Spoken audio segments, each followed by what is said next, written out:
Wednesday to the Ungovernables, the Captain's crew, the LFA family, McGroin Nation. We're coming to you pre-recorded today because we're live on rumble.com/Dan Bongino, rumble.com/Bongino today. We are pre-recorded here on rumble.com/LFA TV. We're live again tomorrow here on Ungoverned. It is the 1st of July, 3 days to go until America's big 250th birthday. And boy, is it sneaking up on us quickly. I've stayed pretty busy here, I'll tell you what, with 1210 WPHT, with filling in for Dan Bongino. It doesn't even feel like it's like here. By the time July 4th rolls around, I am going to be so tired. I might sleep through the whole day. I don't know. It's going to be a good time, though. And it is sneaking up on us. And happy 250th birthday to America. What are we going to talk about today? Hey, of course, we're going to go through the Supreme Court ruling on birthright citizenship, which I tried to prepare everybody for. And one of the biggest, I don't want to say problems, because, look, I get being frustrated with birthright citizenship and the ruling. I get being frustrated with the Supreme Court and some of the rulings they've handed down. I'm certainly extremely frustrated with Amy Coney Barrett, okay? Certainly not happy with how she's approached things and handled things on the Supreme Court. She's young, too, so we're going to be with her for, she's going to be with us on the Supreme Court for a long time. And it stinks because the other two Trump appointees, Kavanaugh and Gorsuch, have been fairly solid. But Amy Coney Barrett has just been a disaster. And I remember during the Brett Kavanaugh saga, when Trump nominated Brett Kavanaugh during his first term, they were like, no, he should have picked Amy Coney Barrett. Then, Ruth Bader Ginsburg passed away and the seat opened up and he nominated Barrett, and I said, oh, this is great. He's going to be able to get her in there anyway. What a total disaster Amy Coney Barrett has been. There's no other way to put it. And she's not a politician, right? So it's not like, oh, she was elected to represent this, that. Like, that's not the job of a Supreme Court justice. So I get that, right?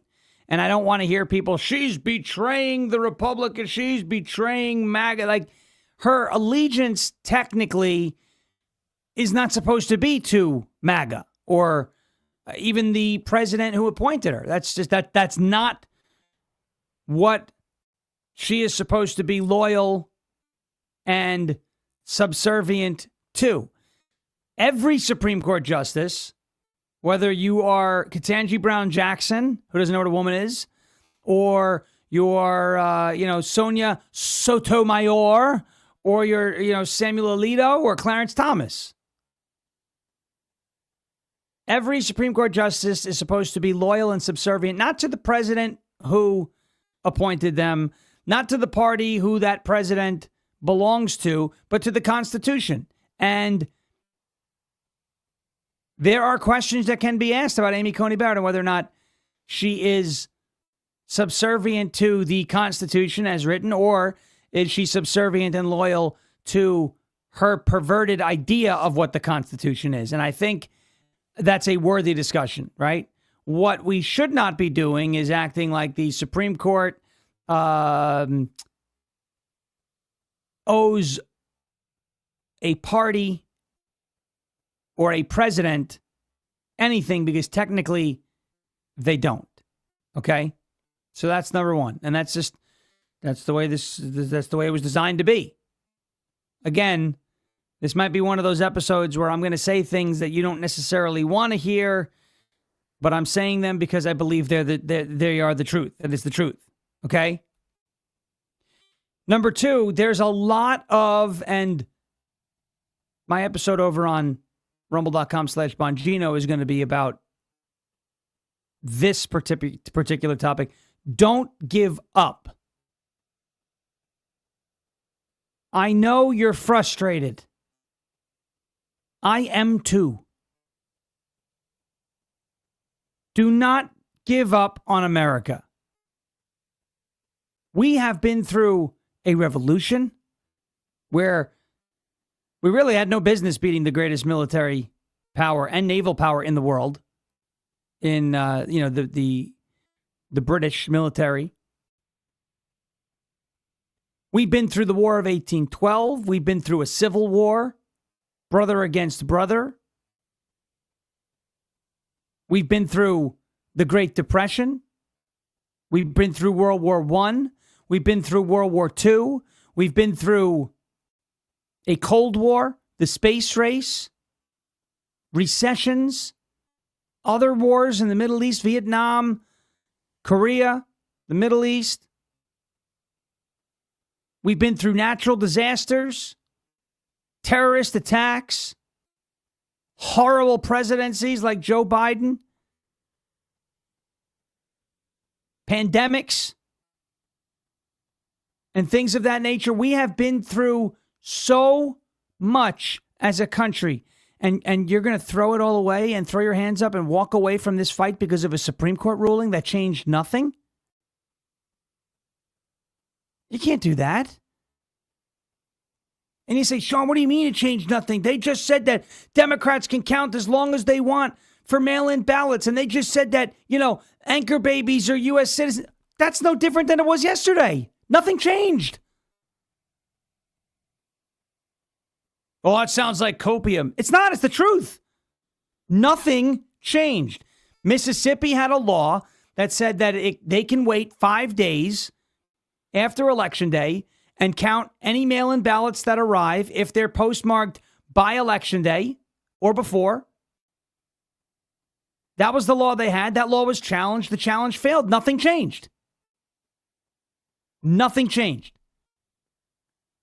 For decades, the case has been that if a person is born on U.S. soil, that person is given U.S. citizenship, whether we like it or not.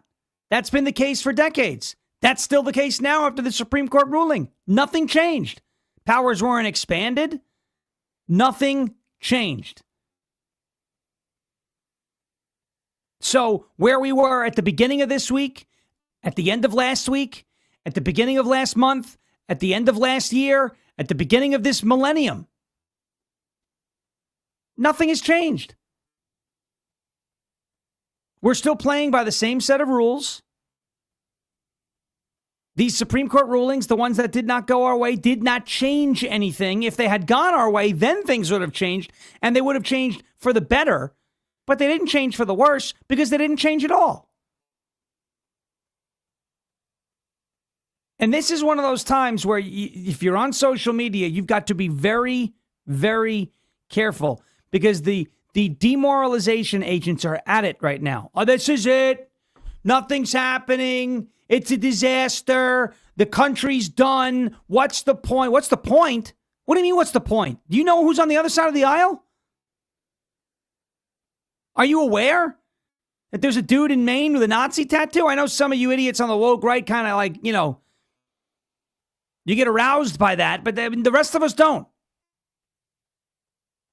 Democrat Socialists of America, they're running candidates all over the place. What's the point? The point is stopping them at the very least. And Benjamin Franklin, right, the quote outside of the Constitutional Convention was, what do we have? What do you got? It's a republic if you can keep it. If we can keep it. If we can keep it. We, the people, have to keep it. We are the housekeepers. We are the stewards of this beautiful republic. You throw your hands up in frustration and you walk away. We're not going to be able to keep it. And believe it or not, that's our choice. Our choice. Not Amy Coney Barrett's choice. Not John Roberts' choice, not Ketanji Brown Jackson's choice, not Sonia Sotomayor's choice, not Alina Kagan's choice, not Brett Kavanaugh's choice, not Neil Gorsuch's choice, not Clarence Thomas's choice, not Sam Alito's choice. Our choice. Your choice. And you're either going to make the choice that you're not giving up, and you're going to make the choice to look at these Supreme Court rulings Not all of them went against us, by the way. There were two big bad ones that went against us, mail-in ballot and birthright. I thought Watson was going to go our way. It didn't. It stings. It sucks. But nothing changed. You have to realize that. You have to realize that. They did not just grant the Democrats omnipotent power with mail-in ballots.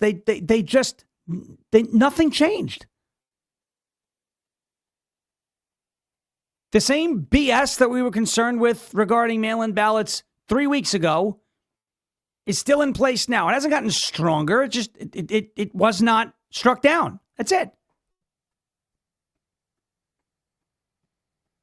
That's it. And it's very important to keep that in perspective. We are coming up on America's 250th birthday, and there is nothing that the left would want more than to have you, anybody else who's watching right now, disgusted with the United States of America on the country's 250th birthday. I saw some idiot, and I ripped this person to shreds and then blocked them on X. F America 250. This is, by the way, somebody who calls themselves America First. Okay. No, I'm not falling into this demoralization trap. I'm not going to let you fall into this demoralization trap. Am I going to tell you that everything's peachy and rosy and we're going to do everything's fine? I'm not going to come out here like one of those people either. Trust the plan. The white hats are in control. I'm not one of these BS artists out there who's going to tell you that everything's fine. I'm not saying everything's fine. What I'm saying is nothing changed as a result of these rulings. Too big to rig is still our thing. It's still going to be the way we're going to have to operate. The midterms are still winnable. There's still going to be questions about mail-in ballots. We're still going to need poll watchers. We're still going to keep an eye on the fraud. We're still going to act like Donald Trump is on the ballot to extend his term by 2 years. We're still fighting against communists. None of that has changed. But I see a lot of people, and it's social media, it's the land of hyper-emotional activity because that's what sells. That's what gets the clicks. That's what generates all the, the money and all the, this is, holy smokes, holy this, blah, blah, blah, blah. They start going nuts. This is done. The sky is falling, and this is bad. And I'm not telling you everything's great, but it's also not doom and gloom either, and we're not going to fall into this demoralization trap. We're just not going to do it. I'm not going to let you do it. And you may get sick and tired of me coming in here trying to put a positive spin on everything, because I don't always put a positive spin on everything. But in this case, we need perspective. We need people to understand this is not the end of the world. These are two not ideal rulings. You see Donald Trump panicking? No. I know he's not happy, but he's not panicking. He's not throwing his hands up in frustration. What's the point? So let's not do that. Okay? Let's not do that. We're going to get into some Supreme Court stuff in just a moment. I want to get to a word from our good friends over at OFP Farms. I love sharing businesses that are built on faith, family, freedom, and hard work. And OFP Farms is one of those brands. They are a small family farm making handcrafted skincare with goat milk, grass-fed tallow, magnesium, and simple ingredients that your skin can actually understand. Their products are made for the everyday person dealing with dry skin, sensitive skin, sore muscles, tired feet, cracked lips, or just wanting something cleaner and more nourishing than what you find on most store shelves. And right now, in celebration of America's 250th birthday, OFP Farms is offering 17.76% off of your entire order. This is their way of honoring our heritage, celebrating the freedoms that we've been blessed with, and saying thank you to every freedom-loving customer who chooses to support small farms and family businesses. You know I love OFP Farms for the Goat Kisses lip balm, right? You know I love them for that. Because I was using chapstick for a long time. Brendan told me, chapstick is owned by Pfizer. And I wasn't thrilled to hear that. And so we stopped using chapstick. I said, but I don't know, man. Chapstick's the only thing that seems to work for me. Well, I tried Goat Kisses lip balm, and I will never use another lip balm again. And I haven't for the last 3 years. OFPfarms.com, you see it on your screen right now. 17.76% off of your entire purchase. You can use the code Sean, SHAWN, to get that amazing discount. OFPfarms.com. Celebrate America 250 with OFPfarms.com. That is Oscar Foxtrot PapaFarms.com. Promo code Sean for 17.76% off. OFPfarms.com. Promo code SHAWN. This Goat Kisses lip balm. It's the bomb, as we like to say. It is the bomb. All right. Let's get into this. We've got Supreme Court. Because there are some good Supreme Court rulings too. And we're going to get to some of the things that's going to bring about. Again, these are good things. Also, we'll get to this. On the DHS front and deportations, numbers are on the rise.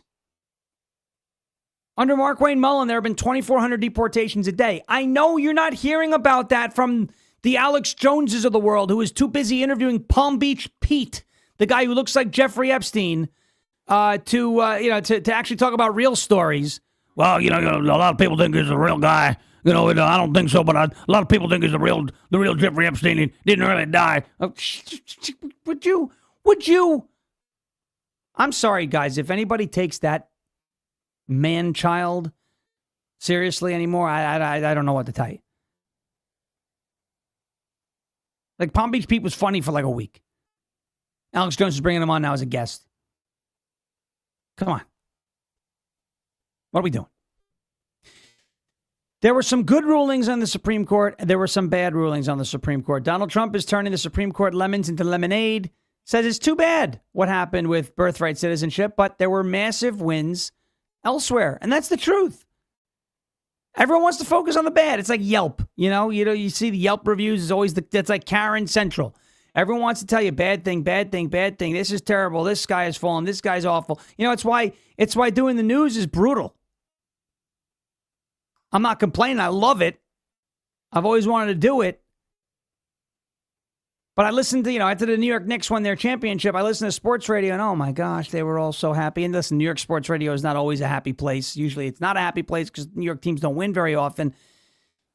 But even when sports fans are like not happy, everyone understands like it's just sports. It's not the end of the world, right? And there are people who live and die by their teams. It used to be me when I was a little younger. I took it I was very into it. I love sports. I still love sports, right? I still love sports. But it's like, if your team is bad for a season, it doesn't really impact your day-to-day. It just makes it miserable when you're trying to watch them. But it doesn't really impact your day-to-day, right? But when your political party keeps losing, or you keep getting, the Supreme Court ruling against things that you want in the agenda, and you can't get the Save America Act passed, and it's like that'll actually wear on you. And then when you talk about the news, the whole adage is if it bleeds, it leads. So it's always negative news, and someone's getting stabbed, or some girl got raped by an illegal alien, or someone got killed, or someone's missing, or some animal did something here or there, or a pit bull mauled somebody, or whatever. It's just so negative all the time. And it wears on you. Mentally, and believe it or not, physically, it'll wear on you. The news. And a lot of it's online now. And the internet is an overwhelmingly negative place. It's not to say there's no good things on it, but it's an overwhelmingly negative. So it's hard. It's really difficult. So I get it. Falling into these traps, these pitfalls of feeling like everything is in doom and gloom and despair mode that's not easy to I'm sorry. It's very easy to fall into that doom cycle online. I'm here to break that cycle with you right now. Not that everything is great and that the Supreme Court actually did it. I'm not one of these people, again, and I'm sure you're going to find them out there. Some of these guys that, the Supreme Court did it because the white hats, they have a secret plan. Stop. That's cope. This is the facts. This is the truth. It's not all bad. So we're going to go through the good. We're going to go through the bad. The great Bob Hoge over at Red State with a great summary here. The Supreme Court set the world on fire with a series of rulings Monday and Tuesday. that will have profound consequences for the country. As usual, when the High Court hands down multiple decisions, some cases infuriate the right, while others make the left apoplectic, and that happened this time. We have seen positive rulings on executive power, men and women's sports, no. Campaign spending, and perplexing decisions on mail-in ballots. Supreme Court ruled that they don't have to arrive by Election Day. And most controversially, knocking down President Trump's executive order ending automatic birthright citizenship, which, I got to be honest, I don't really think is very controversial. You know, when he signed that executive order, I said, that's going to be tough. Not that he shouldn't try, but it's going to be tough. And I'm not saying that I like birthright citizenship. It's just the Constitution. Yeah, it's what's there is there. And it's been the way for a while. And again, nothing has changed.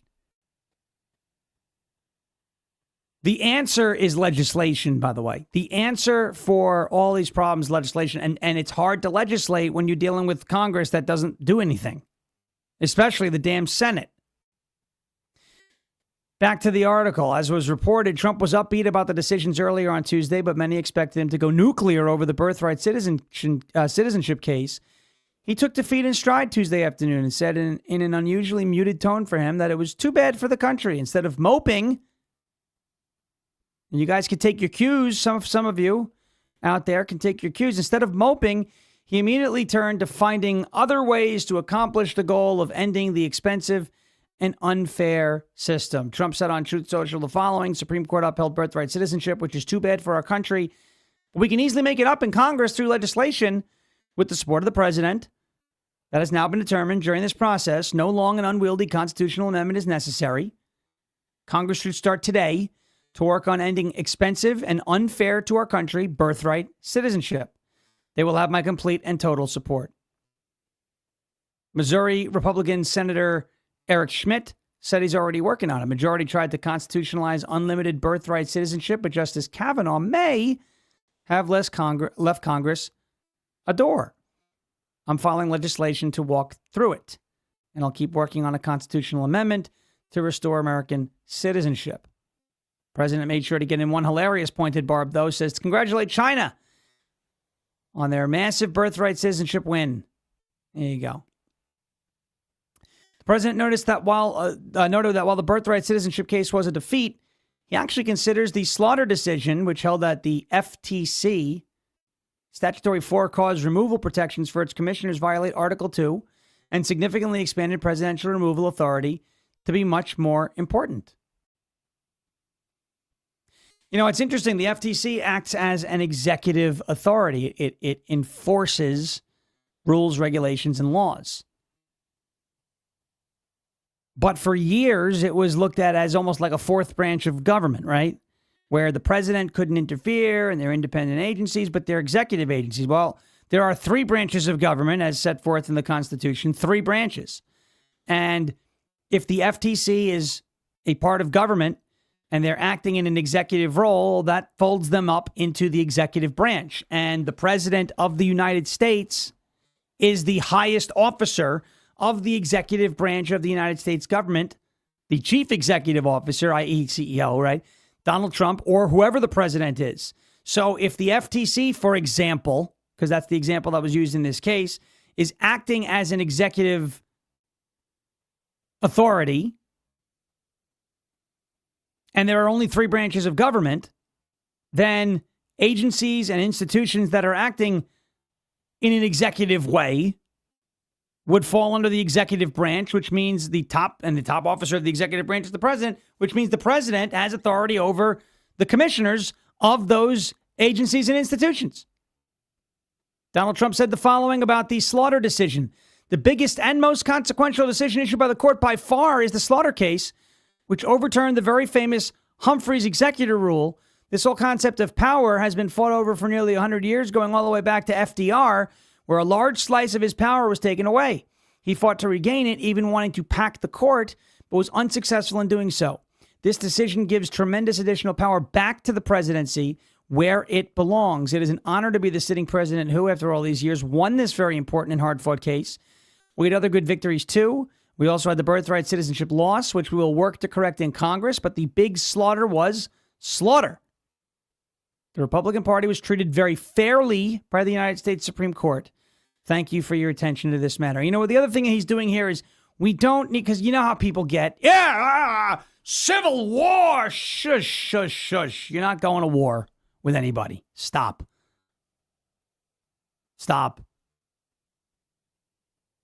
You know, you get the people on the left, when they don't get what they want from the Supreme Court, they start threatening the lives of justices. Trump is saying, look, it didn't go our way. We'll figure out a way around it. Move on. Does it frustrate me that some illegal alien could come into this country 8 months pregnant, pop out a kid, and now have a pathway back here because that kid is a U.S. citizen? Oh, it definitely frustrates me.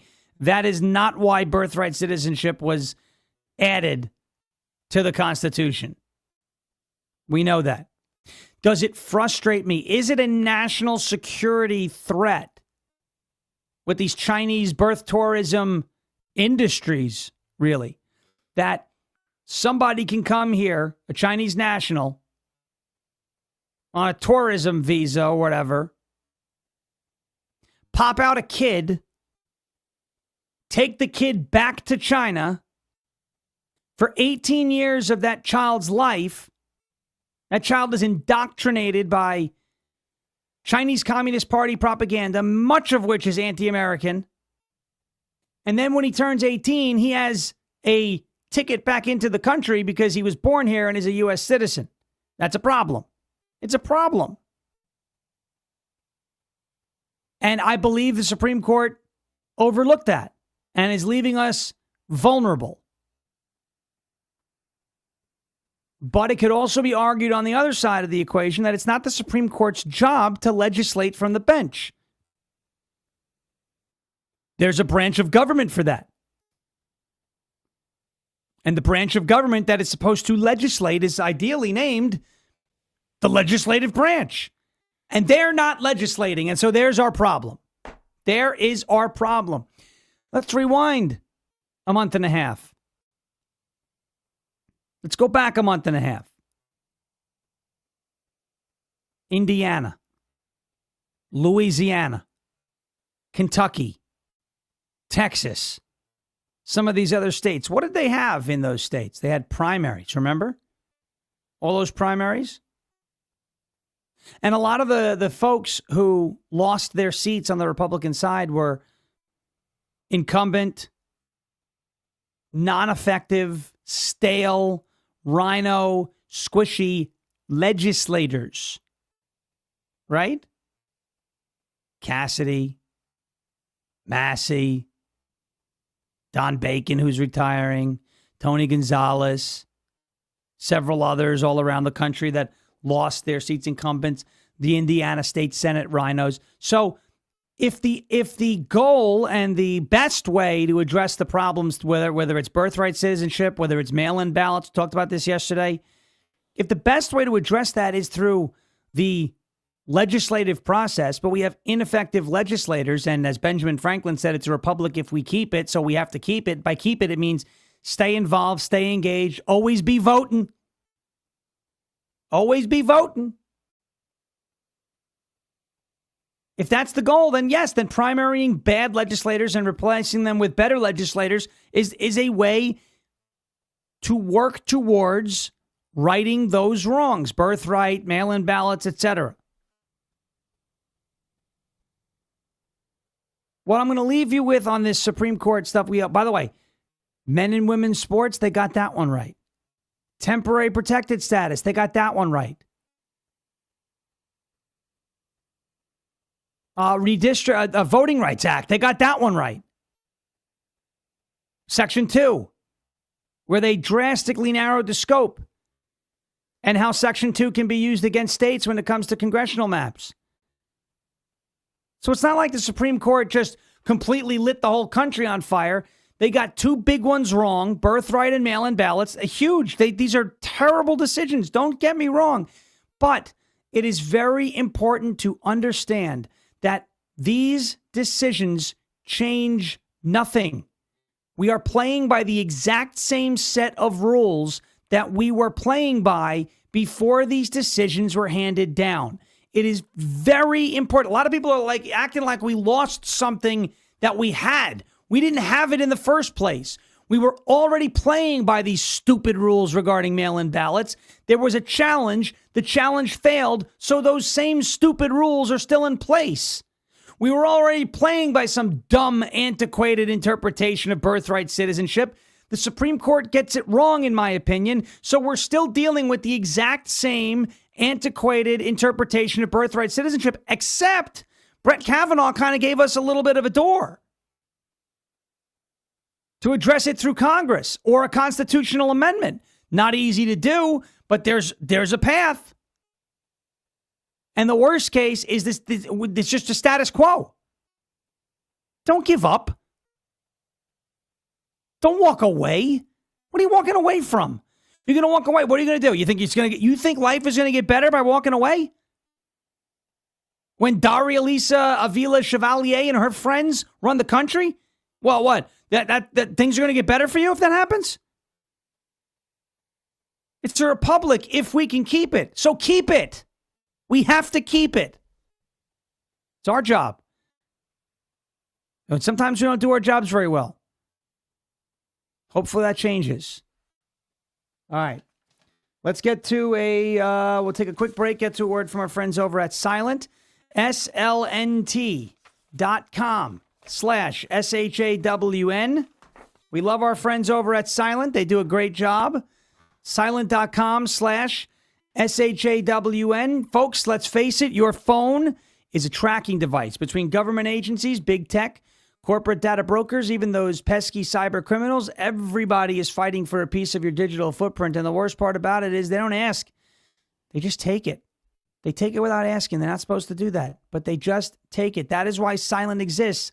Silent makes Faraday gear that blocks all wireless signals, including cellular, Wi-Fi, Bluetooth, GPS, RFID, and near-field communications. No signal means no tracking, no remote access, and no breadcrumbs. It's the same technology that is trusted by special operations teams around the world, used to block signals, avoid surveillance, and secure communications wherever the mission leads. And right now, it is available to you so you can protect your family, you can protect your freedom, and you can secure your digital footprint. Just drop your phone in a silent Faraday sleeve, and it is off the grid, completely silent and invisible to the outside world. From their backpacks to their sleeves to their crossbodies, Silent's patented technology gives you total control of your privacy. Just visit slnt.com/Sean. Get 15% off and free shipping on qualifying orders. That is slnt.com/Sean. Protect your rights, secure your data, stay one step ahead. Silent.com. Silence the chaos and go silent today. That is slnt.com/Sean. slnt.com/SHAWN.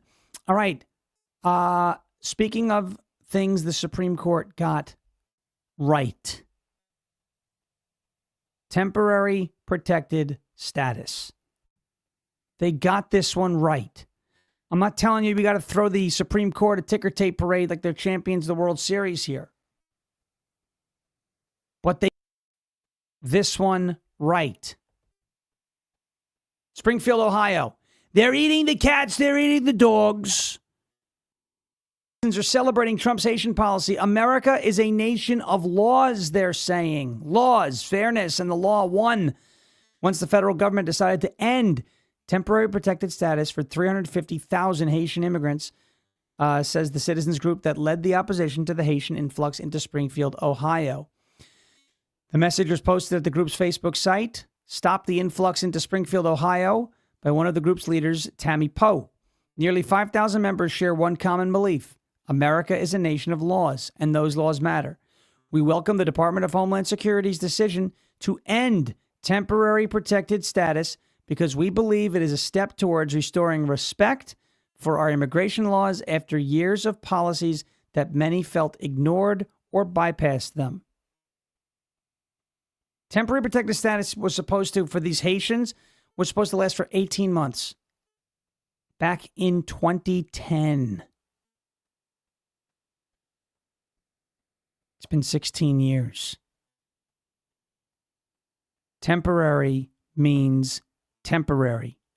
And I don't want to hear this garbage. Oh, Haitians built this country. They did what now? Haitians built this country? Look, no disrespect. If you're Haitian, you're proud of your culture, whatever. This is not what I'm doing. Haitians did not build the United States of America, okay? Enough. It was not the Haitian Tea Party. It was not the Haitian Declaration of Independence. It was not the Haitian Revolutionary War here against the British. It was Americans. We Americans built this country, and we're still building this country. Can Haitian immigrants, if they're here legally, contribute? Yeah, sure they can. Do most of them? No. Just ask Springfield. These people wouldn't be celebrating if they were losing some grand asset from their community. But they are celebrating. All right. This was Jake Tapper and Markwayne Mullin. Now, some people took issue to some of the ways that Mullin answered these questions. But I'm going to go through them with you. I'm going to play for you the full clip, and then I've got a cut from it as well. But first, here is Jake Tapper and Markwayne Mullin on the Supreme Court TPS ruling that essentially says there, the T, temporary, we're going to enforce that. Watch. Will you be deporting all of them? Will they be all deported back to their home countries, Haiti and Syria? And when will these deportations start? Will it be immediately? Well, Jake, first of all, temporary protective status was never intended to be permanent. And there's a lot of people that came over here 15, 20 years ago underneath TPS that's already changed their status. The whole time these individuals have been here underneath the temporary protective status, they could have applied for a visa. They could have applied for a LPR. They could have applied for different directions. But the status itself can be ended in its name itself by saying temporary. So these individuals have a couple of choices. They can try to apply for a permanent residence here. They can apply for a temporary visa if they choose to, or they can choose to go back. And if they want to go back, we'll help them with that. If I'm talking directly to the individuals with the temporary protective status, either try to fill out the paperwork and be here underneath a permanent status, or we'll help you get back to your country. We'll actually give you a plane ticket plus roughly $2,100 to help you reestablish when you get there. But temporary protective status, according to the courts and in its name itself, is not permanent status. So if the 350,000 temporary protective status holders right now start applying for permanent status, start applying for visas, will they not be deported? Is that a way for them to stay in the U.S. legally? Well, it depends on if they qualify or not. Underneath some visas, when you overstay your visa, when you have to go back to the country you came from. Underneath TPS, while it is still in order, you're able to apply for different status. Now, that doesn't mean that it's going to be accepted. There's a lot of things that take into consideration. First of all, have you been here and been charged with a felony, or do you have a criminal background? Do you have pending charges against you? Those won't be accepted. If you've been here and you've been living off the taxpayer dollars, meaning that you're part of social programs, those won't be accepted either. If you've been here and you've had a full-time paying job, underneath some circumstances, those would apply, but you have to go through the regular steps that every other immigrant that wants to come to the country legally has to go through. So I can't say that everybody's going to be accepted, but you are eligible to apply. Nothing prevents you from applying, filling out the application, but nothing's prevented them since they've been here underneath TPS either. A lot of people took issue with Markwayne Mullin at the end of that clip, basically saying, well, they can apply. They were like, oh, he's giving them a path to citizenship. Folks, where did he say that? If there's one thing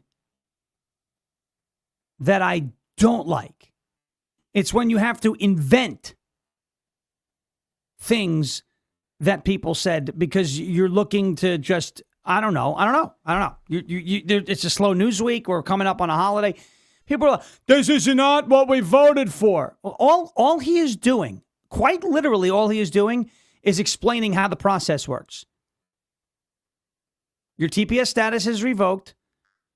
You can apply to stay. Just because you apply does not mean you get to stay. What is wrong with saying that? That's just how it is. That's just how it is. There's nothing wrong with citing the process. Now, I like this $2,100, plane ticket, stipend, whatever you want to call it. Markwayne Mullin, as you heard in that clip with Fake Tapper. The Department of Homeland Security is offering TPS holders approximately $2,100 and a free plane ticket to help them reestablish in their home countries following the Supreme Court decision allowing the Trump administration to end TPS protections for Haitians and Syrian nationals. And again, all I hear about is how wonderful these Haitians are. Good. Send them to Haiti then. Let them rebuild their country. Why do they want to stay here? If we really struggle, if the United States really struggles from sending these Haitians back, we'll call Haiti and say, hey, can you send some of them back in? How's that sound? If we're really losing out on some of those high quality individuals here, we'll make a call to Haiti and say, hey, send us some of those people that we sent back into your country. We really miss them. If these Haitians are so great, they're so good for the community, then they should be excited to go back to Haiti and make Haiti great again, right? They shouldn't want to stay here. They should want to take their talents back home where they're needed more than we'll be fine without them, I think. So $2,100, isn't that a waste of money? Well, it gets them out of here quick, doesn't it? Doesn't it? I think it does. This is Markwayne Mullin. He said he appeared on CNN State of the Union. We just played that where he outlined the administration's plans to deport the migrants who are here on TPS. Under temporary protected status, migrants are permitted to reside and work in the United States for a temporary period when conditions in their home countries make it unsafe to return. The designation is typically granted in response to ongoing armed conflicts, environmental disasters, or other extraordinary and temporary conditions.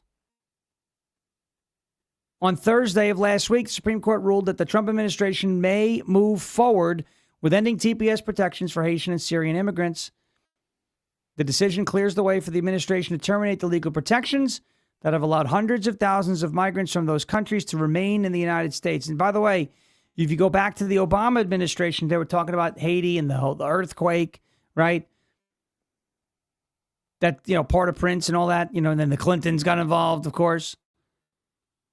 They basically said, look, you're here for 18 months. If you're working, you're sending, payments back home. It's a way to, economically support Haiti. That's not what's going on here. They're sitting here on our welfare, draining our social programs, mooching off the American taxpayers. Get out. Go, get out. And Mullin said, hey, you don't want to leave? You could apply to stay, but there's no guarantee that we're going to accept your application. We may very well reject it, stuff you on a plane and send you out of here. He's not saying he wants to do that, that he wants to allow these people to stay. That's not what he said at all. Matter of fact, here's Markwayne Mullin on Andrew Colvet's show.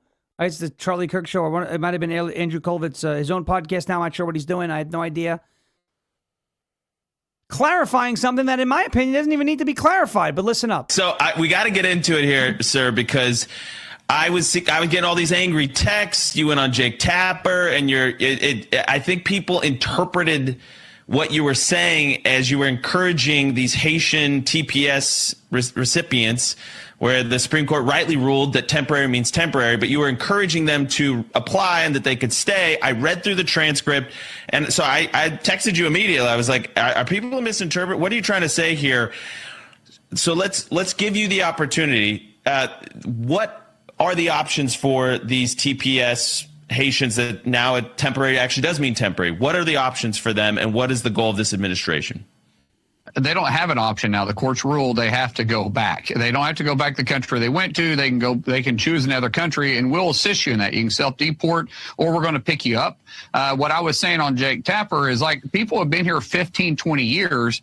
They had time to change their status if they wanted to. Because you didn't change your status, there's nothing I can do at this point. The court has spoken. Full stop, period. There's no other place to go to change your status now. You're going to have to go back to your country you came from and change your status, or and what I mean by change your status, reapply to be able to come into the country legally, because as of right now, TPS is ended and you're currently in the country illegally. So I'll give you a $2,600 check and an airline ticket to go back to the country you choose that will accept you, or go back to your country. There it is, right? It's even better than the way I framed it.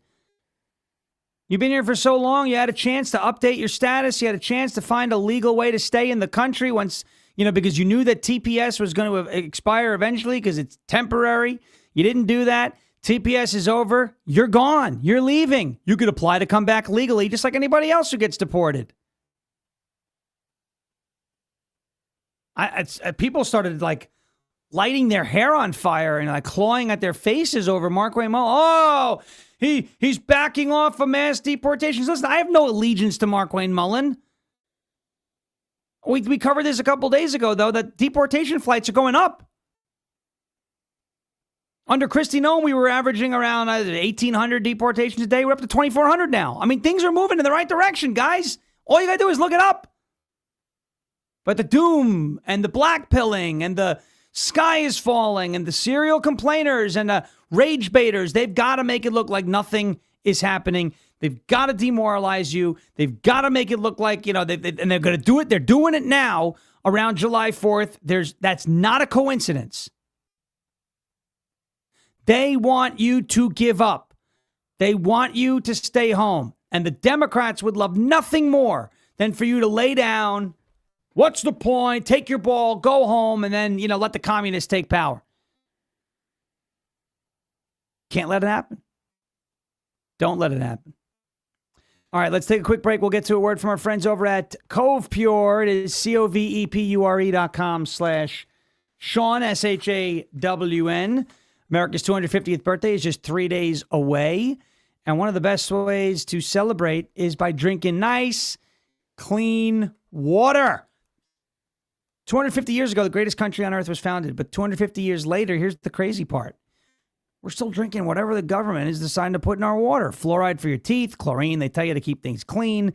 Well, that is not a decision that I want someone else making for my family, which is why we use Cove Pure to purify every drop of water in this house. Over 209 million Americans are on fluoridated water right now.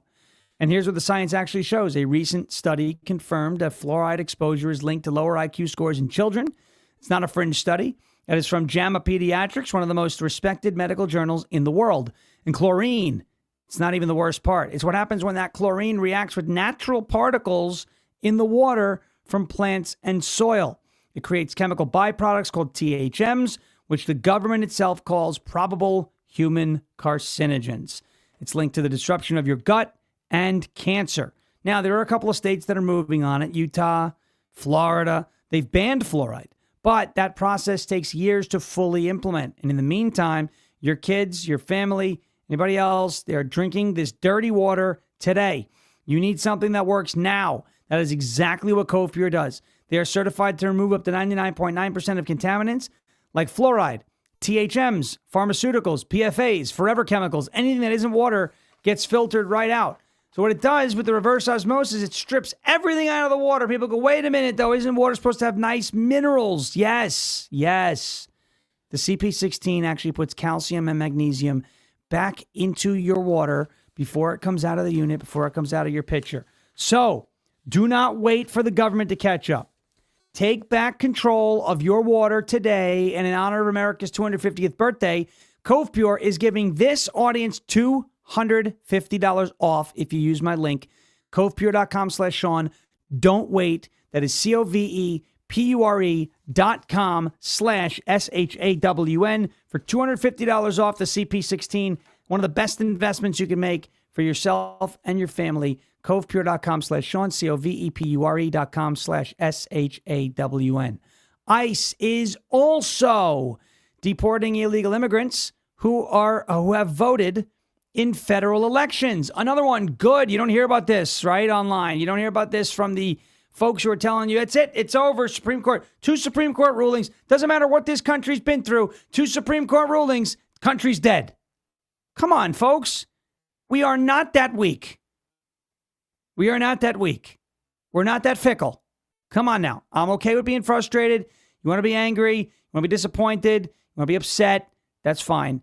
Don't be upset to the point of demoralization where, you give up on a country that you simply can't give up on. ICE will deport illegal immigrants who voted in federal elections, according to the Department of Homeland Security. Quote, illegal voting by aliens dilutes the votes of American citizens and undermines our democracy. It must have consequences. We hear about this all the time. Voter suppression. Well, this is voter suppression. You are suppressing legal votes when illegal people vote in elections, illegal aliens, ineligible voters. The Department of Homeland Security issued a letter earlier this month directing Immigration and Customs Enforcement, ICE, baby, to deport illegal immigrants found to have voted in American elections. In a letter dated June 9th that was sent to ICE leadership from DHS General Counsel James Percival, the agency was directed to enforce harsh penalties such as deportations against individuals residing in the U.S. who cast ballots. The Immigration and Nationality Act permits the removal of illegal aliens who vote in American elections. Quote, the importance of free, fair, and honest elections is without question, echoing the words of President Trump, the right of American citizens to have their votes properly counted and tabulated without illegal dilution. It is vital to determining the rightful winner of an election, Percival said. Illegal voting by aliens dilutes the votes of American citizens and undermines our democracy. It must have consequences. And by the way, folks, 1 is too much because you don't know how close an election is actually going to be. And if that election is decided by 1 vote or a handful of votes, and you had a handful of illegals voting in that election, you now have a problem. You now have a problem. Get them out. No exceptions. And if you voted in elections, you're pretty easy to find. Round them up, send them out of here. Don't let them back in. All right. I want to take a quick break and get to a word from our friends at goldencrestmetals.com/LFA. And then I've got a bizarre story out of Massachusetts. And if we get to it, an even worse story out of New York. But first, goldencrestmetals.com/LFA. I'm sure by now you've heard that silver went up 160% last year. 2025. I bought this silver for $22 an ounce. It's now worth almost $100. And we and experts think that silver is going to get up to about $200 an ounce. Palladium and platinum were stuck at $900 an ounce for like over a year, or in that area. Now they're up over $2,000. Gold is approaching $5,000 an ounce. If you have ever thought about putting some or all of your retirement or nest egg or savings or just buying bullion in precious metals, now's the time to do it. goldencrestmetals.com/LFA. That's goldencrestmetals.com/LFA. Go leave your name, your email, and your phone number. Schedule a time to talk to the folks over at Golden Crest Metals. Get your free gold guide today, and make sure you tune in on Saturdays at 1 p.m. for the Crest Report, where we dive deep into precious metals, why they're doing what they're doing, and where we expect them to go. It is like insider trading. Nancy Pelosi knows about that. We don't. It's just inside information. It's not even really that. It's called knowledge. Get yours today and get a part of gold, silver, palladium, and platinum and diversify your portfolio today. goldencrestmetals.com/LFA. That is goldencrestmetals.com/LFA, goldencrestmetals.com/LFA. We thank you, Jeremy, and Golden Crest Metals being a part of the show. Appreciate it. Massachusetts. Oh, my goodness, great. I could not believe this when I saw this story. Massachusetts. A town in Massachusetts. See, I'm telling you, demoralization, folks. They want you to hate the country. They want, who cares about being proud to be American? There's not really much to be proud of anyway. You know, slavery and all that. Donald Trump says some mean things. Well, I'm not proud to be American. It's all connected. It's all connected. Massachusetts, a town in Massachusetts is telling people to take down their American flags because they're offensive. Don't you know? See what? Who in their right mind is actually offended by the American flag? What liberal Karen is complaining to this town in Massachusetts about the American flag? Why? Really? Oh, no, it's not a liberal Karen. I mean, it's probably a liberal Karen behind the move, but no. The entity that is offended or that is being, quote unquote, protected here, not a person. It's birds. The plover, whatever that is. I grew up on Long Island with the piping plover. I'm not sure if it's the same bird. A town is telling residents to take down their flags because their flags might annoy the birds. I'm going to say a big hell no to that. Listen, I love animals more than the next guy. Okay? Taking down Old Glory because Tweety Bird's pissed off about it. It's not happening. It's just not. San Marcos Association is telling residents to take down their American flags or face fines. That's in California. Meanwhile, on the opposite coast, Karens are telling people on Plum Island off the northeastern coast of Massachusetts to take down their flags as well because the flags might annoy seabirds. Activities intended to deter protected shorebirds from utilizing suitable habitat may be viewed as harassment or disruption of normal feeding, nesting, or migratory behavior, which violates the Federal Endangered Species Act and carries significant regulatory and financial penalties. Noncompliance may result in state or federal enforcement actions, and thus the town urges residents to comply with applicable state and federal wildlife protection laws. If someone tells me to take down my American flag because it's offending the birds, you're going to get a big you. Not going to happen. Thank you so much, everybody watching and listening. As President Trump says, we will never give up. We will never give in. We will never, ever surrender. And if all else fails, we'll just become ungovernable. Thank you. God bless you. God bless this one nation under God, indivisible, with liberty and justice for all. We're back live tomorrow morning, 10 a.m. Eastern Time, rumble.com/LFA-TV. Welcome to the Bongino Army. Today, tomorrow, and Friday. It's been a blast here always. And I hope you enjoyed the episode over on rumble.com/Bongino. Jeremy Herrell up next. Thank you for your attention to this matter.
Good morning, or early afternoon. How is everybody today? You are locked and loaded right here, rumble.com/LFATV. This is Live from America. And I am your ever so humble, God-fearing, and God-loving host of the show today, Jeremy Herrell, the hip-hop patriot, broadcasting live from the Hawkeye State of Iowa. And please let me introduce to you, they call him the man, the myth, the legend, I call him Producer Eli. It's hump day, my friend. What's happening? Might be hump day, but it's also a hot day. I'm sweating beads over here. But anyway, hit that rumble button, hit that share button. We got a lot of news to get to. I want to see full numbers in here, baby, so let's go. You heard the man. He wants to see full numbers. That means your little spirit fingers gotta get working, ladies and gentlemen. Let me see them. Spirit fingers. Those are share fingers, everybody. We've got hopes in the building. Marfay, Wheezy, Belinda, Denise, Fun Mom, Moose for Trump, Kathy, Redline Live. We've got Spartan in the building. Skylar, Kathy, Crystal, Liddy's mom, GR Messick, Miguel Ortiz, Just Cricket. I don't hear just crickets. I hear you. I see you. Liz Ellis, Kikalo, S. Marvell, Dana, it's me. And let's give it to one more, S. Rose. Here on the Rumble chat. Let's go over to the YouTube chat here real quick. Let's see. What do we got over here on YouTube? We've got, somebody's name is Asshat. Is that real? Somebody's name was Asshat? Good to see everybody. Thank you so very much, Asshat. Why would you even name yourself that? You know what I mean? We got Asshat. We've got User, Waffle, Rich Myers, Brian, Swiss Michael, Lunchbox, Critical, Shinjin, and Caesar Morrow says Caesar is here. Give to Caesar what is Caesar's, and give to God what is God's. Amen? All right. We are live. We are locked. We are loaded. We already got a $50 donation that says, good morning, LFA family. Love you and all. God bless you. Here's my monthly donation to use wherever is needed. Well, thank you very much, Betty. And yesterday I started going through some of the requests that for the Patriot wreaths. Some people got a refund. Some people didn't. Some people ended up getting their wreaths. Some people didn't. So we are going through those to kind of just weed out the ones that we don't need to advocate for and reach out to. So you'll probably be getting an email from us sooner or later. I wonder why Trump shared the picture of the Golden Eagle. If you know, you know, says JDH Patriot. Cat Lover says Jesus is king. And 12GG says, Jeremy, I'm getting baptized tomorrow. Great job. Great job. Erica Falkenberry says, I watched Citizen Vigilante. What'd you think of it? Obviously, it's not a movie to, advocate for people to go and kill people, but it is a very, very strong message. It is, sometimes you've got to do some polarizing, pretty outrageous things in order to grab people's attention. Like producer Eli and I, every day on this show, we have to report about another illegal alien who's either raped or murdered somebody. It's not fun. We hate doing it. And I can imagine the families are in turmoil and have a lot more animosity in their hearts. And then I had to report yesterday that 64% of all murders in the year of 2024 were done by illegal aliens. And if you were to ask the normal person on the street, they would tell you, we don't believe that illegal aliens are murdering American citizens at a rate of 64% of all murders, but it's true. So that movie with Army Hammer, Citizen Vigilante, sheds light on the things that we have to report on daily. Echo Bella, $5 donation and says, thank you for all you do. We really appreciate it, guys. We've always been able to rely on the audience for the income that is needed to run LFA TV. So if any of you out there are feeling generous, then in the Rumble chat, you can do that. Or you can go over to lfatv.us and you can donate directly to us. No middleman like Rumble. All right to us, lfatv.us. You can go over there and become a donor as well. You can also watch past shows, current shows, short clips. You can read through updated and current hour-by-hour news. Sign up for the newsletter, which we haven't been utilizing very much lately. We'll get back into that. And also shop at the store. Now, we got some of the new items in. We got a couple more different pieces coming. But, ladies and gentlemen, after watching the Cindy Parnell, Eli, happy July, with a big $100 donation, says, use where needed. Let's pin that, and thank you so very much. So after watching the Hulk Hogan documentary, I got all Americana. And so I had an idea. I said, this 4th of July, I want to be America'd out. Now, there was a song that Hulk Hogan would have when he came out. I am a real American, fight for the rights of every man. And then I got to thinking, what is a real American? What's a real American? And in my view, a real American is a person who is born on U.S. soil by legal U.S. citizen parents and an immigrant who goes through the proper process and moves here and swears allegiance to America.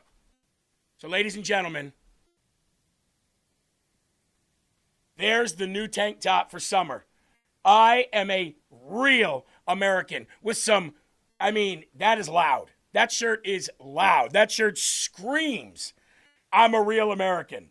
With the colors, the explosion, this will be what I'm wearing while we bring the Trump truck through the parade here in the Quad Cities this Saturday. I am a real American. CQ said for Sweet Lily, great job on Patriot Pals. Well, you're going to love Patriot Pals this week because it's all about America's 250th birthday, and she's got a friend coming on with her. So these will be on the store hopefully tonight. As soon as I get off the show, I'm going to reach out to our web guy, and I'm going to say, get them ready. They're ready to go. So we've got this. I am a real American. Now remember, you probably won't get it by the 4th of July if you order it, but it's still July, baby. And this whole year is our 250th birthday. Also, come on now. Woo! We're going colorful, baby. We got the Jesus shirts with the splattered paint and John 14:6, the way, the truth, and the life. But that's not it. Look at the back. Oh, come on, baby. Come on, baby. That's the back. And guess what? These shirts actually come as a set with these shorts. So you get a whole set when you order these. They come as a set, not separate, just so you know. We also have the 250th shirts coming, I believe, tomorrow with all the Jets rocketing up with the red, white, and blue smoke behind them. So, folks, told you we got some new gear coming. It takes a little while to get it all made, but we got them in yesterday where Sabrina will be putting them into inventory today, and we hope that they'll be up on the store tonight. Annette Smith, $20 donation towards Patriot Pals. See that? See that? We knew it if we gave it away for free that God would provide the cost to make them. So thank you very much. This week's Patriot Pals is going to be awesome. Kit Kat Mar said, oh, I'll have to get that for my son. John 3:16. Oh, yes, I'm ordering, says Kat. Leslie says, I love it. I love it. Well, we'll get them out to you guys as soon as we possibly can, okay? Here's how I wanted to start today's show. I wanted to start it with this. President Trump says, for the first time in history, the Republican Party, thank you, MDUS, God bless, the Republican Party is going to have a midterm convention. That we are going to have an RNC convention, a massive celebration of this presidency and of this country to get people excited about the midterms. And I'm so excited. Remember the last convention, he had to have the thing on his ear because, they tried to kill President Trump. Remember this?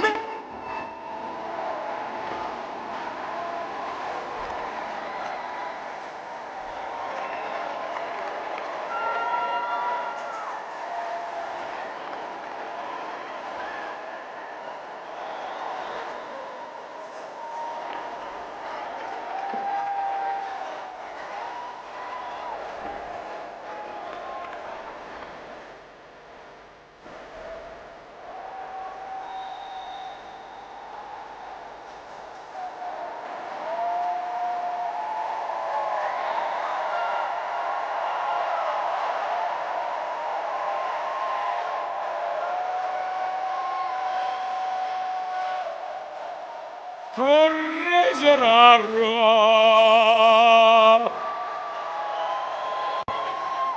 have a midterm convention for you all. Come on now.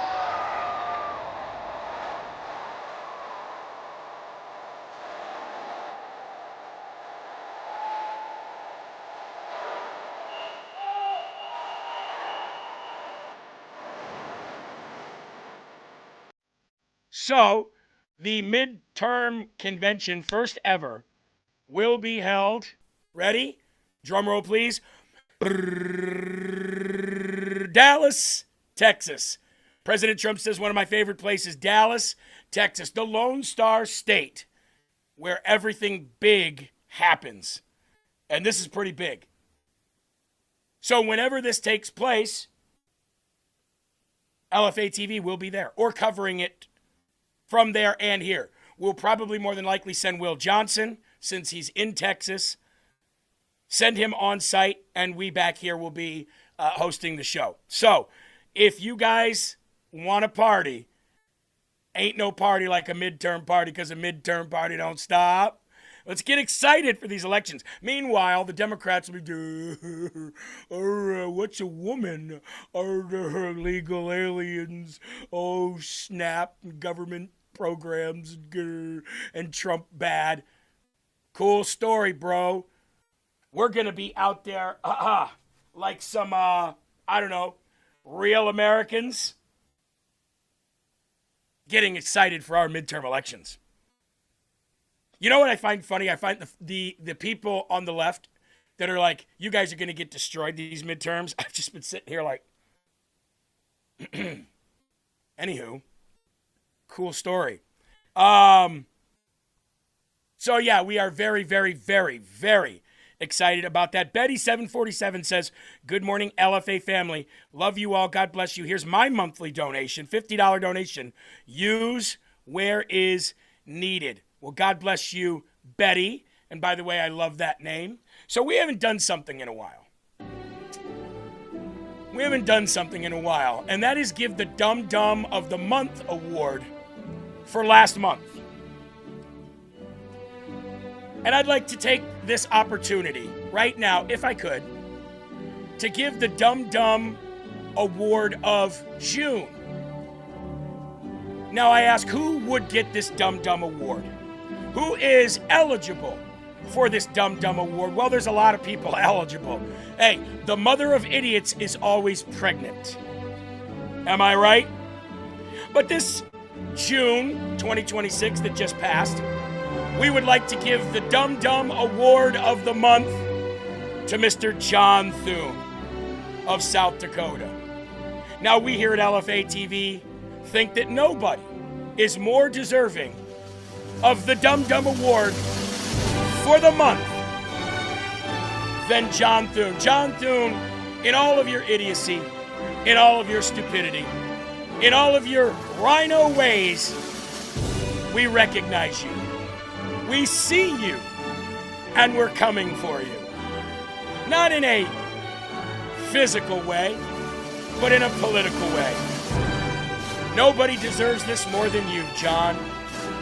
You continue to destroy this country, and you continue to destroy this strong mandate that we, the people, of the people, for the people, and by the people, sent Donald J. Trump to Washington, D.C. to achieve. So, my friend, it brings me all the joy in the world to give you the Dum Dum Award of the day. We award you no points, and may God have mercy on your soul. John Thune. Hey, guys, come on now. Is there anybody who deserves it more? And for all the lefties out there that say MAGA is a cult, well, he's one of our own, and we like holding people accountable. Melissa says, Jeremy, ask Sabrina if the Jesus tank and shorts are true size, please. They are. They are. I already got that information for you. So is anybody else surprised that John Thune gets the Dum Dum Award of the month of June? And by the way, who Who remembers doing that? Who wants to continue with the dum-dums? I think I got to get the Smarties out again. I think I've got to get the dum-dum out again. And I think I got to throw them when people deserve them. Now, Cat Lover says he's not one of our own, hence the quotation marks, right? Slam says hard to be excited when Congress are worthless and pieces of shit after we overwhelmingly give them power. Well, you are correct in that sense, but I'm excited all the time. I was excited when I saw an uphill battle when they stole the election, and I knew it was next to a 0% probability that we would ever regain control again, especially with President Donald J. Trump. But see, I look at those things as hurdles and something to conquer. And hey, is there anything more American than conquering? Right? I mean, after all, we live on conquered land, don't we? Having said that, ladies and gentlemen, let's go to the Lord in prayer.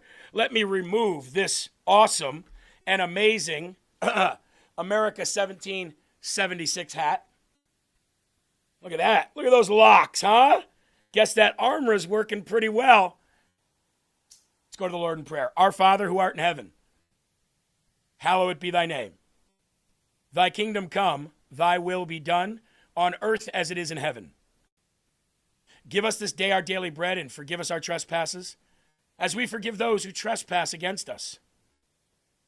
And lead us not into temptation, but deliver us from evil. For thine is the kingdom and the power and the glory forever. In Jesus' name we pray. Amen. Amen. I like the way Jersey Jane thinks, Eli. Jersey Jane says, yes, on the Dum Dum Awards, but you should also mail the winner in D.C. the Dum Dum Award with the letter, the honorary letter that they received, the Dum Dum Award of the month. I think that's a great idea. DC would be getting a lot of Dum Dum Awards sent to him. Yeah, they sure would. We'd have to spend a lot of money on stamps if that was the case. We also have J.R. Majewski, former Trump-endorsed congressional candidate. We have J.R. Majewski coming on today. He's going to come on to talk with us about the new campaign finance rules and how it does not look good for Democrats. I'll tell you that. But we want to get started today with the first and foremost section talking about anchors away, the anchor baby situation, the birthright citizenship conversation. Now, remember yesterday I told you that, okay, no harm, no foul, at least on the premise of nothing in the world has changed since forever. But I also told you that there is more than one way to skin a cat. And I told you that there's more than one way to make it impossible for people to come over to the United States, squat out a litter, squat out a child, bounce back to Beijing, raise that child over there with zero allegiance to the United States of America, but yet always being able to cast a mail-in ballot for elections from there, and technically, once reaching 35 years of age, could come back and run for president with an allegiance to China, which is asshole sometimes. You see the problem here? So, just because the Supreme Court said if somebody is born on the soil, that they are of the soil and a citizen of the United States of America, doesn't mean that we as a country can't stop them from coming. Now, President Trump has a pretty broad stroke of his powers when it comes to allowing or not allowing people to come into the country based on a security risk. Do you remember the Supreme Court upholding his Muslim travel ban? Well, ladies and gentlemen, like I said, ask a Haitian. There's more than one way to skin and eat a cat or a dog. And now we have to make it so they can't come, period. Okay, thank you, Supreme Court. Thank you. Now you have paved the way for the broad brush of the power of the presidency to say, then you're not coming in. You're not coming in. Oh, I see you've got a bun in the oven. You're not coming in. Oh, I see that you are in your first or second trimester or third. You're not coming in. I think we should have a pregnancy test for each and every woman who comes to the United States of America from here on out. Right? You got to go jump through hoops anyway to get your passport, go through all the customs, this, that, and the other, correct? So, why not have to produce a pregnancy test? And you can't just bring one. You can bring a doctor's note, an official doctor's note that is within the, I don't know, let's say 72-hour period, or you can go into the bathroom and piss on a stick. Either way, you want to come into the United States of America, you're going to have to prove that you're not pregnant. They didn't say anything about that. And lo and behold, it's already starting. President Trump has talked about it. J.D. Vance has talked about it. Stephen Miller has talked about it. Andy Ogles has introduced actual legislation called Anchors Away for it. Ha! You see, every time some rogue judge or the Supreme Court goes against common sense, President Trump's got to, okay, well then we'll do it this way. Do you guys remember the tariff situation? You can't tariff people like that. Cool. So we can tariff people like this. Good to know. Gotcha. Gracias. And now the tariffs have continued and we're still bringing in billions. You have to allow anybody that's born on U.S. soil to be a U.S. citizen. Cool. So that doesn't mean that we can't stop them from coming and squatting out their litter of kids here. Correct? Yeah, that's what I thought. Boom! Travel ban. See, ladies and gentlemen, when you have a president like President Trump, you never have to worry about his agenda not being accomplished. It always is, one way or the other. Now, the only agenda that I don't think will ever fully be accomplished to our satisfaction would be the put them all in jail, talking about the swamp in D.C. But I mean, everything. How's that border looking? See what I'm saying? How's those tariffs looking? See what I'm saying? How's those lawsuits against President Trump to bankrupt him looking? One way or another, folks, this ain't happening. At least not under President Trump's watch.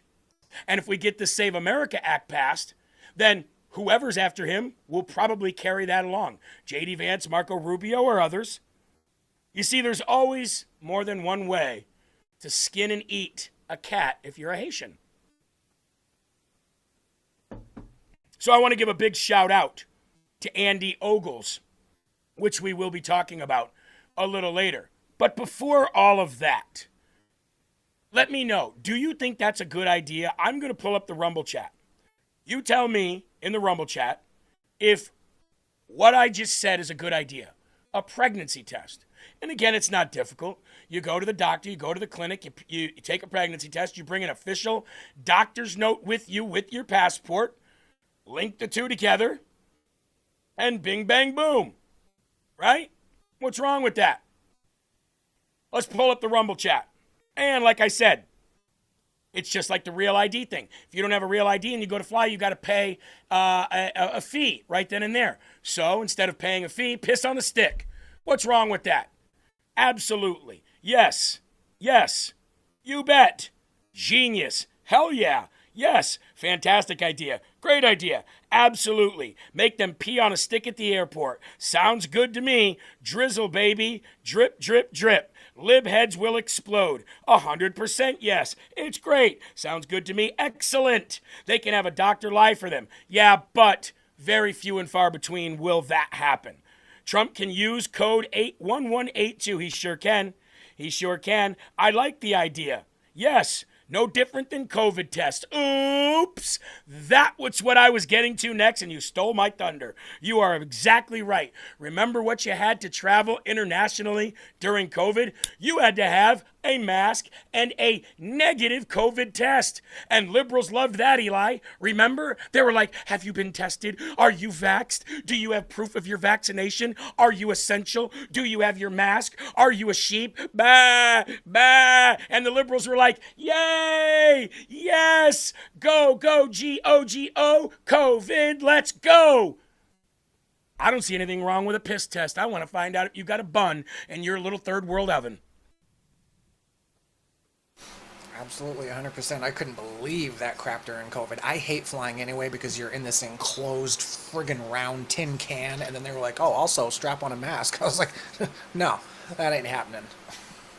Yeah, I remember when I was telling Sabrina this when we were just on vacation. I said, and I was just reliving the moments that I was on a plane one day and I was so sick and tired of it. And I was traveling for Real America's Voice News and for LFA TV at that time.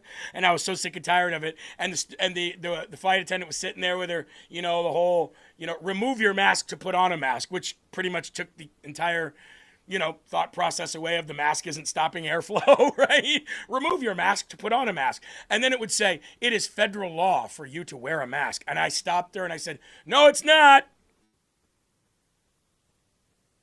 Who said that? Me. It's not a law. It's a rule. It's not a law. If I don't wear a mask, you can't charge me with a crime. Not a law. Well, it's federal law. No. It's a federal law to comply while on a plane with the captain and the flight attendant and stuff like that. I can't cause, if I fight on this plane, I will get federally charged. If I become physical on this plane, I will get federally charged. But if I don't put a mask on, you can't charge me with a crime. You can kick me off the flight.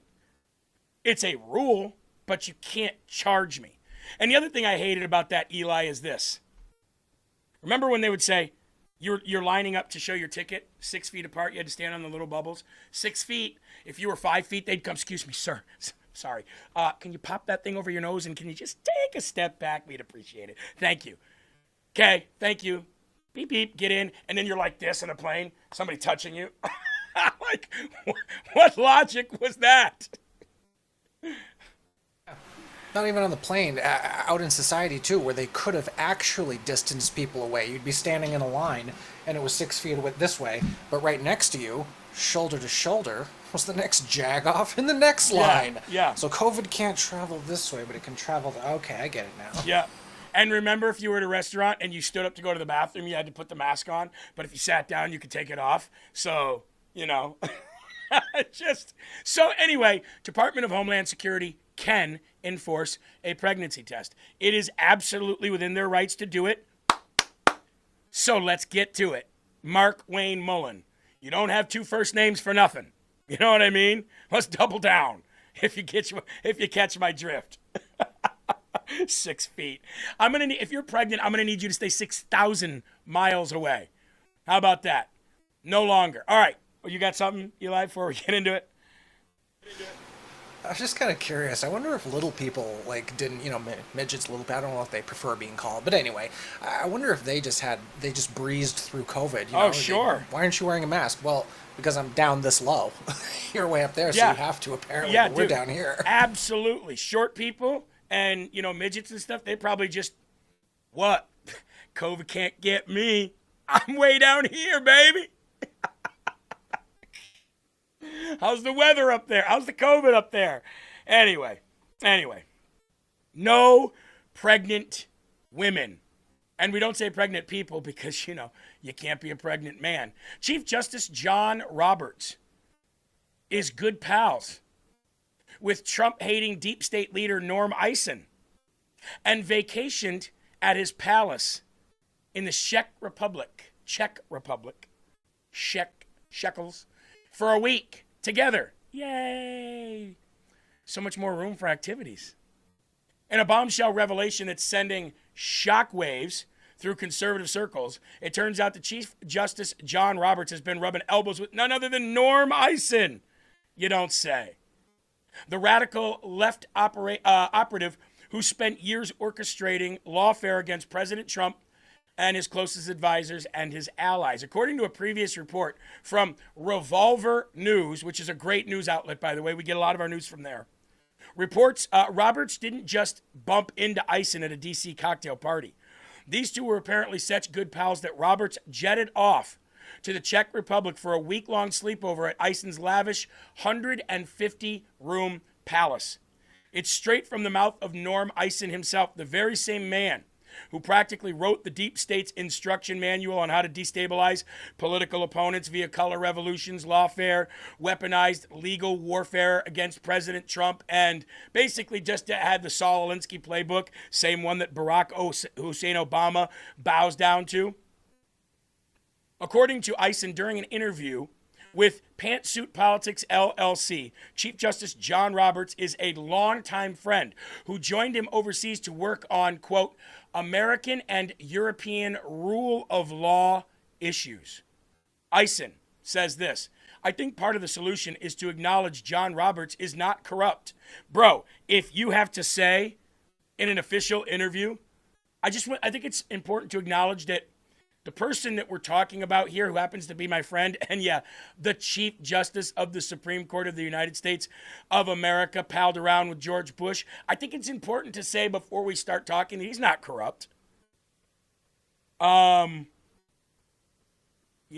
that wasn't really the question. I just wanted to lay that out there real quick. He's not corrupt. Anyway, I know the Chief Justice well. He stayed when I was ambassador, stayed under my roof, came and spent a week with us. We worked on American and European rule of law issues together. And most of the justices are just trying to do their best. And they don't see the world exactly the way I do. But not Clarence Thomas and Alito to a lesser, but still troubling extent. That was Norm Eisen, talking about how great they were together. How awesome it is to be pals. Right?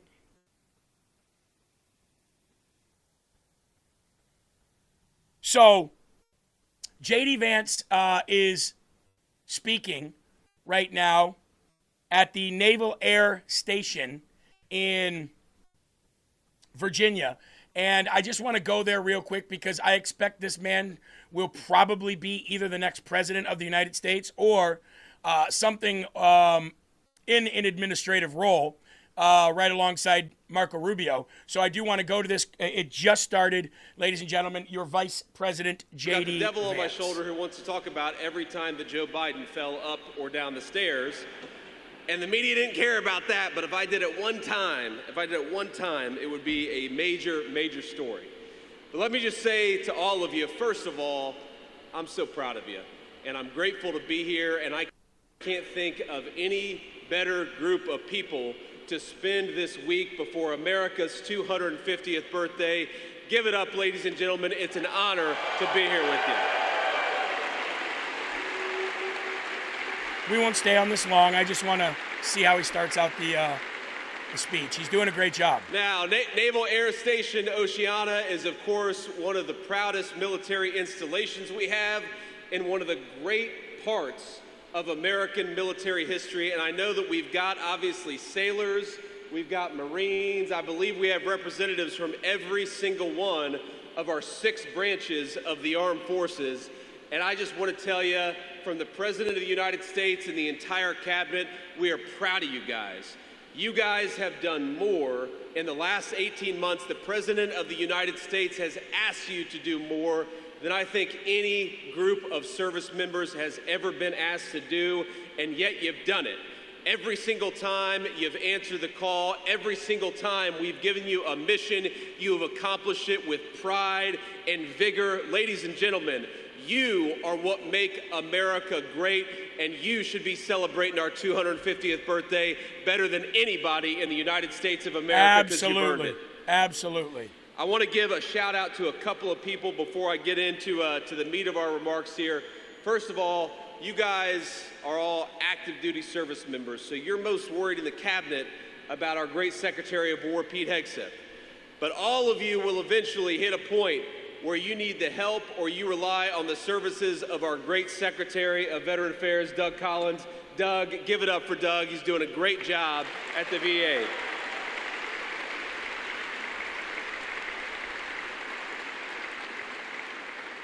I also want to give a special note of gratitude to Jen Kiggins, one of the great congressmen, congresswomen in the entire United States Congress, somebody who comes to work every single day and fights for you. And I just learned this on the airplane over here.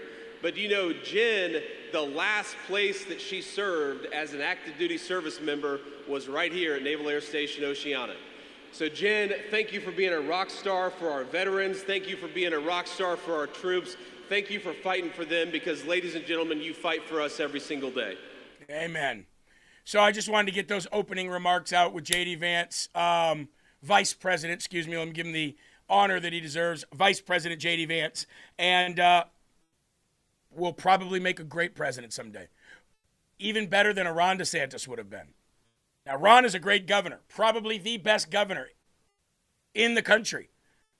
But boy, did he take a wrong turn when he decided to try to stick up for the establishment and stab this administration in its back. Otherwise, he would be in that position. So I just want to give J.D. Vance a big shout out. Now, let's get back to this. Norm Eisen, John Roberts. John Roberts is not only a compromised Supreme Court justice. We've known this for years, even before President Trump. So let's not pretend that John Roberts is somehow we're just blaming it on this guy now because he didn't rule in a way that we want him to rule. This guy's been a problem for a long time. And he was very much responsible, and so was the Bush dynasty family and the establishment, to get Amy Coney Barrett the nomination for the Supreme Court.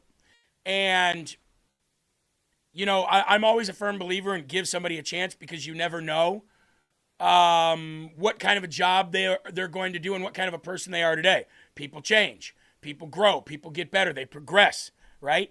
And I would say a perfect example of that is Marco Rubio and J.D. Vance. Look at them both. Look at Marco Rubio, probably the one person that we said no when President Trump nominated him to be the Secretary of State. I, including probably most of you, were like, nope, don't want that. Turned out to be a rock star. So I'm a firm believer in giving somebody a chance. And Amy Coney Barrett had a chance, and almost immediately she started letting everybody down. And then we started finding out more about her personal life and her personal relationship. She's very close with the establishment. She's very close with the Bush dynasty. She's very close with John Roberts. John Roberts and her are like two peas in a pod. So you've got a problem there. You've got some problems there.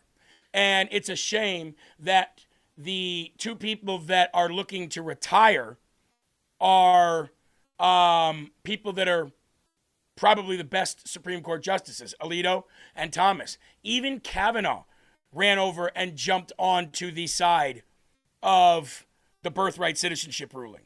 So, and the really crazy part about this is we have footage, and I'm going to show you today, that just like in every other case, Democrats 30 years ago, 20 years ago, are saying the same things we're saying right now. So you can really see how the two parties have changed, okay?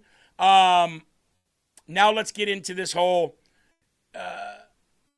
John Roberts and birthright and pregnancy tests and female travelers.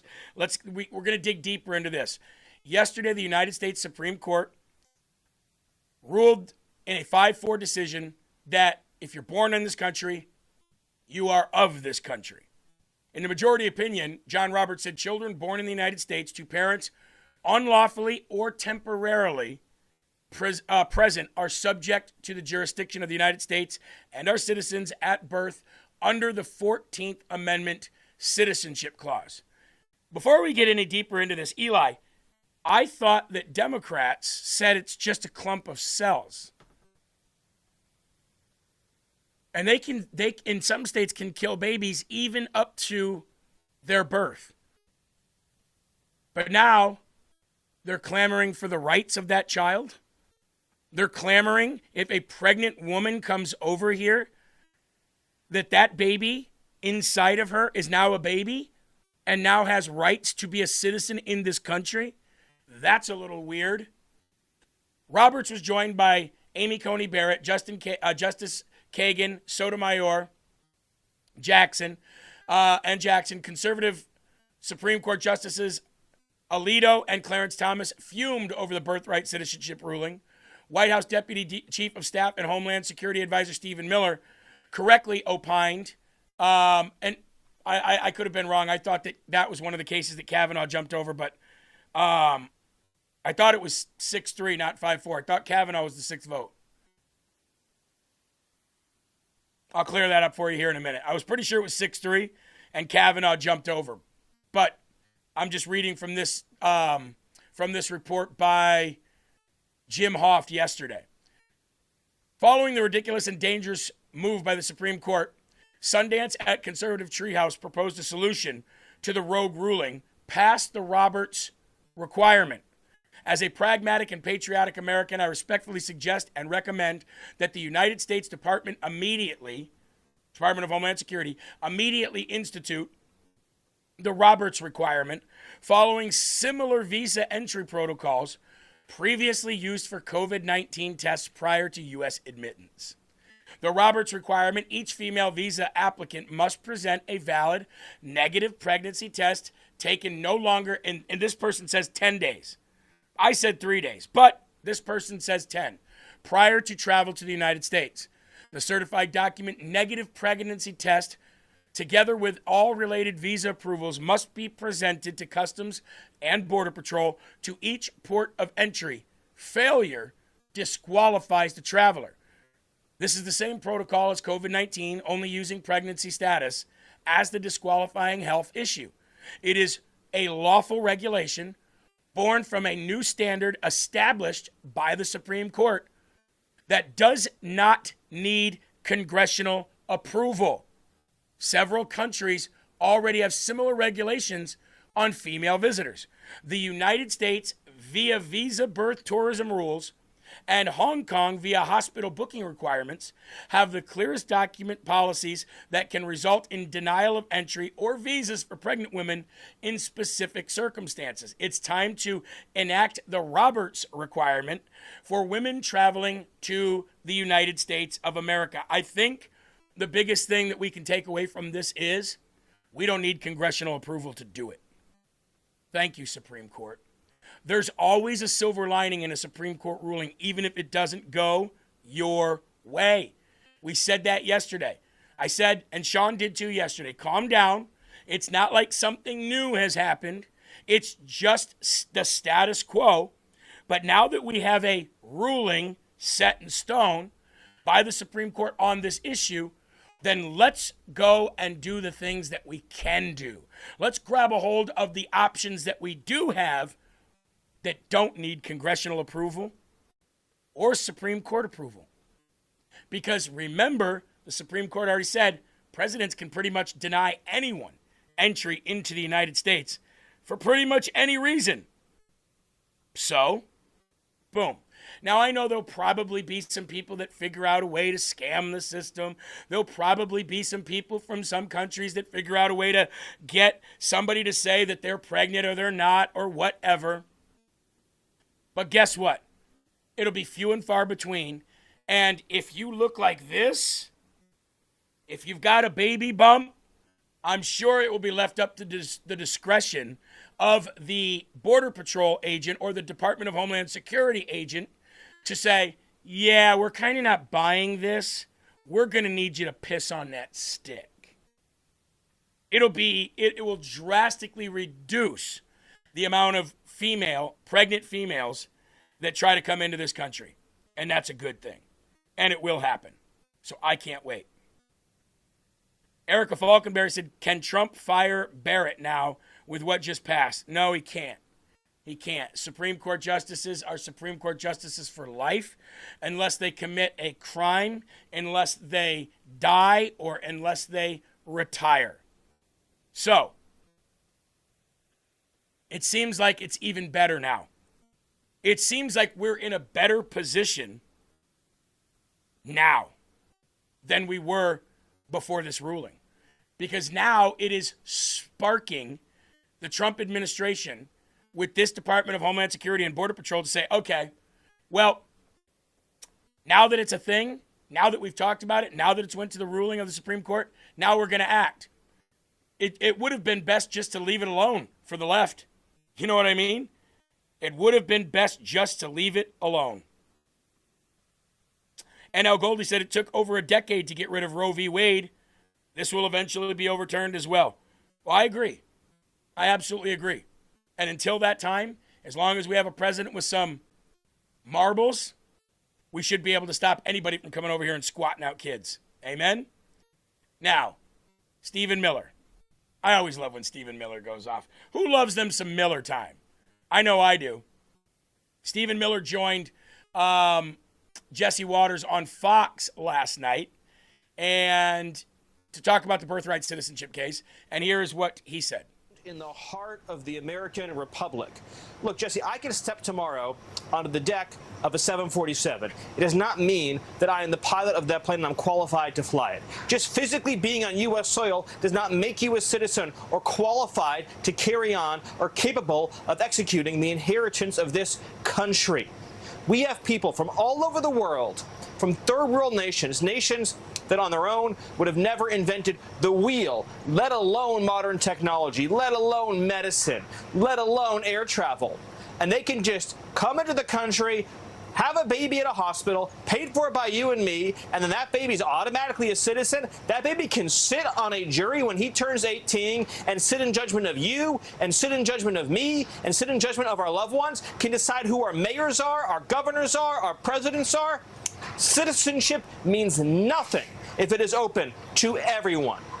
The idea that you can have a cruise ship filled with foreigners and they just dock at a port for an hour and someone has a baby, Jesse, the baby's an American citizen.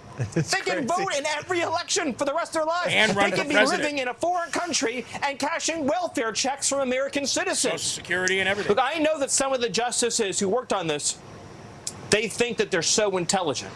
There is no possible reading of the 14th Amendment that applies to foreigners with foreign loyalties, foreign citizenship, foreign obligations, foreign everything. And here's another point. Here's a pretty good clue. He's not wrong. He's not wrong. Jesse went on to say, and I think I got the clip I'll play a little bit here in a little while. He went on to say things like, so you could just go to Guam, have a baby, and all of a sudden, because you were born on a U.S. territory, you are U.S. citizen, you can go somewhere else, live the rest of your life, vote from there by mail-in ballot, collect Social Security when you're old, run for president when you're 35. I'd like to give a big shout-out to Pascal Najadius. I hope I'm saying that right. For the raid stream, we appreciate you and your audience.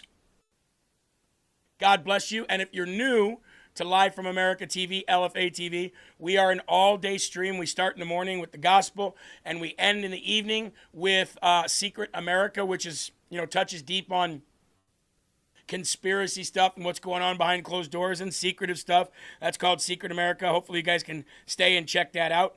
MR Bob says, no midterms this year. It's coming. Oh, we're going to have midterms. We just announced that we're going to have a midterm convention. Midterms will happen, and the Republicans will win. Now, obviously, we know that Justice Thomas and Alito are fuming over the birthright citizenship ruling in blistering dissents. I believe Justice Thomas put out like a 90-page dissent, which is massive. Massive.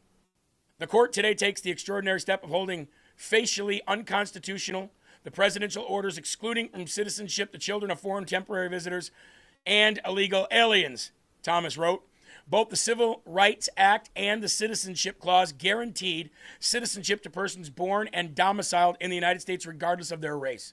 Neither guaranteed citizenship to persons who were not domiciled in the United States of America. Blacks were entitled to citizenship because they were Americans. They had no other homeland, owed no allegiance to any foreign power, and were subject to other authority. They fought and bled in the same battles, gained and gloried in the same victories, and were liable to be called upon to defend America in time of war, alongside every other citizen, he said. Justice Thomas rightfully said that the Reconstruction Amendments after the Civil War, specifically the 14th Amendment, were to ensure that the children of black slaves would be given citizenship. Quote, in doing so, the court adds to the sad story of the 14th Amendment, which was designed and understood to secure equal rights for the freed blacks, but has instead been repurposed for political projects that the Reconstruction Congress did not support, Thomas added. Justice Alito called the ruling a serious mistake, saying, quote, this is one of the most important decisions in the history of the court. And in my judgment, the court has made a serious mistake. Careful analysis of the text of the 14th Amendment and the process that led to its adoption shows that it does not degrade the concept of United States citizenship in this way. Instead, the 14th Amendment confers citizenship on only those children who at birth owe allegiance solely to this country. Goes on to say, United States citizenship is precious. Anyone who has attended a ceremony where citizens are naturalized can see that the message on the faces of those who take the citizenship oath. Before saddling the nation with a medieval rule, we had better be certain that the Constitution requires it. Alito added. President Trump responded that the Supreme Court birthright citizenship ruling was horrible and called on Congress to immediately act. And I think immediately acting, you do need Congress to act and codify something into law about people coming here to anchor baby, right? You don't have to change the 14th Amendment. You don't have to get a ratification of the states in order to sign that into law about people who are with child coming to the United States of America. So I think you should legislatively pass that through a series of bills and get that signed into law. However, in the meantime, the Department of Homeland Security and Border Patrol needs no congressional approval to not allow them to come in.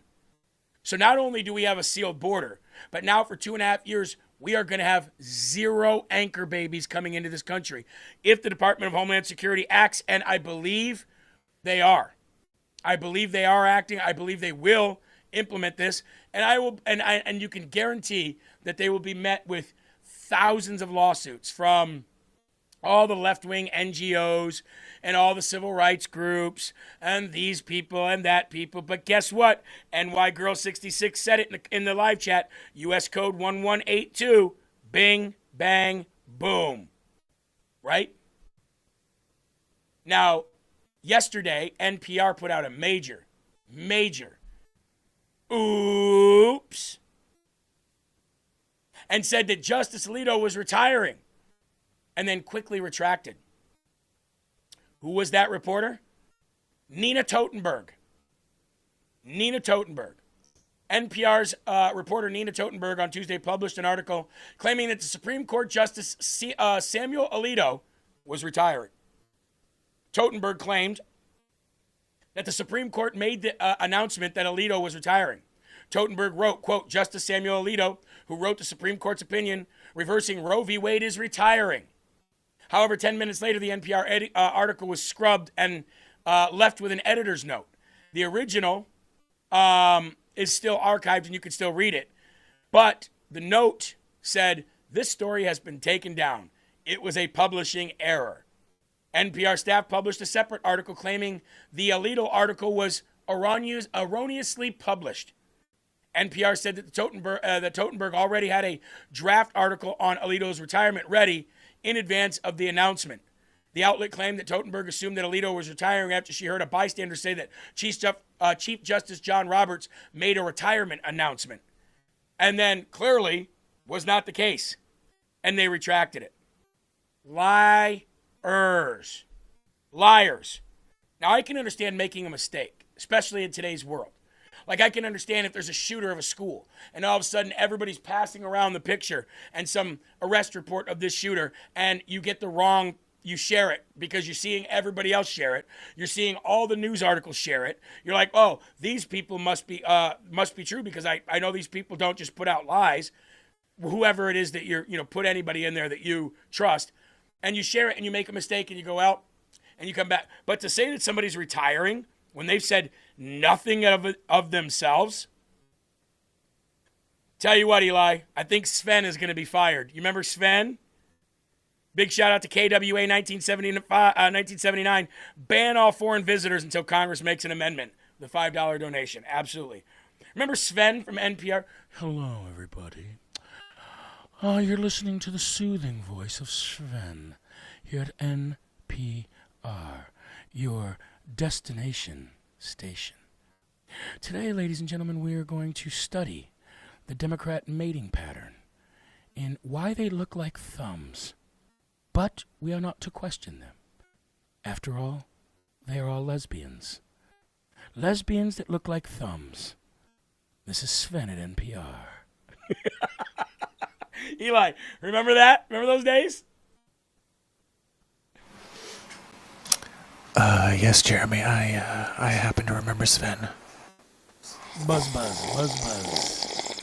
Buzz, buzz, buzz. Buzz, buzz, buzz. Sven, he made his triumphant return. Yeah, good job, NPR. That's why you don't get public funding anymore. That's why you're a joke. And we hope that you go out of business very, very soon. That's okay, right?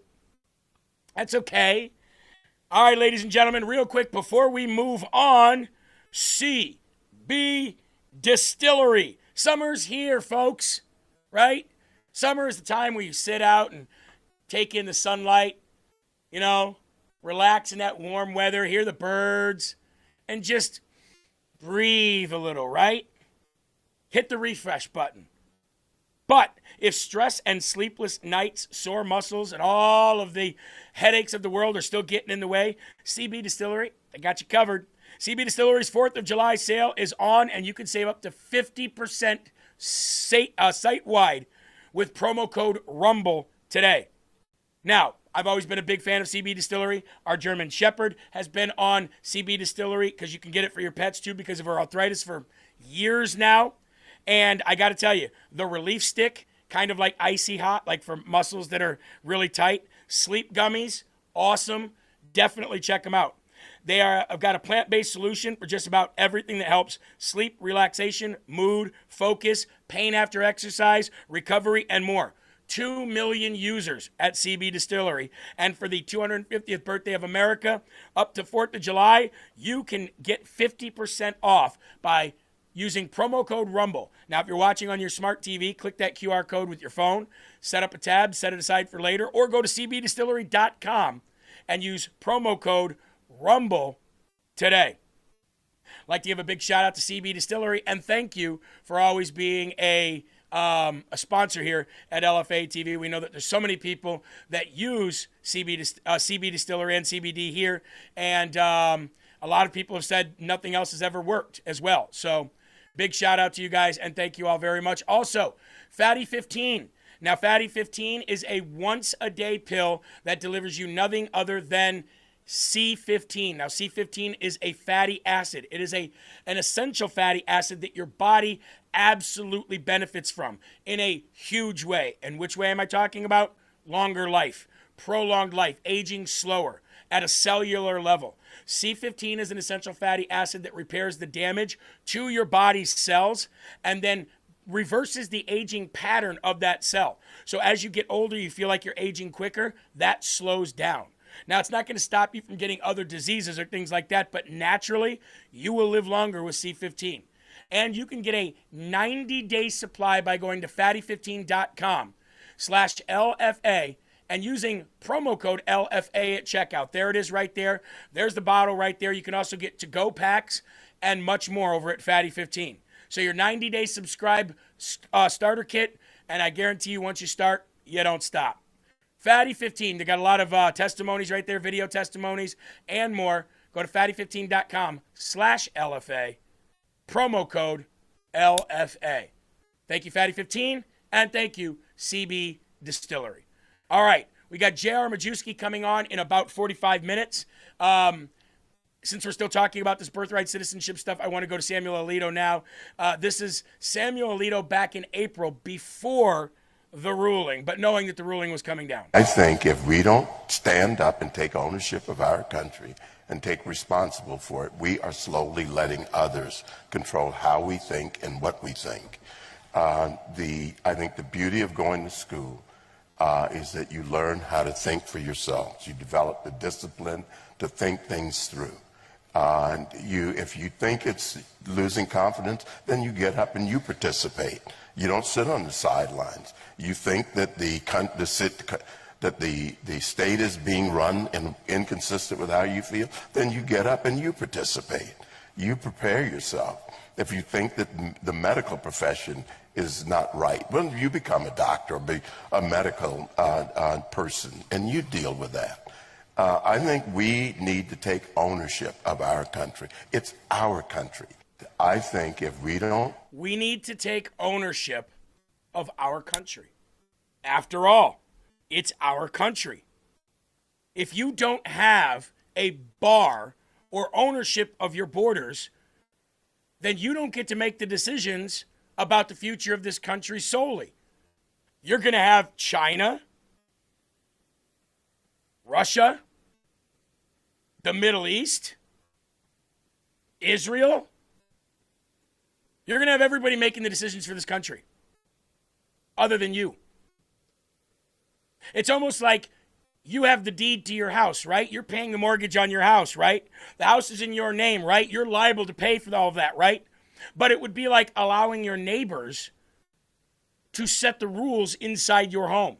When I was a kid, I would say, Mom, this person gets to do that. Or Mom, that person gets to do this. And Mom would say, that's those people. That's their family. Those are their rules. We don't live by those rules here. But that would be like your friend's parents or your neighbors setting the rules of your home on how you raise your kid, when you feed your kid, when you eat yourself, when you go to sleep, when you wake up, when to go to work, when to not be home, when to be home. Would you like to have your neighbors set the rules of your home? He's absolutely correct in what he said there. You don't have ownership of your house, your country, then someone else will. And that's what the Supreme Court wants, clearly. That's what they're setting up for. Now, here was Jesse Waters last night talking about that whole Guam thing, and he's absolutely right. Check it out. How do you feel about this? I'm angry. Are you? Alito said we blew it. He said in his dissent, this was one of the most important cases the court's ever seen, and we blew it. He and Thomas were basically like, yeah, this devalues and degrades U.S. citizenship because it opens it up for anchor babies and for birth tourists. Now, the Chinese communists could take their pregnant wife to Guam, he's right, have a baby, fly the baby back to Beijing with a U.S. passport, and then that baby, when he's older, can get U.S. welfare, he can vote. Technically, when he's 35, he could become president of the United States. That's the stupidest thing anyone ever thought of. Jesse, how do you feel about it? So I want to ask the people that happen to be left-wing, right? Somebody said we have a birthday in the house. I don't know whose birthday it is, but if somebody could let me know. Eli, do you know? Looks like it's for Wayne Davis. Well, what are you waiting for? Sorry about that. Happy birthday to you. Happy birthday to you. Happy birthday, Wayne Davis. Happy birthday to you. Happy birthday. Happy birthday, Wayne. All right, I want to go over to YouTube here. Obviously, there are some left-wing people over here on YouTube. Do all of you agree that what Jesse is saying is correct, or do you disagree? Are you okay as an American citizen? Are you okay? You're a left wing. I really want to know. Are you okay with the scenario that he just laid out? That the Chinese communists sending people over to have babies in American territory and then taking them home, allegiance to China, raising them there, but yet access to all American amenities, including the ability to run for president. Do you agree that that's okay? I literally need to see you say that on this thread in YouTube. So I'm over here on YouTube right now. And let's see what we've got.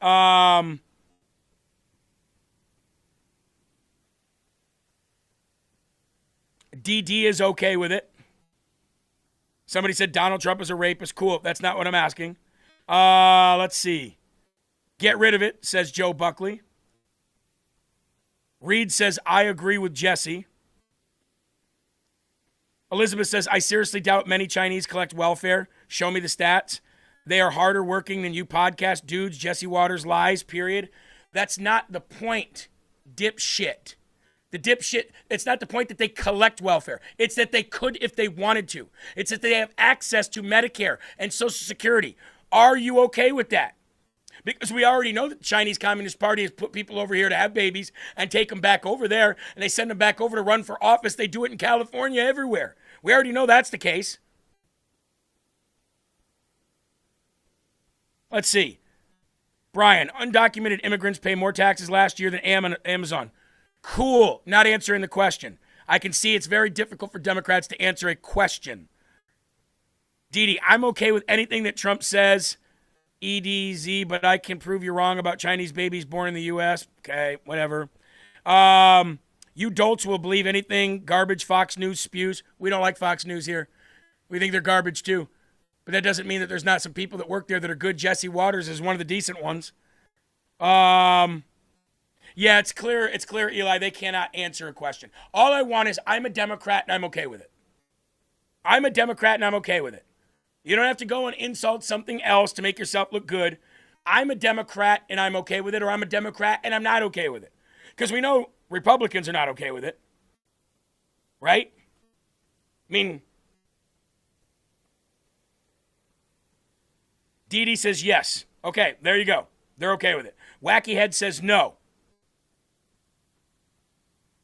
Elizabeth says they don't, and yes, and you're lying right now. Just fear-mongering. I'm okay with anything that Trump and Jesse Waters hate. Well, then you are an un-American loser.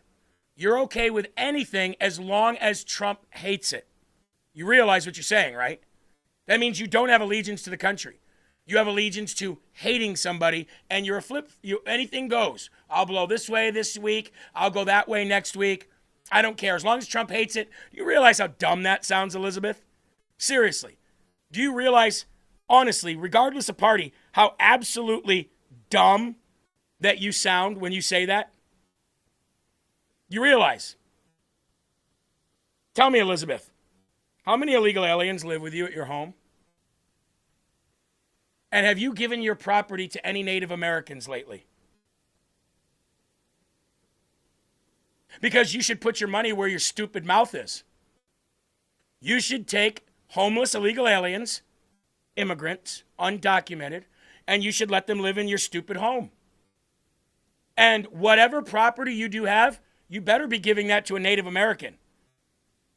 Otherwise, you're just another stupid Democrat.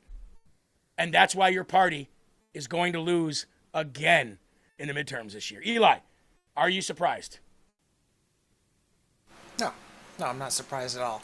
There's a starved for attention problem in this country, and she's virtue signaling. Rights for people who aren't supposed to be here. Rights for people who aren't supposed to be here. How about the rights for the poor people who live down the street, right down from you, just sitting there, begging for food or help or anything that you don't advocate for? That's because the Democrats haven't told you to advocate for them. You're sick, you're twisted, you're a virtue signaler, you're a loser. Yeah, and you're a liar, too. You're a liar, too. You would never practice what you preach. You're an absolute scum of this country, and you're the people that we're going to get rid. We're the people that we are going to purge from the political spectrum of this country. We are going to kick the snot out of you so bad this November that you're going to continue cutting your wrist and screaming about shit you don't even really care about. As a matter of fact, Elizabeth, would you like to come on and have a face-to-face debate? I would love that. I'd love for you to come on, and I'd love for us to have an actual face-to-face debate where you can't Google anything so that I can show the world how incredibly ignorant of facts you actually are.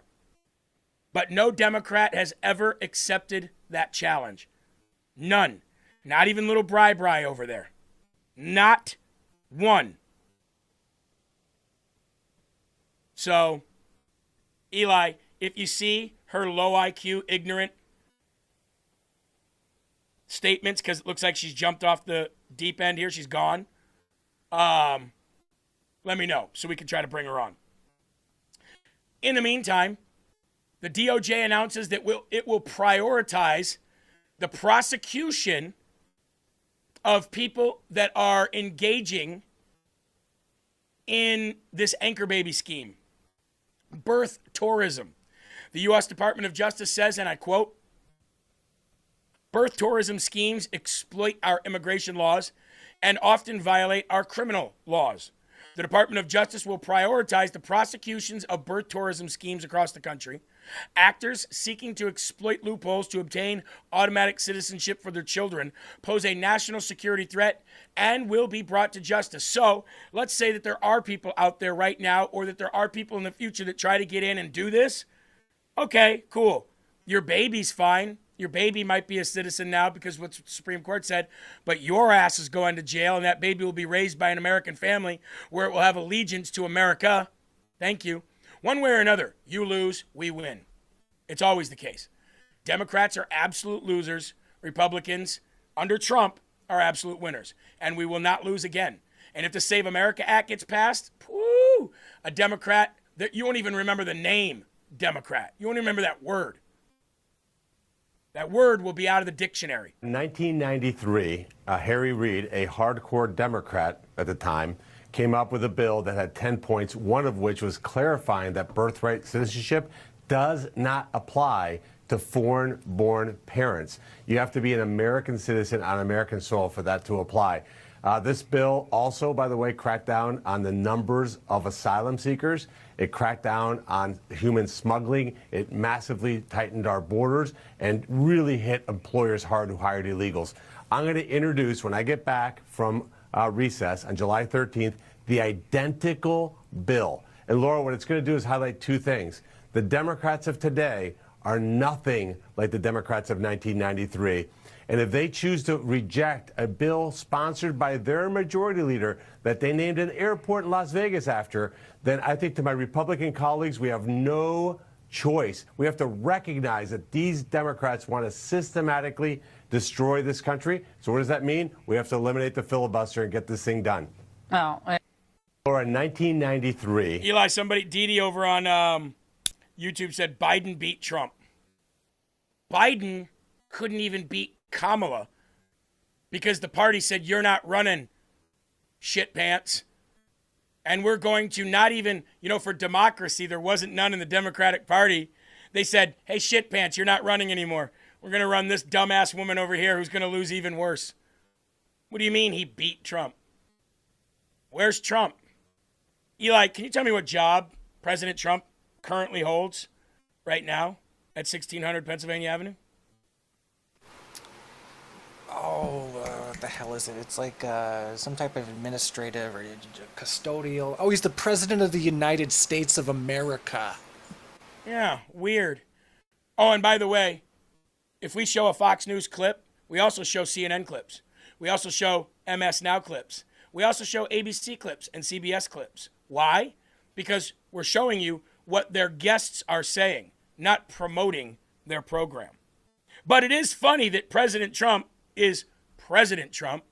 You know who's never been president? Hillary Clinton. You know who stole classified documents when they didn't have the clearance when they weren't president? Joe Biden. You know who else never became president?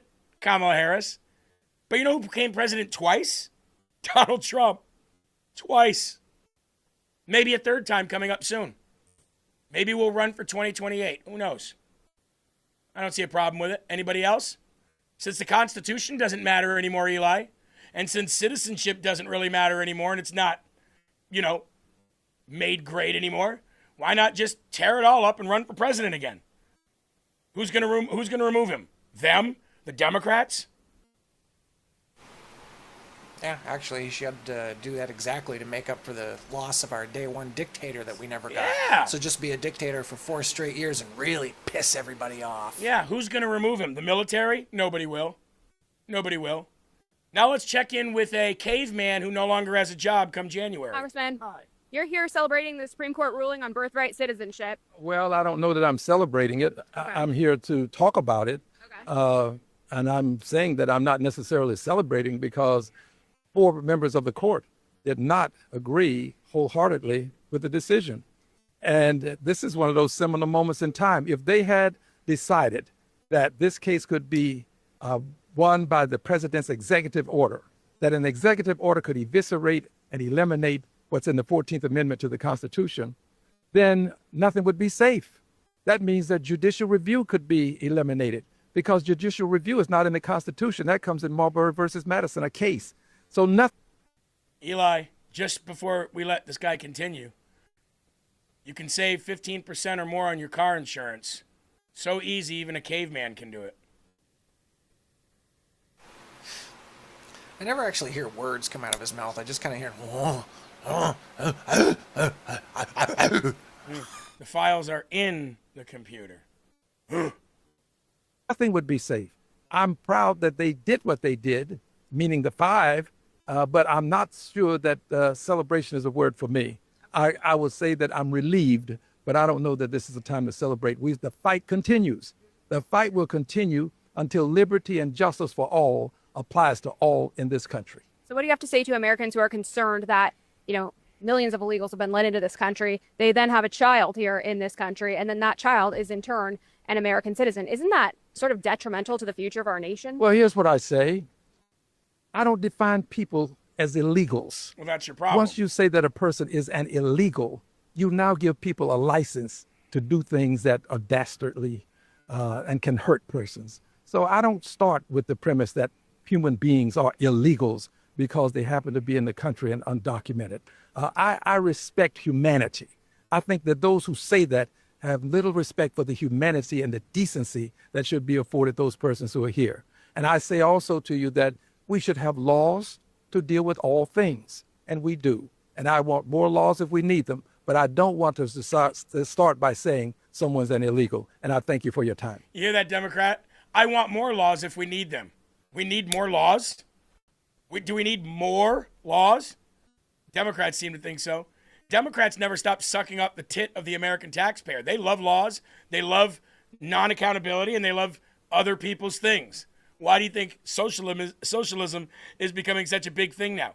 And here's the other thing. This Democrat Party has convinced the youth that they can't ever afford the American dream. They've convinced our kids that they need to be given things because they're not on the same level playing field as their parents, millennials, or Gen X or boomers were. Because back then you only needed one income and blah, blah, blah. I don't let that fly in my house. I don't also pay for my kids' college. I told my son yesterday, if I had $1 billion, I wouldn't pay for your college. My son says, why? And I said, because I want you to pay for your way in life. I want you to spend money on things that I know you're going to be invested in. It's like buying your kid a car. You think they really care about that car? And college is a shit waste of time today anyway, unless you're going to something that you absolutely need it for. Tech school. I tell my kids, go to tech schools. You really want to have a great job? Learn a trade. Learn how to weld. Learn how to do plumbing and heating. Learn how to do electric work. Learn how to do pipe fitting. Learn how to do heavy construction, heavy machinery. Learn how to do something where, you know how much a plumber makes these days? You know how much a licensed master electrician or a licensed master plumber or a pipe fitter or a licensed master welder make these days? They're making doctor wages. And you can get that and make money while you're doing it. Instead of going to college, wasting your time to become indoctrinated with left-wing bullshit propaganda and come out retarded and broke. Who cares? Who cares? I wouldn't pay anything for my kid to go to a university. Now, I would help pay if they were going to go to a trade school. Right? But they've got our children believing that because we live in a world where things cost more money, that they can't succeed. Then get 2 jobs. Are we now above working our asses off for things that we want in life? Are we above that now? Are we just, well, I can't find a job for $50 an hour, so I'm not going to get a job at all. I'll hold my hand out. The Democrats do. The illegal aliens do, and look how much they get. Yeah, but they also live with no honor. They also live with no moral code or any kind of respect for their country. They also don't get what they get from the blood, sweat, and tears of their own hard work. Sweat equity, we call it. Don't give me any of that bullshit. My kids are taught, get out there and earn it. Figure it out. Stop blaming it on somebody else. That's what Democrats do. I tell my kids that too, since they were little. You want to grow up and be a Democrat? No, Daddy. I don't want to be a Democrat. Good. I wouldn't either. Eli, am I wrong? Am I right? Back me up here, brother. Completely and totally agree. And I'm sorry, I just got to point out that the director of Citizen Vigilante seemed to have shared this. Keep watching Citizen Vigilante and we can start shooting part 2 soon. Citizen Vigilante 2, the end of the Somali scams. Bro, and you see there's an American flag behind it? That means he'll be in America instead of Europe this time. Oh, that'll be great. I bet he'll be up in Dearborn, Michigan. Let's go, baby. Ryan Matta probably hated that movie. Just want to clarify, you think if an illegal alien is here, they have a kid in America, then that child should in turn be an American citizen? This is not about undocumented, ma'am. It's about the American experiment. 250 years. We have legal residents fighting for our country that are being deported. Ma'am, it's about what's made this country great. People, immigrants, citizens, everybody fighting together. This is the greatest economy in the world, the most powerful economy in the world. What's wrong with it? It's functioning great. You want to deport people who are born here, who are serving our country? You are weakening our economy. You're weakening our nation. This is a great country, documented, undocumented, American citizens fighting, working together. That's what America is, man. So undocumented citizens are contributing We to just the had an undocumented immigrant deported in my district, and his daughter is fighting right now in the USS Abraham Lincoln in the Middle East. What is you he think saying? that's a good decision? He's not even speaking We just full had a nun sentences. picked up in Texas. Is that the worst of the worst that President Trump promised to deport? Yes. Are you Just crazy? open No. the floodgates Look at for the facts. everyone? This is not about the floodgates. It's about taking people that have been here for 30 years, working hard, whose children are part of our American military, and breaking up those families. You're telling me that strengthens this economy? First of all, learn English, dipshit. We can tell that you're not from here.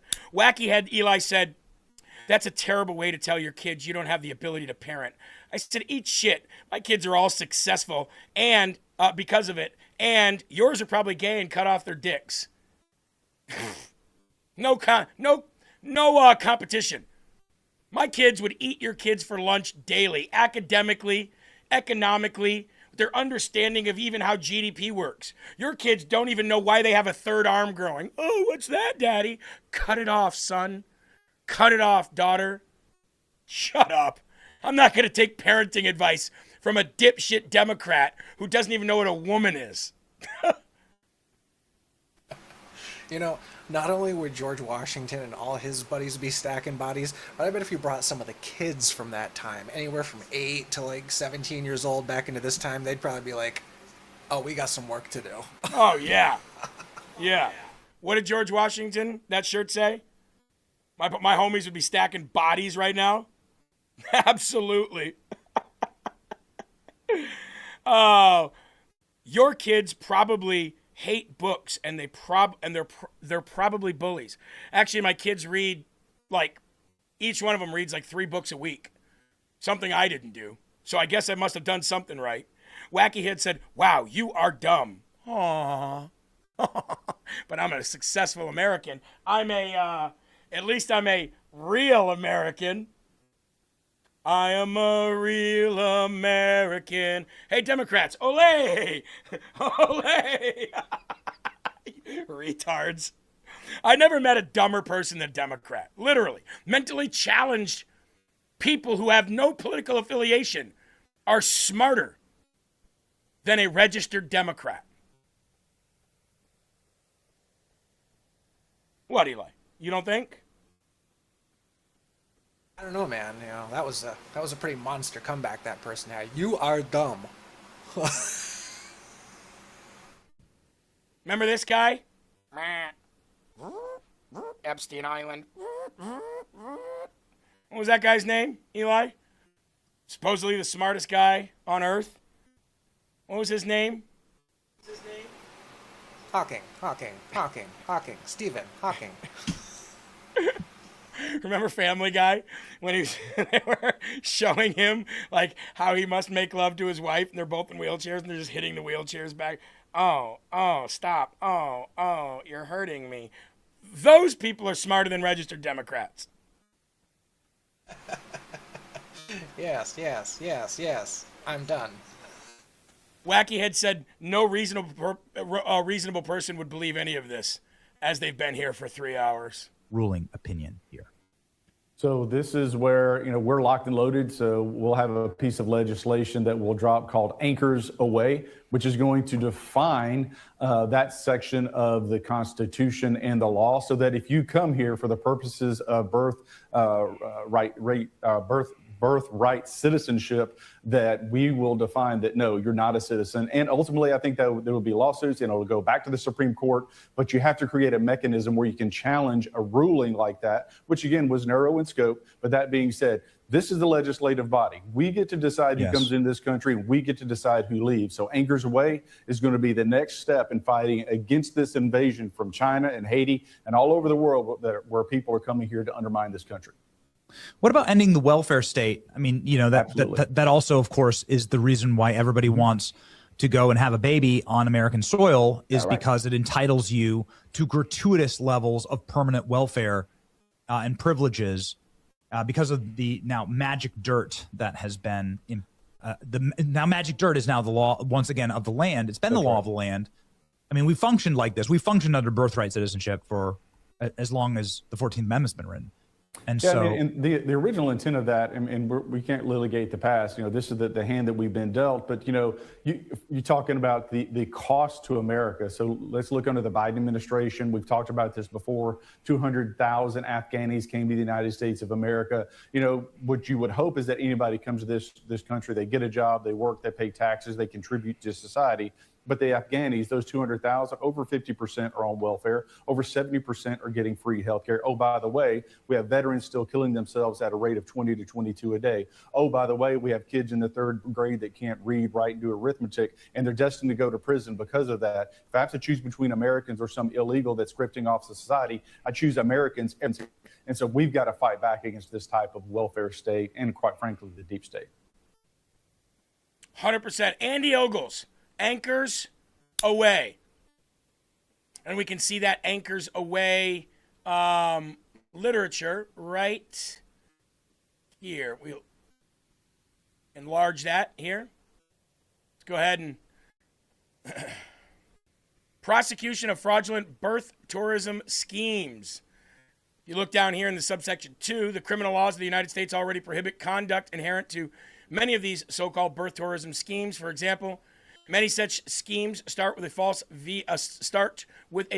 visa application, with lies about the purpose of duration of one's travel to the United States in violation of Code 18 USC 1546. Some recent examples crystallized these schemes. In 2024, a husband and wife, Michael Wei Yu Liu and Jing Dong, were each sentenced to 41 months imprisonment for operating a birth tourism scheme with a business named USA Happy Baby Inc. that charged Chinese clients tens of thousands of dollars to help them give birth in the United States. Eli, I thought the Democrats over on ShitTube said that this wasn't real, that to show them the receipts of this happening. Huh, weird. Weird when we actually do, huh? It doesn't mean anything. Trump's horrible. That's it. You're all just nothing but a bunch of Hakeem Jeffrey Low Aku individuals. The MAGA extremists. Hey, you know what? Losers focus on winners. That's why you're on my page. And winners focus on winning. That's why we get paid every time you type. Gracias. Or gracias. Oh, wow. Liu and Dong assisted customers with obtaining fraudulent visas to enter the United States and provided customs entry guidance, housing, and transportation into the United States. As part of the scheme, Liu and Dong coached their customers on how to hide their pregnancies from immigration authorities. Yeah, they're doing jail time right now. Similarly, in 2022, they're out of jail by now, but they did do 41 months. They did do, let's see, in 2024, so they're still in jail. Good. Similarly, in 2022, Ibrahim Aksakal was sentenced to 27 months imprisonment for conspiring to commit health care and wire fraud in connection with a birth tourism scheme that Axikal operated in New York. Axikal and his co-conspirators advertised a birth tourism scheme on 2 Turkish-language social media pages. As part of the scheme, Axikal and his co-conspirators instructed the women to conceal their pregnancies from the immigration authorities. In addition to the prison term, Axikal was ordered to pay a restitution in the amount of $1,039,723.63 and forfeiture in the amount of $397,500. That lucky one over on YouTube says, I haven't seen MAGA win yet. Bitch, you're in it. You're in the winning. By the way, I'm on YouTube talking all of this shit to you, and you can't even ban me there anymore. Donald Trump is your president. We just redistricted so many states to give us so many House seats, it's almost impossible for you to win. And we have DHS going to be at polling places to make sure that illegals don't show up. And we've got the USPS saying they're not going to send mail-in ballots to those states who don't comply with the executive order. Bitch, you're in the winning now. Just wanted to lay that out. Somebody says, I want to play the YouTube game at LFATVUS, ladies and gentlemen. And by the way, this Supreme Court decision, I'm actually glad it went this way. I am now. Because the President of the United States and the Department of Homeland Security would have never, ever, ever, ever, ever, ever made it so you had to show a pregnancy test to come into this country. Now we will. I'm almost glad it happened because the status quo is the same. The law is still the same as it's always been our entire lives. But now, as President Trump always does, we're going to find a way to make it so you wish you would have ruled the other way. Because now pregnant people aren't even going to be able to visit the United States of America. Oh, that's good anyway. That's good anyway. We don't want you here. We don't want you here. You're openly calling for the end of free and fair elections, you jackass. Oh, yeah, how am I doing that? How am I doing that? How am I openly calling for that? By saying citizens should only vote and to show ID? Oh, mon Dieu. Oh, I'm ending free and fair elections. No, I'm ending corrupt elections. That's what we're ending. And you guys can't stand it, which is why you're here every day. Got more. Yet again. Shannon. All right, this comes from Justice Alito, who brought this up during the arguments. This is his separate dissent. He said the court's interpretation also has national security implications. Suppose that a person's only connection to this country is that he was born here to a mother who was present just long enough to give birth and then quickly return to her native country. Suppose that country is a strategic adversary or enemy of the United States. Suppose the child never visited the United States while growing up and was inculcated with hatred of this country.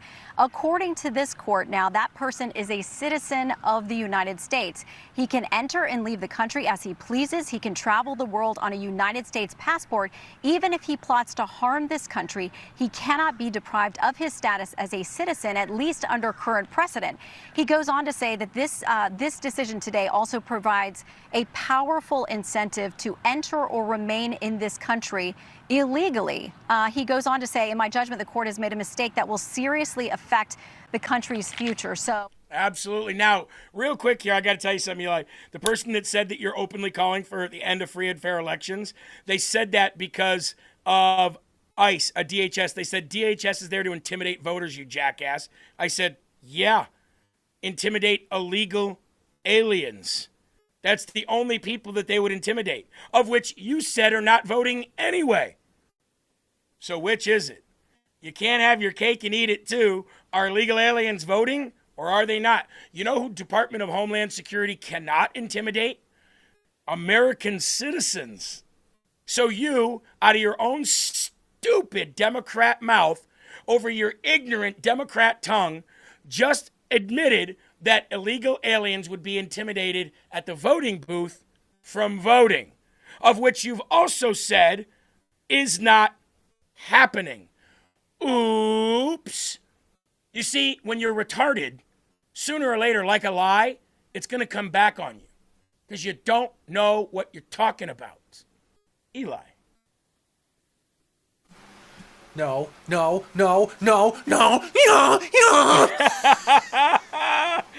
Absolutely. Hee-haw.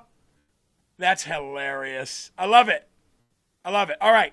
Before we bring on J.R. Majewski, we got a lot more to cover today, but J.R. Majewski is going to be coming on here in about 7 minutes.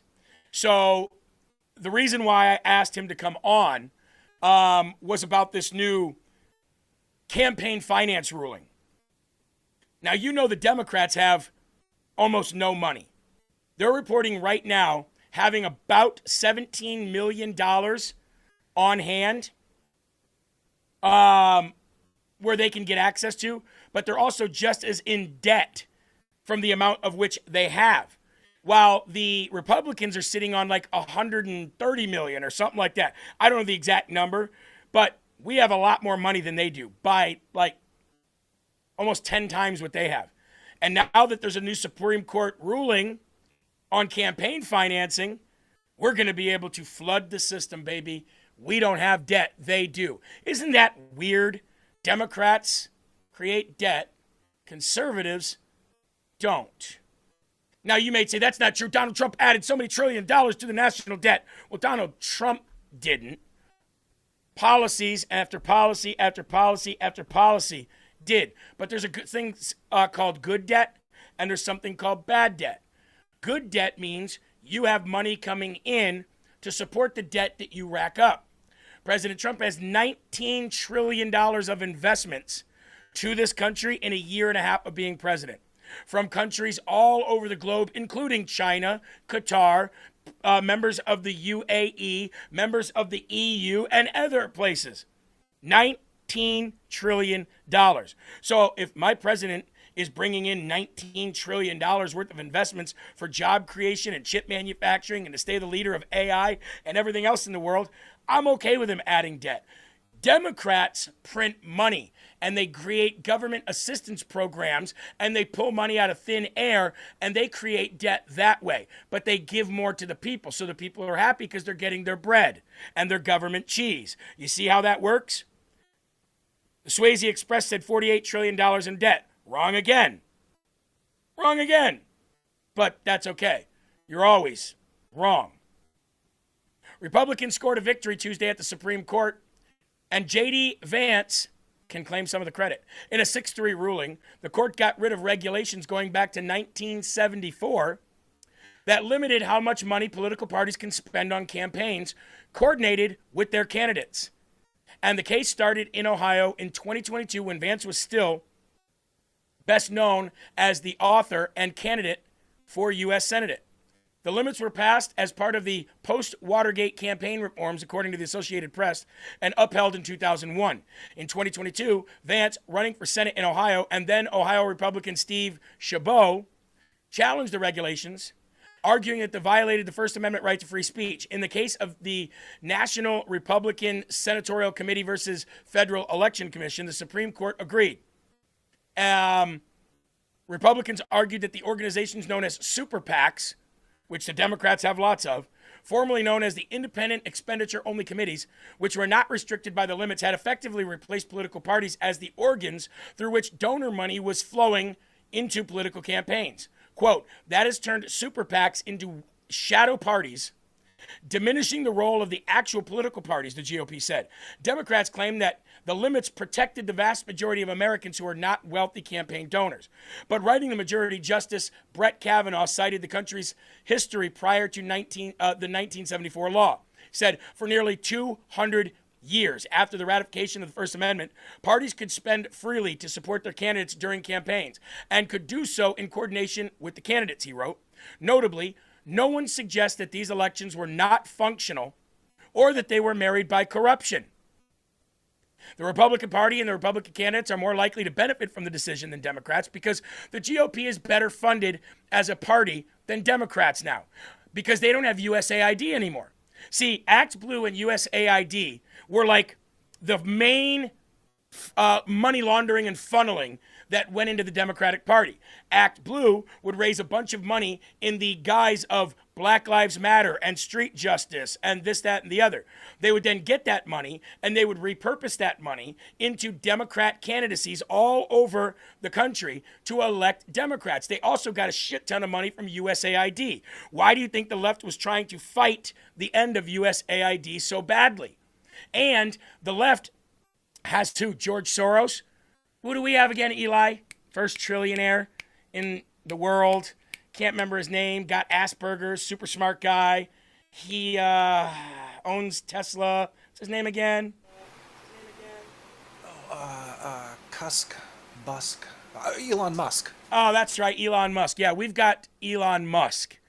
So, excuse me, while George and Alex Soros play touch butt in the park together and try to fund their shitty Democratic Saul Alinsky Marxist party, we're winning, okay? We're winning. According to, compared to George Soros and the money that he has compared to Elon Musk, it's like a sheet of toilet paper. George Soros' entire wealth is like a sheet of toilet paper with his face on it that Elon Musk wipes his ass with. So, good news for us. Now, before we bring on our guest today, let me play a video that I watched of his this morning and was the sole purpose for me reaching out to him. And he's an old friend. You might know him. He was endorsed by Trump when he ran for office as well.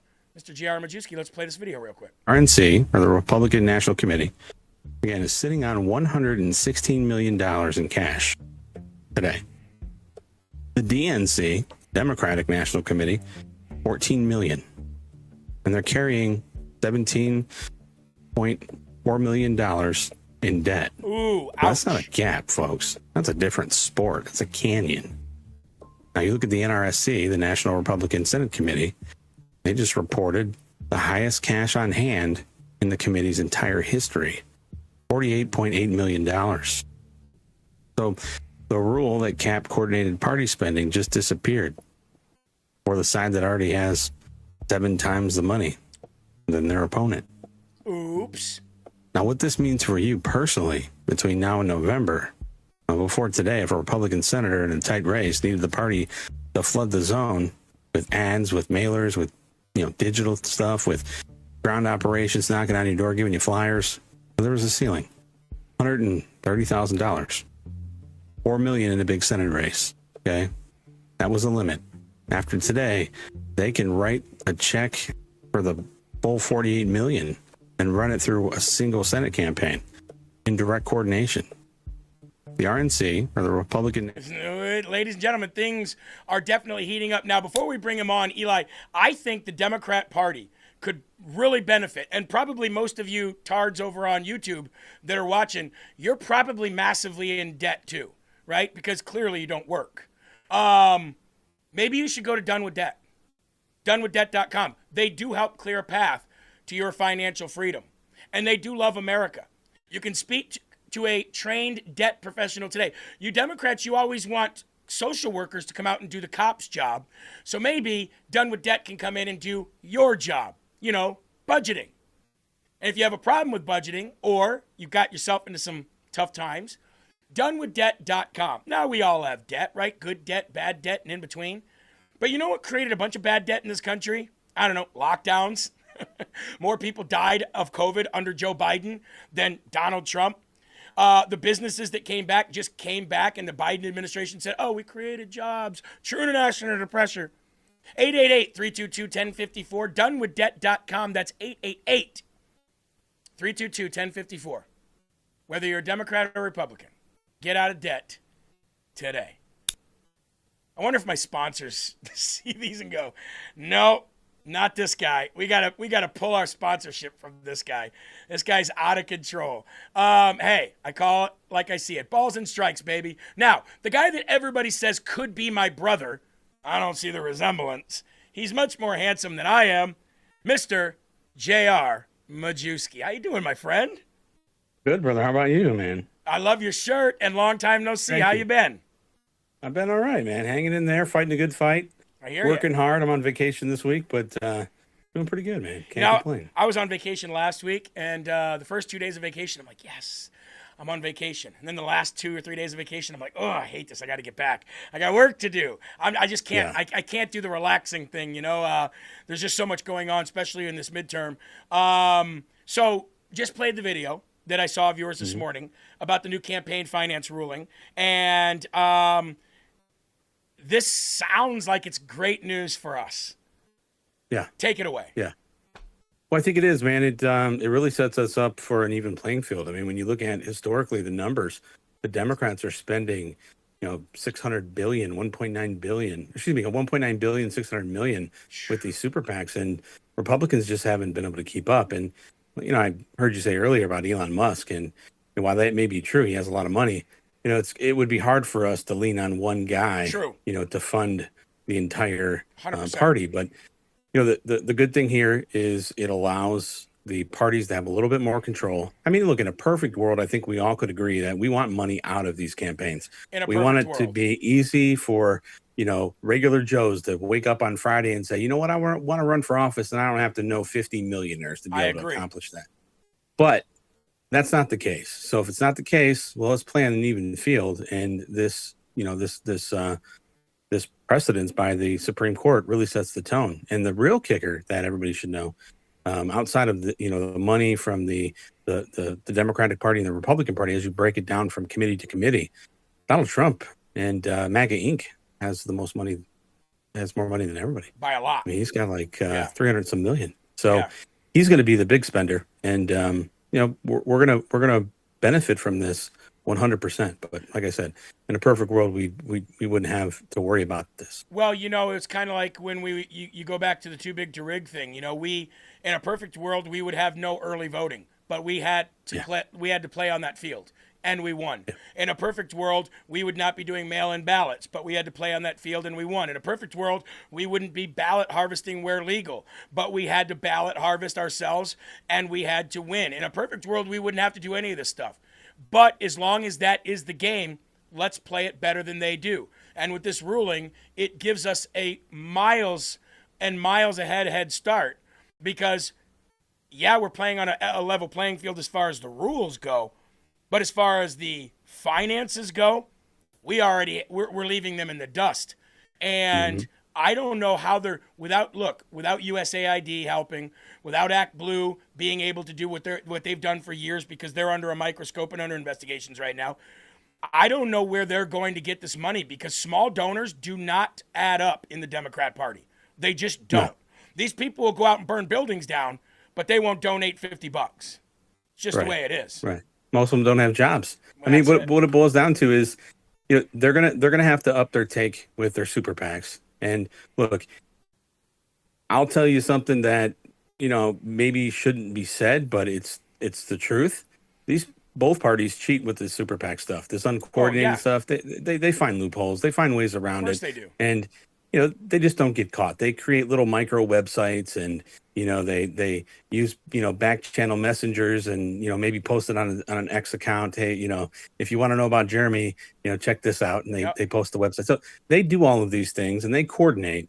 I think the Democratic Party, they like to do things. Their big donors like to do things in the shadows more than the Republicans. But at the end of the day, this Supreme Court ruling, as well as the others yesterday, I mean, Trump had 3 rulings in his favor, and all the left talked about was birthright citizenship, because they wanted to hand him the loss. Yep. But look, this is the beauty of the strategy that we have in the Oval Office. He's forcing these national conversations. Republicans have known about this for how many years, and they've been chicken shit. They don't do nothing but bitch about it. That's what they do. Yep. Because they can be the weak ones. They don't have to have any accountability. They don't have to do anything. They could just cry and say, "Hey, give me $100," or Joe Biden's or Kamala Harris is going to be the president, or some other BS that they try doing. But Trump is actually forcing them to do their jobs, and they need to raise the money now, and they need to be smart with it. Yeah, a lot of what Trump has done, and a lot of the lawsuits that he's had to fight, he's won. And you're right, you won't, unless you're watching shows like this or, even like Real America's Voice News, or, some people on Newsmax or Right Side, you're not hearing about the wins. You're only hearing about the losses. But you're right, major wins in the fact that he can fire people that they said he couldn't fire before, right? Right. You want to talk about draining the swamp, I think, and I'm just going to pivot here real quick. We'll come back to it. Sure. But a lot of the people on the right, especially the woke right people, the ones that left him, the idiots, like the MTGs and stuff, they think that drain the swamp means you got to put everybody in prison.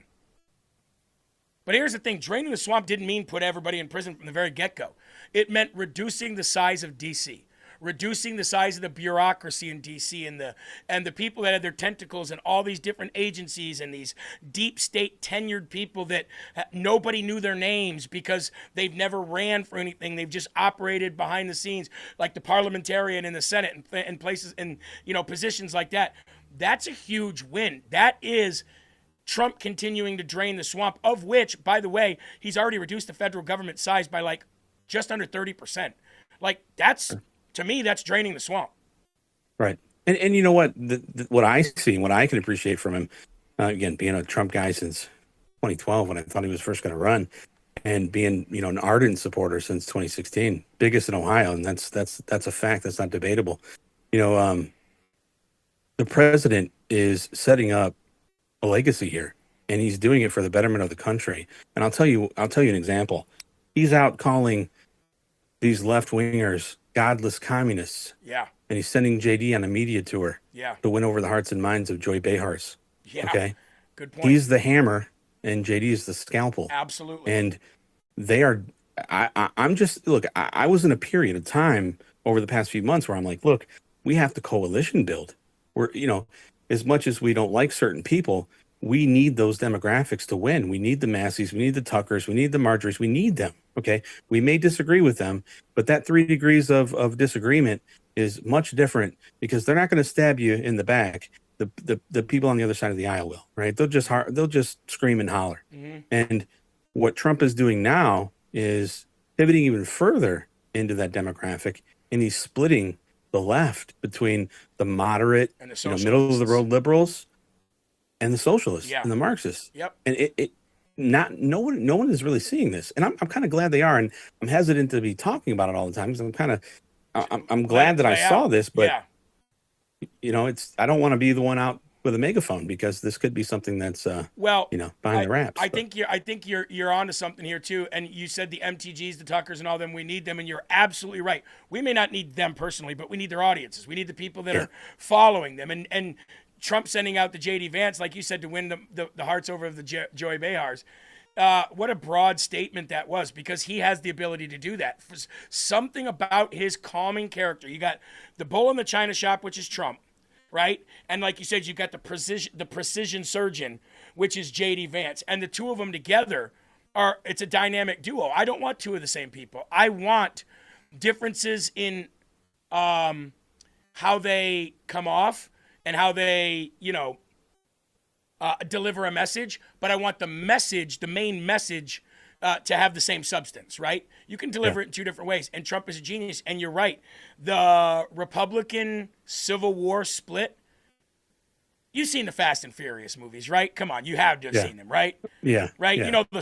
This famous line, "Too soon, Junior," and he hits the nos and then he beats him. Yeah. That Republican split that was led by Nick Fuentes and some of the others, that's over.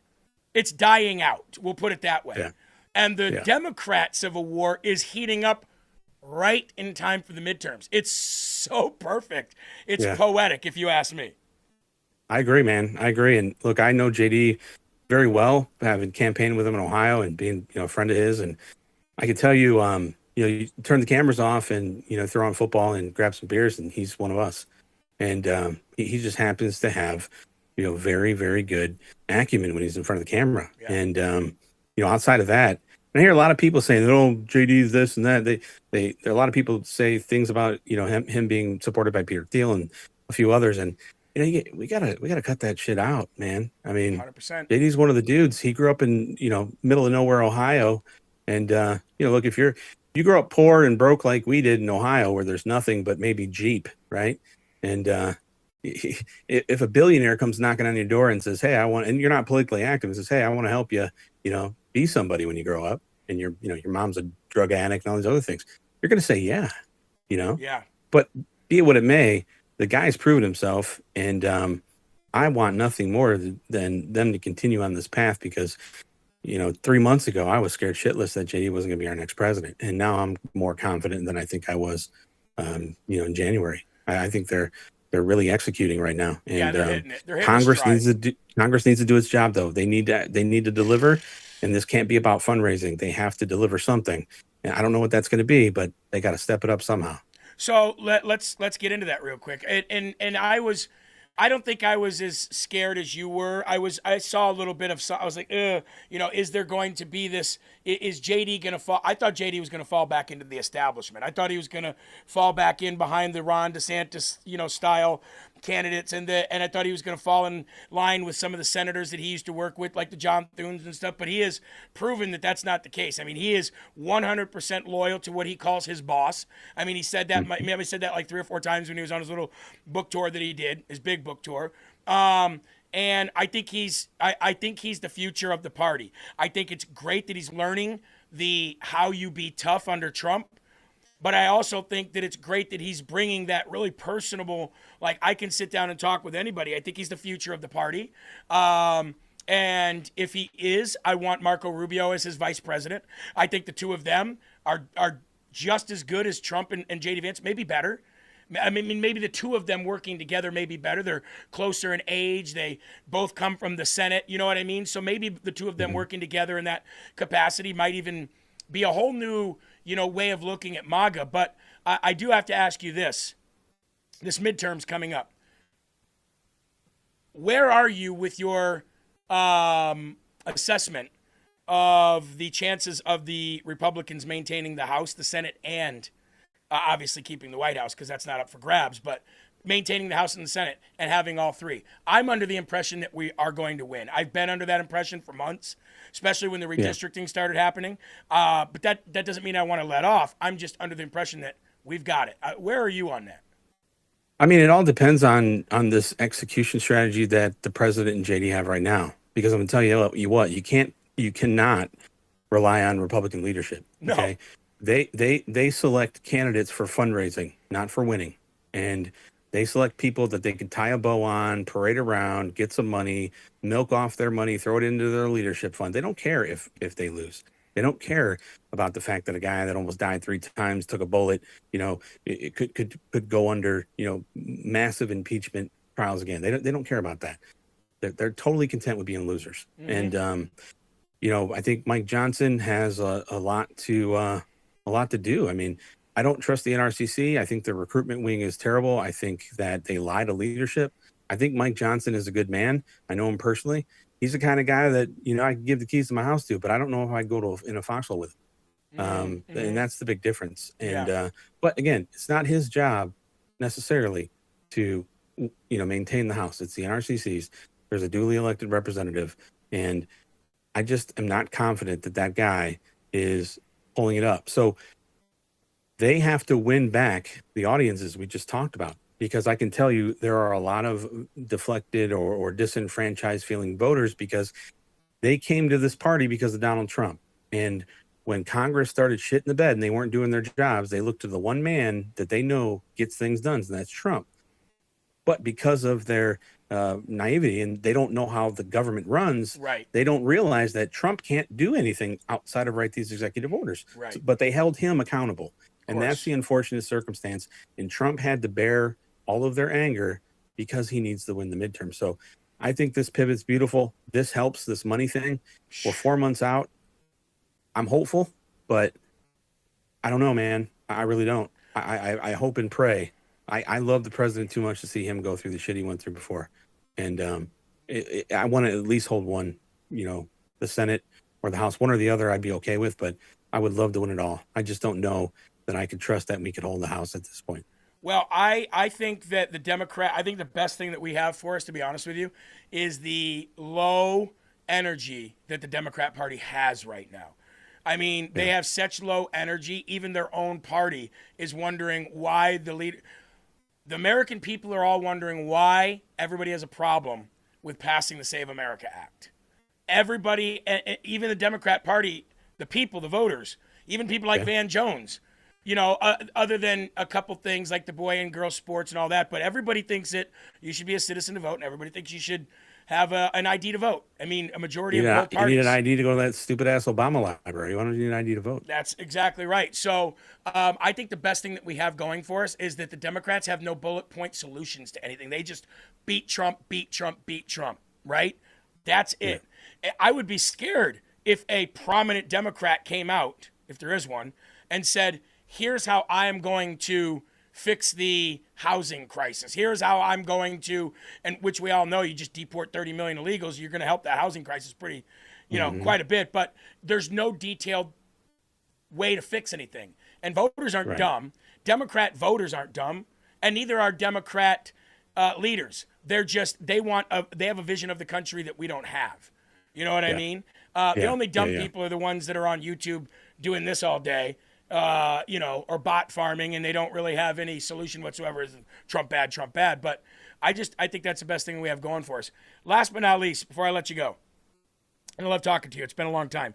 I announced my candidacy for District 1 Congress, U.S. Congress in Iowa, and for 28. And I got ahead of the ball. Oh, wow. I moved from New Hampshire to Iowa. I don't know if you knew that or not, but I lived in New Hampshire for all those years. I moved to Iowa 2 years ago, so I'm pretty close to you now. But one of the things that I wanted to do if I did move to Iowa before I left was I thought, well, it is a red state. If I did want to run, now would be the time at my age and in that state. New England is a little bit different. Even red up there is not red. It's pretty much purple. But here, I do have a good chance of winning. So way ahead of this midterm, I announced that I will be running. And the seat is currently held by Marionette Miller Meeks, who's pretty decent. But any advice for me as we will be coming out of this Trump era and moving into the, Vance or Rubio era? Any advice that you could give me? Because you did run and you did have the endorsement of President Trump. You were up on that stage. You were giving speeches at rallies. What would you say to me? The only advice I could give to anybody that's running for office that wants to do this, do it for the right reasons and never forget what that reason is. And always keep your principles and ethics. When the party leadership comes to you and they try to buy you off, say no. When they try to threaten you, say no. When they put your name on a TV commercial and it's a lie, still say no. Yep. And fight all the time, never apologize, and stay principled and pray. And you do that, win or lose, you still come out on top. Yeah. But I know a lot of people in Iowa, so I'll have to help you out. That dude, I would when I start doing town halls and rallies, I'll have you come up and we'll spend some time together and see the people of Iowa in District 1. 20 counties in this district, and I got a lot of work to do. But the good thing about it is I have a built-in infrastructure for a campaign. I already have an audience that will come and help me knock doors. They've hundreds have already said it. I have editing teams. I have people to put together videos. I have a way to get it out. So I do, kind of like the Republican Party with their financing right now, I do have a head start. And there's not a single candidate in the state of Iowa that has a bigger social media presence than I do, even ones that are already elected. So I think if I can take that and then add in all that advice that you just gave, I think we got a hell of a shot. Yeah, man. I think with your social media presence alone, you'd be in a really good spot, and have the conversation with I don't know the congresswoman. I've heard her the name before. I don't know her. Marionette. But I mean, I'd have the conversation with her. Maybe she's got bigger ambitions. Maybe she's going to move on to the Senate. I mean, you never know. Right. Have that conversation with her, and if she says no, and that's something you still want to do, kick her ass. Yep. That's exactly what in my announcement video, I said I pray to have her blessing. I pray to have her blessing. I will talk to her. If she wins this time, it'll be her third time. She's getting up there in age. I don't know if she wants to retire or not, but I imagine she probably has another ambition after this. And I do want her advice and her blessing into that seat. But if she says she's running for it, then, it is what it is. Move out of the way. Time to move, man. That's right. I'll play that Ludacris song, right? No, I won't say that. I won't play that. All right. Hey, Jared Majewski, please tell people where they can. I see you doing a lot more now in the social video realm. I'm seeing them every day. I'm following you. I like them. Anywhere people can follow you or help you out, the floor is yours. Yeah, I mean, I do it all for fun, man. I'm not, I don't I'm not monetized on much of anything. If I am, I probably have money that I don't know I have. But yeah, I'm on YouTube now. I'm trying to step up my my social media presence on YouTube because I'm preparing for the next presidential cycle. I want to be, a voice for JD, and I want to help him. And all forms of social media, JR Majewski. It's pretty easy. Nobody's got a sweet last name like me. Yeah, I wonder if the far right hates your name because of the middle of your last name that says Jew. Yeah, they do. There's a lot of.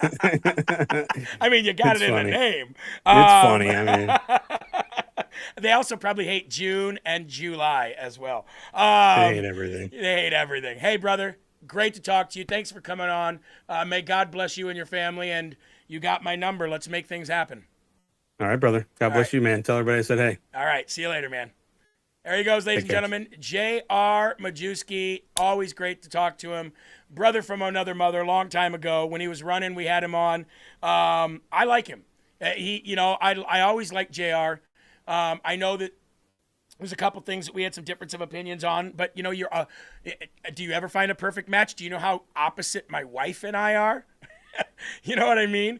I don't think you ever find a perfect match when it comes to somebody that you are, backing running for office. I'm not even 100% match with Trump. There's things that Trump does that I don't like too. So thank you, J.R. Majewski. A great man, great father. I'm sure he's a, great husband as well. Speaking of father, ladies and gentlemen, you can still get this gift for the 4th of July over at Chicago Steak Company. The best grillin' dad apron. And, of course, all the amenities in the $25 credit account, the free, the 16 free 6-ounce Angus steak premium burger meat, and the signature steak sauce. As well, if you go over to My Chicago Steak.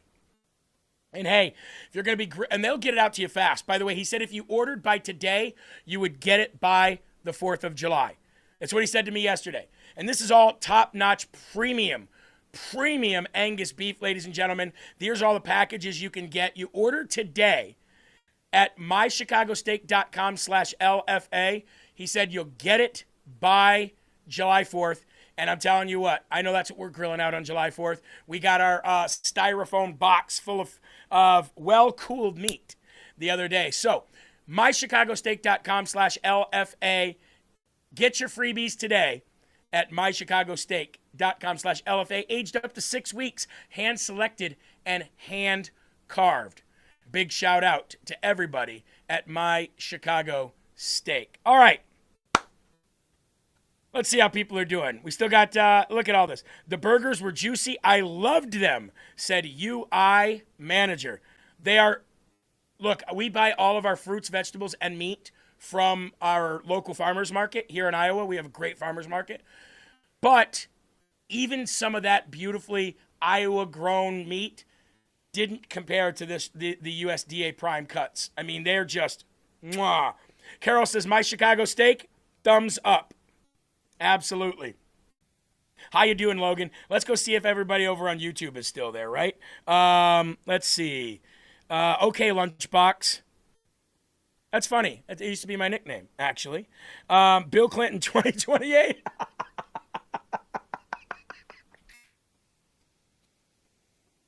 That's good. Listen to me. I'm running for president one more time. That's right, baby. That's right. My wife couldn't do it. She couldn't do it. She tried it twice. She couldn't do it. So yours truly, Billy the Kid from Arkansas. Me and my cigar. Smell that cigar. It smells nice, baby. We gonna be running. That's right. President again. I'm going to see if Monica Lewinsky wants to come along for the ride. She did last time. Eli, Bill Clinton for president. Look, I know that that's a troll, but I like that. That's funny. Before we even cut over there to YouTube, I could have told you everybody was still over there, all the liberals too. Boo. Boo.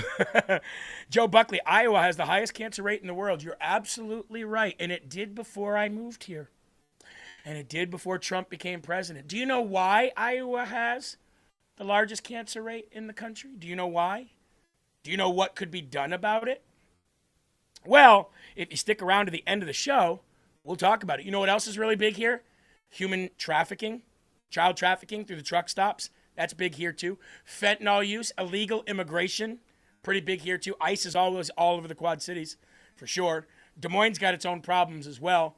And it also has opportunistic problems for young people. If you're outside of the Quad Cities in Des Moines, there's really not much going on unless you're a family farmer. So there's not a lot of opportunities for people in Iowa either, for kids, which is why they leave and then they come back later. But I can tell you, as somebody who moved to Iowa, I can tell you this: Iowa's a hidden gem.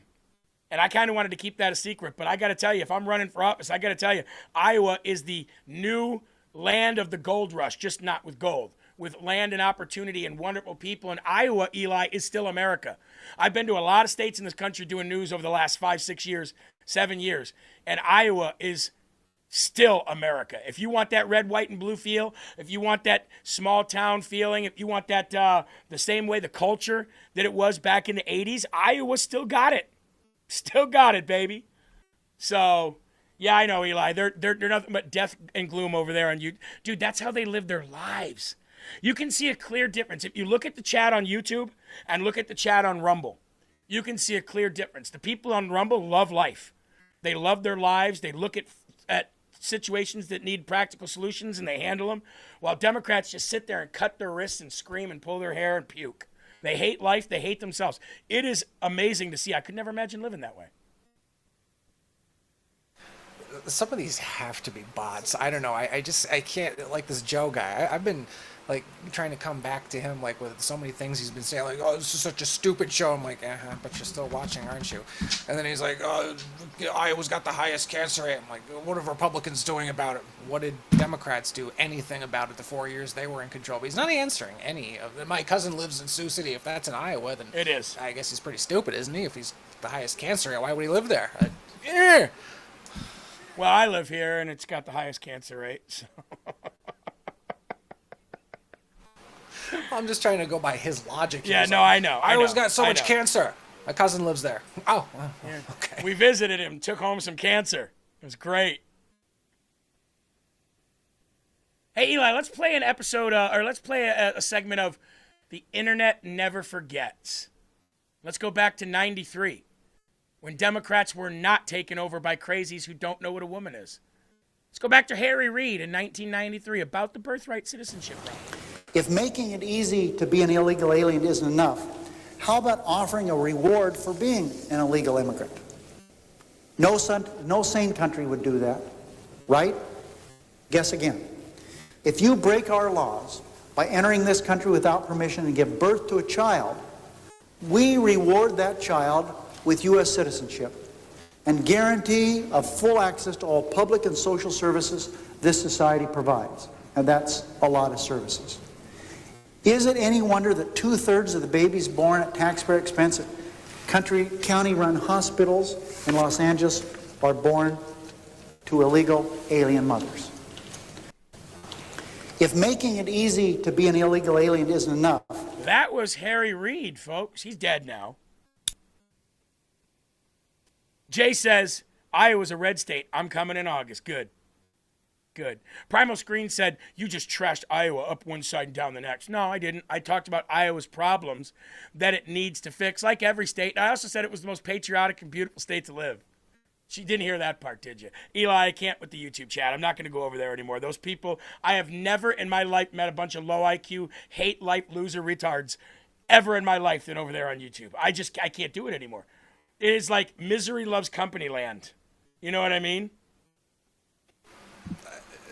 I'm trying to visualize, like, getting up in the morning, maybe have a little breakfast, a little workout, and then sitting down at a computer or wherever the hell these people are, and I hate you. Oh, this show's so stupid. Oh, you guys are so dumb.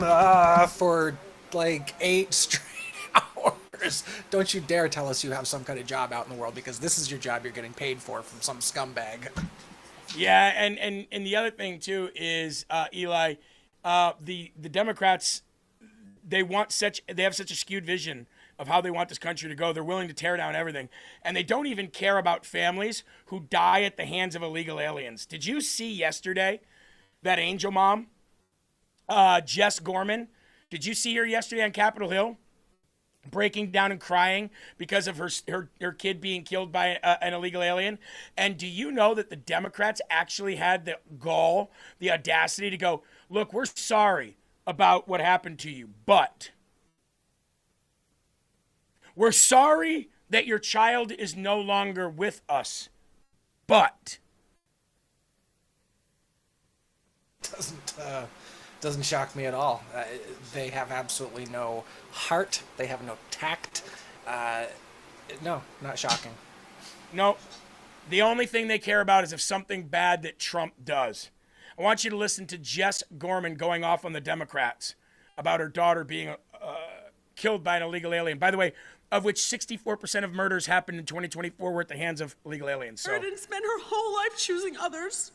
Today, I'm just asking this committee in our Congress, in our country, to choose her. She was worth protecting. She was worth saving. And she was worth your brave vote. To all of those who have supported us, who have prayed for us, who have cried with us, and to those who have had the courage to speak out and say Sheridan's name, thank you. Because every time you say her name, you give a piece of her back to us. You remind the world that Sheridan was not a talking point. She wasn't a statistic or a headline. She was our daughter. She will always be my sweet sunshine. And if the people who failed her would rather look away, then I'm asking the rest of you to look right at her. Here she is. There's she and I. Here she is. This is taken the day before she died. Say her name, tell her story, and demand better. Because my Sheridan Grace Gorman should still be alive. And no mother should have to stand where I am standing, begging elected leaders to value my child's life after it's already too late. I cried when I came into the room. I saw this poster that you made. It says, at every stop, the system had a chance to stop him. At every step, it failed. And my daughter paid for those failures, your failures, with her life. No family should ever have to bury a child because public officials fail to put American lives first. I'm just asking you to choose us. We choose you. We choose you. Choose us. Why does my child matter less than an illegal immigrant? Why? Eli says that every day. You never hear. And you know something, Eli? If you were to go over to YouTube, I'm not going to do it, but if you were to go over to YouTube right now, I'll guarantee you there's not one person with any sympathy for that woman or empathy or anything. They don't care. If it's an illegal alien that kills an American, they do not give a shit.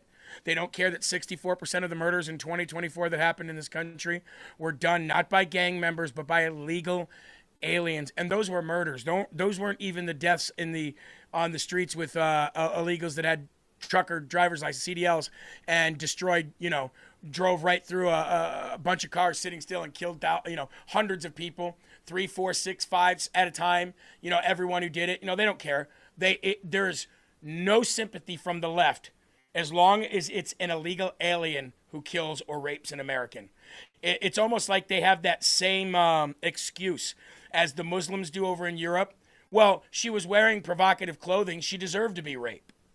Right? That's how they look at these situations. And that's why they will not win ever again. God willing. But yeah, you're right. Some of them over there being the little shit stains that you move out of red states if you want to be safe. That doesn't make any sense whatsoever. It's the blue states, you dipshit, that are the most dangerous places. And I'm so sick and tired of having to show things like this. Laken Riley, Jocelyn Nungare, this girl, and thousands others by now. I actually had an argument with someone like a couple months ago, and they said, well, I don't think that's real about Laken Riley. I said, what do you mean? What do you mean? You can go check it out yourself. You can go research yourself. You can see the testimony from the parents. It was real. It happened. And why don't you have a damn thing to say about it? I try to present this to people. What if this happened to you? And they can't put together in their head how they would feel or how they would react. All they have is just this blind effing defense for these scumbags who don't belong here. Yep, absolutely. I don't know what to say to those people, Eli. You can't. There's no talking to those kind of people. There's no like, hey, can we just put everything aside for a minute? And does this bother you? Does it bother you that the people that you're advocating for to be here account for 64% of the murders that happen in a single year in the country? Does that bother you? And you know what their answer would be? It doesn't bother me any more than the 34-time felon rapist that's in the White House. That's what they would say. That's what they would say. 100%. You know, oh, E. Jean Carroll, oh, even though she has no proof and couldn't even take it to a court of law because they said you have no proof. They care more about E. Jean Carroll's drunk ass who names her cats penis and vagina than they do about young girls who have a prominent future in this country. And at the same time advocate for killing babies. And we debate with these people? I think I probably missed it. How did this most recent one you showed, how did Sheridan Gorman die? She died at the hand, murdered by an illegal alien. Was it knife, gun? Do you happen to know? I don't know the methods that they used to kill her. No. Regardless, you know, we got Joe over here. Ban assault weapons. Ban assault weapons if you really care and you want violence to stop. Yeah, because that's going to stop the criminals from getting them, right? There's only one problem. Hold on. There's only one problem. There's no such thing as an assault rifle. AR stands for Armalite rifle. There's no such thing as an assault rifle. My handgun is an assault rifle if I choose it to be. This is an assault coffee cup if I choose it to be. You can't have fully automatic weapons. So there's no such thing as an assault rifle. What assault rifle are you banning? 30-06 is a pretty strong gun. Is that an assault rifle? Armalite rifles are just basically carbon copies of like guns like 30-06 and stuff. They're just cased in a black case. Is the black case the assault part? I don't understand the assault rifle argument. It doesn't make any sense to me, Eli. I also don't understand the banning of them completely. Okay, so Joe, I got a question for you.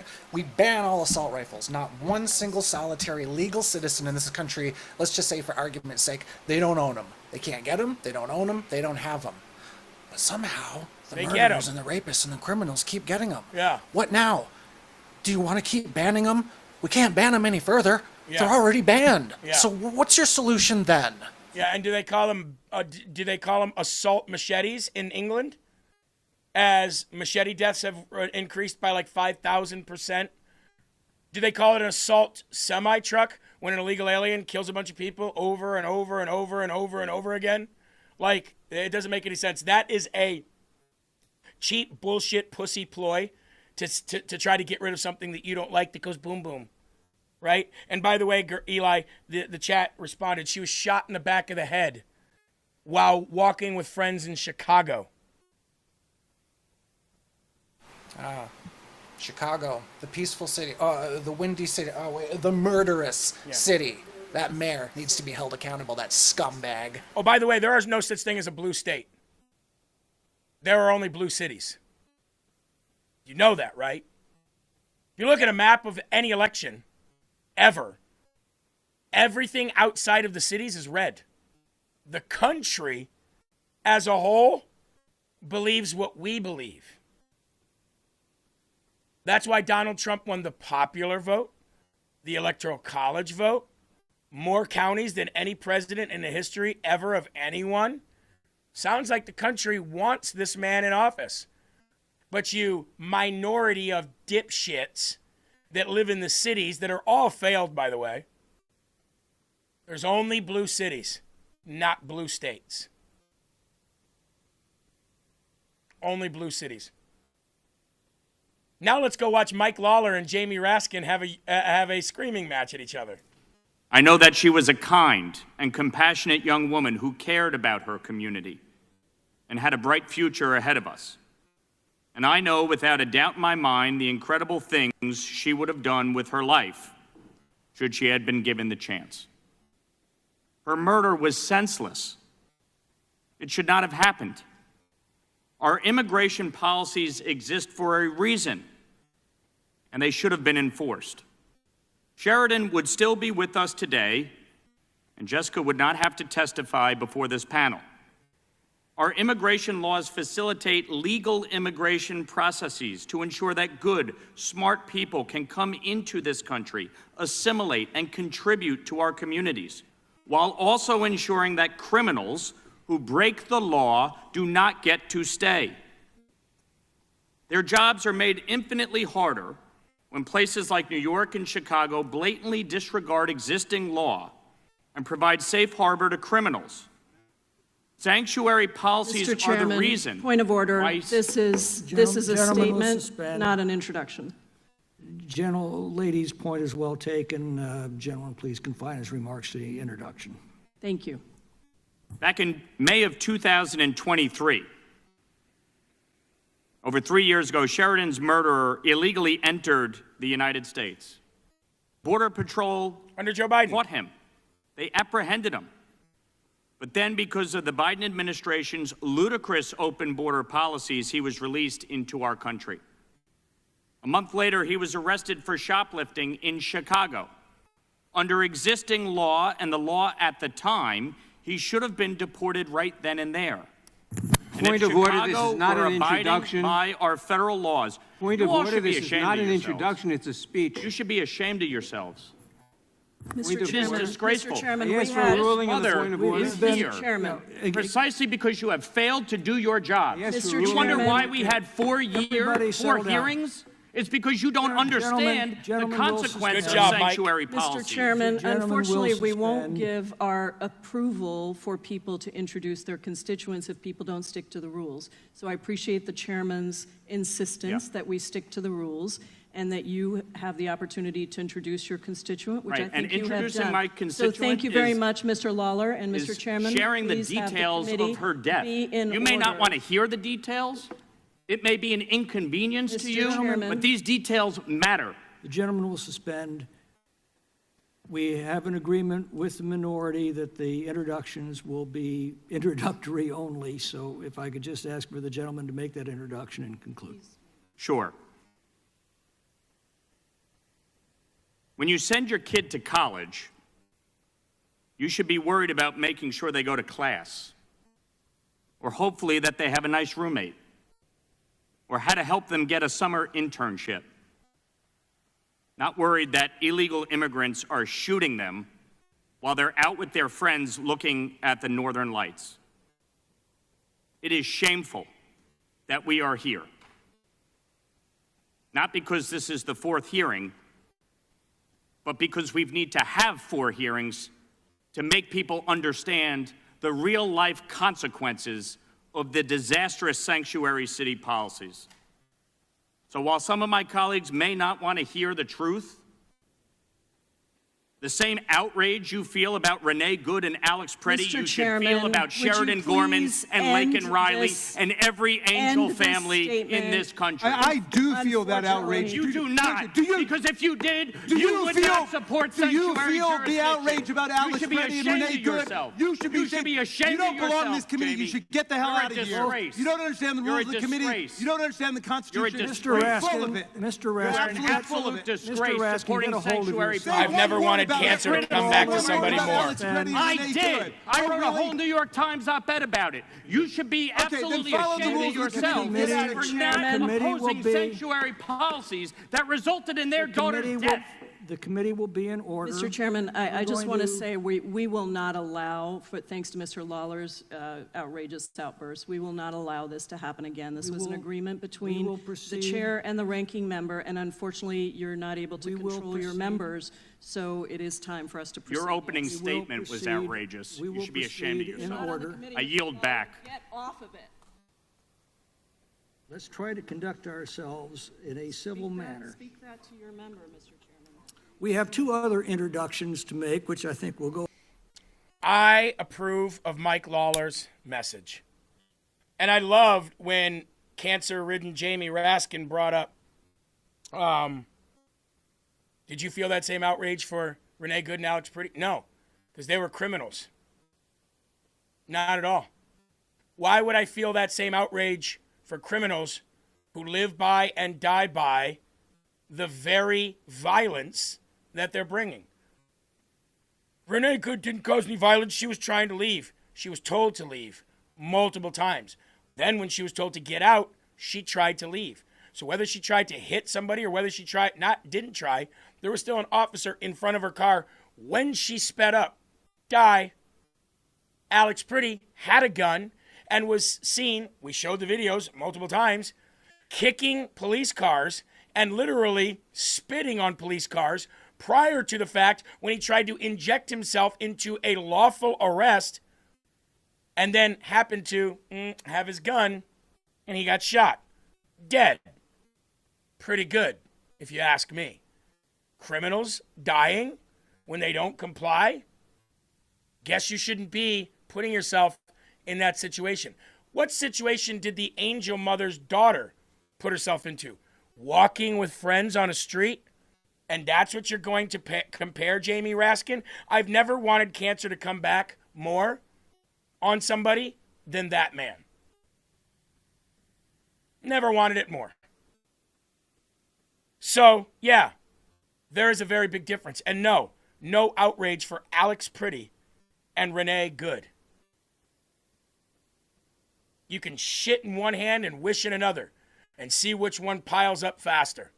You're not going to ever get me or any other rational person to say that comparing people who die at the hands of illegal aliens to what Alex Pretty and Renee Good did as anywhere in the same universe. Eli. I'll say one thing about, Alex Pretty and Renee Good. F both of them. Yep. I guarantee you I know where they're not. I might not know where they are, but I know where they're not. Take a guess for yourself. Somebody on YouTube said, that is horrible, Jeremy, that you want that to happen. Really? Is it horrible for a young woman to visit Chicago and get shot in the head? Is that horrible? It's funny how when we show you things that I say, do you think this is good? The 64% of murders, they're done by illegal aliens. You think that's good? You can't. Your response to that is Trump bad, 34 felonies and rapist. But when I say I've never wanted cancer to come back against somebody more than that guy, oh, that's horrible. Oh. Take 2 of these and call me in the morning. Continue to keep watching my YouTube page. I appreciate the views. Thank you. Frankly, Jamie Raskin and Pramila Jayapal are I gotta ask you about what just went down in this hearing. Yeah. That was serious. I mean, you guys were like screaming at each other, you and Jamie Raskin, like, you should be ashamed of yourself. Why do you think it got like that heated? I mean, that was intense to watch. Well, first of all, if you heard the opening statements of Pramila Jayapal and Jamie Raskin, it was absolutely outrageous. Mm-hmm. It was disgusting. And it insulted those angel families that were sitting there. As Jessica Gorman just said in her testimony, they said, we're sorry for your loss, but. There's no but. Sanctuary policies are the reason their daughter is dead.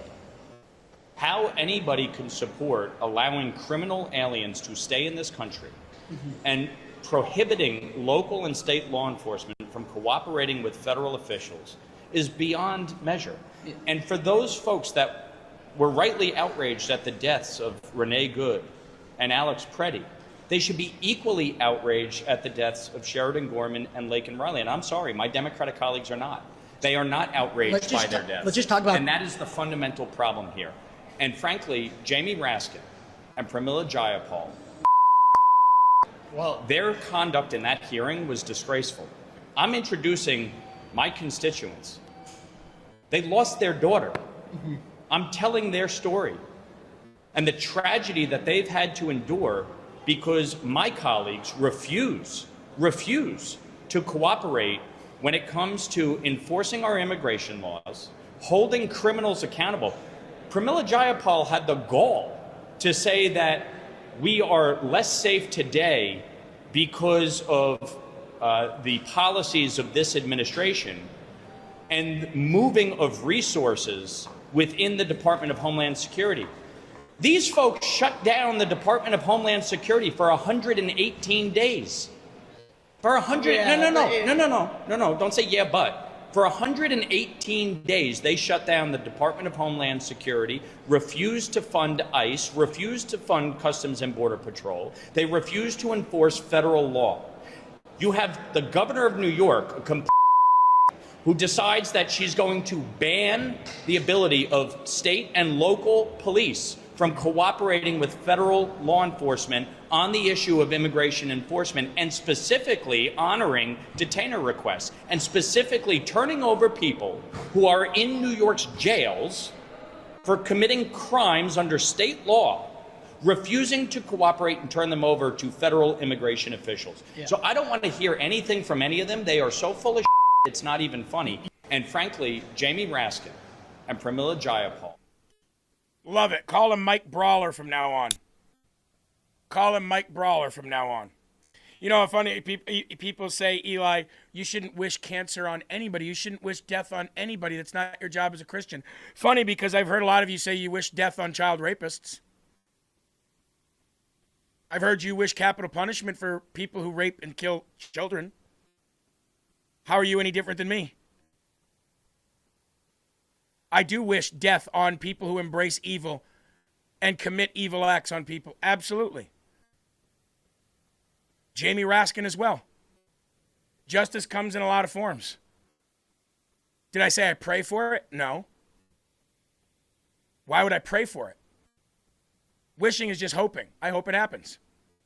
I hope he gets what he deserves, and that's what he deserves. And you might hope that I get what I deserve. Oh, well. And by the way, I'm not you and you're not me. So don't tell me what is okay and what is not okay. It's not your job. Just like it's not your job to, like you said, wish somebody gets something or wish they don't. It's not your job to tell me what I should wish and what I should want. I want that. Eli, do you want a child rapist to experience pain that they cause on the people that they rape and kill and murder? Do you want a child rapist to experience pain that they cause on the people that they rape and kill and murder? More pain than any human body can possibly bear times 10. There you go. Oops, guess you shouldn't have said that. Eli, you shouldn't have said that because somebody said you shouldn't have said that. We'll all get what we deserve. We'll all get justice. Period. And I don't want to hear, you know what else I don't want to hear either? From the left, especially. Oh, some big Christian you are. You wouldn't know. How would you know? You don't know what it is. You don't know what that is. I do know one thing. Jesus would have sat and ate with me. Would he with you? Would he with you? That's the question you should be asking yourself, not me. Jesus ate and sat with sinners. But people who wanted something better. A lot of these people don't want anything better. They want evil. They want to continue evil. And people who want to bring evil to this country, I hope justice comes for them in the most painful way. Absolutely. But again, never said I pray. Not once did I say I pray for it. Rami says, I want to throw him in a wood chipper. Feet first. There you go. I'm for the death penalty. Buy your feuds. And yes, he would. Okay. So there you go. So what are you telling me what I should do? I didn't tell you you should wish that or hope that. Get off your high horse. And that's for everybody. I don't care if you're in the Rumble chat or the YouTube chat. 9 out of 10 of you that say that stuff have far more problems than you'll ever let people ever know anyway. I'm not God. Neither are you. Deal with it. I'm so sick of the high horse people, man. Anyway, moving on. Here's one of them that I think should get some serious capital punishment for the things that she's done to this country and the things that she continues to do to this country. She goes by the name of Ilhan Omar. Garrett Tenney's watching that. Midwest Bureau with more. What details do you have now, Garrett? Hello there. Hey, Bill, good morning to you. This guy who was arrested was allegedly one of the orchestrators of the massive Feeding Our Futures fraud scheme. And when he was charged 4 years ago, Abdulkarim Idle fled the country. His name came up a lot during the trial of the now convicted ringleader of the scandal, Amy Bach. And that trial also exposed multiple communications they had with Congresswoman Ilhan Omar's staff. For example, in February 2021, there was an email chain between Bach and Omar's office with the subject line, "Help with USDA food programs," the same programs that were targeted by the fraudsters for more than $250 million. A couple weeks later, Bach sent Idle an email with the subject line, "Ilhan's office." There was also a string of text messages between Bach and Omar's staff. What did all of those messages say? Well, we don't know that because they were sealed by the court. And when Minnesota lawmakers investigating the fraud requested Congresswoman Omar to turn those records related to her office's contacts with individuals who've been charged or convicted in the scheme, she refused.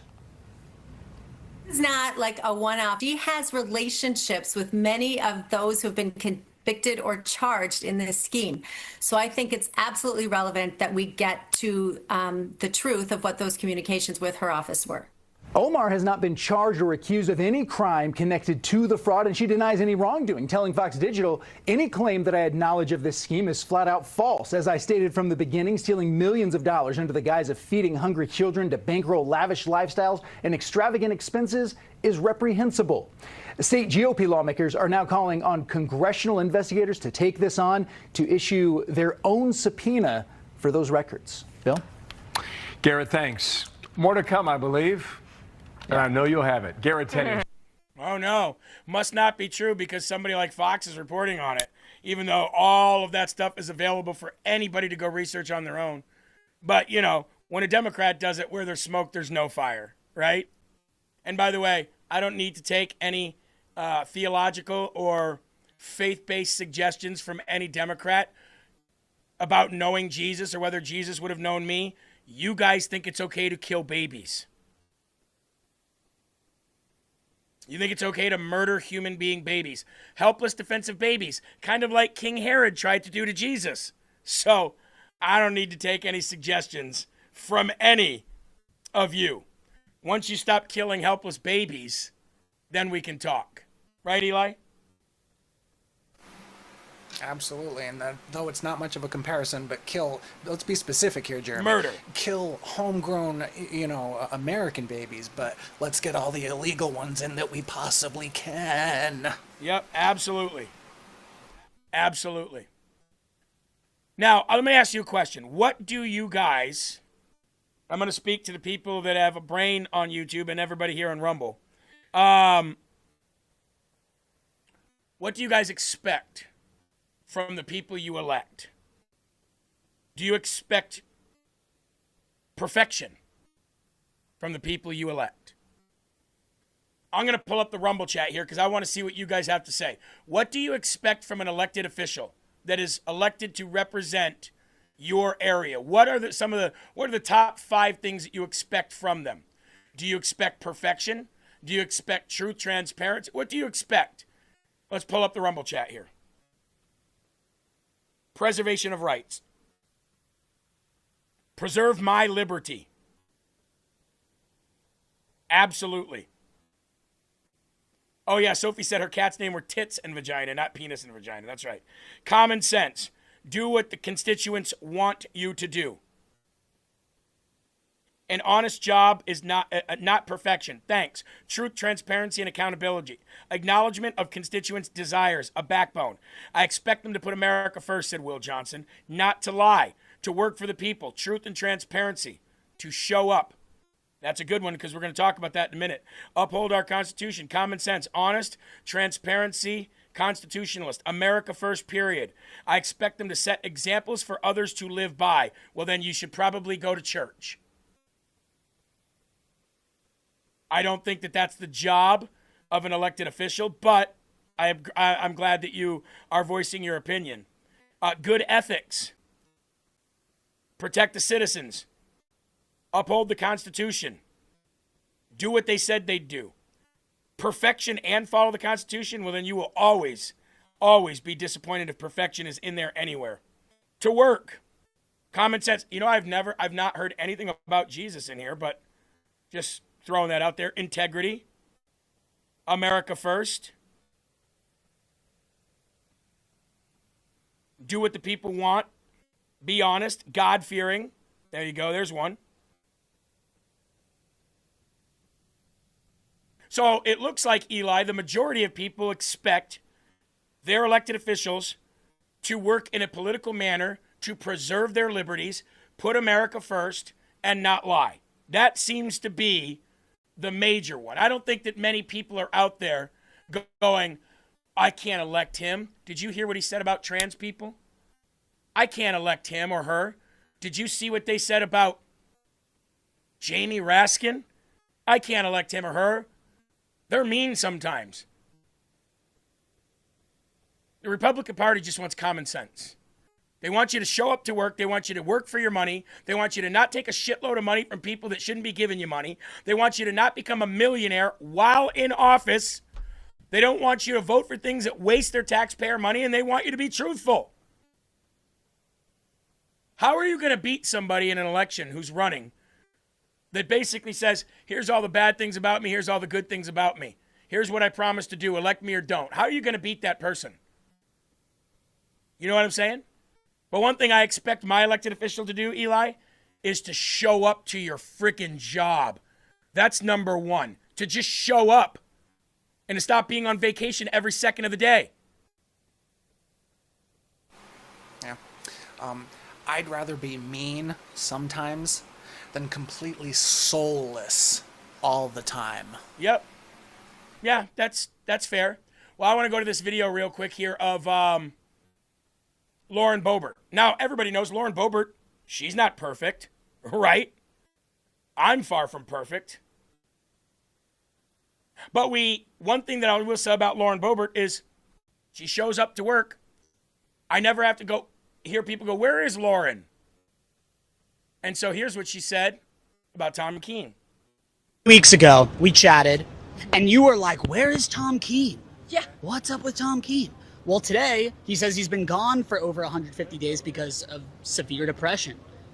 I don't even think he used the word severe. He just said he was diagnosed with depression. All right, I want to stop here. This guy, Tom Keene, he's not shown up to work for 4 months. 4 months because of depression. Maybe they shouldn't be an elected official anymore. Maybe they should resign from their job then, right? Look, I'm not going to sit here and dunk all over people that say they have depression as much as I'd like to. I don't want to dunk on the people that say they have depression. I'd like to dunk on the whole thought process of depression. Depression is a choice. Now, you might think it's hereditary or that there's some kind of chemical imbalance. Okay, well, then you are choosing to live in that chemical imbalance or not. I think depression is a frame of mind. That's what I personally think. That if you are depressed, then you lack the ability to rise up out of that. The Bible will help out exponentially, by the way. But if you are that depressed and you can't get over it, who am I to tell you you are or you aren't? You shouldn't have the job. I can't go vote for my constituents on a bill because I'm depressed. I don't take that as an excuse. I think that is a weak excuse. And I agree with Lauren Boebert here. Marked safe from depression today. What do you mean by that? What does that mean? I'm here. You haven't seen those memes. Come on now. Okay. Get with the times. You're younger than me. Okay. I guess it's a Facebook thing, huh? It's more Facebook. That's a boomer. Okay. Oh, gosh. So what's your take on it? I think it's embarrassing still, even more so. I mean, sure, like, take care of yourself, get healthy, but who gets to take 4 months off of work because they're sad? Like, that's Well, not... it might not be sad. It is sad. It's depressed. He's depressed. He's sad. And, okay, whatever the reasons may be, it's embarrassing. I don't care what party you're a part of. It's not okay. I mean, I think there's a dose of depression that comes with these pens that we're given. And so, I mean, if you can't build up a tolerance to it, then maybe don't be here. Can't stand the heat, get out of the kitchen. Eli, somebody on YouTube said, calling depressed a choice. Tell me you're privileged. Tell you I'm privileged. I grew up dirt poor. And when I mean dirt poor, I mean dirt poor. I mean, I think my family had kids just so we had more hands to go out and pick up cans on the side of the street so we could collect enough cans to take to the bottle redemption center to get potatoes, bread, and maybe, if we were lucky, some milk. We were on WIC, welfare, and anything else you can ever. I was back when food stamps were ripping off the food stamp booklets and going in and getting actual change so that my mother could buy cigarettes broke. I was born into a family that was addicted to drugs for years. Okay? I spent 3 years in prison. 13 months of that in solitary confinement. That's not a pat on the back I'm telling you about. Okay? Don't tell me about privilege. My life is 10 times harder than any of you Democrats on YouTube. Talk to me about privilege. You're sitting on some electronic device telling people about your opinions that nobody gives a shit about. That's privilege. Privilege. Depression is a choice. And the Bible even says that. But it's if his doctor's saying, hey, it's safe, it's not safe for you to go to work. I mean, doesn't that come before his job? Did his doctor say that? I heard his doctor say that it is safe for him to return to work. Yeah. I mean, I assumed if he was there for that long, he was there under doctor's orders. Maybe he should have been institutionalized, like if it were that bad. I mean, I don't know. Like it's embarrassing. Do you think he should come back? I'm not going to just sit here and just dunk on Tom Keene or Kane. I think the speaker pronounced it Kane. I don't know. I'm not going to sit here and just dunk on him and his issue.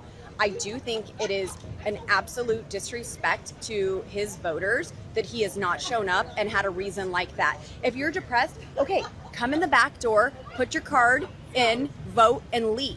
Like, you don't have to talk to anybody. You can keep your head down low and vote and go home. Have you talked to your colleagues about this? Do they feel kind of similar as you or different? I mean, I think everyone is more frustrated today at the reasoning because, I mean, Really? look at everything that's going through. I mean, you have members who the president has railed on time and time again in our own party, and they're not using being sad as an excuse to not show up and work. Oh, the president's mad at me. I think saying sad is discounting it.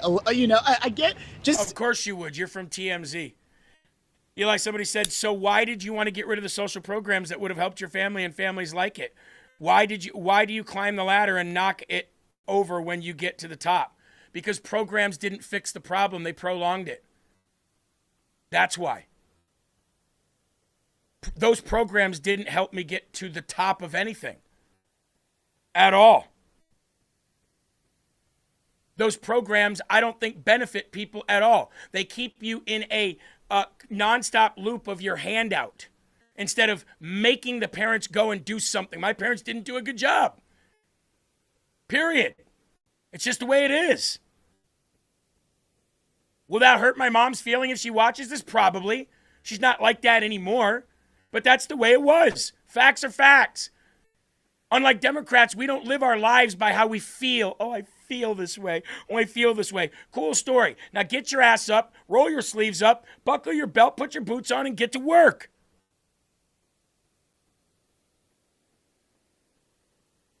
Oh, why are you shitting all over those programs? Because they are worthless programs. They bankrupt this country. You want to talk about the debt? They're the reason we have all the debt. Thanks a lot, FDR.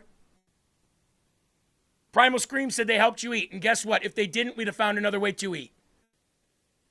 Nobody should be putting their hand out to the government unless they absolutely have to. Mentally or physically cannot do something. Outside of that, it's laziness. And it's about time that somebody calls it out the way it is.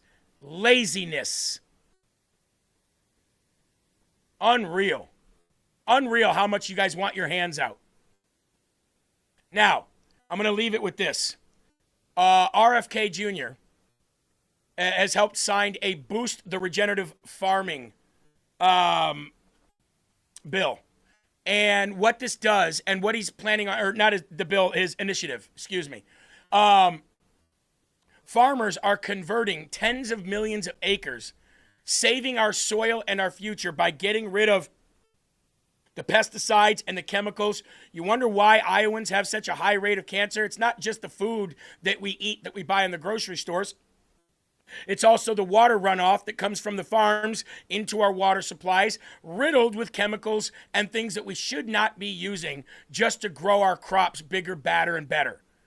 Regenerative farming is a massive thing. And I actually have a friend, a former MMA fighter in the UFC, Pat Miletich.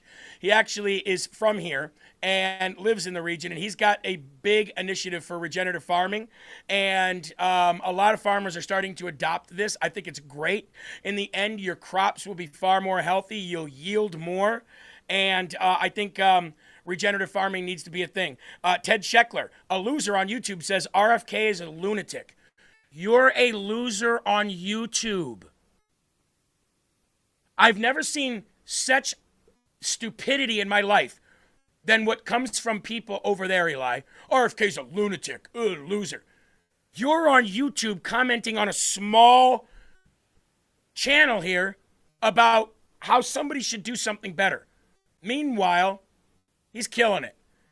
And he could outwork you in the gym all day long. The farmers are going to clean everything up. We're going to grow really natural, healthy products. President Trump this week signed an executive order ordering my agency, HHS, EPA, and the NUSDA to scale regenerative farming in this country. We have the 4 best regenerative farmers in the country in the Oval Office. They alone have converted tens of millions of acres to regenerative farming. It improves yields. It improves profitability per acre of their farms. It opens up foreign markets to their product. It preserves their soils. And we only have 60 harvests left at the rate that we're going because the pesticides and the herbicides destroy the soils. It produces much higher density of micronutrients in the food, and it keeps the farmers safe. Right now, the highest cancer rate in the world is in Iowa. Wow. Farmers understand the connection between spraying toxic chemicals on their crops and their own personal health. And, you know, this candidate, Zach Lane, won the Republican primary. He came from nowhere. He's a farmer, and he was campaigning on this issue. So the farmers also are supporting us. Very good. And you're going to leave the raccoons alone? Yeah, for the moment. For the moment. All right. Regenerative farming, ladies and gentlemen, only a lunatic would want anything else. Having said that, Will Johnson is coming up next for me and producer Eli. We appreciate you being here. God bless each and every one of you. Hope to see you back again tomorrow, but you don't have to leave. All you have to do is stay right here for Will Johnson and Culture Wars coming up next, followed by the great Kevin Smith, and then we jump right into Paul Herrell. So I'll leave you with this. There are right ways and there are wrong ways. There's only one Yahweh. So stand up tall. Keep your shoulders back, keep your chest out, keep your head up high, because you're a child of God, and no weapon and no Democrat formed against you will ever prosper, period. Keep fighting for this constitutional republic that we live in, not a democracy, and never, ever, ever stop trying to become a better person for your community, not for the feelings of the left. God bless each and every one of you. Have a great day. Peace.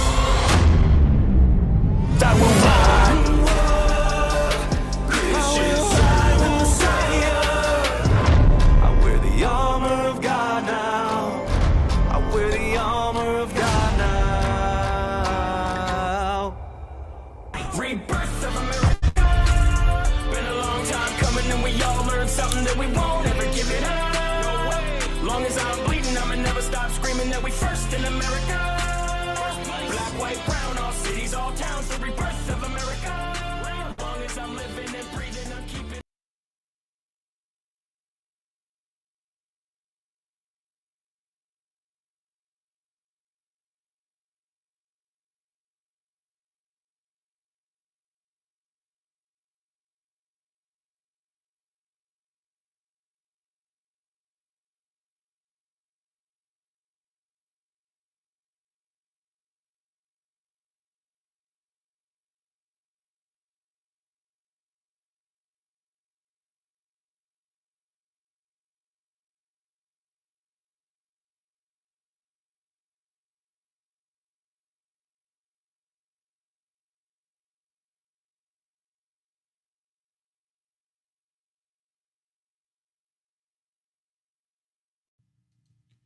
What's going on, everybody? Thank you so much for tuning in. My name is Will Johnson, and this is the Culture War.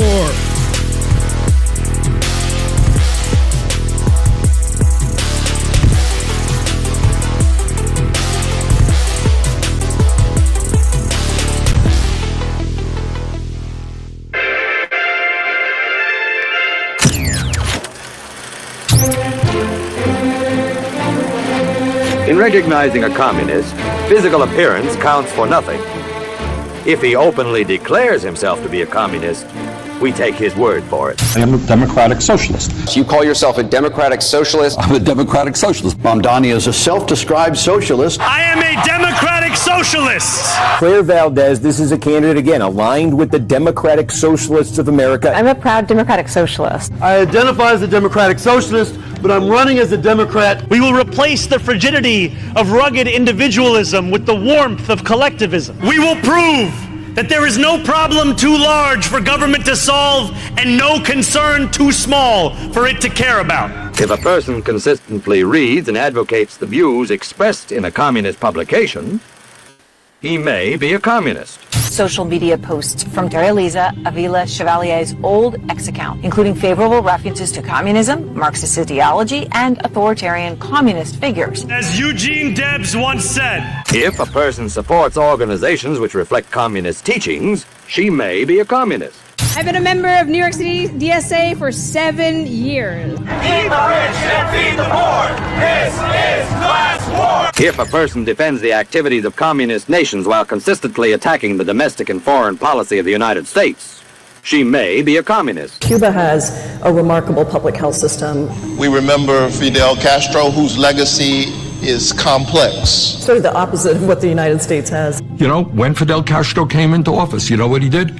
He had a massive literacy program. Is that a bad thing? There's a lot of dissidents imprisoned in Cuba. That's right. The actions and U.S. contributions to the suffering of Cubans. This particular bullying and the use of sanctions. Like other U.S. policies, the cruelty is the point. It does not help the people of countries like Venezuela. Do you believe that the 9/11 terrorist attacks on America were the inevitable consequence of American foreign policy? Inevitable in the sense that we destabilized a lot of the Middle East, that forced people to believe that another act of violence was the only response. Social media post from Daria Lisa Avila Chevalier.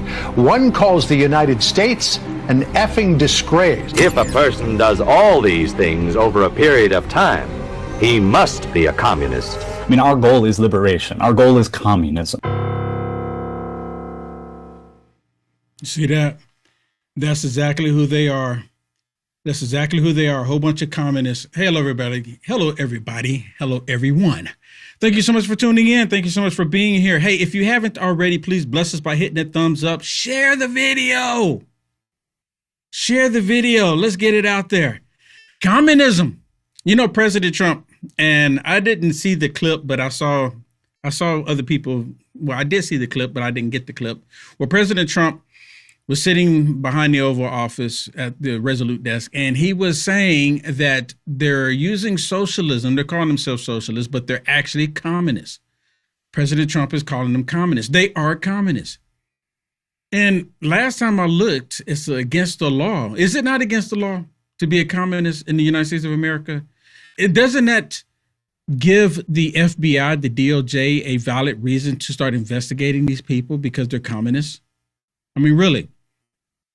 Now, of course, they call themselves socialists. Be honest with you, socialism, even what is it? Karl Marx? Karl Marx said that socialism is just the doorway to communism. It's the brother to communism or the sister to communism. It's the gateway to communism. It is the next step to communism, socialism. The Democrats have embraced the socialism, everybody. They're bound down to it. They're bound down to it because they see. And last night, I'm not going to get into a lot of detail on that because I know Kevin Smith is going to talk a lot about what happened in Colorado. So y'all make sure y'all don't go anywhere. I have other stuff to talk about, though. I'm not going to take Kevin's thunder from him. But we do have a lot to talk about. Let me show you a recap of these leftist lunatic liberals. I want to show you a recap of how they wanting to destroy this country. And I've said it multiple times.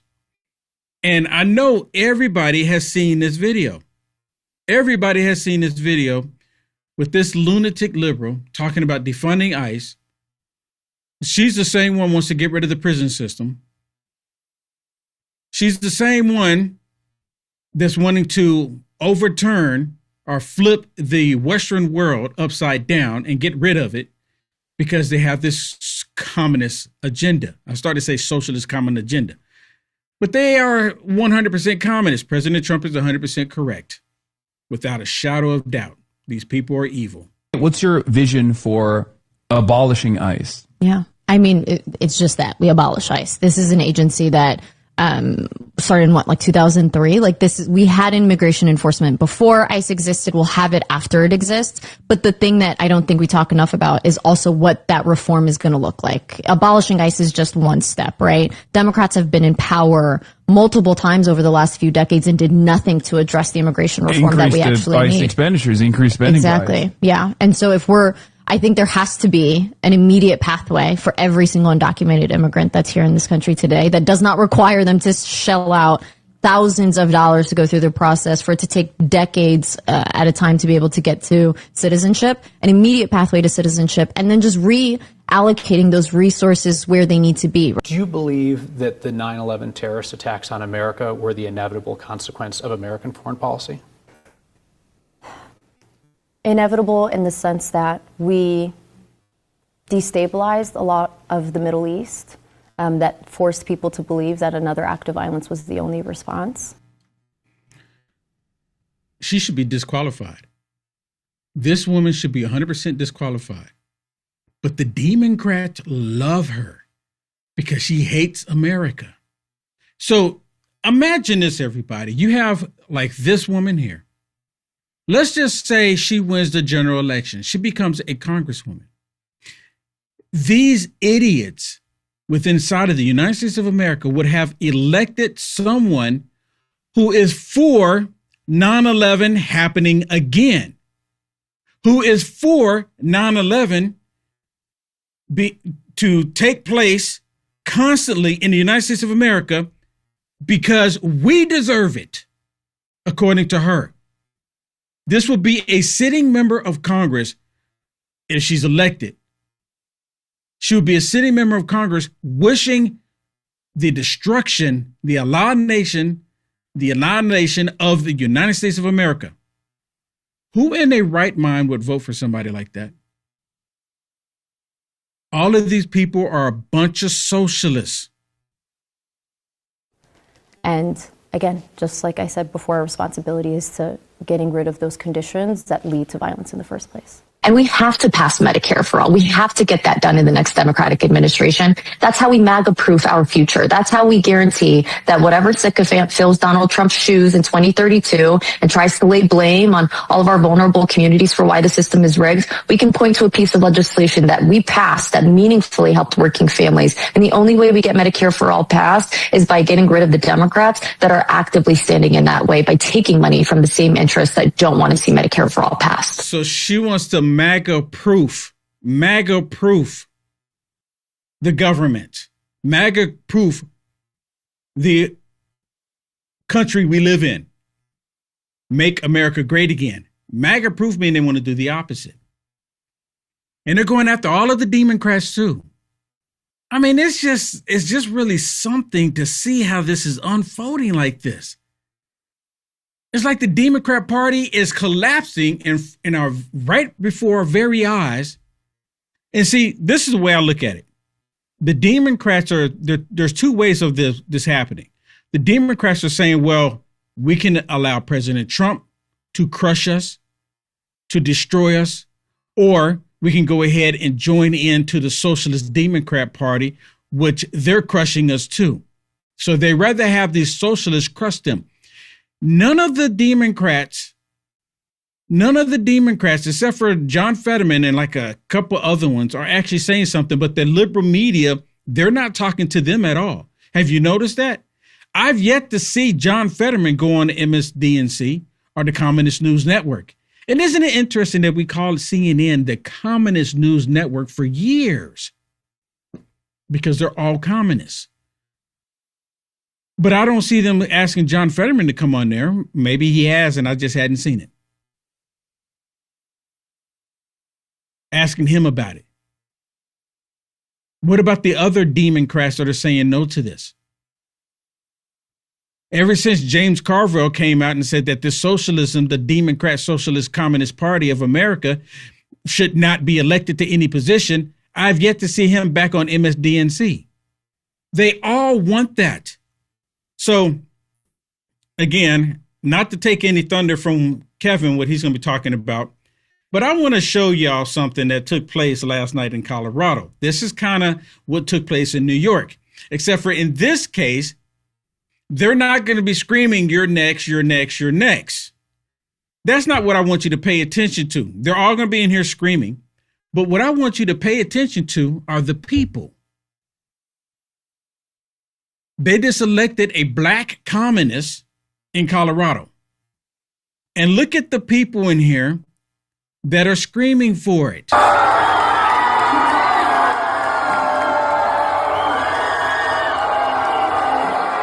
What do you see? What do you see in this picture? What do you see in that image? What do you see?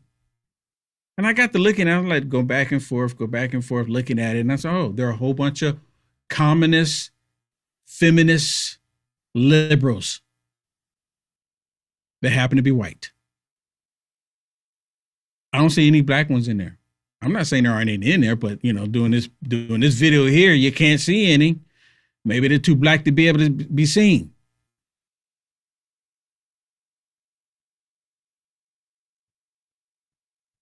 Come on. These people are actually advocating for this crap. They really are. And it's all because they're butthurt about President Trump. All of them want President Trump to go away. All of them think that, well, we've got to stop Trump. In their minds, it's all about stopping Trump. That's all they can think about. That's all they can concentrate on. And they have it in their minds now that if socialism is the way to go, then that's what they're going to do. Now you even have, I mentioned, you have John Fetterman, where he's speaking out against this socialism. James Carville, of all people, which is just blowing my mind. He's happy to have his TDS. But then you have Shapiro, which is a total liberal, and he's a socialist himself. But the thing at the end of the day, he's Jewish. Now, am I wrong? Y'all tell me. Look at this dude here. He's Jewish. You do realize that, right? See, he was actually designated to be Joe Biden's VP. But because he was Jewish, allegedly, put that out there, because he was Jewish, they did not receive him. It's like, no, we can't take you because you're Jewish. That's the underlying reason why they didn't take him, because, come on, you have to admit, he would have been a lot better than Kamala Harris. But I'm glad they didn't pick him and they picked Kamala Harris, because even these socialists don't want Kamala Harris. But at the end of the day, he's no different than Dan Goldman, and they're going to come after him as well. And it's not because he's not socialist enough, because he's far wacko socialist communist himself. It's because he's Jewish. Dan Goldman, prime example of that. But listen to him kiss up to these socialists. I mean, just. Do you worry, though, Governor, about some of these candidates in these high-profile races in New York and now in Colorado will be elevated as representative of Democrats nationally with some of their extreme views? I mean, look, here in Pennsylvania, folks know what pragmatism, results, and getting stuff done looks like, because they see me, they see other Democrats who are doing that in our Commonwealth. Look, I want to work with anyone to get stuff done. No, it's not that he wants to work with anyone to get stuff done. He wants to work with anyone who will go after Trump and destroy the United States of America. That's who they're wanting to work with. And of course, they just don't come out and say that. I wish they would. I mean, just come on. We already know. We already know this is how they are. We already know this. So just come out and say it. I mean, why not? What's the problem? What's the problem? This would be the perfect opportunity for them to say it, but no. Can't say that. Can't say that. Because we got to convince Republicans to vote for us too. I wonder how many Democrats are actually going to vote for this communist agenda. I'm kind of curious because I just showed you a room full of these idiots. Is it possible that they're going to be saying, well, we just hate Trump so much that they rather vote for this communist? I've told y'all before, they hate Trump so much in America that they're willing to vote for the Antichrist. If the Antichrist showed up and just made it known, made it clear, not even trying to deceive anybody, and just say, yep, here's the Antichrist, vote for him, they would be on board as long as the Antichrist is against President Trump. They're going to be for the Antichrist regardless, whoever the Antichrist is. They're going to be for it. The left. This is how you know that President Trump is not the Antichrist, because they hate him. Because the Antichrist is going to push everything perverted under the sun. They support everything perverted under the sun. They're not hiding it. Listen to Pritzker. He's another one that's kissing up to the communists because he doesn't want them to come after him. And did you know Pritzker was a billionaire? Did you know he was a billionaire? I never hear them talk about Pritzker when it comes to his billions of dollars. Have you?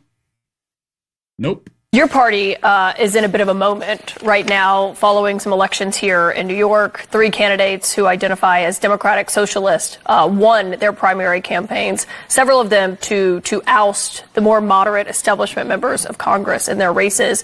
Do you think that's good? Are their victories good for your party? I think what's good is that there are Democrats who are standing up and fighting, that there are Democrats who are standing up and talking about and doing something about addressing the high cost of things. Affordability is an issue that everybody is feeling all across the country.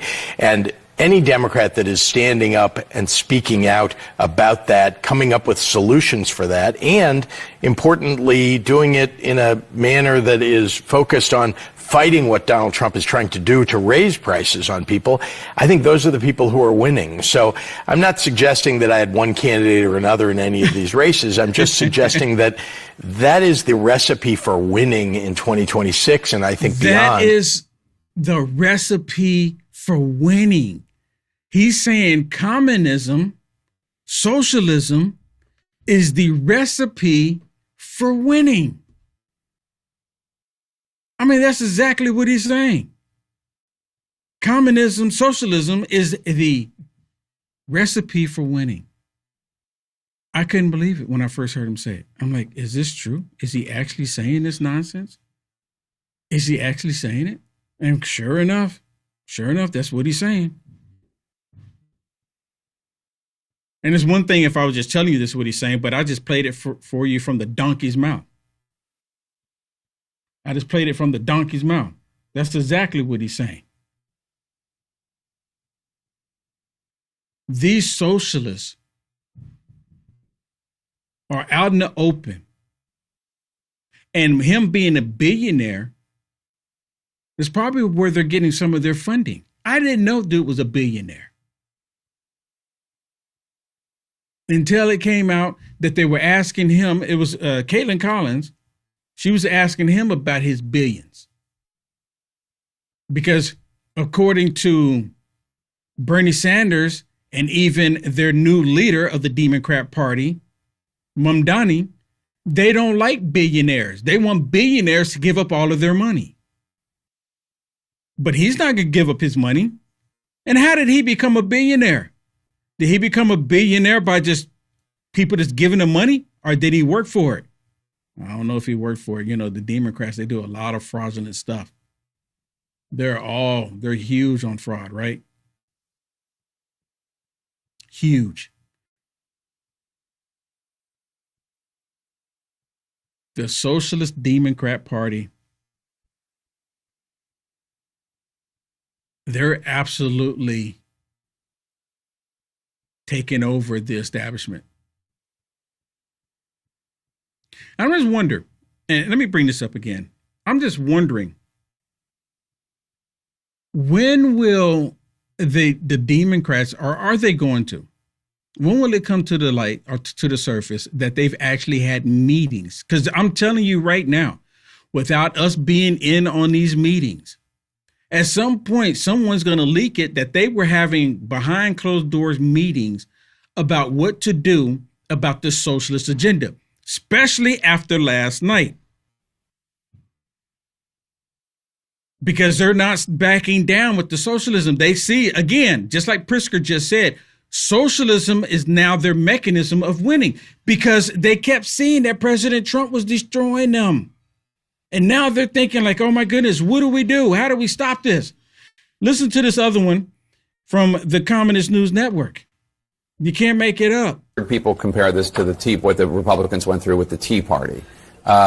Young, passionate, sometimes single issue people taking on the establishment, and the taking on of the establishment is part of the attraction. Is that what's going on here? It's kind of like a chai party or something? Let me stop it really quick. Is there anybody watching right now? Because I remember when the Tea Party came about. This is when Obama was in office. And they're saying that the Tea Party was created because the establishment Republicans were not doing their thing. And it's kind of similar to that. But the Tea Party was not in a movement. The movement was not to destroy the United States of America. And I really wasn't even paying attention to politics that much, but I knew then that they wasn't trying to destroy America. They didn't like the direction that the Democrats were taking the country in under Obama. And at that point, when Obama was in office, at first I considered myself a Democrat. Lord Jesus, thank you so much for healing my mind. Please forgive me. I didn't know any better. And at that time, when I was a Democrat, and every time I say that, I cringe that I used to be a Democrat. It's like, oh, Lord, forgive me. But anyways, when I was a Democrat at that time, and I heard about the Tea Party, I'm like, what is the Tea Party? What is this? And not a single time did it ever come to the surface that they wanted to destroy the United States of America. They wanted America to remain free. I knew that then. But these socialist, communist Democrats, they're out in the open. Destroy America. Open up the prisons. Close them all down. Get rid of the police department. Get rid of ICE. They're actually calling for law enforcement to be abolished in the United States of America. That is nothing like the Tea Party. The only thing that there's common is that the Tea Party was sick and tired of the establishment, which I agree. And the Tea Party didn't last. But you know, the MAGA Republican Party, it is still here. MAGA is still here. MAGA went further than the Tea Party. MAGA actually wants to make America great again. And you know what the thing is with MAGA? MAGA wants everybody to be successful in the country, not just a group of people, not just white people like they would like you to believe. MAGA wants everybody to be successful, even these idiots on the left. Even the idiots on the left. Because if people are successful and people are happy, then there's no violence. But the left, they don't want happiness. They want the violence. They really do. Well, I do think it's important to look at the issues and the platform in which these candidates support. And certainly the Democratic Socialists of America have quite a radical platform in which they call for the abolition of the Constitution and radical changes to our U.S. government. But to your point about the Tea Party, I mean, we still see the effects of that today, right? Senator Mike Lee from Utah upended an establishment candidate and Senator Bennett. And look at what he's doing on the floor of the Senate now and pushing the Save America Act. And he has the President of the United States behind him. So I do think it's possible for some of these candidates to gravitate towards some issues that really latch on and cause the attention of the base in the Democrat Party to maybe get them to change some of the positions that they've taken in the past. So it'll be quite interesting to see if they have enough members who can assemble that block, like the House Freedom Caucus or like those. Yeah, exactly. Will they have enough House members? Will they have enough? And I'm telling you right now, the first thing on their agenda, if they get their way, first thing on their agenda is to impeach President Trump. I'm telling you, hands down, that's the first thing on their agenda. They're not hiding it. They're not even being shy about it. They're not being quiet about it. Communism, these communists don't want a true leader. Now, if President Trump was like Karl Marx's, right? And Karl Marx, then,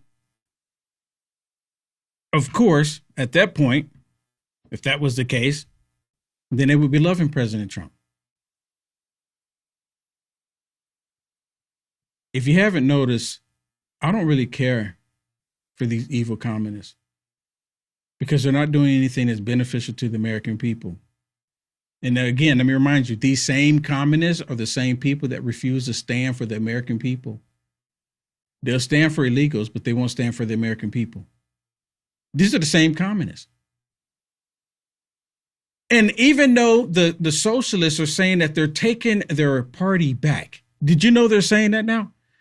The socialist Democrats are saying that they're taking their party back.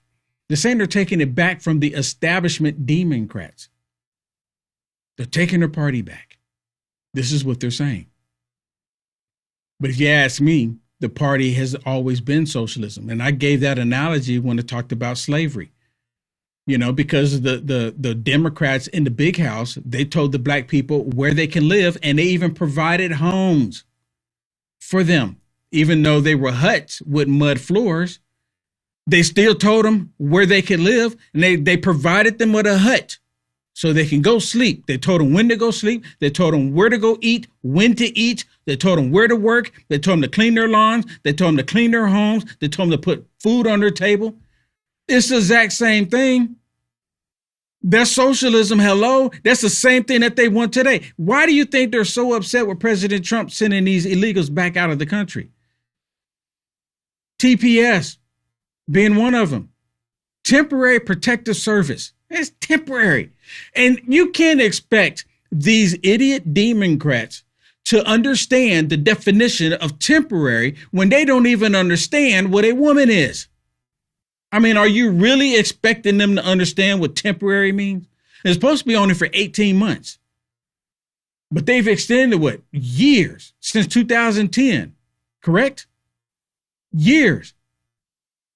18 months, they want 18 years. It's supposed to be only temporary. And now they're saying, oh my goodness. And I've been really wanting to get into the whole Haitian thing, right? They say, oh my goodness, President Trump is going to send them back, and it's not safe. It's not safe to send these Haitians back. Their country is crime-ridden. You know where else is not safe? Chicago. It's not safe to live in Chicago, but I don't see them telling people not to go to Chicago or telling people, get out of Chicago. I don't see them doing that. Why aren't they doing that? Chicago is terrible. And not yesterday, days getting all mixed up here.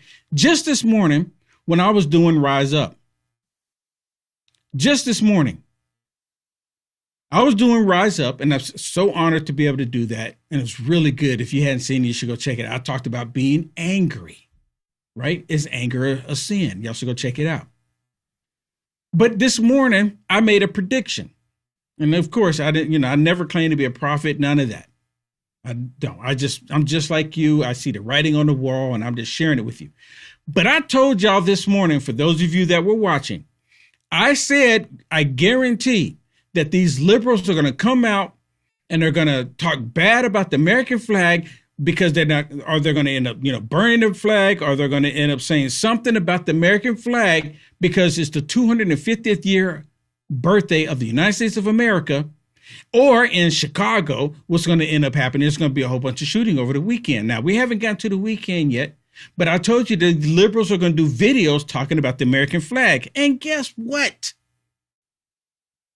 Guess what? Right before I came on, I saw this video.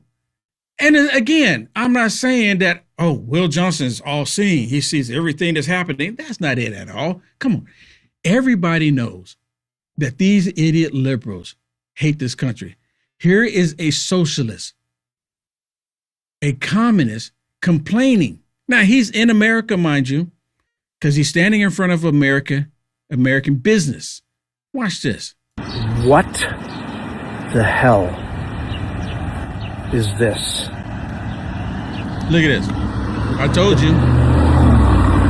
I've never seen so many American flags ever in my entire life. I'm Look at them. I'm not confused about one country I'm in right now, but there's more, kids. It's beautiful, right? I'm at the Bass Pro Shops. And whoa. Dude. What the hell? I'm afraid to go inside. What did I tell y'all? Did I not just talk about this morning? And look, again, it's not because like Will Johnson's all saying. We already know what they're going to do. I just find it interesting that it's just that quick, me talking about it this morning, and then sure enough, they did it. I mean, come on. I mean, at least some point make me not be correct. But I just talked about this morning. And sure enough, there's a video with a communist out here complaining about the American flag on the 250th birthday. And if you ask me, they probably put 250 flags out there. A flag for every birthday of this country. And these communists don't want to celebrate it. They don't want to celebrate it. The communists in this country don't want to celebrate it. How do you get upset about the American flag? That's beautiful. Look at all those beautiful flags. Look at it. And he's upset about it. He's angry about it. I have more when we come back. Remember when you were younger and you used to hear stories, whether it be in Greek mythology or whatever, about the fountain of youth, people constantly looking for something out there that would help them live forever or live longer? Well, kind of got something like that with Fatty 15, and it's not mythological. No, Fatty 15, this is an empty jar right here, but that's your size that you get. That's a 1 month supply. You get a 3 month supply on this deal. Fatty 15 contains something called C15. If you don't know what that is, it's an essential fatty acid that is necessary for your body's cellular generation, meaning that if you have any damaged cells, it will repair them. It'll also change the way your cells age and you will live longer. C15 does exactly that. Again, if you don't know what C15 is, definitely do some research, but it's Fatty 15, and in each and every one of these capsules that you get in Fatty 15, you're going to elevate your cells, you are going to repair your cells, and you're going to live longer. That's what it does. It slows down your aging process for healthier hair, healthier skin, balanced metabolism, deeper sleep, and 3 times more cellular benefits than omega-3 fish oils. Fatty15.com/LFA, promo code LFA. Save 15% now. That's fatty15.com/LFA, promo code LFA. Thank you very much. Back to the program. You know, among Republicans, 93% are extremely or very proud. Just a single one, say they have little to no pride in being an American. But look over at the Democratic side. This is where we've seen this extremely or very number. It's been taking a tumble at 27%. Which is way different than the 93. You do the quick math with me here. What is that? That's a 66-point difference here in terms of extremely or very. But look at this. The little or no proud to be an American actually among Democrats eclipses is greater than the extremely or very proud number. So we are just living in such a different universe if you're a Republican versus a Democrat on the basic fundamental question of being proud to be an American. These people hate America. I mean, come on. Why stay here? You know, I was watching Jeremy, and he made a really, really good point. An extremely, really good point. That the country is red. The only thing that's blue are these idiot cities that elect these stupid people. I mean, it's the cities. I'm in Texas. Austin, blue. Houston, blue. Dallas, blue. San Antonio, blue. Texas is red. The country that hadn't been indoctrinated, maybe there's something in the city water. I don't know. I'm guessing here, not a doctor, not anything, just guessing here. Maybe there's something in the water.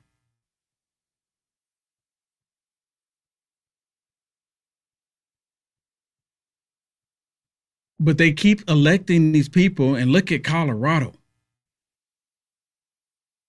It was Denver, Colorado.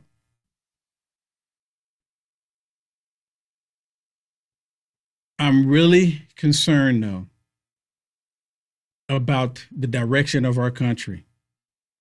Because in the past, they've talked about socialism and communism, and we, thinking that, okay, it's not going to happen because people can't be that dumb.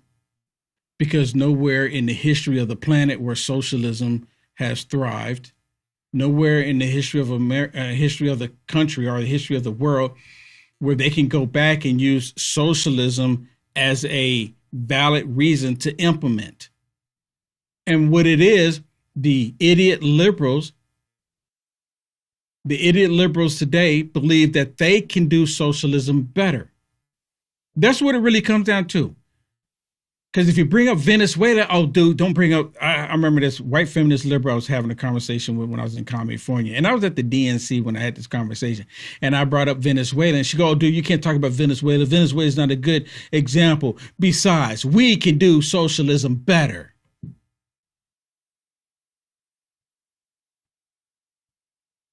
I was like, I couldn't believe it. I actually said that nonsense. So one person that I didn't care for this person. When this person was running for political office, I said this, oh my goodness, we got another nut job.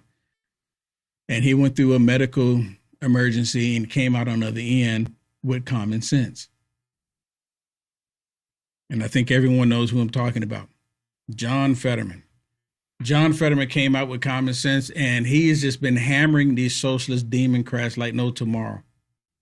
This is going to end, and I'm hoping it does. I hope this hurts the Democrat Party. Because the first time they openly elect a communist into Congress, it's almost like you let in one cockroach and then the other cockroaches just find a way in because the cockroaches start laying eggs everywhere. That's how these communists are. Let one in and they all come in. We've got to stop it. I mean, she was praising Kim and Stalin. I mean, between those two men, 100 million, people murdered, like some of the most evil and terrible people, in the world or in history. And she was praising them, saying we don't have enough of their books, in our libraries. And of course, she deleted those things. But this is not ancient history. This is all recent views that people like this we are electing. This is the type of people that we're electing. Well, not you and I, the idiots. And she's another one. She hates the country. Another one. I should have gotten a video, but there's actually open discussion about them doing away with the Constitution. They said once the socialists take control of both the House and the Senate, one of the first things that's going to be on their agenda is to do away with the Constitution. Because they're saying the Constitution is preventing them from moving forward. They're actually saying this. I don't even need to show you the video for you to believe me. When they're celebrating or advocating the fact that the United States of America should be hit like 9/11, or when they're saying that the United States of America should not be a sovereign nation, I can tell you, I can even assume stuff about these communists and just tell you my point about them, and it would be believable because they've already hit the extreme button.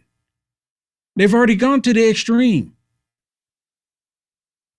I mean, there's nothing that I can think of.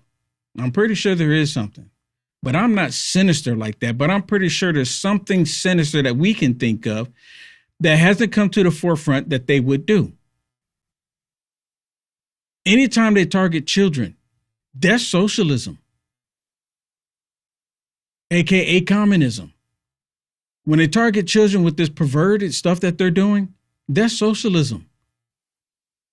Jayapal, AOC,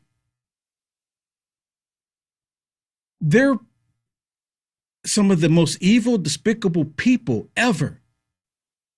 Jayapal has this whole program that she's doing talking about the transgender stuff.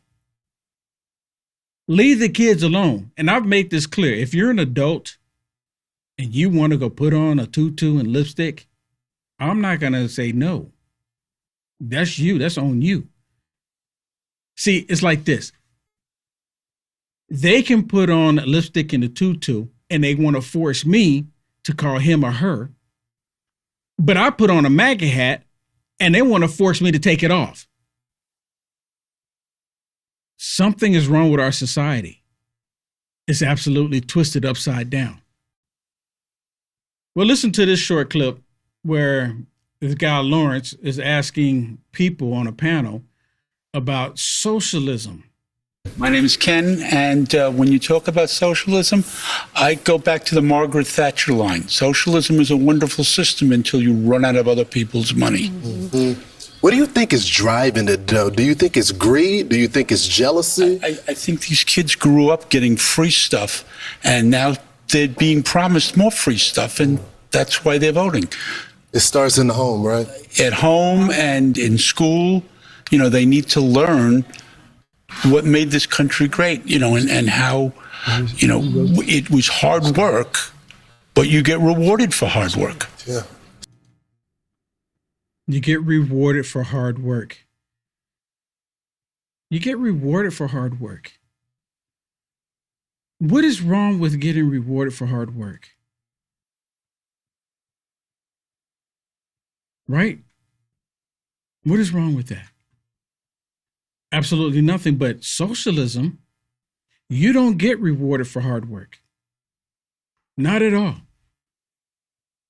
It's just the opposite when it comes to socialism. They believe everybody should get everything handed to them. You don't have to work for anything. You don't have to do for anything. Don't worry about it. To give you another prime example, what I was just talking about with Jayapal. Jayapal is actually had this whole transit, you know, like transformer policies that she's trying to push. And to my understanding, she's done it to one of her children.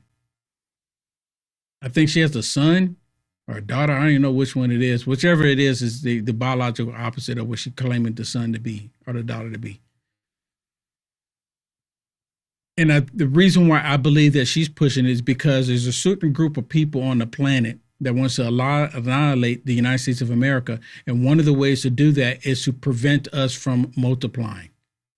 And the group I'm talking about, they promote in their community to multiply. Some of them have 9 kids. But in the United States of America, there's Americans not having children. And one of the things that they hate about Elon Musk is telling people, hey, you've got to start having babies. It's becoming an epidemic. And then they say that he's being racist for doing so. So there's one particular group that start with an M. They're multiplying like rabbits. That's fine. But when you try to tell Americans, specifically white Americans, to have more babies, you're being racist. It doesn't make sense. Something's truly wrong with our society. But listen to this. Hey everyone, Pramila Jayapal here, and I'm with my incredible colleague, Sarah Jacobs. We are the co-chairs of the Transit Quality Task Force, and we wanted to just give you our thoughts about the Supreme Court ruling today. Incredibly cruel. Representative Jacobs, your thoughts? I am just so disheartened and angry by what we saw out of the Supreme Court today. And I want every trans kid out there to know that there are people here in Congress fighting for you to be seen, to be respected for who you are. And we are going to stand up for all women and girls, which includes trans women and girls. There's no such thing. These are children that these sick adults have convinced. A boy to put on a dress. That's all that this is. These people are anti-Christ. They are not the anti-Christ. They are anti-Christ. They have the anti-Christ spirit in them. That's why I told you when the anti-Christ shows up, they're going to love the anti-Christ because the anti-Christ will be all about this nonsense. We all be all about it. Here's another one that I want to share with you. Listen to this. Today, the Supreme Court issued an incredibly disappointing ruling upholding discriminatory anti-transgender sports bans in West Virginia and Idaho.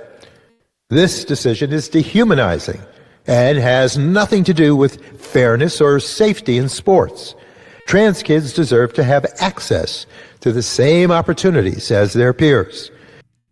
So what happened to them championing women? What happened to them wanting to make sure that women have a safe space? What happened to that? A man pretending to be something that he's not does not give him, should not give him access to women's spaces. Look, I love women. I mean, I really do. I think women, me personally, and you can disagree with me all day, I think women is a blessing from God to men. That's just me.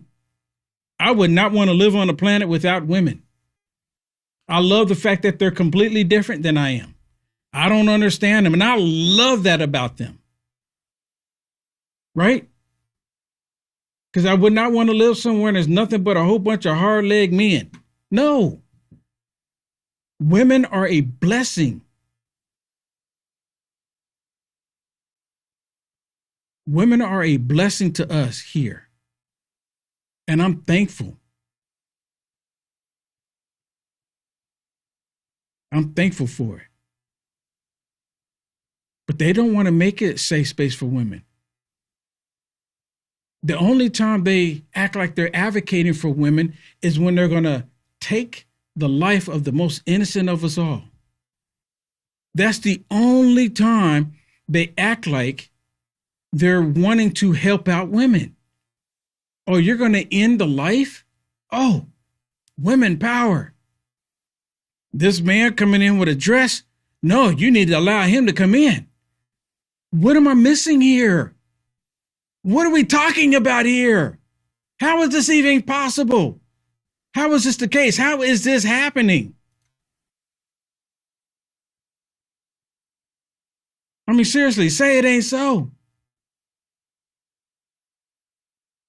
Well, here's a group of women actually talking about this very thing. You believe there should be other limits? She says this is step one, in her view, on pushing trans people out of public life. Should there be bans in other areas, or something that you're pushing for that would limit the rights of trans people in other areas of public life? Because of the differences in the male body to the female body, it's appropriate that when sex matters, we recognize it in the law. And let's talk about Becky Pepper Jackson in this moment. Let me just have you for a second. Where do you believe sex matters specifically? I think it matters on the athletic field, and we can see the evidence of that. Becky Pepper Jackson displaced and defeated 470 girls 1,400 times during his middle school career.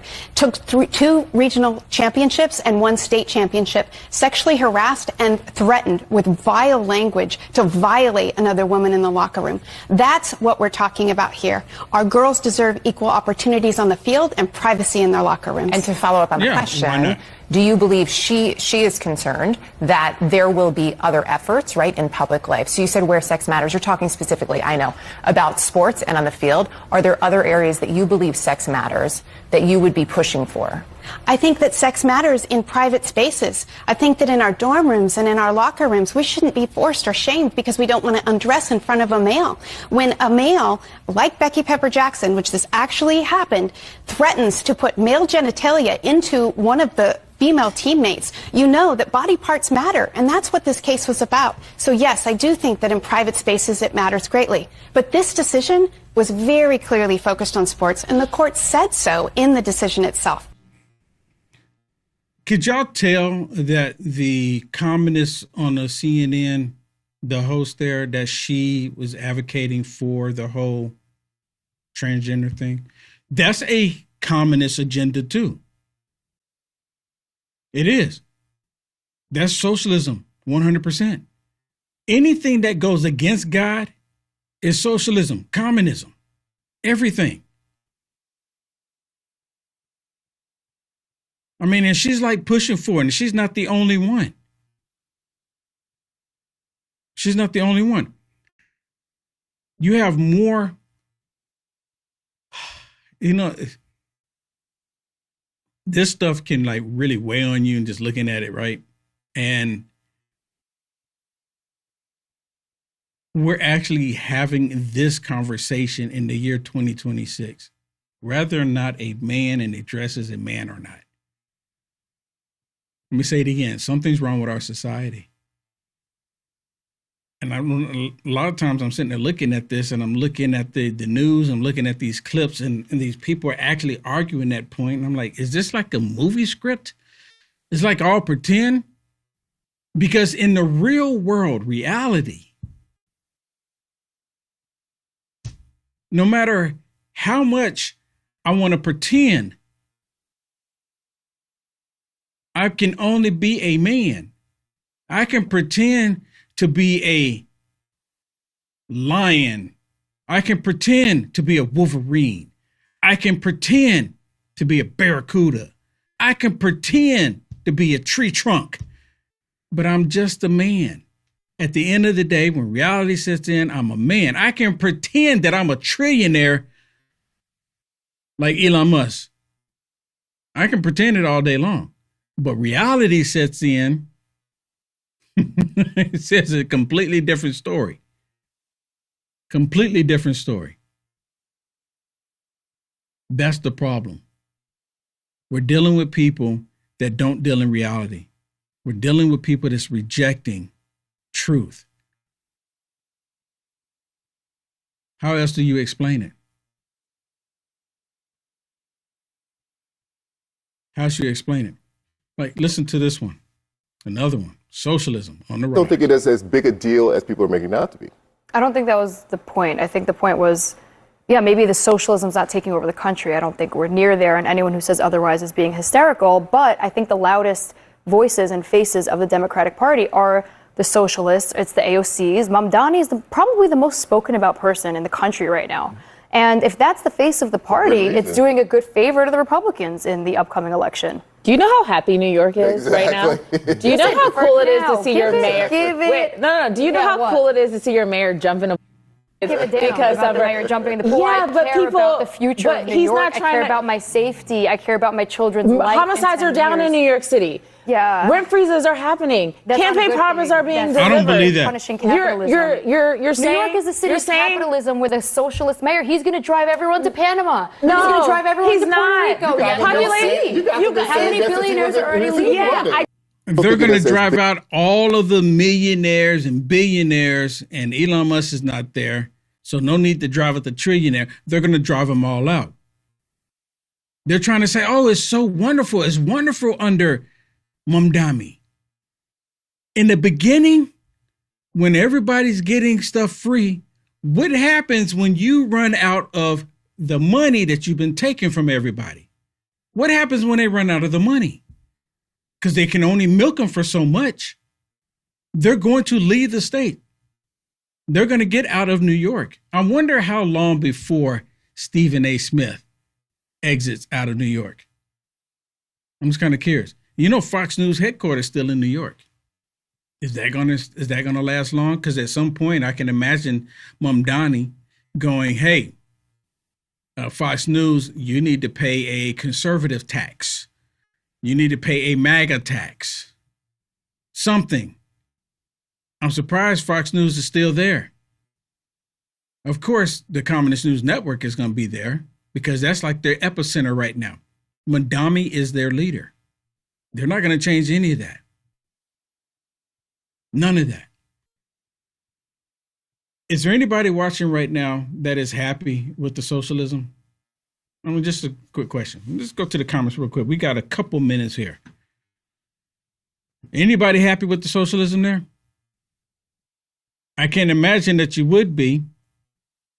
I mean, you know, I really want to know. Just say yes. Just say yes that you are. I'm looking in the chat here. Just say yes. Say, yeah, you love it, right? One person says, heck no. Heck no. F no.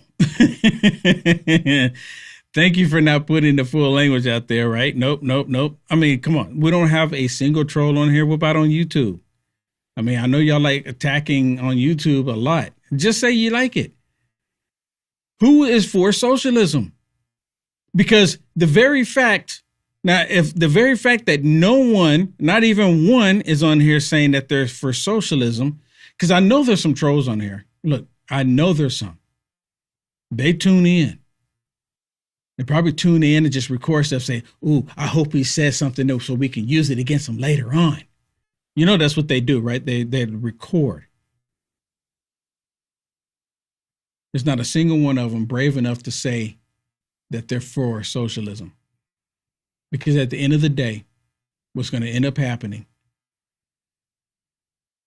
the Democrats that are being silent about it all right now, the two things that happen, either they're going to hold their nose and vote for Trump, or they won't vote at all. And when I say vote for Trump, vote for the Republican, or they won't vote at all. But then there's a few of them that are so bitter, have stinking bad attitudes, and they're just going to, no matter what, they're just going to vote for the communists no matter what happens. No matter what happens, they're just going to vote for the communists.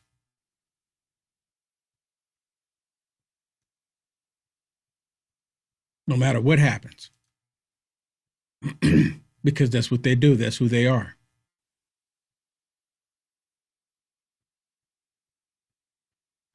Hey, let me say thank you really quick to, was it Sean or I'm saying Sean Aaron? I think. I know I'm probably butchering your name. I do apologize, but I want to say thank you for the red pills on pill.net. Thank you so much for that. I greatly appreciate it. And earlier this morning, some people blessed the network with some Rumble rants. And I think I did one of them, but I didn't think I did the other one. But I just want to do this one right here for you. So when you bless me, I put the American flags up on the screen. I want to say thank you for that. Thank you so much for the Rumble rant earlier this morning on Rise Up, blessing the network. I really do appreciate it. And I appreciate the red pills on pill.net. And I'm actually live I'm live everywhere.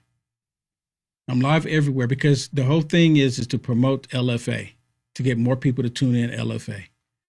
So every day, LFA. All right, everybody, that's it for me. I'm running over. Kevin Smith coming up next, and he's going to be saying, Kevin tried to tell you that they're trying to move this socialism all across the country. And Kevin Smith, he's going to bring it. He's going to tell you all about it. He's going to have that information for you. Not just New York, but it's happening across the country. They want to sweep the country with their socialism, with their communism. With that said, everybody, God bless, and I'll see you tomorrow in the Culture Wars.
everybody. What's happening, everybody? Wednesday, July 1st, 2026. My name is Kevin Smith. Thank you so much for tuning in to Loud Majority Live. We've got a jam-packed show for you guys today. Another socialist win. We got a lot of stuff we're going to go over. But before we get into any of that, President Trump right now is speaking at the Theodore Roosevelt Library. So we're going to throw it on over there. Hang out one sec.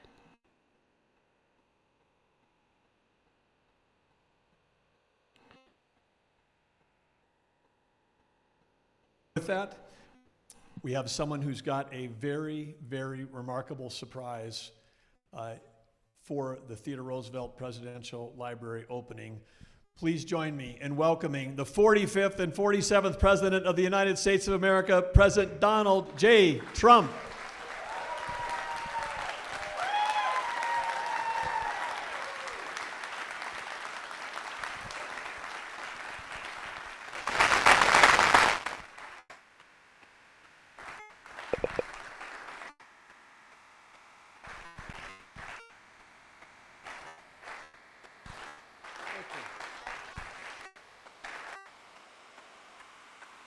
There are a lot of people in this room that are, as we call them, TED heads, people that know a lot of stuff about the history of Theodore Roosevelt. You may know that Theodore Roosevelt himself and his son, Theodore Roosevelt Jr., are both Medal of Honor winners, one of only two pairs in our history.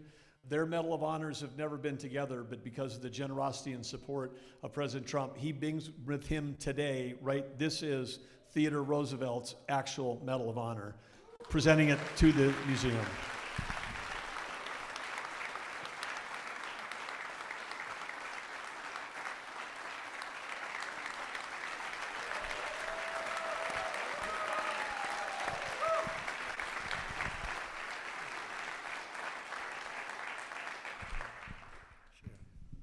Well, thank you very much. That was in the Roosevelt Room for many, many years. And when I heard about this, I said, maybe we'll think about it. Then I saw what you did and what a magnificent library you built. It's really a library, it's a museum, it's a center, and it's a great tribute. And I said, let's take it from the Roosevelt Room, which is a very important room in the White House. I use it all the time. I'll be a little bit lonely in there without it. But I thought this would be a very, really an appropriate place to have it. And it's very special. You're a very special man. There are very few people that have them. You know, I want to give one to myself, but they tell me I'm not allowed to. My son over here, by both of them, I said, fellas, I'd love to give one of them to me. What have I done that where I deserve it? And they couldn't think of anything. So I'm not happy with them today. Now, there's no higher award. That's the Congressional Medal of Honor, the highest award we have. You have the Presidential Medal of Freedom.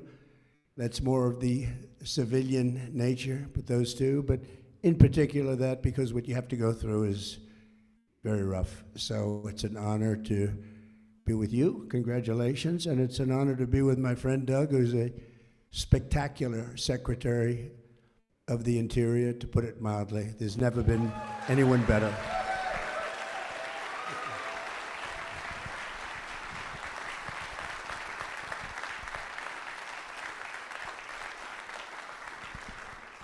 So I know you're all here looking forward to what will be a significant presidential address down at the amphitheater. But before you go, we have one last thing. President Trump being here on this day of dedicating this library, it is a historic moment to have a sitting president here to help do that. We're ceremoniously, the president and I, going to cut the ribbon, and then we'll all see you down at the amphitheater after that. But President, let's grab a scissors. They did say no running with these. We'll be...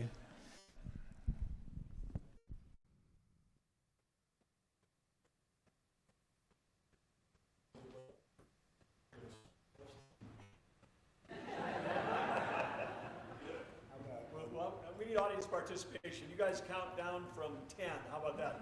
10, 9, 8, 7, 6, 5, 4, 3, 2. All right, that just looks like President Trump cutting a ribbon. I don't think he, yeah, it ends just after that. So, once again, guys, Kevin Smith here, Loud Majority Live. Thank you guys all so much for tuning in.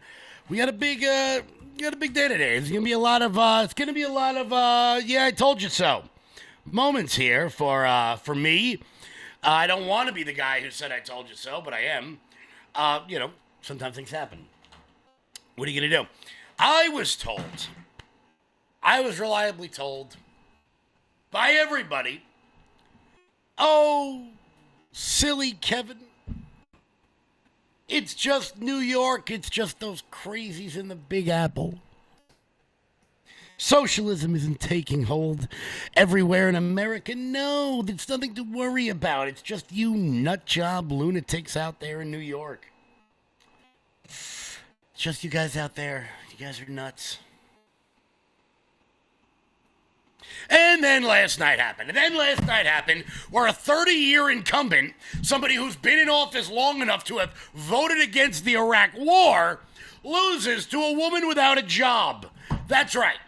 That happened last night in Colorado. Now, with all that being said, maybe it's just Denver. Maybe it's just it was Denver. What are you gonna do? It's just Denver. It's a city. Wait, what was that? What was that? She won every single bit of the area. Oh, except for what the hell is that? She lost. She won every county in her district. She won every county in the district, save for one. Oh, it's just the cities. No, they're coming for you. So let's just be clear now. In case anybody needs a little refresher here, it's just New York. Bah! No.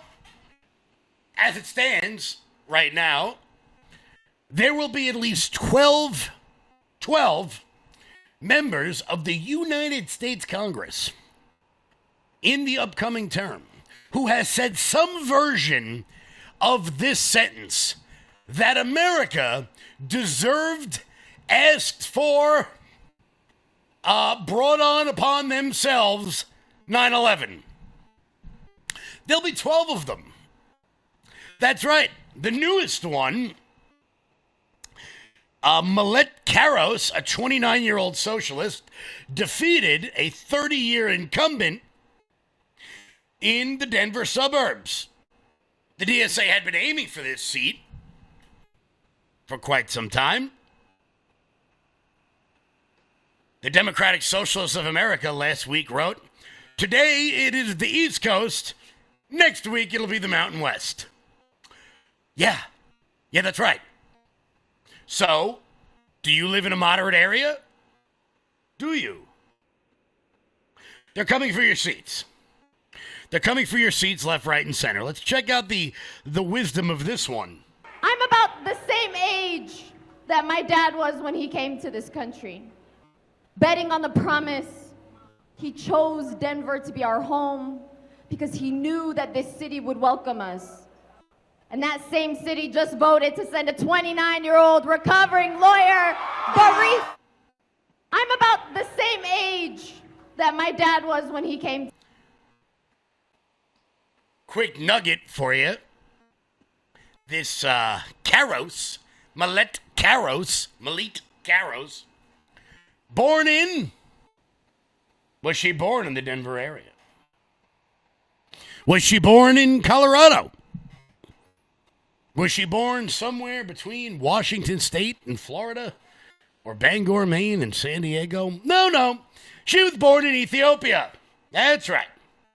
Just one more. But hey, guys, it's just New York.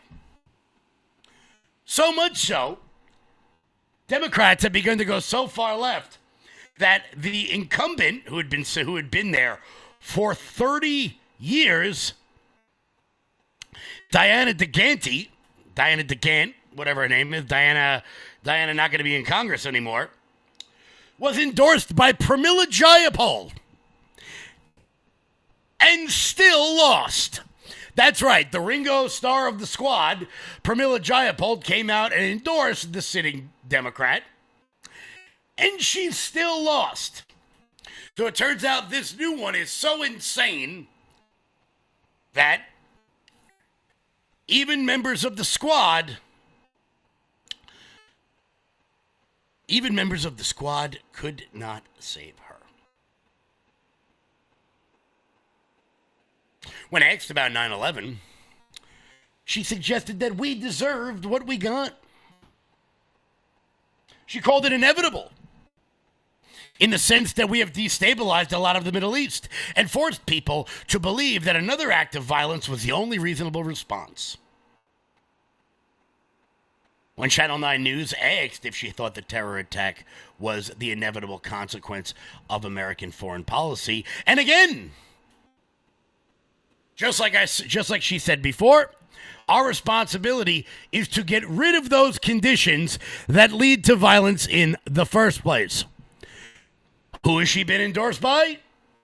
Well, Linda Sarsour, a radical terrorist sympathizer from New York. Hassan Piker, who said that he admired the amazing work of Maoist China.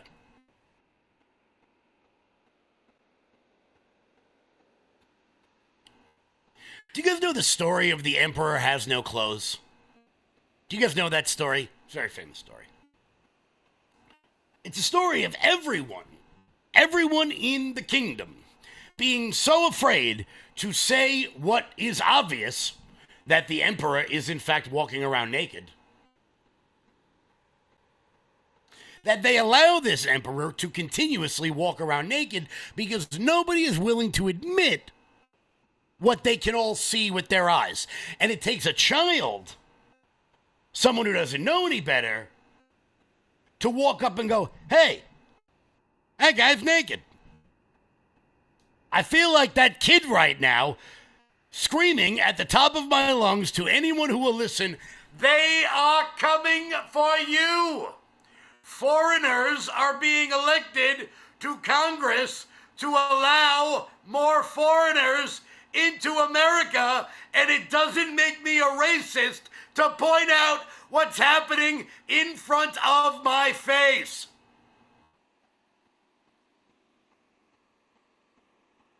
I don't know what else to say. For example, today in Columbus, Ohio, and in Buffalo, New York, did they raise the American flag over their Capitol buildings? No! They raised the Somalian flag. Naturally. I mean, sure, Mogadishu is like 12,000 miles away, but hey, multiculturalism, everybody.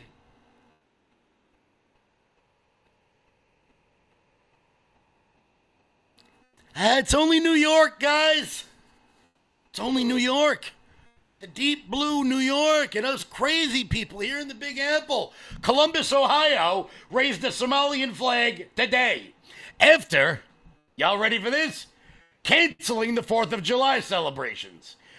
It is a fast-moving coup right in front of our faces, and apparently I am the only one who's out there screaming about it from the top of my damn lungs. Nobody at the RNC plans on doing anything about it, not a damn thing about it. Things are getting so bad that in a little bit, things are so bad with the Republican Party right now that I'm actually going to praise Mike Lawler, someone I hate. I'm going to praise a guy that actually voted to keep 350,000 Haitians in America, because right now I got nothing.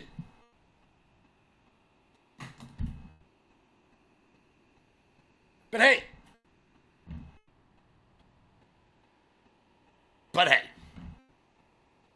you know, let's just pretend everything is fine because the Dow Jones is at an all-time high.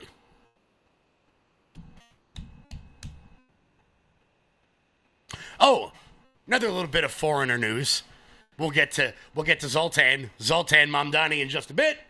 But have you guys heard that he's freezing the rents in New York City? Yeah, he's freezing the rents in New York City. 52% of the rents that he's freezing are in apartments that are occupied by foreigners. That's right. You got a foreigner taking care of foreigners in America, And then we wonder why we are befuddled. We wonder why we are in a little bit of trouble. I tweeted out yesterday following the Supreme Court decision that America is the only country in the world that doesn't require voter ID, has birthright citizenship, and has a gigantic social welfare program. I was then informed by one of my followers that America has more immigrants in it than the next 4 countries combined. But Democrats seem to think that's not enough. They seem to just want to usher these people in. La-di-da, here we go. Woohoo, whoa, yeah, open the doors, baby. Open the doors. But, hey, look, guys, I heard from Mike Johnson today. I don't know if you guys heard this or not. They passed the Child Online Safety Act so that you have to put in your birth date before getting a TikTok account. So I guess we're doing fine. I guess we're doing good.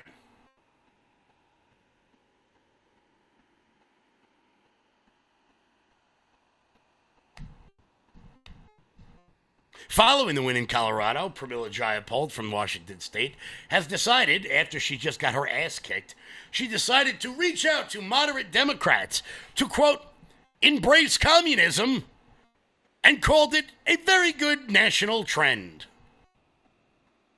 I tell you what, I'm just going to put it out there.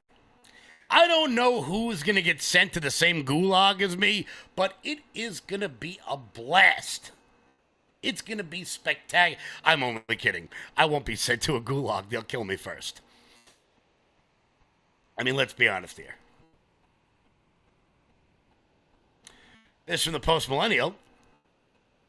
Democratic Rep. Pramila Jayapal, following the ass-kicking she got in the election the other day, said that it's time to embrace democratic socialism, which, of course, is a lot like, it's like a sandwich, right? Like a sandwich is good, but if you put a bad word in front of a good word, it turns the good word into something bad. It's like democratic.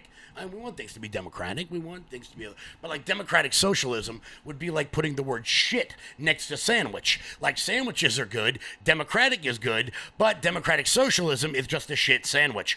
But they're all falling in line with it. And many people are beginning to call this the Democratic Tea Party. And this is not like the Democratic Tea Party. It is not remotely like the Democratic Tea Party. Do you know why? Because the Tea Party actually accomplished nothing. It accomplished nothing. It made Paul Ryan and Kevin McCarthy unbelievably wealthy. But that's about it. That's about it. Didn't do anything. Back then, the national debt was like $18 trillion. We're about to hit 40. So, no, it's not like the Democratic Tea Party, because these people will actually get things done. Here's what's going to happen, and we still have more primaries to go in this country. Here's what's going to happen. The DSA candidates, including the squad and all the newly arrived members, will create their own caucuses. This is going to be the part of the show you guys are going to want to clip. All right, this is going to be the part you're going to want to clip. The DSA will create their own caucuses in Congress. When they retake the majority, they will say, we are not voting alongside any Democrats, like Hakeem Jeffries for Speaker, for example, unless we get the people we want to be the to be the chairman of each committee. So, it is entirely possible that former catering hall bartender will be the chairwoman of the Ways and Means Committee, which will control the purse strings for America. It is entirely possible that this woman who just blamed the United States for 9/11, who does have a law degree, could end up becoming a very powerful member of the House Judiciary Committee. It could be, very possibly, Ilhan Omar could be the head of the Foreign Affairs Committee.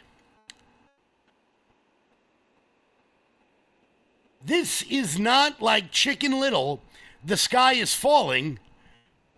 This is all of us looking up at the sky. It is currently falling, and I don't know, every Republican in power is like, oh shit, what are we going to do with that?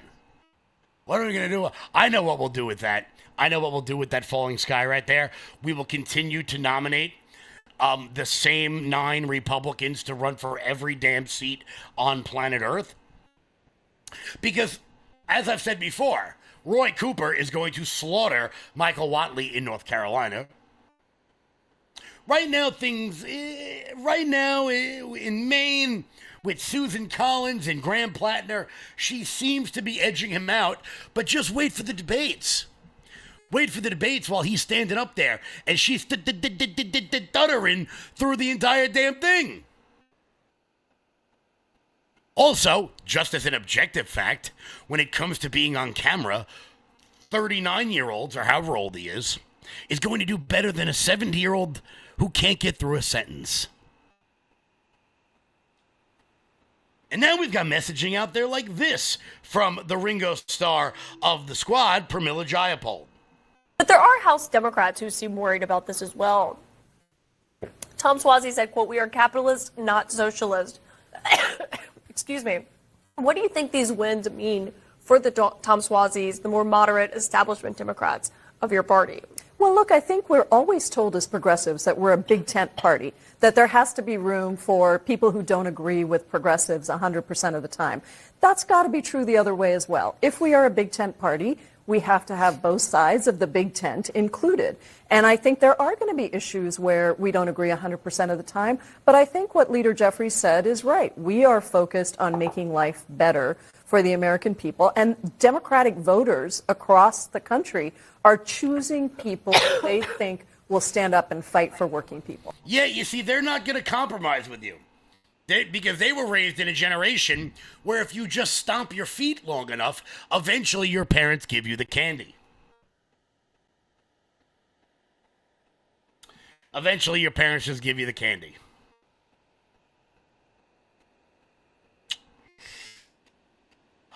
Absolutely bananas. What do we got here?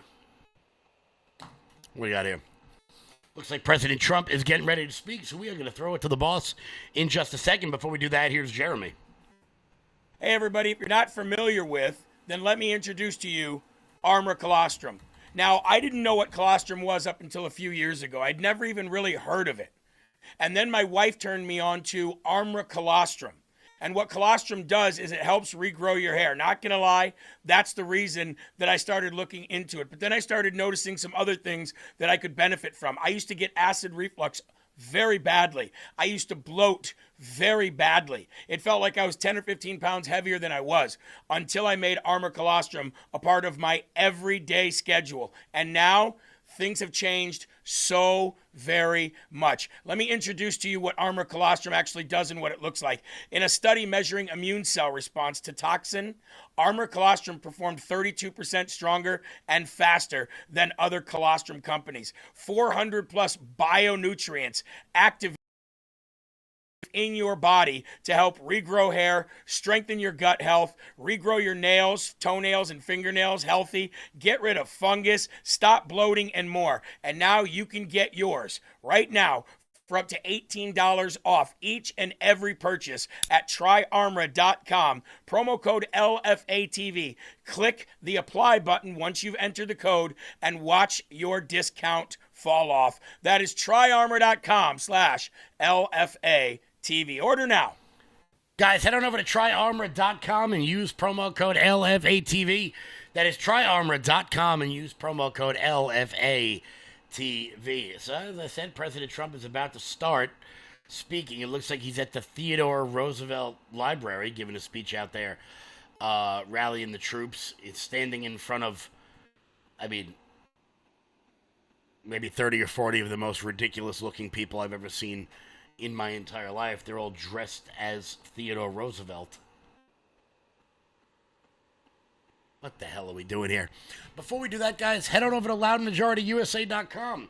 That's loudmajorityusa.com. Sign up for the newsletter. Check out our shop. That is the best way to support this show and everything we've got going on over here. While you guys are there, if you've gotten everything you want already, consider becoming a monthly donor over at Loud Majority. We really do appreciate all the support. Just bingo bango, click that button at the very top, and perfect timing for Kevin. Here's President Trump. Our country as much as anyone who ever lived, and he's a very special man, and that's why I'm here. President Theodore Roosevelt, and he loved your community, he loved your state. And he was quite something. He was really quite something.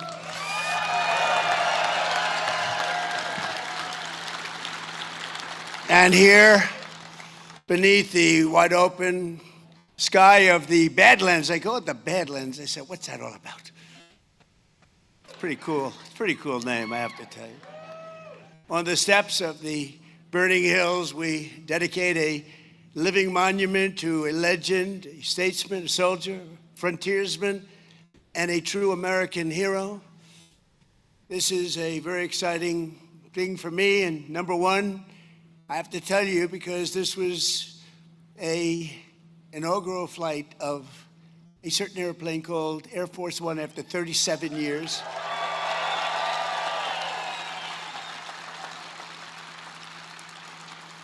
And it's a great plane, and we had a lot of fun with Doug and everybody coming over.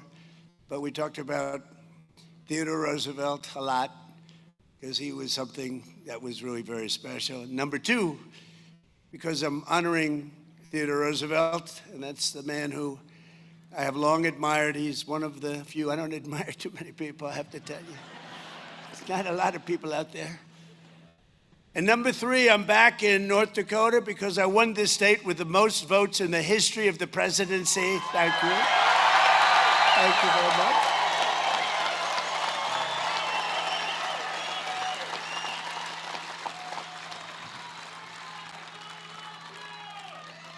And number four, I have two teleprompters that aren't working, and here I stand.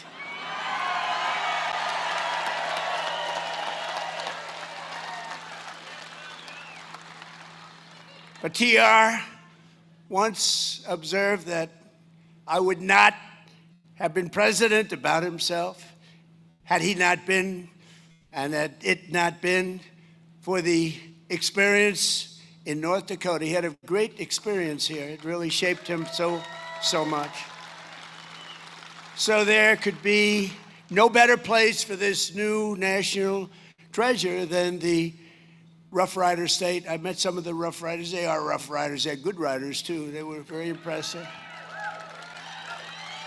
Today, 107 years after he passed into eternity, Theodore Roosevelt's Presidential Library opens its doors, and the small town, but very great town, and today it's a very famous town because that's all they're talking about, of Medora opens its arms to the entire world. The entire world is watching. It's not a big town, but it's a very powerful town because of what was left behind. I want to thank the thousands of people who worked so hard to make this project a reality, and you really did. You made it a beautiful reality. Very few places will top it. And starting with the man who put the library in its first funding, think of it, did so much. He raised so much money. He did so many different things. He really did. He had a very complete life, when you think. He was a real man of many forms of genius, and without whom it would never have been possible. Secretary of the Interior. And I'll tell you what, I thought he was an oil man, and he wasn't. I saw him on a debate because this guy was actually going against me. Can you believe it? But I thought he was very impressive. I thought his wife, Catherine, was even more impressive, to be honest with you. And so impressive that I said, he's a good man. That guy's all right.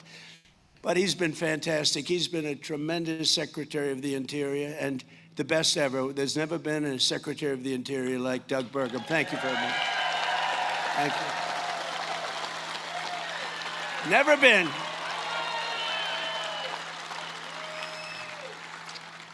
And, you know, Doug called me. He said, would you do me a favor? He's really fantastic, because I did not know the gentleman too well. But he said, Kelly Armstrong is fantastic. Would you endorse him for governor? And I did, and he won easily. Kelly Armstrong. Great job you're doing. Great job. And two of my very good friends, two warrior senators, they're tough cookies, they're tough. Oh, I wish they could get their way. We could get a couple of little things passed, like voter identification, like like proof of citizenship. It's called Save America. You know, that's pretty good. Save America, can you imagine? We have 100% of the Democrats against it and 4 or 5 Republicans, if you can believe that. What are they all about? But these two people are with us all the way, John Hoeven and Kevin Cramer, senators. They're great. 2 great guys. And a congresswoman who fights and gets what she wants, and she's very respected, Julie Fedorchak. Thank you, Julie. Very, very respected. And we have our ambassador, Monica. Where's Monica? Monica Crowley. Fantastic. Acting Secretary of the Navy, Hung Kao. And we're building a lot of ships. North Dakota House Speaker, Robin Wise. Thank you. Thank you. Doing a great job. State House Majority Leader, Mike LaFleur. Mike. Thank you, Mike. State Senate Majority Leader, David Hogue. Thank you, David. And all of the members of the North Dakota legislature, I hear every single one. I'm not going to introduce you. You have no chance of that. I'll be here all day, but you're all here, and we love you, and you've been with us from day one. The CEO, who's done a fantastic job, he took me around. I thought it would be maybe 10 minutes, 5 minutes. I've been doing this for 2 hours. Thank goodness I love the subject, or I would not have put up with it. Doug said you could come in. You know, I'm prosecuting a war, which we're winning very easily, by the way. But I said, Doug, let's fly in. We'll do 10, 15 minutes. I know I'm going to love it. And then I'll get out. Oh, absolutely, sir. So then time comes. He got me making speeches. I was over there 2 hours. I know more about that museum than the people that built it. But that's okay, because they did a very good job. I can report that they did a really good job. The CEO of the Theodore Roosevelt Presidential Library, who really did give me a tremendous amount of knowledge, I mean, about things that I never would have thought could have been possible about how great this man was, Ed O'Keefe. Ed, thank you very much.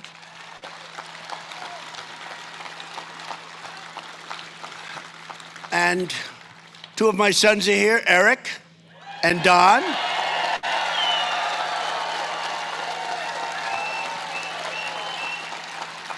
And Bettina, thank you very much. Don just got married. Bettina, thank you. It's going to be great. Thank you very much.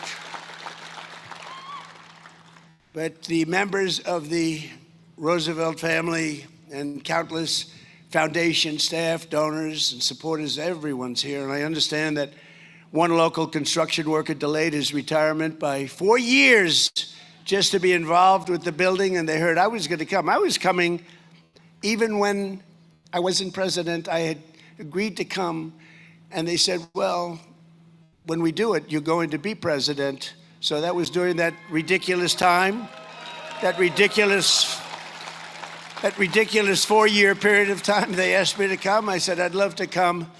And I said, I may or I may not be president. They said, we don't care. We want you to be there. And I always remember that. But they said, you're going to win. You know that. If you run, you're going to win. It turned out we did quite easily, actually. And today I can tell you that we can see why it was worth it. It's really amazing. They've done an amazing job, beautiful job. And, you know, they've done it from love. Jobs that are done from love are always better than jobs where you sort of have to follow a plan. They made lots of changes, and every one of them was good, and I think I know about every one of them. After 2.5 hours, I learned every single one of them. But I want to really thank everyone who greeted me at the train station, because that was so famous. That was such a famous train. The last one was President Dwight Eisenhower, and he was actually a very good president. People don't realize he was a general, good general, and he built the interstate highway system. I'd say that alone is pretty good. He was a good, and now he was the last one. He was on the back of the exact same train. So the head of the railroad, he was fabulous, and they were explaining all about the train, and they said, wow, that's really some history in the crowd. We had thousands of people over there. It was fantastic. But I have the picture of President Eisenhower in the back of the train, the same exact train. I checked it out because I said, you know, we don't want to make any mistakes because the fake news is watching and they'll say it wasn't. It wasn't the same train. It wasn't the same train. No, they've been pretty nice to me lately. Look, when you do as well as we're doing, they have to be nice, I guess. They've been pretty nice.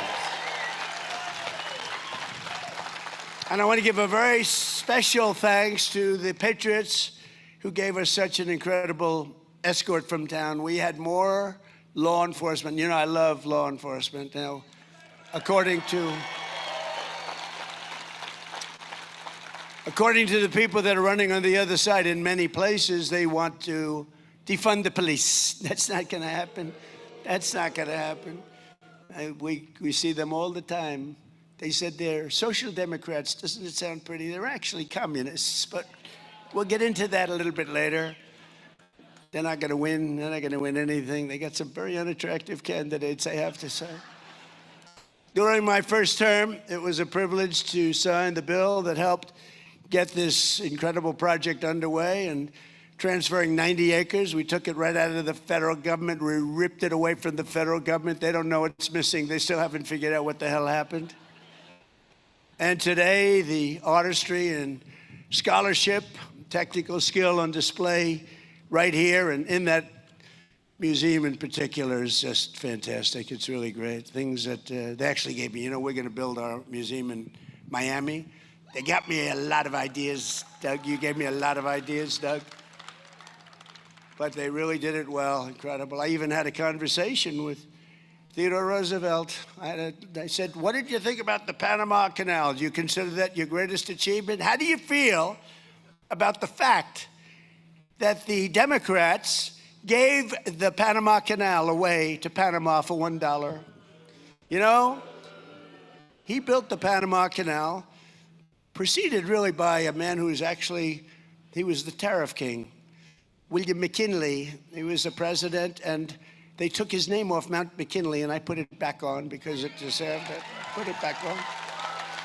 But McKinley actually, and he was assassinated, but he made tremendous amounts of money, made our country very rich. And then Teddy Roosevelt, as the vice president, got in, and he did some incredible things. But one of them, I think, one of the most amazing, maybe a lot of people would say the parks. You could say a lot of different elements of his success, so incredible. But he built the Panama Canal. It was the most expensive project to this date, if you bring the dollars forward, ever built in history. 38,000 people died. They died 95% from mosquitoes, malaria, 95%. You expected almost to die. They paid workers from the United States. Mostly they came in, and mostly, I must say, men. It was a little different time. Today would have men and women, but they had all men. And they paid them massive amounts of money, more than they were making as workers in the United States. It's such a fascinating thing, the Panama Canal. I've studied it long and hard, and when they gave it away, $1. But they died from the mosquito and they died from the snake. They have a viper, a snake, that if you get bit, you're in trouble. If you get bit, you were dead. You were dead, and that wiped out about 5%. We lost 38,000 people building the Panama Canal, our people. 38,000 people died building the Panama Canal. It opened, and from day one, it was very successful. And we gave it away. We gave it away. It was the most expensive thing we ever built, and it was also the most profitable thing we ever built. That's a nice combination. A little bit like Venezuela. We did a good job in Venezuela. And we're actually doing equally as well with the Islamic Republic of Iran. Maybe you've heard of it. But think of it, the Panama Canal, so we gave it away. The first thing they did, you know what they did? They raised the prices for the ships by 4 times. And they didn't lose one ship. And then they raised it again twice. And they didn't lose one ship. All they did is make tremendous amounts of money for years and years. How stupid was that? And now China is trying to take over the Panama Canal, and we're not going to let that happen, okay?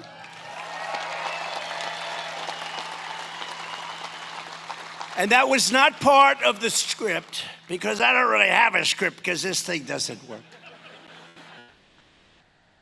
It's appropriate. The one on my right is slightly better than the one on my left. The one on my left is a waste of time. It's a little like politics. The one on my right is a little bit.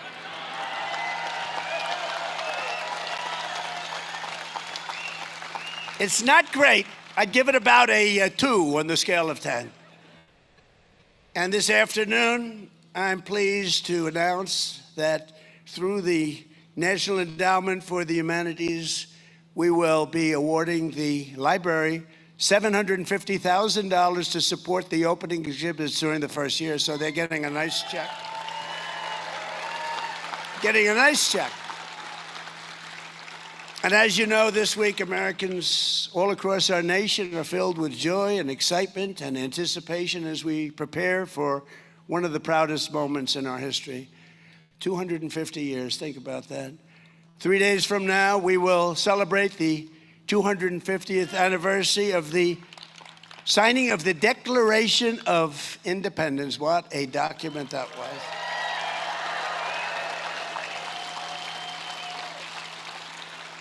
And this week, we look back on 250 years of glorious freedom, and we took so much time and so much effort. And by the way, on July 4th, it's going to be approximately 107 degrees out. And I'm going to go and I'm going to make a really long speech just to show that I can do anything. It's going to be 107. But you know what? They also predicted the fight that we had 3 weeks ago was unbelievable at the White House. They said a week before, 6 days, 5 days, 4 days, 3 days, 2 days, 1 day. They said it was going to rain. It's going to be horrible. You're going to have to cancel the fight. Sure, we're going to have to cancel. This was a big event. This was one of the highest rated fights in history. It was on CBS National on a Sunday night, not a Saturday night. Saturday nights are called Death Valley for television. I know a lot about ratings. But Sunday night's very good, and it was broadcast on CBS, the network, and it got among the highest ratings any fight has ever gotten. But they said it was going to rain, and I talked to Dana White. I said, Dana, I don't know, this is bad. Sir, it's 100% chance of rain. I said, you sure, like maybe 90? No, 100%, sir. So it was 7 o'clock, and it wasn't raining. Then it started at 8 o'clock, and we were going to delay it till 12 o'clock midnight. I said, that's not good. But it wasn't raining at 8 o'clock. And it wasn't raining at 8:30. And we had the fight on time. And it never rained. Never rained. So you never know about weather forecasting, do you? With all the money we spend all that money. That's happened before. We had a big march in Washington. You remember that? That was going to be rained out, sir. We're going to have to change it. Rained out, never rained. So we're getting pretty good at that. But this is a time to rediscover the indomitable spirit that built our country and all that will ensure America always remains the most exceptional nation on the face of the earth. We're not going to let communists get in our way. We're not going to let anyone get in our way. Not the communists. It's a very unattractive lot. They're not going to do it. They're not doing anything, those people, what they're doing. They're so stupid. They're so stupid. There could be no better place to begin this rediscovery than with the life, times, and passions of Theodore Roosevelt. He had great passion. The Colonel, they called him, was an American man. He was really a great he-man. He was an American man through and through.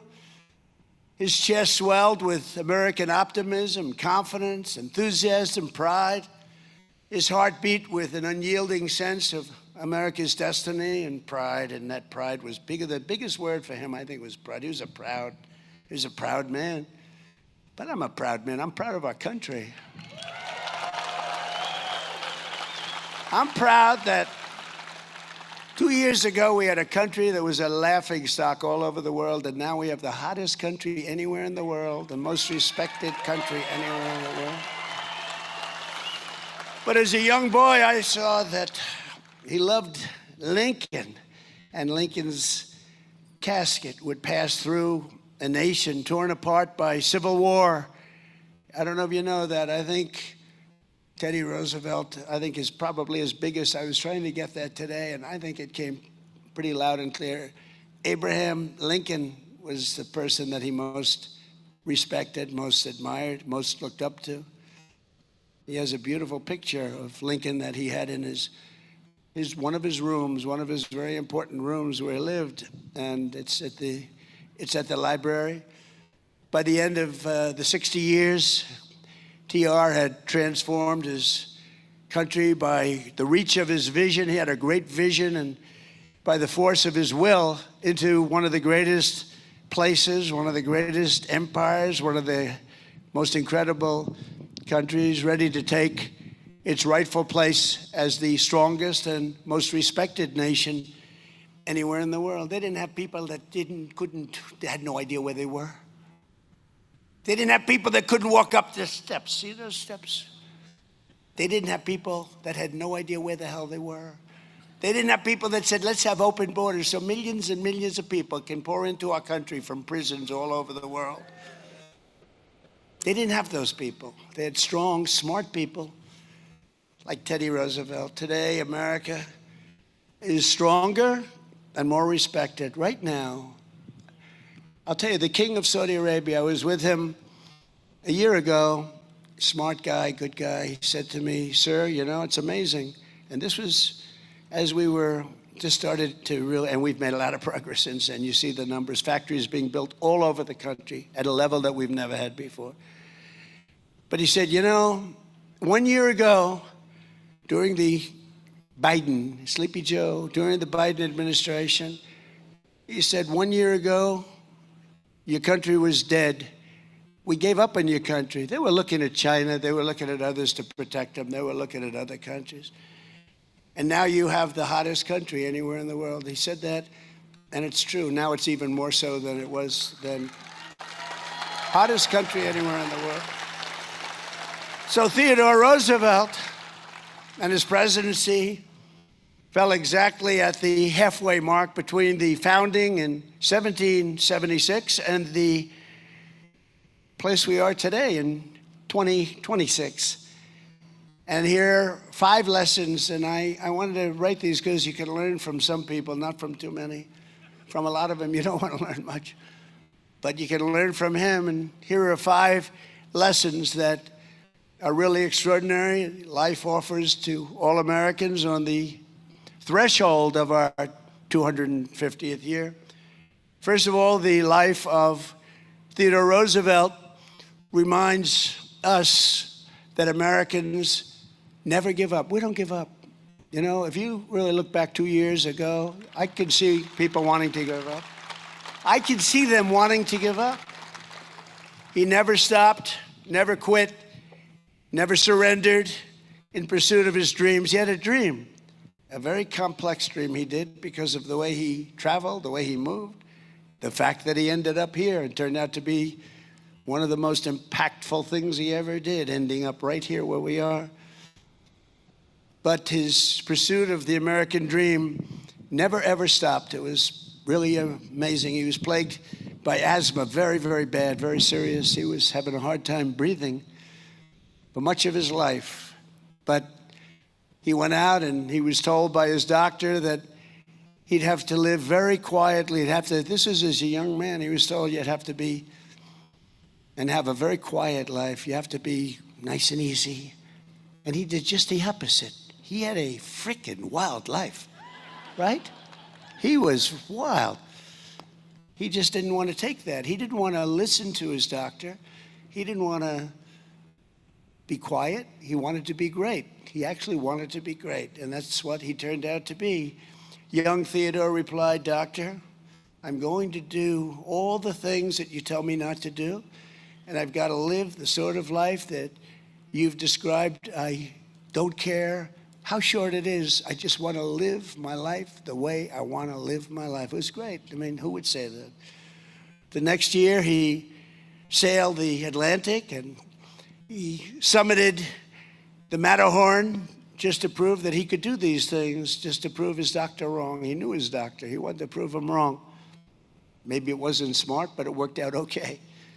But again and again, he summoned the will to transcend tragedy and triumph and defeat heartbreak with hard work. He worked hard, and I found that out. I mean, if you love what you do, it's not work. That's one thing I will tell you. People say, I work hard, but it's not work, because if you love it, I love making America great again. I mean, I'm having a good time. So it's not work. We call it work, but it's not. In his library, we find his diary open to the page from 1884, when his mother and his wife died on the very same day in the very same house. Totally unrelated. Just a tragic moment, but unrelated. There wasn't an accident where both of them were killed. They just died. Then he came back home and he said, what happened? They're both dead. Different parts of the house, had nothing to do. It's just an amazing. Wife was very young. Mother was older, but she was getting by. The light has gone out from my life, he wrote.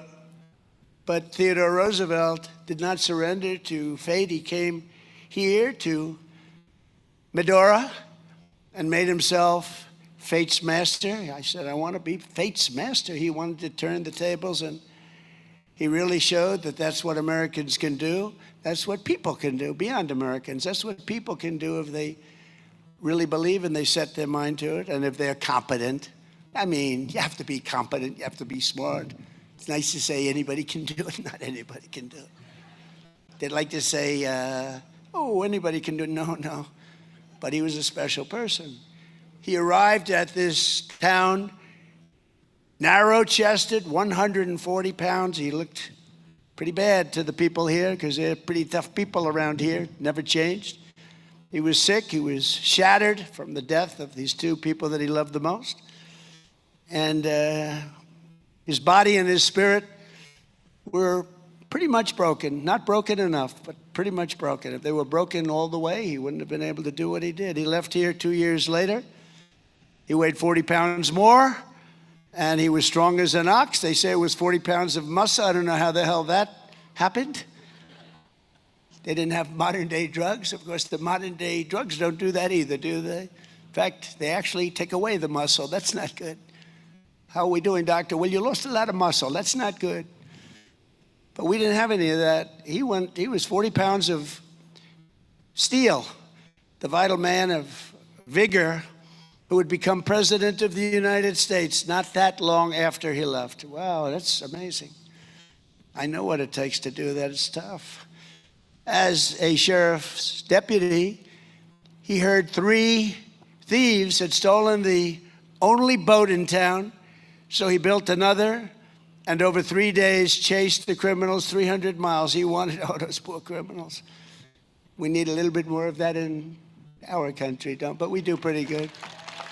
We have the best border we've ever had. We do pretty good. Think of it. We have the best border, strongest border. We went from the worst border in history in 3 months to the best border in history, so we do okay. But he was a man who could get crushed beneath a horse. He was crushed. Get up, and he kept riding. People said, you got to get back. We got to get you to, no, I'm going to keep riding. He could take a bullet to the chest, stand up, and keep speaking. He had a little luck. He had a lot of paper there. I saw it today, a bullet hole right through both of them. But so got lucky, but other people wouldn't have done what he did. He could feel sick, and he was often feeling sick. Deep in the Amazon jungles, he would get extremely sick. Maybe he shouldn't have been there. He knew what was happening. It was a very dangerous place from that standpoint, from the standpoint of catching some pretty bad diseases, and he caught them. And yet he carried on. when he was half dead, and most people think he was going to die. They thought he was going to die. They said, Teddy Roosevelt is going to die, but he carried on, and he was still standing. He never sat. He never rested. He just kept going. As America turns 250 years old, we look at this remarkable man, and we recall that with effort, determination, and drive, there is nothing that Americans of competence cannot do. Nothing.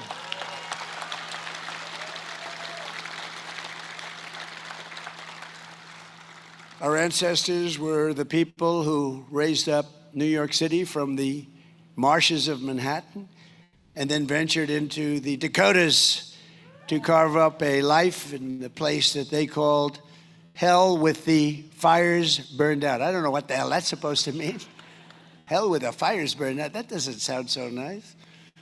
But you did, and you've become a tremendously wealthy state, a very successful state with low taxes. I mean, you have great government. You have great government, these people right over here and the people I introduced, but other places have good land. They have valuable assets under the land, and they're losing. You know, California was our third biggest oil drilling state, Doug, not so long.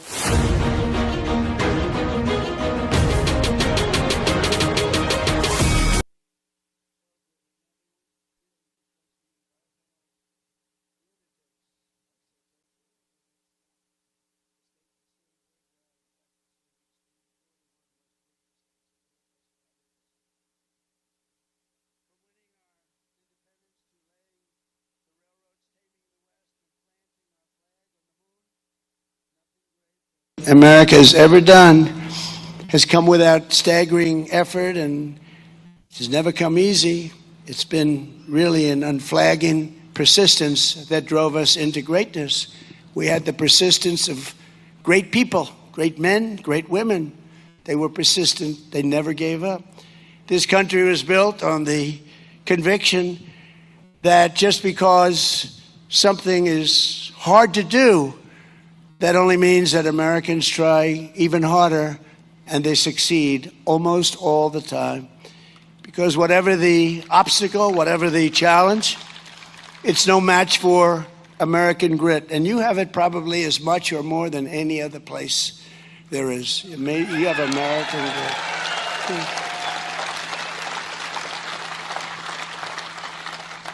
And second, Theodore Roosevelt reminds us all that to be a great nation and to be a free nation, we must have courage.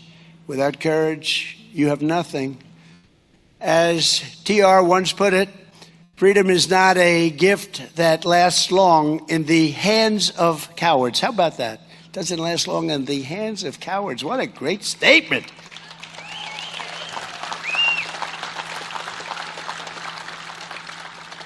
I want to use that. I shouldn't have said it. I would have used that statement, and I wouldn't have attributed it to TR. And he would have said, oh, what a great statement that is. Trump made a brilliant speech. What do you think, John? Would I get away with that, Kevin? I don't know. Maybe not. But that's a great statement. That's a beautiful thing to say. But in the West, he tracked a 1,200-pound grizzly. My two boys know all about that. I say, are grizzlies dangerous? Is a grizzly bear dangerous? I looked at Eric and Don. They know more about that stuff than any human being, I tell you. They said, they're real dangerous, Dad. I said, are they violent, bears? They said, they're really violent, right, fellas? You said they are violent, but that doesn't scare them. Just be scared, okay, and get the hell out of there. But we want to keep you around. But when it roared, a big one, and it wanted to strike him, and it was going rapidly there, very fast. I just learned that on a beautiful airplane coming over here. He shot it squarely between the eyes, and it fell, touching him but not able to destroy him. When he heard a man here threaten to kill him right here, one of your tough people, is he around by any chance? Would you please stand up? He rode to his house. He rode to the man's house, knocked on his door. The man threatened to kill him. He said, I'm going to kill Roosevelt. And he declared that I've come over to see what you want to begin with, and how do you want to begin the killing, he said. How do you want to begin? I'm right here in front of you. How do you want to begin the killing? That's a little different kind of a guy. By a coincidence of history, it was exactly 128 years ago today that Colonel Roosevelt gave our nation one of the greatest examples of American courage the age-old chronicles of military valor have ever seen. After commandeering a ship to Cuba for the volunteer regiment, he personally raised and trained his incredible Rough Riders. The Rough Riders, I saw the Rough Riders. What the hell are the Rough Riders? Look at these guys. I wish I looked like that. If I looked like them, I would have been president 20 years ago. You guys are great. Thank you. They could really ride those horses. They let us in. They were going faster than the car. I said to my guys, is there any danger in the way they're riding? Yeah, there's danger, sir, but they're great riders. You guys are fantastic. Thank you.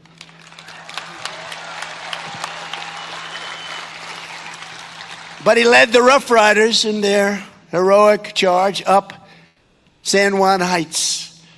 And with malaria coursing all throughout his veins, he was really sick. Colonel Roosevelt galloped into a hail of Spanish bullets, and when his horse came to a wire fence, he leapt off the horse. He jumped off the horse and he started running toward the enemy. I don't know if that was smart, but he made it. Then he looked over at the next hill and he grabbed his men. He said, fellas, let's do it again. And he did it again and again. The Rough Riders' victory at San Juan Heights led directly to the collapse of the Spanish line. Ah, the Spanish. They're members of NATO, but not very good members of NATO. They say, no, we don't want to help other people. What are we doing, huh? They are not behaving nicely, but they will learn. Soon after they relinquished their grip on Cuba and Guam, the Philippines and Puerto Rico, and they were all ours. We got them all. And speaking of Cuba, after many, many decades, it's coming our way. Coming our way.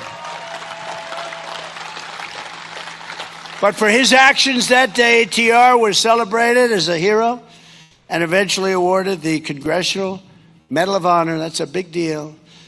And I'm thrilled to announce that just moments ago, 128 years after the Battle of San Juan Heights, it was my really great privilege to deliver his library and a very special little gift. In fact, I gave it to Doug and the president, a man who did such a good job in helping to build it. Doug raised a lot of money, got a president to be out here all day instead of 15 minutes.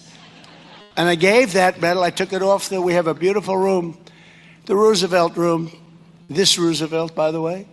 And I took it off the wall, brought it over, and we just presented it. It's going to be in your library now for a long, long time.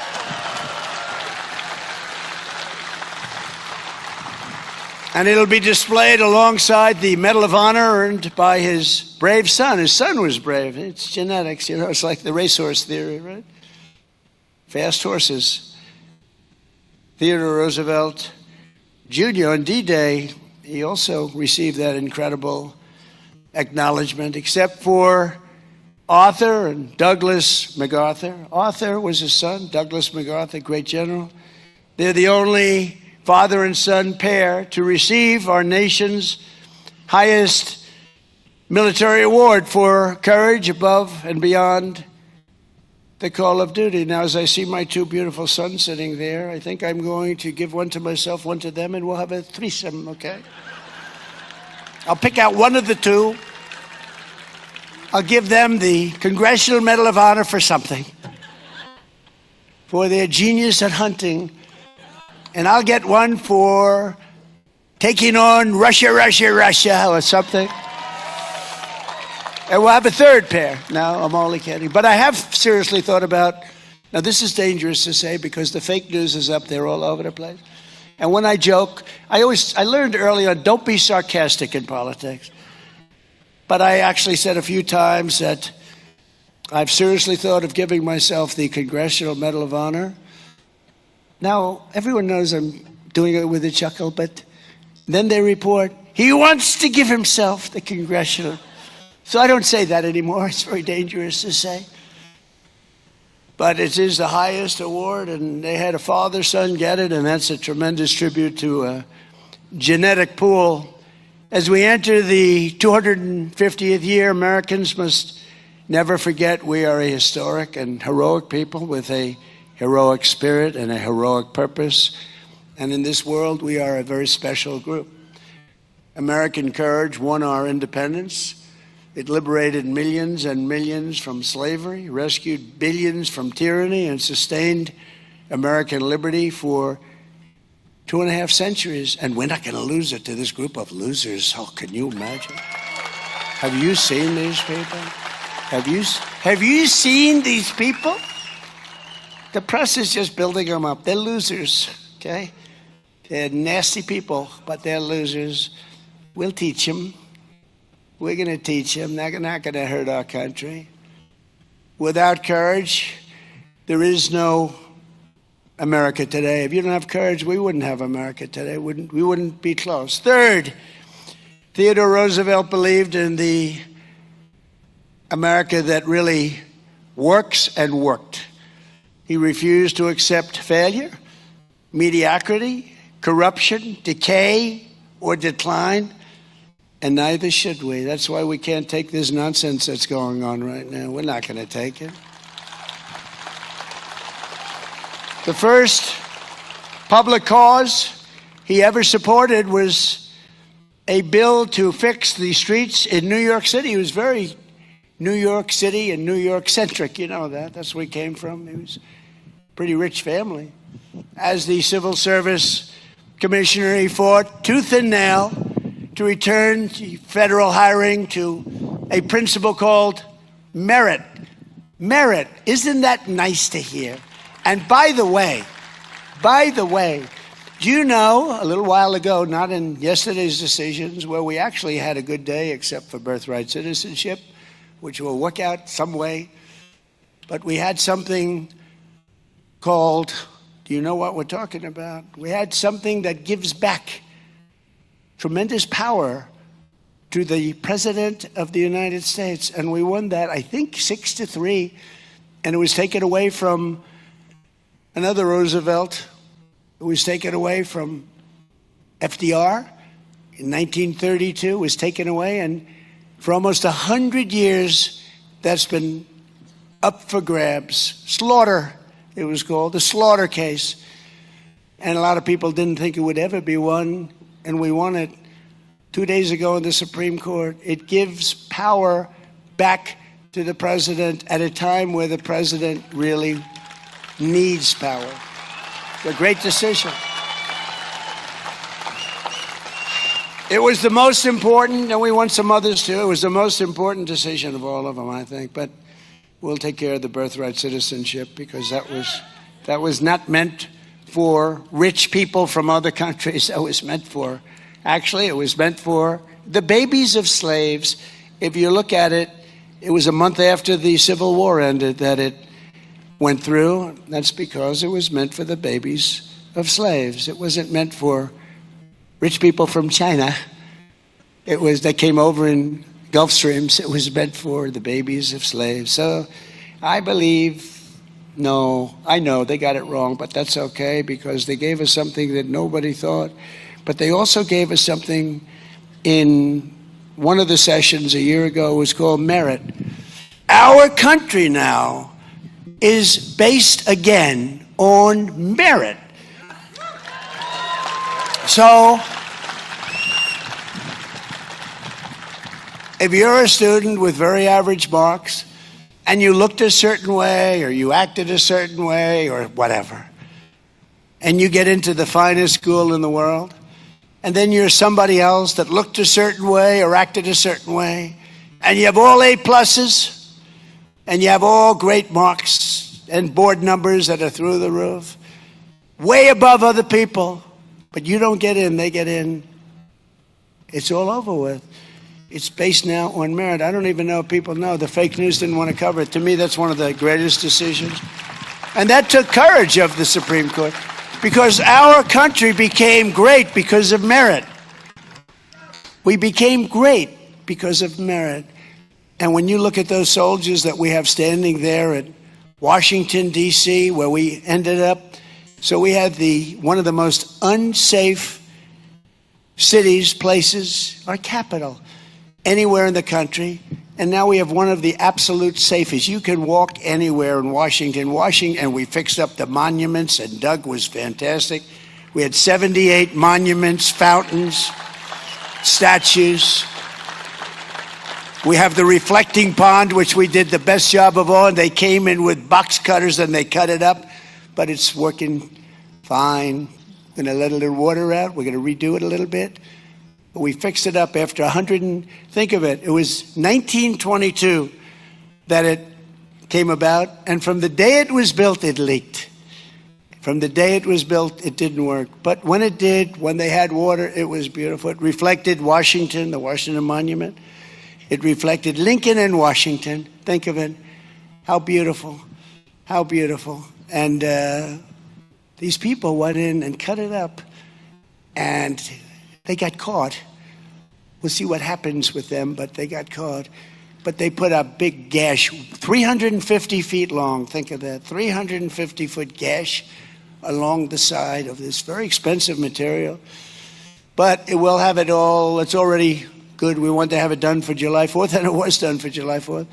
And it's operating right now, but we'll let a little water out. We'll fix it up very quickly, Doug, and it'll be just as good. But we have, for the first time ever, what they don't say, we spent a very small amount of money too. What they don't say is Barack Hussein Obama. Have you heard of him? Barack Hussein Obama spent tens of millions of dollars trying to fix it, and it was a disaster. Sleepy Joe Biden spent millions of dollars trying to fix it, and he was unable to do it. But we did it, and it works beautifully. It's a beautiful, we got rid of the algae, which they put in. They put in algae. Who the hell put in algae? They had a couple of people with signs, protect the algae. Can you believe this? This world has gone crazy. But today I'm proud to say that after 4 years of decline, America is once again a nation that has strong borders, is respected by everyone, all countries all over the world. They respect your president, and they respect you. When they respect your president, they respect you. And we solve problems, and we take things on, just like Theodore Roosevelt took things on. He took them on directly, right at them. He stared in their face. But our laws will be enforced. Our laws will be protected. And our law enforcement is respected again. You know, one of the things that I'm most proud of, when I was running in the campaign and even before I announced, you could not get people to join the military. We had the worst years we've ever had under Sleepy Joe Biden. He had no idea what the hell he was doing. And people were ashamed of our country. And you couldn't get them to join. And then we had a beautiful day, November 5th, and we won by a lot. We won by just a lot. It was incredible. We beat a woman named Kamala. We beat a brilliant young woman named Kamala who had no clue. She was the border czar. She never went to the border. She never called the border patrol. I said, fellas, you ever get a call from Kamala? She's the border czar. No, sir, she never called. I used to call them every other day. How we doing on the border? 2 months, and we had a border that was perfect. 2 months. But Kamala never called, and she never went. So for 4 years, she was the border czar. She never went to the border. It doesn't typically play out very well. And we had the worst border in the world. But these are the people that were running our government, that we were a laughing stock all over the world. Not anymore. They don't laugh at us anymore. A government that was honest and accountable was the number one demand of the Declaration of Independence. They want honesty. They want respect. And on this anniversary, we recommit ourselves to upholding that righteous legacy. And that's why I'm here. I'm in a state that I won by a landslide, but I won a lot of them by landslides, in all fairness. But this was a beauty. This was a beauty.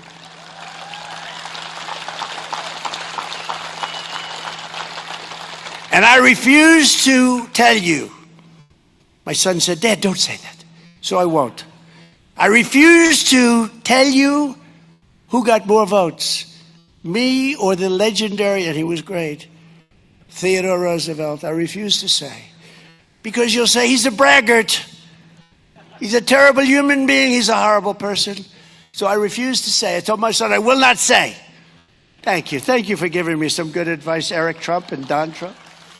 TR was also a staunch and ferocious opponent of a thing called communism. You've been hearing a lot about that lately.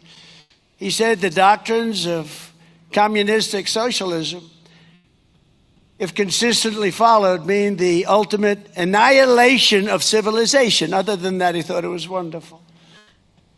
As we're seeing now, communism is the greatest threat to our country, including, I believe this, you know, when I said it, I said, boy, that's pretty severe, but I think it's true. The biggest threat to our country, including World War I, World War II, Pearl Harbor, September 11th. I think it's a bigger threat, potentially a bigger threat than that, because it's like a cancer that spreads, and you better stop it fast. We will never let the United States become a communist country. Won't happen. And fourth, thank you. Fourth, Theodore Roosevelt believed in an America that thinks big. He thought big. He was a big thinker. He was a tremendously big thinker. On the 4th of July in 1886, he spoke in Dickinson, North Dakota. Anybody from Dickinson? And said, like all Americans, I like big things, big prairies, big forests, and mountains. I want them big. He wants big wheat fields. He wants tremendous railroads. Let them be big and beautiful and powerful, and herds of cattle. He wants everything big. He wants big factories, steamboats. He wants everything big. It was cool. I mean, I thought it was great because I feel that way. I've always felt that way. Theodore Roosevelt wanted a big future, and he had big dreams for America. And thanks to him, we built the Panama Canal, that beautiful Panama Canal.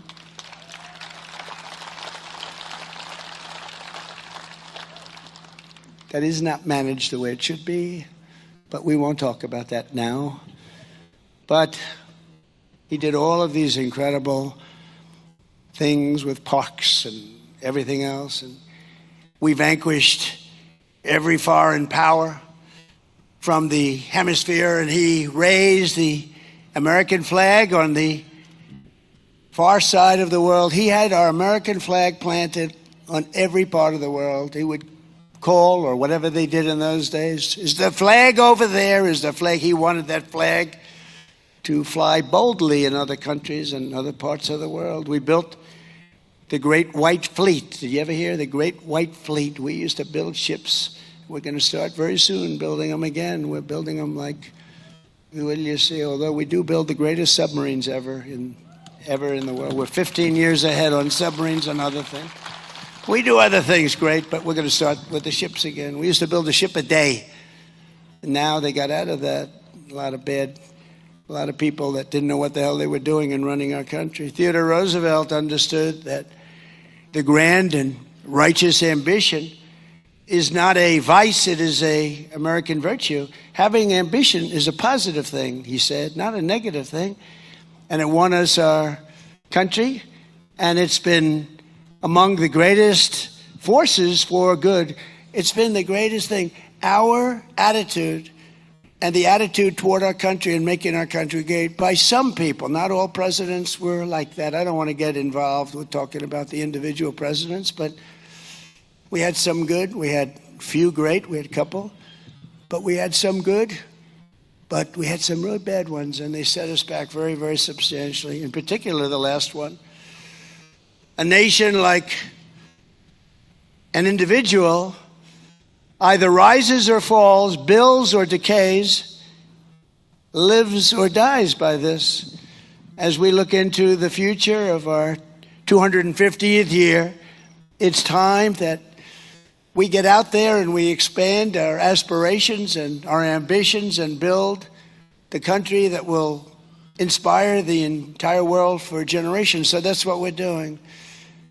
Again, we have more money being invested in the United States of America by other countries and people than ever before, by many, many times over. The fake news doesn't like talking about it, but they see what's happening. Look at the stock market. Every day it's hitting a new high. I think it's 82 times now. In a short period of time, 82.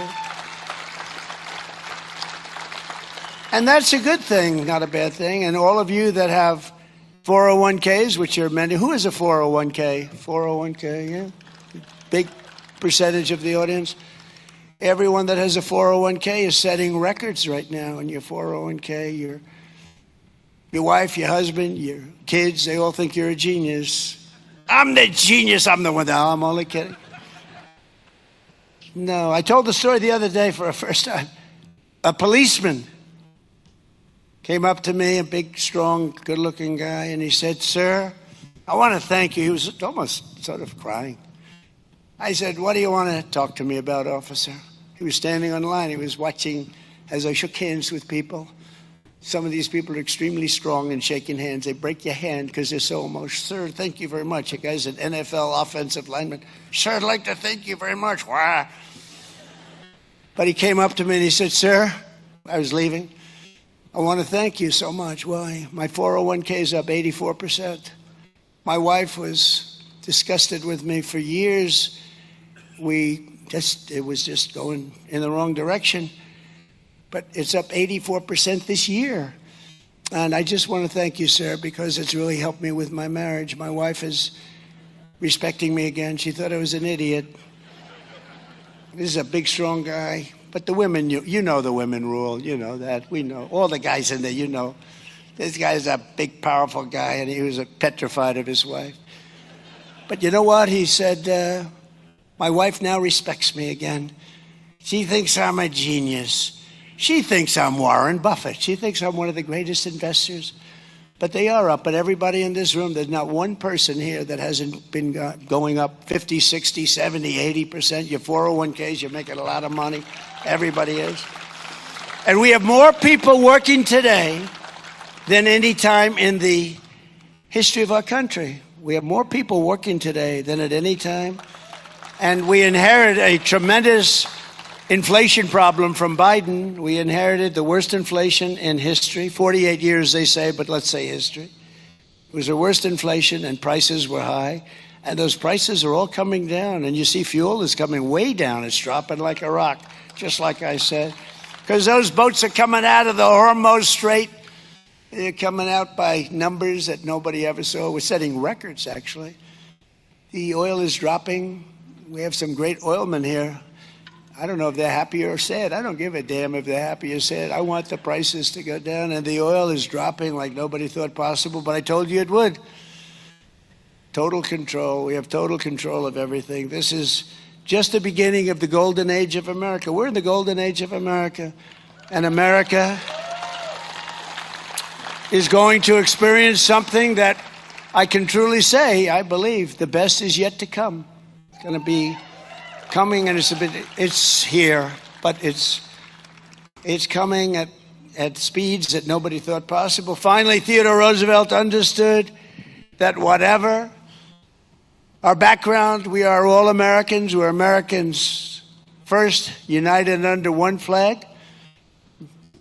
And we don't wipe our hands on a flag. Did you hear the person? One of our communist people. But they cleaned it up. The press cleaned that statement up. You know that, right? She didn't use the word hands. She used a different word, a disgusting word. They're disgusting pigs. She didn't use the word hand. They said hand. She used another word. You know what word I'm talking about. These people are a disgrace. That's why Theodore Roosevelt boldly fought for what he called the new nationalism. The word nationalism It's a very interesting word. Putting the needs of the whole nation and all of these people above partisanship, lobbyists, crooked politicians. This is one thing with these guys, they are honest as hell. I'd let you know if they were crooked, if John or Kevin were crooked, I'd say they're crooked pals, but they're honest. Maybe they're too honest, actually. We got to get a little action going here, fellas. But no, these are great politicians. They're great people. That's why you put them back in office in record numbers, the two of them, all the time. But TR knew that true patriotism demanded caring for the worker, the environment, and the health and culture, and integrity for the nation itself. He was something special. He was a really great man. He was a man the likes of which you may never see again, but we'll all get close and we'll all try and duplicate what he's done, because he was a man of unbelievable genius and unbelievable toughness and principle. So I want to just say that it's an honor to be with you. It's an honor to be asked to represent our nation in the opening of what will be a truly great library, museum, or center. Call it what you want. And he deserves it as much as anybody that's ever been president of the United States, which is such a great honor. And I just want to thank everybody for being here on this extremely hot day. It's a beautiful day, and it's a beautiful state. And I want to thank you all. Thank you very much, everybody. Thank you. Thank you very much.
All right, folks. Hey, welcome to the program. That was President Trump, and I believe he had toured the Presidential Library of President Theodore Roosevelt. So we're going to get started with the program. It is quite an interesting day to be back. I'm back from vacation. We're going to talk about the Supreme Court. We're going to talk about their ruling. Rob and I both expected that this would happen, that they would, in fact, not overturn the status quo of birthright citizenship. But what does this mean? What does this formal declaration mean? It's the 250th anniversary of the signing of the Declaration of Independence coming up in just a matter of days. And now we can kind of look back and we can look at where we've been and where we are and where we're going. Where does America go from here when all the third world has to do to get here to take away your birthright is to claim their birthright? Think about this. What are your children's, if you're an American, what are your children's birthright? And the fact that a foreigner can take it, that's the way I look at it. And if you have enough of these, well, you know, what have we been talking about for years? Anchor babies, this phrase anchor baby, then they're going to vote, and they're going to vote to take away your country. So what John Roberts, what Amy Coney Barrett did was essentially say that according to 21st century, I don't know what even to call it, 24th century norms, 24th century evolved sensibilities, you and I are not allowed to have a country anymore. Let's talk about it. The Paul Herrell program starts right now.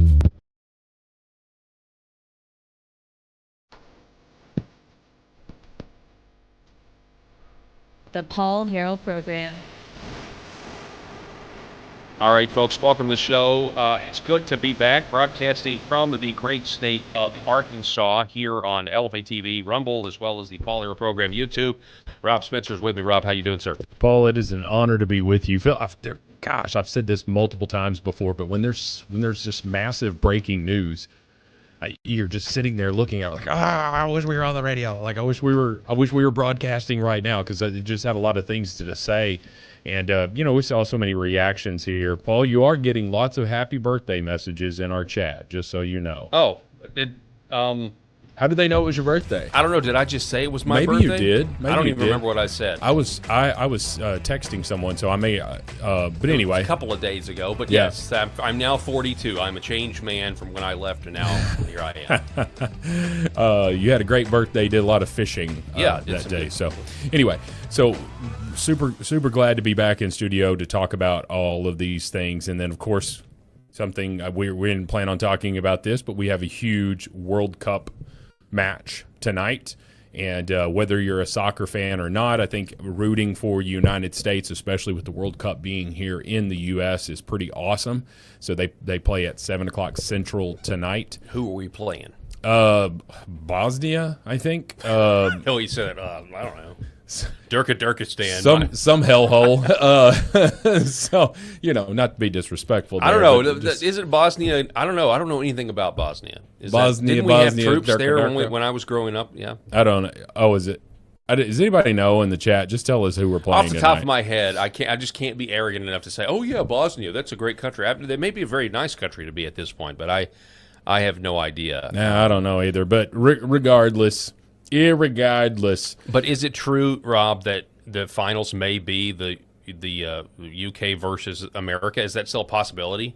Well, I think it's a long shot to think that the United States make it to the finals. They're what you would call an underdog at this point. Not really expected to make it. But anyway. Okay. Well, I mean, that was true of the American Revolution. I mean, people didn't assume that America was going to win that conflict without a little help from the French.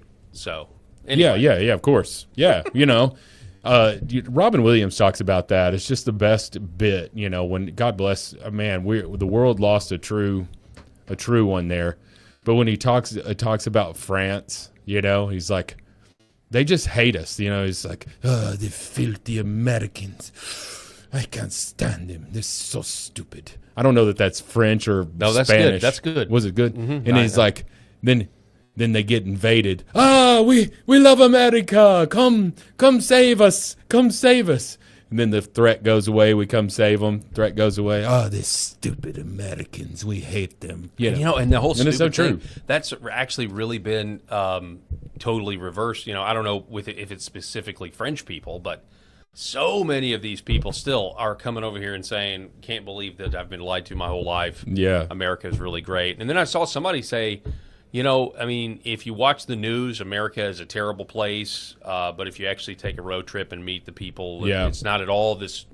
Well, what Alex Stein called trauma-based mind control is much of what the news is geared towards. I believe that it was. I think it's probably been 10 years or so at this point. But Rob Schneider, the you Comedian. can do it, Yeah. From all the Adam Sandler movies and of course Saturday Night Live. Love him. He's a conservative comedian because he brings his conservatism into his comedy acts these days. But anyway, he had a tweet. It was about 10 years ago, and it just said, I guarantee that if you will just walk outside and talk to your neighbor, you'll find that the world is much more harmonious than the news is telling us. Oh, 100%. I agree. And, I realize that I'm about to get into how bad the news is because I do think it's bad. Don't get me wrong. It is pretty bad, and there's a lot of different takes about this Supreme Court decision on birthright citizenship. Obviously, those on the left, they love it. And then there's some on the right who are saying, hey, you guys are too doom and gloom about, this decision because it's just the status quo. It's just going to continue. And then there's the other guys that are like, no, actually, this is a huge deal that this is now a formal declaration that you essentially can't have a country in terms of, what it means to be an American. Mm-hmm. And I actually think, excluding the leftist take, that all opinions on the spectrum just need to be welcomed. I mean, if you're upset about this decision, Be as vocal, pronounce as many eulogies as you want to pronounce. And if you also think, hey, there's a path forward, and by the way, there is a path forward. I don't know what that's going to be. All right, the path forward may very well not be a country that is the makeup of the United States the way it is right now. In 50 years, I don't know. Yeah. I actually do believe this is a symptom of the death spiral. I think the Supreme Court doing this is kind of the boomer generation's middle finger to the country, like one last, like a cherry on top, middle finger to the country. And I know Amy Coney Barrett, I think she's technically Gen X, but especially just look at the women on the court, plus her, that are giving us this, that are essentially, school marming us and saying, nope, if you get across that border, and have a baby, you are now an American citizen. You are now one of us, which is just preposterous. It is civilizational suicide. So I do think that this is a Rubicon moment. How we react to it, I mean, there's a lot of things the administration could still do to kind of poke the bear even more. Mm-hmm. And I think at this point, people are invoking Andrew Jackson. The president could ramp up deportations, could do a lot more in reaction to this, in response to this. I don't know if that's going to happen, though. Regardless of what President Trump, and I know I'm on a long tangent, I do think we are now on a path. And the path is either, and you combine this with the elections. Hey, the left can just count votes for forever. Like that was the other ruling. So our borders don't matter. National sovereignty doesn't matter. If you get in this country, you have a baby, you're a citizen. And elections, you can just count until a blue state says we're done counting to get the desired result. That we are now on a path of confrontation. I wholeheartedly believe that and maybe I'm in my bubble, maybe I'm in my Bible Belt conservative Christian state bubble, but I don't think so, because I see reactions like, can the leftist lunatics do a boycott that actually is meaningful? I've not noticed one. Now, they were getting people canceled during the Me Too movement and all of that stuff, but that's just that's a whole other beast, because that Me Too movement stuff, there were a lot of conservative women. It was like, yeah, me too. Like I was, and a lot of good things came out of that. But then there was also a lot of, well, he was this or that. Well, okay, but did he sexually assault you? I mean, he was mean to you. That's not what this movement's supposed to be about. This is about people, whatever. I don't want to go off on Weinstein. This. Yeah. So we saw all of this. There was a lot of good things that came out of that. But when conservatives do a boycott of something, i.e., Target, Bud Light, what was Target's Pride Month this year? Yeah, or the year before that. Yeah, quite frankly, it's the most patriotic displays that you can see. Instead of having this pride, and these babies, Tucket swimsuits. The Tucket swimsuits. Thank you. The most disgusting stuff that you can think of there. Embracing that mental illness, but you're saying that a conservative, I say that a conservative who is trying to send a message, we can do it with our money because we actually have money because we work, for the most part, and we're working people. We're going to be cognizant of how we spend our money with our budget. Liberals just rant and rave online. That's a long-winded way of saying, I do not believe that there are as many liberals in this country as are purported through voting. I do not think that is the case whatsoever. I believe there are far, far more independents who are really conservatives, but they just don't want to be called a Republican, and actual conservatives / Republicans, all of our boxes over here. There are more of those than there are liberals on the left. Now, I'm not trying to say that it's like 75-25, but I don't think we're 50-50. I don't think we're any close to 50-50. And so that's why this Save America Act and voting day should have been voting day, election day, right? All of that stuff was going to go a long way in preventing this continued rise of the Democrats, and now even worse, the communist socialists here. Communist social, it's interchangeable. They're two separate ideologies, but they're interchangeable at this point. 15 candidates have won so far. They're sweeping the Democratic Party. They're booing Hakeem Jeffries. He's about to become Speaker of the House after November if the Republicans can't turn things around. Again, now I'm on the long tangent here. But these were opportunities, along with this birthright citizenship. This was ways to continue to right the ship, because, folks, Donald Trump's not going to be president, for only a couple more years here. And if a Democrat gets in office, that border is right back opened. Yep. And all we've got are 9-month pregnant women running across the border, holding it in, crossing their legs as they try to cross the border here so that they can birth that child on American soil. It's going to continue to happen. And some people say, well, what's the big deal? Who cares with that? Because now they're an American citizen. They're entitled to benefits as an American citizen. They can then join the welfare state, which is just wrought with fraud left and right. It presents tons of issues. And we're going to talk about this. When you're a constitutional conservative, you want to go, what was the original intent? What was the original intent of the Constitution and these amendments?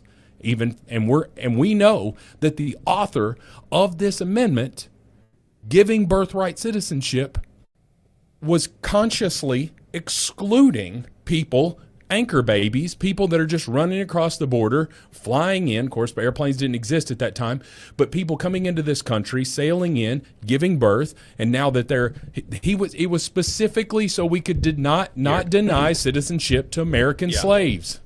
You're exactly right, and I think, again, to my point about the path that we're on, I mean, this sets us up for class warfare, the likes of which we've never seen. I mean, it's already happening, and maybe instead of class warfare, what we should say is just, ethnic conflict, I guess you could say. I mean, you're going to have a growing resentment, especially among Gen Alpha. I mean, I'm telling you, the Generation Alpha that's coming up, they are so done with this nonsense, and I actually think that, in 20, 30 years, I won't be surprised when that generation just says, okay, I want a dictator, and I don't care what side. I just want somebody to make it stop, make the madness stop. I think a Supreme Court decision like this, historically, you're going to look back and say, yeah, they had an opportunity to stop it, but they made this ridiculous. They just, you look at Amy Coney Barrett, how she, shot President Trump that side eye. I think this is totally personal. I think there's probably corruption involved as well. Who knows exactly? I mean, here's President Trump. Let's throw this up here. 1 second. Forgive me. I always forget to check this. Let me make sure that I put Rob in the camera here. There he is. So President Trump congratulating President Xi of China on their massive birthright citizenship win, because that's exactly what this is. It is a massive win for China, and they've been doing this. I mean, there are stories of this happening. You come over here, you do the birther tourism thing, you have your baby, you take it back, raise it in China, but now you have a Manchurian candidate that can run for president in 35 years. Yeah. I mean, this is insane. So you can integrate them. Almost like whatever went down with Barack Obama was just foreshadowing, what could also happen. Well, look at all they're already even in these predominant Muslim countries coming in, and they're taking over American cities at this point. We've seen it. Dearborn, Michigan's not the only place, but they're taking over these American cities. Well, they're having children here too, and these children are our citizens if their parents are not. And they're taking over. They're becoming, I feel like the South Park. They took our jobs, but they're coming over and taking over our cities, which is worse. Yeah, and so Belfast comes to mind. The unrest that you're seeing in Belfast. That because of Amy Coney Barrett, because of John Roberts, we are now on the same path that that Britain is already on. Yeah. They're further down the road than us. This is what we have to expect. And and I'm disgusted by it. I mean, it's crazy to think that, and I keep getting hung up on this word, birthright. So you're an immigrant, from the third world country, you get over here, you have a baby, and now that baby's birthright is our birthright. You're now the same as us. Yeah. When our forefathers were here, and we've been here for generations, and now you get our birthright. Yeah, Kate, it's so offensive to me. It is, and Justice Thomas talked about that in his dissent and how it devalues American citizenship.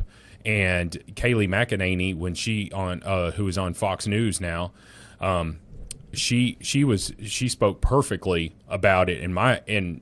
From my perspective, she was talking about the decision and how wrong it was. She completely I sent you that clip of her. I don't know if was it TikTok or I think it was just like a clip of the show. And the reason is if I send it to you, I'd rather you play it. No, I sent it to us in our group text with Eric and them. A lot of times but it still show up there. Sorry about the dead air. But Kayleigh spoke it so perfectly that it's hard for me to not want to let her say it. But anyway, she was talking about the devaluing of American citizenship, and the point that she was making was a Chinese national comes in and gives birth to this child, and what does it say in the 14th Amendment? And subject to the jurisdiction thereof. Okay? Because if they come here and they're born in America, they're also a Chinese citizen as well. Chinese national, right? So, are they subject to the jurisdiction of the United States, or are they only subject to the Chinese? Oh, here it is. Correctly describes the 14th Amendment. I agree with the three dissenters, and here is why. When you look at the text of the 14th Amendment, which I have right here in my hand, it says that in order to be a citizen, you have to be subject to the jurisdiction thereof. Right. If you are a woman from China who comes over, you are subject to the jurisdiction of China. That's pretty clearly written in the text of the 14th Amendment. I'm a textualist, though.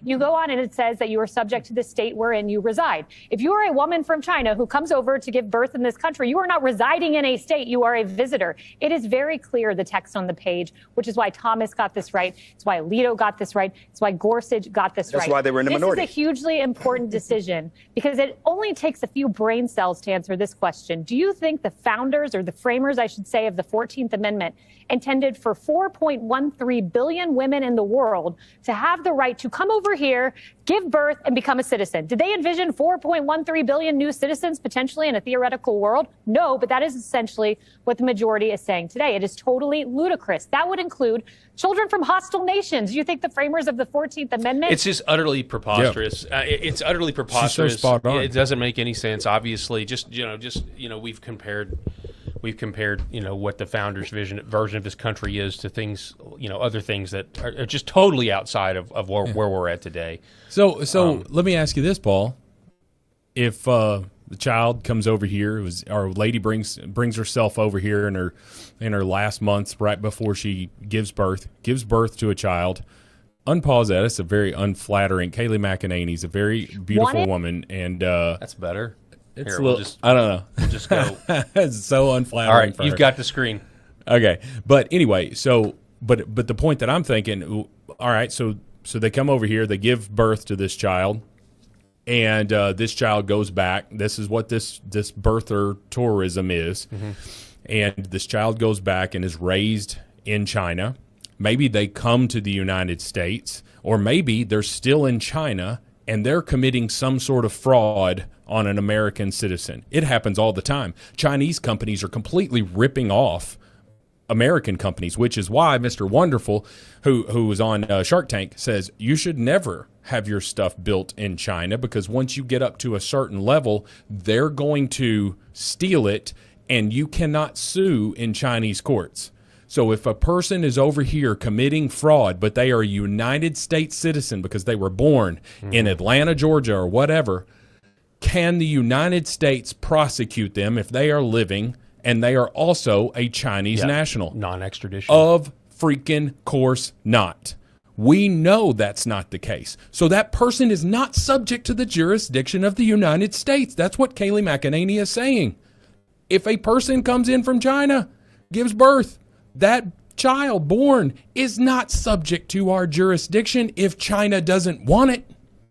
If they're living here, maybe that's a different story. But if they're living in China as an American citizen, we got nothing we can do to them. Yeah. And it's so asinine to me that 6 legal minds, well, a couple of them here, you're gonna just say this with quotes here.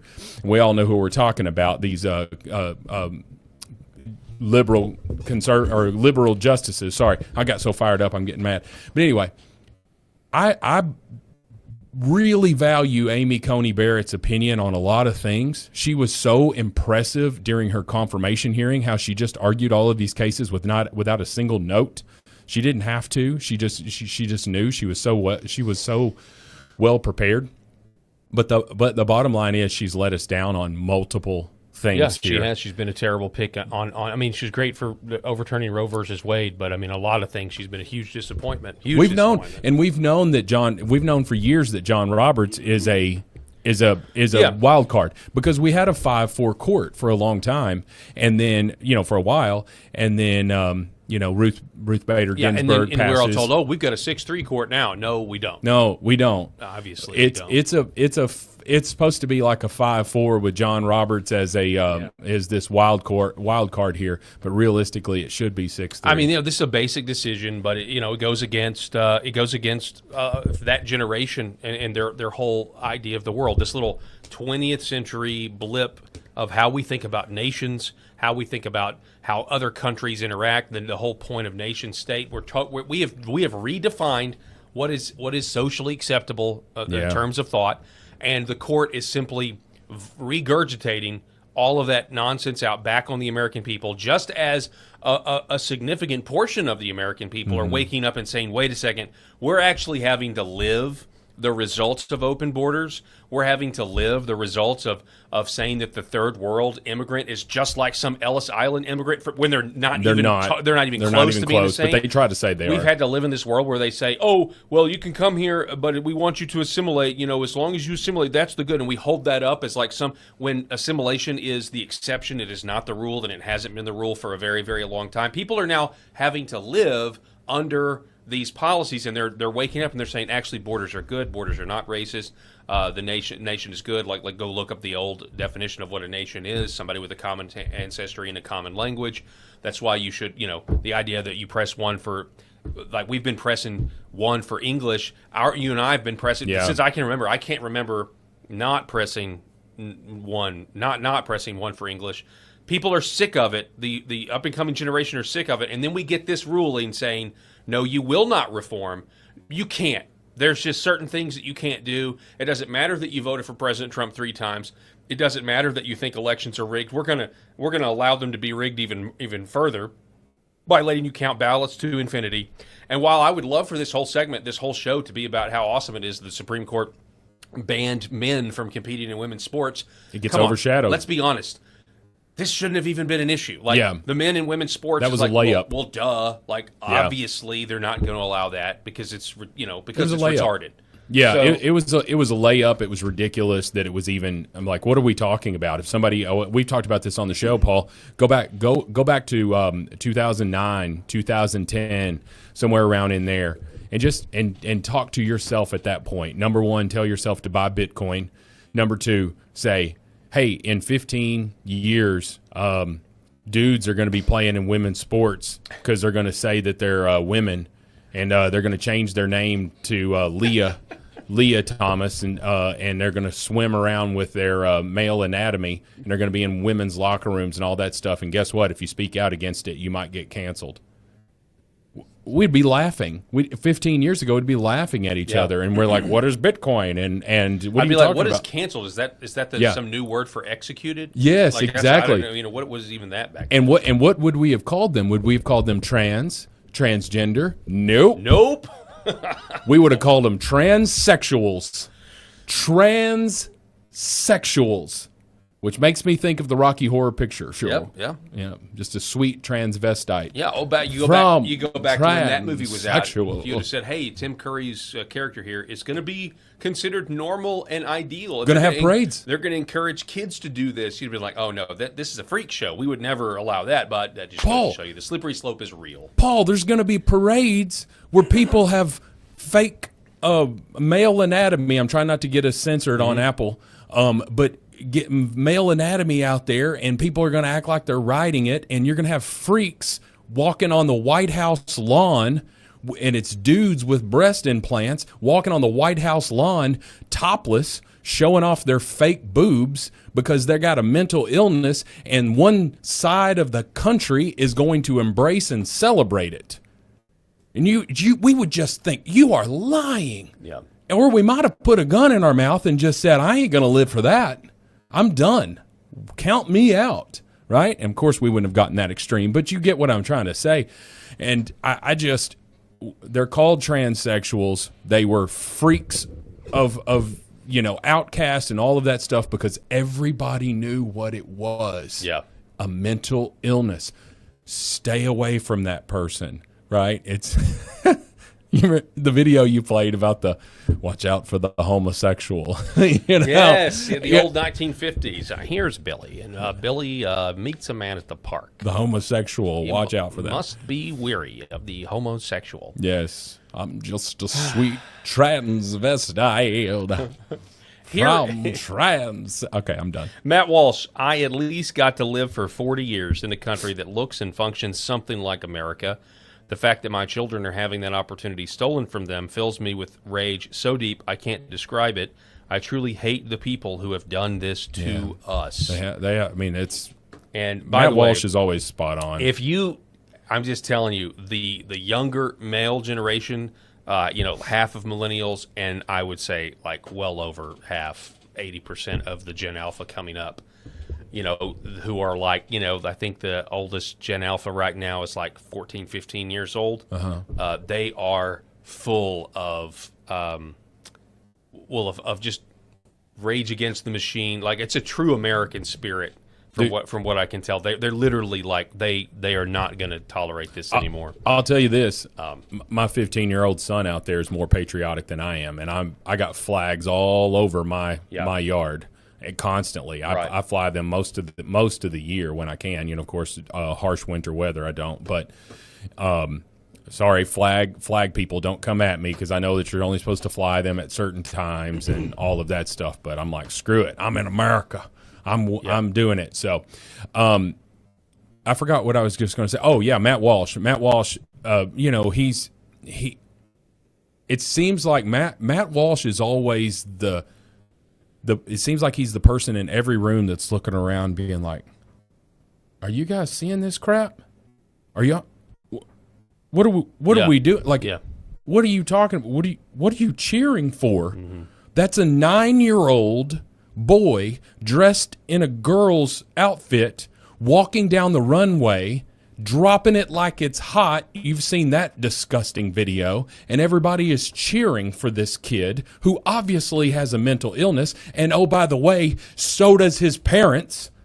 His parents are the one mentally ill. When someone says that their 3-year-old is a transgender, okay, what do I immediately know about that 3-year-old? Unfortunately, kid, your parents are insane. They're disgusting, idiotic, insane people, and I will say that to anybody's face. I know you will. You have a mental illness if you are dressing your 3-year-old boy like a girl because he says he's a girl. Kiss my rear. I am not going to stand up and say, I guess, we just got to be accepting of all people. How's it affecting my life? It is affecting my life because you're degrading society and you are committing child abuse, and you can kiss my... I want to say worse. But no, here's the leftist mindset. Here is a liberal Christian, fake Christian, David French. He says this to Matt Walsh's tweet there. He says, an absolutely remarkable meltdown is underway on the MAGA right. We've had this policy for generation after generation, It's right in line with the vision of the founders, and our country is the most powerful and prosperous free nation in world history. So this is how people, your average leftist progressive, like this is how they think, that this is no big deal, that, you know, this decision has been upheld. But again, it's kind of like if the IRS, like we've got the amendment. What is it? Is it the 13th Amendment that, you know, created the income tax? And you know, we debate the income tax we have over the years. Does it need to be really high and with a bunch of loopholes, or does it need to be really low and just, you know? But imagine there was this awakening over the last 10 years and the IRS was taking 99% of everybody's money. Like literally that was the tax rate. You get to keep 1% of your money and the government gets 99% of it. We would be challenging the constitutionality of the 13th Amendment, I'm sure. Oh, right? sure. And then when they come down and they say, absolutely no, the government has the right to tax you 99% of your money. That's nothing. There's nothing wrong with that. Deal with it. We would be outraged by it. That's what's happened with the 14th Amendment. While the interpretation has been flawed for a very, very long time, there has been an awakening of people realizing how we got to this point. Our lives are worse off because of this policy, because of the anchor baby policy. And we don't think it's constitutional, and it isn't. I mean, jurisdiction thereof does not mean just any. It's the foreigners didn't think like this. They had no frame of reference that you would ever be that our nation, a well-armed nation, would ever be overrun with third world barbarians and then be told, like in the book Camp of the Saints, that, you know, we have to accept our own suicide. We have to accept all this, you know, this fake altruism. Well, I mean, David French here is, if I remember correctly, he's a columnist for somebody, right? For New York Times or something. Like New he's their like resident conservative, but he's not. He's the resident Christian, you know. And you know, when he doesn't want to ban, like he's famous in official right wing Christian circles when we criticize him. But he said, "Hey, putting up with child sex shows or child drag shows or drag shows for children to watch is just a blessing of liberty. Like we have to put up with that so that we have our other liberties over here." He is literally the reason I'm not a libertarian anymore. One of the reasons. Paul, can I walk outside right now, take all my clothes off, and walk down the street with zero consequence? With zero confidence. Well, that too. That was a Freudian slip there. Zero. What was it? Consequence. No, you would be arrested. Well, I've been hitting the gym lately, so maybe I would have 5% confidence. That's fine. And 0% ability with no consequence. Yeah. You would be arrested, tackled immediately. Okay. Because we have decency laws here, and you are a mentally ill man dressed like a slutty woman, standing up there half naked in the public library that is publicly funded in front of children. And you have the gall, David French, to say that I have to put up with that just because this is America and America is about freedom? Yeah. You're so warped and retarded that your brain actually thinks that that's true. There are things we don't put up with, as in 46-year-old men walking down the street naked, butt naked. You can't do that. We don't have to put up with it. It's indecent. And we are one step worse, in my opinion, because you're doing this in front of children, specifically for children. You're disgusting. You need mental help, and you need a prison cell. Yeah, I actually think you're right. I think specifically those comments that he made were about drag time story hour.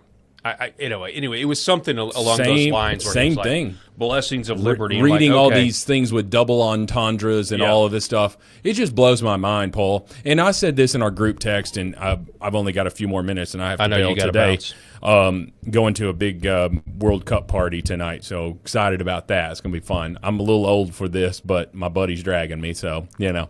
Anyway, I said this in our group text. And it was almost like they're trying to say, well, it doesn't matter what the framers were intending because this is what it says. Because that's, in my opinion, that's the only way that they could justify that. And I didn't read John Roberts. I didn't read his, majority opinion. I did read Justice Thomas's dissent, but when that paper came out there, and we highlight, I don't know if you pulled it, Paul, but it was the paper highlighting, the writer of the 14th Amendment, and I forget his name, but the person who authored the 14th Amendment wrote, obviously, this doesn't apply to anchor babies or to this, whatever you want to call it, like birthing tourism and all of so. Obviously, this doesn't. Jurisdiction thereof. Yeah, the jurisdiction thereof. He was talking about slave children, and so I say, okay, well, let's just say that wasn't specifically outlined there. What was my example? The Second Amendment. Yes. Okay. What does the Second Amendment say? It says the right to keep and bear arms shall not be infringed. That's pretty damn clear, Paul. Mm-hmm. That's pretty clear. I don't know that you could interpret it some other way. Shall not be infringed. It doesn't say shall not be infringed except that we've got to have this license. We got to have a background check. If you're in the city of New York, you can't carry a handgun. All of this. It doesn't give all those exceptions. But they have put these restrictions on there. Some I agree with. I'm fine with a background check. Okay? I'm fine with the fact if you're a violent felon and you were arrested for armed robbery and you're out on bond, I'm fine with you not being able to have a gun because we've seen what you're going to do with one. You're going to terrorize American citizens. We've got to protect the public. I'm okay with some restrictions on that stuff. Why are we not okay with some restrictions on the 14th Amendment? That might be I'm a constitutional conservative, so that might be, maybe I'm contradicting myself here, but I can understand we also have some restrictions on freedom of speech, do we not? Yes, we do. Can I threaten to kill you right now with zero consequences if we were enemies? You could technically say, hey, he threatened to kill me. Right. I've got freedom of speech. I didn't touch you. I will kill you, Paul, right? That I can't say that. I can't say that because there are restrictions. I can't threaten you with violence. There are restrictions. And for us to sit here and say that there should be zero restrictions on this, how about if you flew in on a plane yesterday, you crapped out a kid, that kid's not automatically a citizen? Can we put that restriction in place? Do we have half a brain to be able to say that is totally different than the children of slaves? Can we say that those two things are different? Yeah, and you know what's interesting about this is like I hate the fact that this is tied to slavery. You know, the thing that the left says is our unforgivable sin. You know, this country is forever tarnished, and now you can't have a country anyway. It's so crazy that this is an amendment that was trying to right a wrong. Say, okay, the children of slaves, they're going to need to be citizens. So we're going to put this in the 14th Amendment. And then the liberals take this and construe it to mean, oh, by the way, you can't have a country. This right applies to the whole world? Like the whole, you're meaning, come one, come like all. The whole world. Yeah. It applies to the whole world. A la Sally Field. And it all goes back to the Civil War and slavery. And I'm just like, that's just another terrible taste. Man, about this whole thing. I'm just telling you, it just blew my mind because I was like, yours. The only way that yours can say this is for you're just looking at what is actually said in the 14th Amendment, not what was intended. Okay, that's what you're looking at. Then why do I need you to review it in the first place? Mm-hmm. If there's no interpretation here, why do I need you to review this in the first place? Yeah. Okay, because you have to look at what was intended there and what was the purpose of it. And it is being bastardized. It is being completely manipulated, and it is allowing for about 300,000 people to be born in the United States via dropping them off here right before they're birthing, or someone illegally crossing the border, popping out a kid. Now that kid's a United States citizen, gets welfare, gets food stamps, get Medicaid, all of this stuff, whatever, no restrictions, they're a citizen. So we can't do anything about it. How about you use your brain and realize that there needs to be some restrictions. Yeah, I completely agree. Rob Spencer, I appreciate it, sir. Thanks for being a part of the show Great today. to be with you as always. I will be back tomorrow. Okay. Jack just texted me. We are not going to Tuscaloosa. All right, cool. So be we here. will see you as we get ready for the 250th celebration that's going to kick off on Saturday. I'm told that LFA TV will be broadcasting on Friday, so I will be here on Friday for sure. And I don't know what we're going to talk about, but it'll be great. And we'll try to overcome the black pill of this terrible Supreme Court decision and everything that it represents on Friday. But for now, when we come back, I'm going to tell you a little bit more about my opinion. Where do we go from here? What does this mean? I'm going to go over a bunch of different takes that are out there. This is the Paul Herrell program. Don't go anywhere. We'll be back here in just a moment. For centuries, light has been used to heal.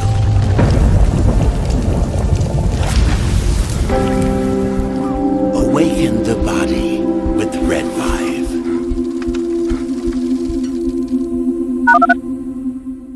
My Pillow's second annual mega sale is finally here. Get our patented premium My Pillows that adjust to your exact individual needs to give you the best sleep of your life. When I got My Pillow, I'm asleep almost immediately. I stay asleep at night and I wake up more well-rested in the morning. Now for the lowest price ever. Kings, $19.98. Queens, only $18.98. And Giza Dream bed sheets, the best sheets in history, for as low as $29.98. Lux Pure 6-piece towel sets, towels that actually dry you. What a concept. Now only $39.98. And our made in the USA mattresses and mattress toppers as low as $99.98. So go to mypillow.com or call the number on your screen. Use your promo code to take advantage of our second annual mega sale. But that's not all. Order right now and we'll ship your order absolutely free. This is our family dog, Bubba. He is a Shorty Jack Russell, and he brings a lot of love and laughter into our home. We just want to thank Pet Club for making healthy food and treats for our animals. Bubba has been on Pet Club food for a little over a year now. He really likes the Sequoia dry food, and then I put a scoop of the Sequoia wet dog food in there with some hot water and stir it up, and he absolutely loves it. And he likes the mush puppies, but his ultimate favorite is the antlers. Those keep him busy for a really long time, and he really likes them. It makes us feel really good that the food and treats that we give him have healthy ingredients in them because we want him to be around for a really long time. Our previous dog was a lab, and his name was Titus, and we fed him in bulk, and we would just get his food from the big box grocery stores. And unfortunately, that food wasn't very healthy for him, and he ended up getting cancer and passing away. So we didn't want to make that mistake with Bubba, so we were really fortunate to find Pet Club and find some really healthy food for him to eat. So we would just like to thank Pet Club, and we just really appreciate the healthy food that they make so we can keep this guy around as long as we can. I had 5 units that I purchased for the practice right out of the chute. Well, those went the first week that I got back to Houston. So then we ordered another 5 and then another 5. And I think over the next, 6 to 8 weeks, we had ordered like 35 units. And they're gone. They're still gone out of the practice. So we're excited about moving more of these units for our patients because they need them. And so when you bring in new technology and your staff's thinking, oh, this is another thing that I need to handle during the day, I think it's a good idea to give them a little incentive. And I do it as a team. So if one person does well, the whole team does well. So they all support each other. And they got really excited about that. They love it. They'll bring a unit in, turn it on, put it on the patient's foot or leg, and they'll tell the patients, be sure to talk to Dr. Parker about red light therapy. And the patient will say, red light therapy, yeah, I've heard of that, And so I'll walk in and my nurse is she'll tell me, I've spoken to Mrs. Jones about this red light therapy, and she's really excited about it. So Red Vibe has been fantastic for our bottom line. For centuries, light has been used to heal.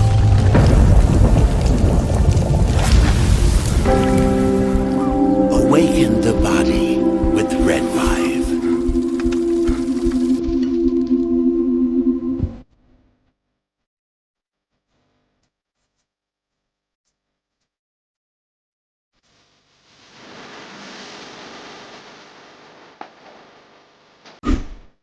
The Paul Herrell Program.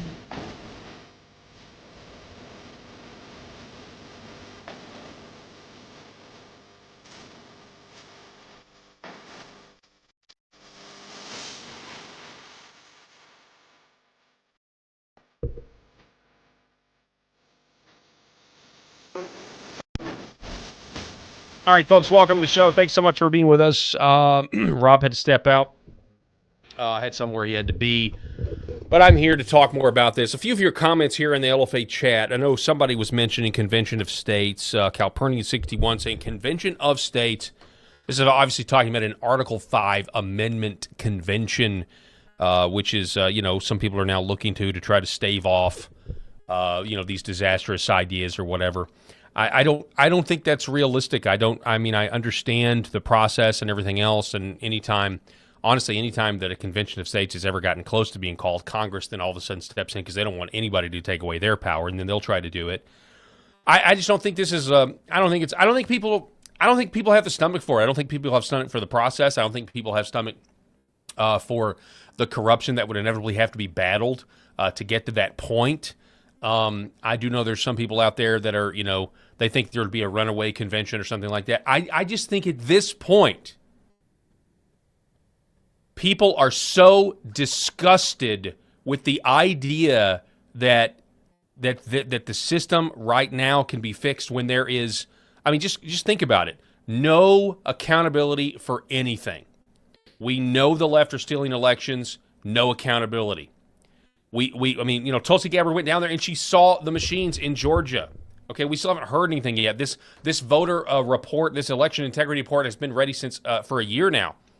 And maybe Bill Pulte will declassify it. I don't know, but she's referred people to the Department of Justice for prosecution. Nothing. Okay? Intelligence oligarchy running roughshod against the entire American people, all of us. They get investigated. They get hauled before Congress. The evidence of their crimes is legion, and then nothing happens to these people. So the idea that we say, okay, we need another process or a constitutional amendment, don't get me wrong. If that was a legitimate, if I thought that would work, if it did happen, I would support, anything, we'd try anything. But do I actually think that would work at this point when you just look at the fact, people are saying, well, now Congress can pass a law that says that you can't have birthright citizenship. Okay, great. They can't even pass the Save America Act when it's attached to their precious FISA 702. They won't even pass that. And I hate to just blame it all on the previous, the previous generation. But we did have this conversation with Eric last week about how, in a lot of ways, Gen X have been completely skipped over in government because of boomer supremacism or boomer supremacy, which is this term. And I get it. I know it's not everybody and everything else. Like there's boomers in my life that I care a great deal for. But I think this Supreme Court decision, right as the country is shifting on immigration, thanks to people like the late, great Lou Dobbs, who made it the headline, the head story of his show for 10 years about what was going on at the southern border. Thanks to people like President Donald Trump, who made it his number one campaign issue, all 3 times he ran, bringing this to the forefront of actually people don't like their country not belonging to themselves. They don't like immigration from parts of the world that don't have any value system that is the same as ours. And, the fact that all first world countries have been overrun by third world barbarians, with the exception of Poland, is not a coincidence.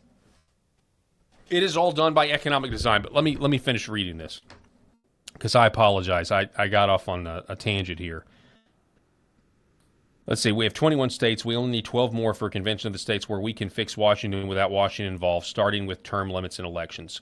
Here's the issue with this, Bucklebrush, and I appreciate you, Bucklebrush Jones. You've reached out to me on X, and I appreciate you watching our shows while we were on break, and I really appreciate you watching. Who picks the delegates to go to these conventions of the states? Is it going to be the same South Carolina machine that got behind Lindsey Graham? Here in my home state of Arkansas, we have a machine. what types of delegates are going to get sent. They're going to be delegates, as far as I'm concerned, with very rare exception, that are just like the people we send to D.C. now. This is the problem. This is why I don't actually think it'll happen or it'll fix a problem. I think the process, I mean, you want to know the reason why we did all the redistricting we did, and I know the southern states are going to do even more, and now that we did get that opinion from the Supreme Court saying that you can't gerrymander districts by race. Why are the southern states all of a sudden taking away Memphis' seat or taking away these other seats? They're doing it because this is like a last gasp effort to stay within the process that's on the paper, because you have people that just simply refuse to live in harmony with these. They don't want to live under these ideas. They want to be left alone, and they're going to use every ounce of the political power they have to keep this thing from turning from a cold civil war to a hot civil war.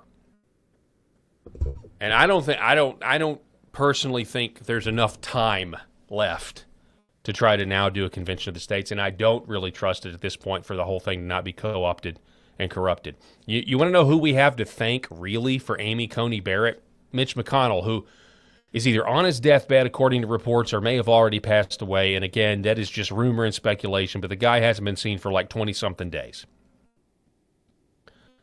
Anyway, he said, Convention of States, if we can add to the Constitution, they can also remove amendments that protect us. People that call for this are... Oh, okay, Calpurnia. Okay, no, so you're responding to Bucklebrush Jones. Okay, well, you're saying it's a dangerous move. I tend to think it's probably a dangerous move. I would agree with that, just because of what I just said. The type of people that come from that are going to be from the machines of the individual states. But again, I think just generally at this point, I don't think people have the patience for it. I really don't. Let's see here. Somebody says, hey, Paul, are you really 42 years old? Log 23. I thought you were 72 years old. Yeah, I appreciate that. Bucklebrush says, Paul had the head of Convention of States on. When did I have the head of Convention of States on? It hasn't been. I don't even remember that. That might. I mean, I used to be a big proponent of Convention of States. There's no question. I used to think it was a viable option. I'm just not so sure anymore. And I think generally I would just say I think the process at this point is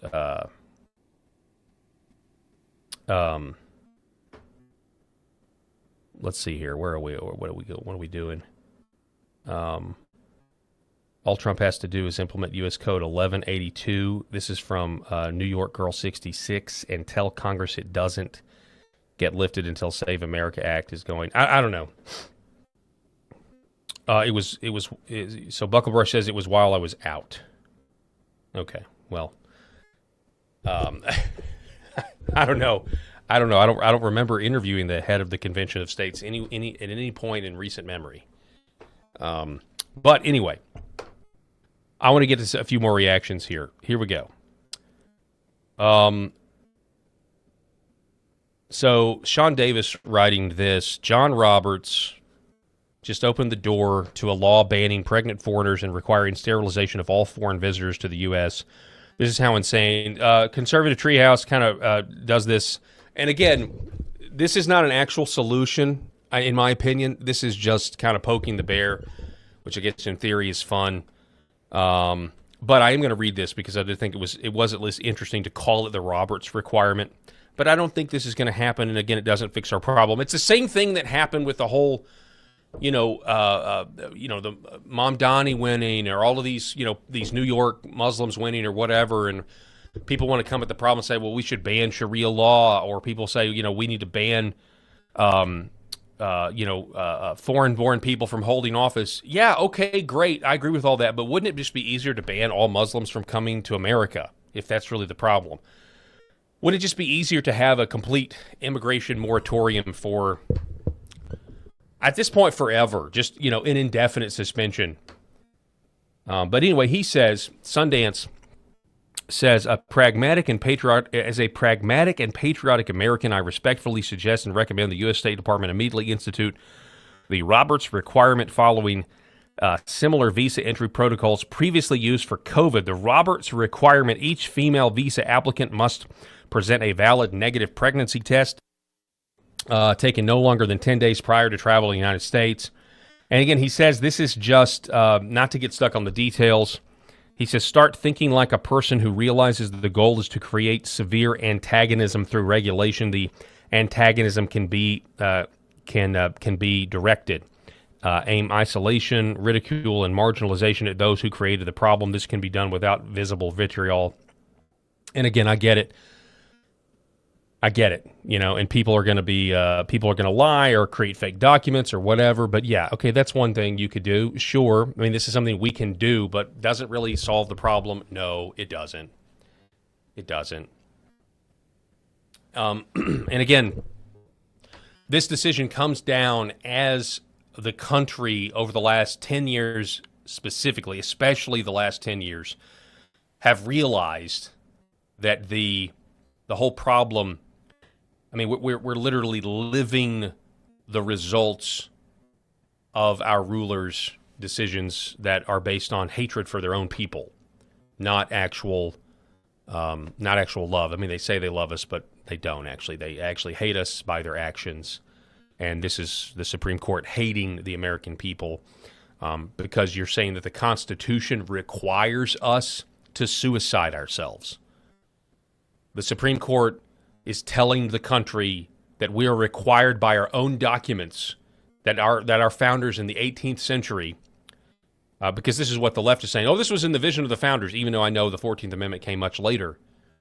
That this is what they thought. This is what they assumed was a great idea. We're going to put in here a law that requires us to just let everybody get your birthright. Your birthright, my birthright, just belongs to the whole world so long as they get here and have a baby. It's absolutely insane. So Brianna Morello says, she kind of says how ridiculous it is. Some people out here saying, well, we'll just pass a constitutional amendment. Yeah, that's not going to happen. She says you need 290 votes in the House, 67 votes in the Senate, then ratification by 38 out of the 50 states. Not going to happen. Not going to happen. And this is the point. The House voted 198 to 224 against attaching the Save America Act to the NDAA, which has your FISA and all that other stuff, the black bagging of Americans, all that other stuff. So you hear this, we can just amend the Constitution. No, that's not the solution here. That's not the solution. I mean, ideally, yeah, Congress could do this. You could kick it, Congress could, but they're not going to. The donors don't want it. The same reason why the donor class hasn't allowed the Republicans to pass a law, a standalone bill out of the House and the Senate. We ban gender mutilation of our children. Genital mutilation. We're going to ban this practice. They won't do it. The donors don't want them to do it. The donors don't want them to do it. Jeff Younger here on this show talking about this, that a lot of people don't even know that Miriam Adelson has funded in the past. Drag Time Story Hour. Here's Governor Ron DeSantis. This was his reaction. We're going to get to some more reactions here in just a minute. Temporary authority for Florida to suspend certain restrictions while allowing the legislature to review long-term policy decisions. Additionally, this legislation prohibits pre-planned adoption agreements and surrogacy contracts involving citizens or residents of foreign countries of concern. China ships people here for birth. They do it's really a seedy thing, and I'm glad that we were able to do that. I know we're hoping that the Supreme Court is going to interpret the 14th Amendment so that we can put a stop to some of the people that are coming here for a month, having birth, and then going back to China. That's part of an operation. Why would we let that happen and grant citizenship under those circumstances? Bill also creates enhanced criminal penalties for crimes committed to benefit foreign governments or foreign-owned terrorist organizations. As I mentioned, charitable organizations. It prohibits those organizations. Right, so he's talking about Florida legislation, and this was obviously a few weeks ago. But he's right, exposing the Chinese op that's been going on. But obviously, it's not just China. This is a whole systematic destruction of the country. We're being told that we don't have a country, and it's really difficult. I'm going to be honest. I mean, I know on Friday we're going to be on the air. We're going to do do our best to celebrate the signing of the Declaration of Independence. I'm a huge fan of that document. Obviously, it's like right there behind me. The theology of the document that totally gets glossed over today, but it's difficult. I mean, it's been a rough 100 years. I mean, this country really had it right for the first 100 years, and now we're being told that we're an economic zone. That's fundamentally what this means. The United States is an economic zone, not a country. An economic zone, not a country. So Jake Beckett, fellow Arkansan, played for the Arkansas Razorbacks and the New England Patriots. He says, important day to observe the true purpose of the Republican Party to channel your rage from bad Democratic outcomes into more dead-end Democratic solutions. So this is a response to Bill Melligan saying GOP Senators Katie Britt and Rick Scott both out with immediate calls for Congress to take action to end birthright citizenship. Expect that momentum to grow with Republicans. Yeah, we would love that.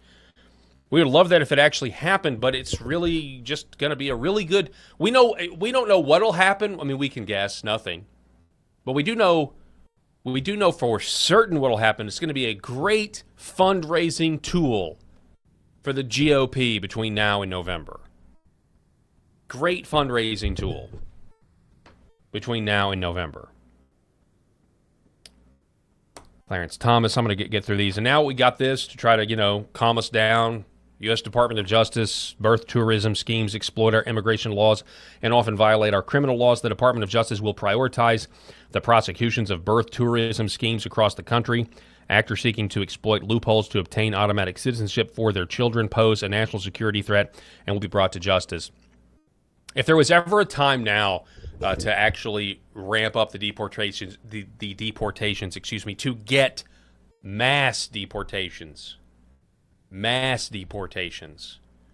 now is the time to do it. But then we got this mixed messaging. We did get a Supreme Court decision saying, hey, the Haitians can go. President Trump can just deport the Haitians. And then we got this statement from Mark Wayne Mullen, at least on a newscast somewhere. This happened while I was on vacation. Saying, well, they can apply for visas and everything. And it's like, what are we even doing here? Why? What is the messaging here? And then, of course, Mark Wayne Mullen came out and he said, let me see if I can't find this. I'm sorry, I'm going out of order here.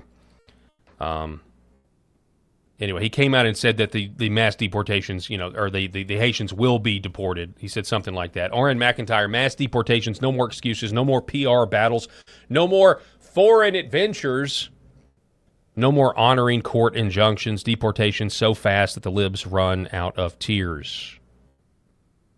It'd be great. A lot of things got to happen, though.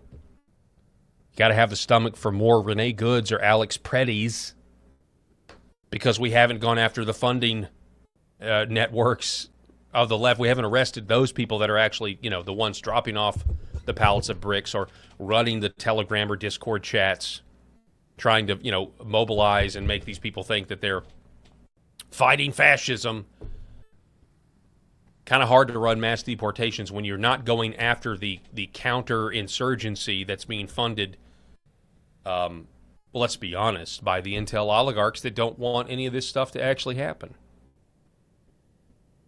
mean, think about this for a second. I have said this since January of 2025, that this was going to be a very interesting experiment over the next 4 years when it comes to accountability and the fact that, especially if you are if you're a Christian in this country and you know what the left really wants to do to you, the idea of them getting back in power without mass accountability for traitors, all of the treasonous acts of the weaponization of the intel oligarchy against us, it's just going to be on steroids. And at the end of all of this, when none of that has happened, if none of that has happened, we are essentially slaves.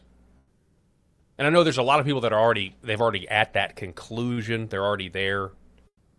But the Supreme Court just said that lib states can just count ballots until they're done, whenever the ballots whenever you get the desired outcome. After what we just witnessed in Los Angeles and California, you just do whatever you want.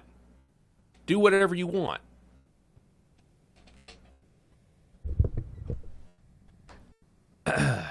Yeah, slavery is actually the question.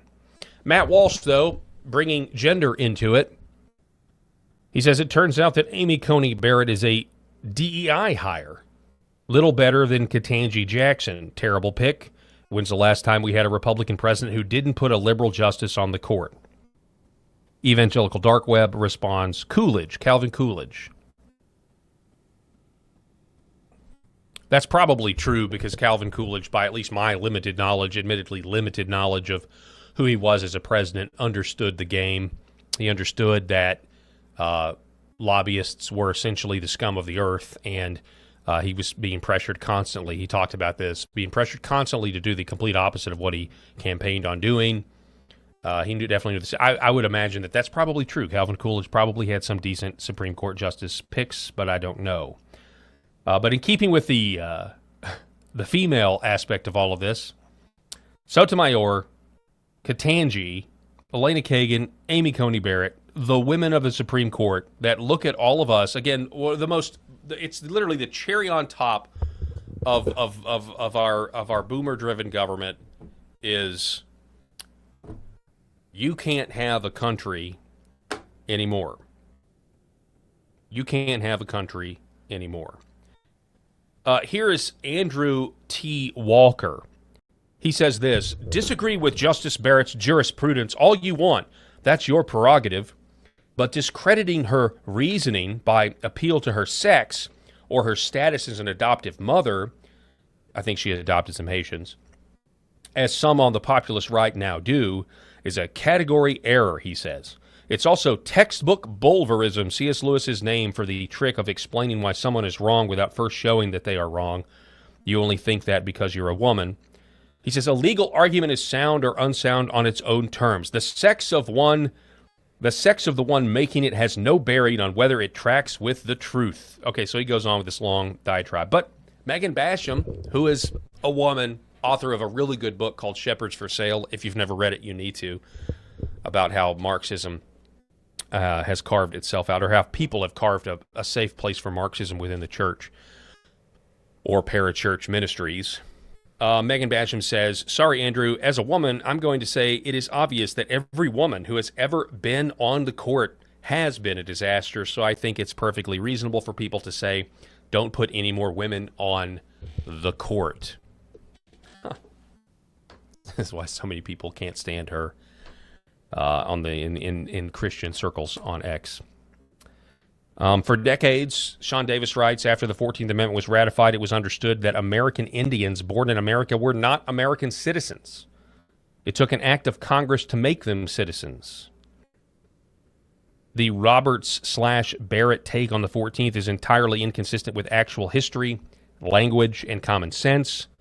They're not actually stupid enough to believe it, which means this entire decision was driven by their own cowardice and craven desire to be liked. What an embarrassment those two are. Well, that's one reason. That's one. The whole Indian, Native American aspect of this is really interesting. Friend of the program, somebody who spoke at the United Nations about the dangers of dental amalgam and the fact that we still, as Americans, are putting mercury into our heads of kids, into the heads of children and our soldiers, and how that's ridiculous because we're literally poisoning them. She has actually spoken to this program that we're still using it. Europe and other first world countries are banning mercury in dentistry. We're not banning mercury in dentistry, except, according to her last appearance on the show, Native American reservations, no mercury. Interesting, huh? Interesting.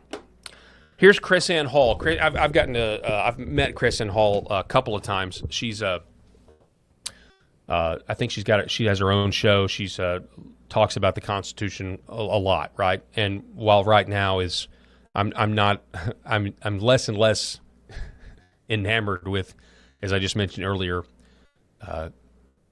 being able to fix this problem with the Constitution itself, because the Constitution hasn't mattered in 100 years in this country.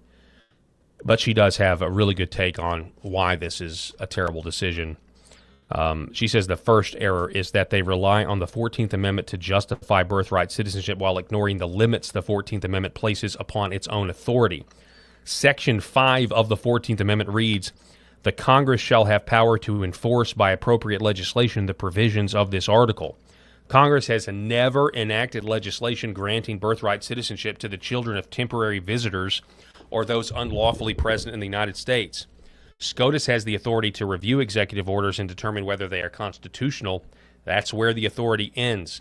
So this is quite literally, you've heard the phrase for years, legislating from the bench. That's exactly what they did here. Maybe more so than other decisions where that phrase has been used. SCOTUS does not have the authority to write legislation Congress never enacted. If birthright citizenship extends to the children of temporary visitors or those unlawfully present, the Constitution assigns that decision to Congress, not the courts. By creating, through judicial opinion, what the Constitution assigns to the legislative branch, the majority has violated the separation of powers and exceeded its constitutional authority. That is not constitutional interpretation. That is judicial legislation. And she talks about how she's going to come back later for error number 2, which I have not read. But and this is my favorite tweet that sums up this entire nonsense.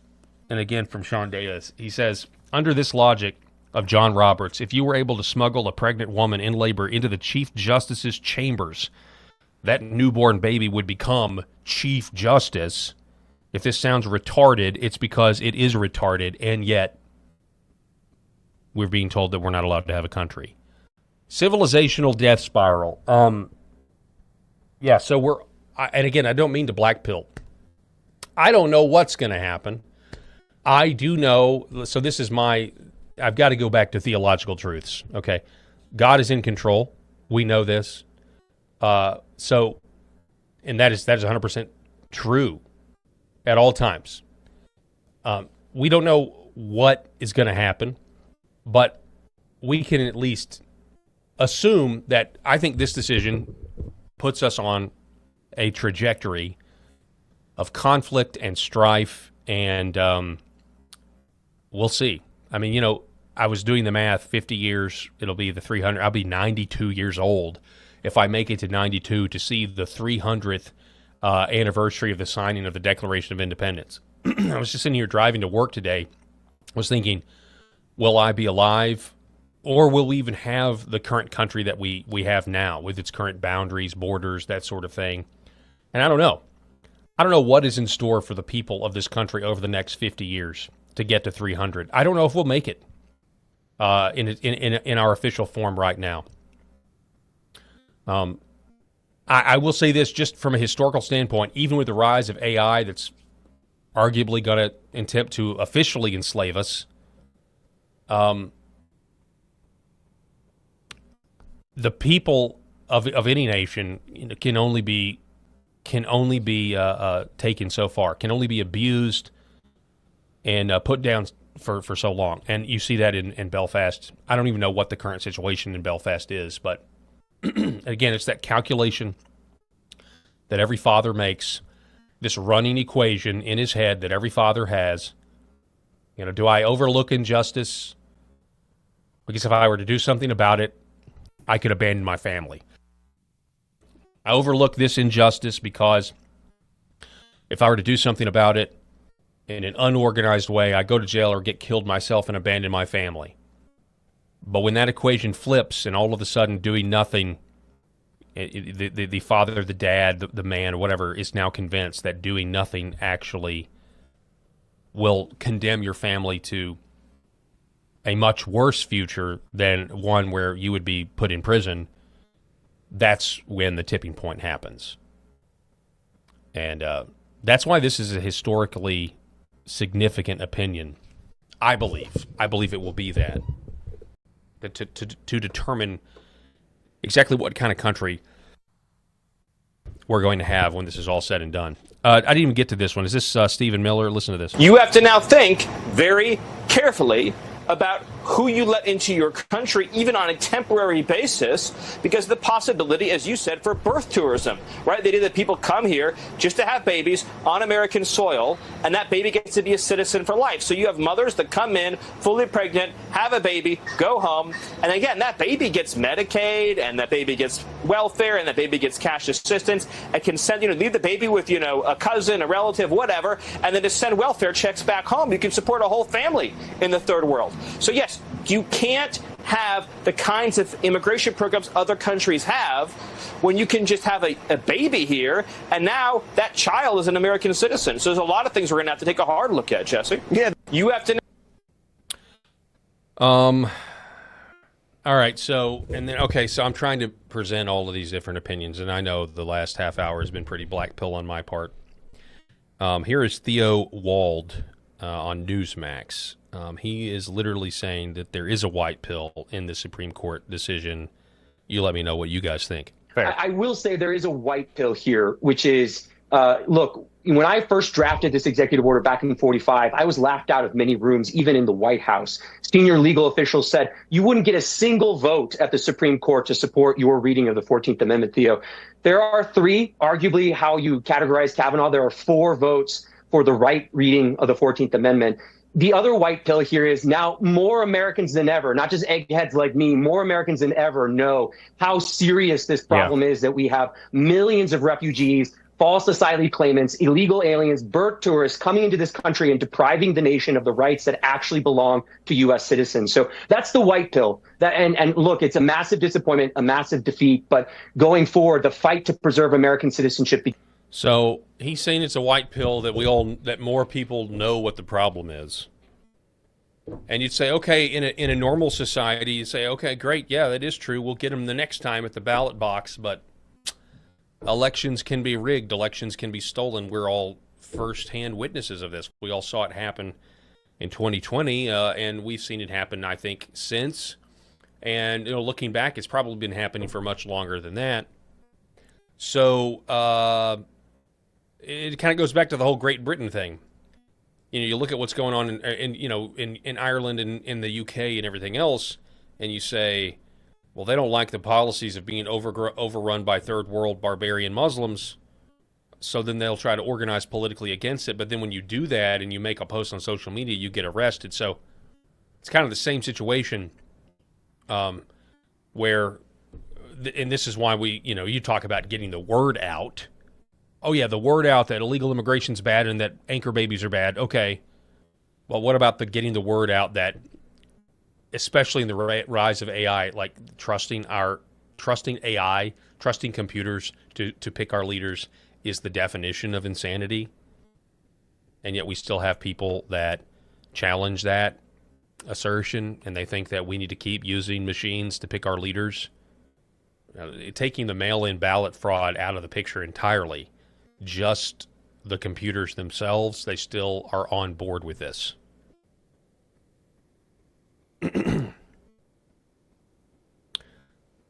Sean Davis again. Everyone telling you that the Civil War was fought so illegals and Chinese spies could drop off anchor babies in America hates you and wants to steal your country from you. They are civilizational squatters and you owe them nothing but disdain. Back to Jake Beckett, again, fellow Arkansan here, saying the Civil War was actually fought for similar reasons. There's a direct line from the Civil War to today's SCOTUS ruling if you are paying attention. Speaking of Europe, headline, Spain's mass illegal migrant amnesty draws 1.3 million applications as Vox warns of demographic and electoral transformation. Again, just a coincidence that all these first world countries, it's not a coincidence, are experiencing the same problems that we are experiencing here, all centered around the idea that you're not allowed to have a country. Here was Tim Pool's response after the ballot decision from the Supreme Court, predicting what Barrett would do with the birthright citizenship question. He wrote, tomorrow Barrett will publish her argument that a Chinese Communist Party member who flies to Guam so he and his wife can deliver their baby, who then take their child to be raised in China, will be eligible to be president of the United States 35 years later. The national security implications of this are profound. Something must be done about it. An executive order declaring a national emergency, but only if you're willing to actually use the executive authority. What did Andrew Jackson say? The Supreme Court made their decision. Let's see them enforce it.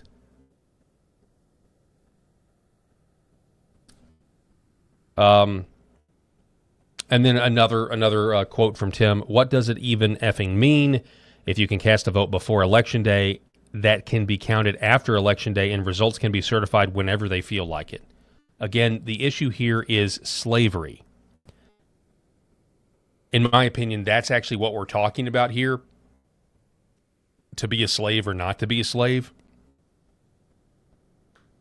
He says elections in America are dead after the Supreme Court rules there is no deadline for ballots to be received.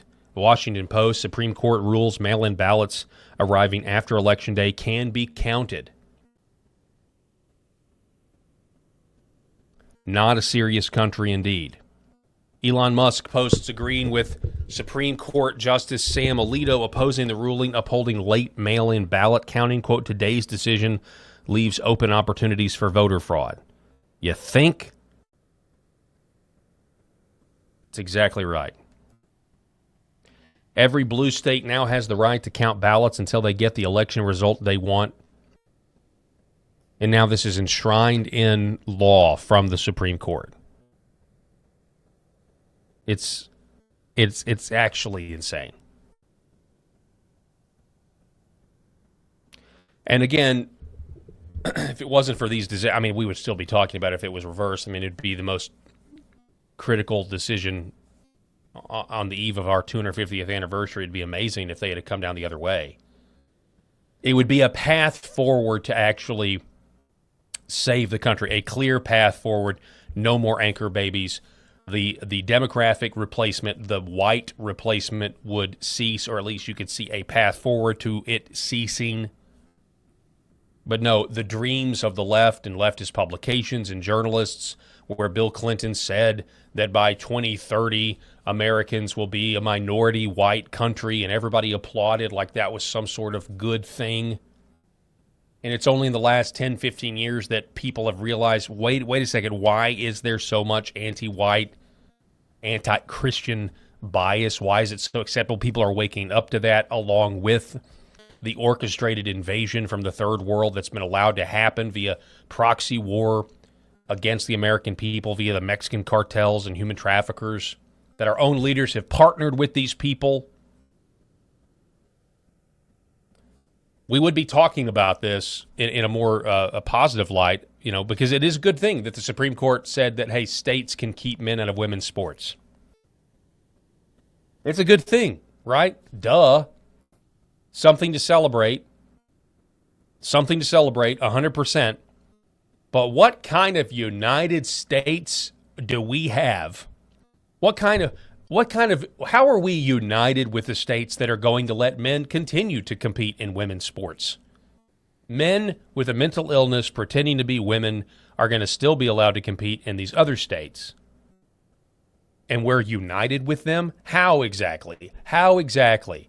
We used to be United States and we'd have different until the federal government got in with their strings attached. We used to, in Mississippi, you can drink at age 16. In Tennessee, you can drink at age 18 or whatever, we had a different patchwork of laws, but not different patchworks of laws where one state says that, hey, abortion is murder, and most of the states don't even say that, by the way. And then another state that says, oh, actually, you can kill babies up to 9 months in the womb. What are we united on? What exactly are we united on? 250 years in with these kind of laws and what is beginning to form in this country. The type of union that we actually have. For once, I would love it if the President of the United States got up in the State of the Union address and said, the state of our union is weak. And let me tell you why the state of our union is weak. And just lay it out. Lay out the vast differences that we have, not with like tax policy, but with like the fundamental aspect of what makes a society strong. Like, some of us believe the family is the bedrock. Other people think that a family can be anything that you want it to be. To just be real with it is what I would like. Kind of run out of time here. We did have this. This was a weird situation. You had these people out here that climbed the Empire State Building. This during the commercial break. It's kind of crazy. So this is what it looks like. Two people are at the top on the spire part of the Empire State Building. I haven't really holding a followed this flag that story we at think all. says, because it's blowing in the wind, power of love beats love of power. The world knows peace. Well, that beautiful statement, however it may happen, is way up in the sky. And the two people are... So somebody said that they need to be very careful because that's an actual like broadcast, like it may not be the best, the most healthy place to be considering the radio signals that come out of those things. I don't know exactly what kind that is, but I mean, there's a reason why, like I know this from back when I was in radio, there's a reason why you have to power down those antennas completely before you send somebody up to climb. Those professional guys that get paid a buku of money for climbing these towers. There's a reason why you power them down, because they will fry you. Obviously, that one must not be very powerful. Food for thought, something to think about. That's all the time that I have for this edition of the Paul Herrell program. I'm going to be back here tomorrow. Rob will be here. Maybe we can get Eric in here. I'm not sure what his schedule is. Everybody's really busy right now, gearing up towards the 4th of July. We all have time with our family coming up. Fireworks. We'll see what happens. I got a buddy of mine that was his friends wanted to play a prank on him, believe it or not. They fired one of those giant firework mortars. They were going to fire it over his house to scare him in the middle of the night, 2 a.m. Instead, they actually accidentally fired it through his window and set his couch on fire.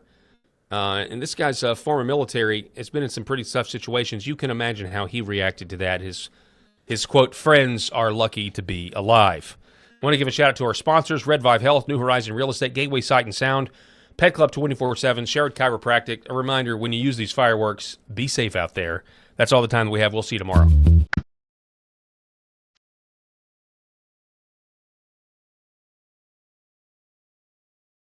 The Paul Herrell Program.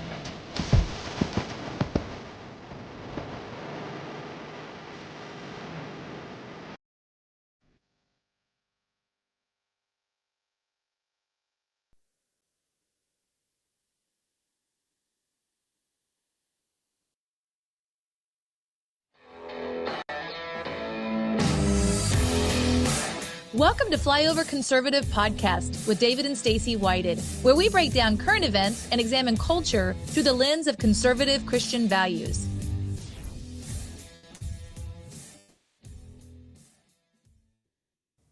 Well, Flyover family, one of my favorite things I've seen over the last 5 years is people who were diligent with the next thing God put in front of them. They were teaching, they were building, they were working in a company, they had a career, they had a thing. This is kind of plotted out, and then there's all of a sudden there's this like fallen tree in the road, and they stop and, okay, God, what do I do now? What's the next thing? And there's kind of a historical precedence for that. A lot of times when you see people do things, you're like, well, that was a clearly routed path from their guidance counselor in high school. Not historically accurate though, because you look at Moses, it's like, well, that was kind of a whoop. He kind of went here, and then God, and then there's like then God, and then he did another thing. Yep. Gideon. There's so many people that were on a path. Even take a guy like Paul. It's like, well, he was in ministry and he kind of continued ministry. Not the same. Not the same. He went from killing Christians to converting people to be Christians. Like a thing happens, God intervenes, and once he does, it's like I have to do this next thing with clarity and purpose. Not because it's something I wanted. It wasn't my ego. Moses wasn't like, I always dreamed of leading the people out. I always wanted to have a stick and turn into a snake.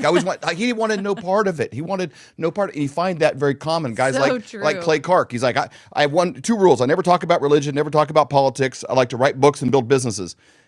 And then lockdowns, then, things happen. Like, okay, God, I'm going to do this next right thing you've called me to do with everything I've got, but please release me because I want to get back to what I really feel like I was made to do. I love those stories because it rings so true that it is a calling from God. And today's guest has that, and he's created one of the best tools I've seen to educate those that are informed and to wake up those that are asleep. And it's an easy on-ramp into understanding what's going on around you. A lot of you feel kind of like a character in a horror movie where I sense something's wrong, but I can't tell what it is. And then you see some blood on the ground and you're like, oh, what's that? And then there's the light on the barn. All of a sudden everything comes clear. It's like, oh, this is a horror movie and I'm in it. It's like you didn't put the pieces together until all of a sudden you do all at once. And a lot of you are in that place. This book we're going to talk about today is going to tie those things all together and put a bow on it in a way that, oh,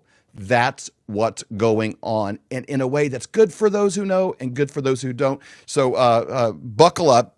This is an episode you're going to want to share. Yes. You want to get in the hands of friends and neighbors. Have them watch this episode and say, hey, watch this. And let's go to lunch and talk about this. Or maybe let's look at this book and talk about some of these things, because maybe some of them are right. Maybe some of them are wackadoodle. I don't know. Let's dig in this together, because there's a lot of receipts that you're going to find today. Get a pen and paper ready. Listen to this episode more than once. The name of the book is, and you're going to love this, The Globalist Agenda to Collapse Everything, to Usher in a New World Order. This guy had spent decades in the corporate world, been a COO, business, marketing, a complete doer, and then God. Can't wait for you to hear about it today from Mr. Alan Paul Roberts. Yay! Welcome! Oh, thank you. Wow, what an intro. Thank you, guys. Awesome. Well, I love that, because that truly, seems to be what your story was. It wasn't your intention. You didn't have this burning desire. I'd like to write a book and go on podcasts and talk about the deep state. But you did have a heart that was open to God, and you were diligently seeking him with all of your heart, mind, and soul. And then God decided to kind of, jack up your agenda a little bit. So let's share some of that story with our audience. How did this book even come about? And why did you decide to, kind of throw your reputation to the side and willing to take some tomatoes being thrown at you and tell the truth? Yeah, well, yeah, like you were saying, I've been in the corporate world for quite a while. Started my own marketing firm in 2011, but have always been a super busy guy. Catching up on Saturday for the stuff you couldn't get done during the week. And so definitely too busy to even dream of writing a book. I thought maybe one day when I'm retired, I'll write a book. I don't know about what, but that would be kind of a cool thing to do. But other than that, no way, not now. And it was April of 2024, late April, last Saturday in April, 4 a.m. You know how you wake up in the middle of the night and it's like, I guess I'll get up and go to the bathroom, whatever, So I'm laying there in bed. Hadn't got out of bed, no dreams, no nightmares, nothing unusual, just waking up. I'm laying there. And then all of a sudden, like, wham, it was a flash of knowledge that was not visual, but it was just like, almost like, the Spock mind meld in Star Trek, where bang, all of a sudden you just know. And what it was a revelation of 6 pillars. The initial wave was 6 pillars of American society that are under attack and are systematically being worked on to bring them down in an effort to collapse the nation. And the experience lasted somewhere between half a minute and 2 minutes. When you're in that, you can't really measure time. But it was this, I call it just an instant knowing. And the crazy thing about it was I knew all 6 simultaneously with equal energy and equal knowledge. I didn't know what was being done, but I just knew that these are the pillars. They're systematically being attacked. And if something isn't done, they're coming down. And I was blown away by that. And I got out of bed. I keep paper and pen in the bathroom. I wrote those 6 down. It just really puzzled. And it's, around 4 a.m., maybe 4:10 a.m. right now. And I'm like, okay, I need to get back to sleep, but I definitely want to write this down and think about it tomorrow morning, And so I lay down, and about a minute later, as I'm thinking about these, bang, there's like 3 different ones. Wow. Same exact process, total intensity, like you're turning, it's almost like it had a power behind it, like the knowledge is just going into you. And you're just like, whoa, and I got up and wrote them down. And now I'm really like scratching my head, laid down again, bang, 2 more for a total of 11. And at this time, 3's a charm, rip off the covers. What is going on? Go in the bathroom, write them down. And I am a prayerful person.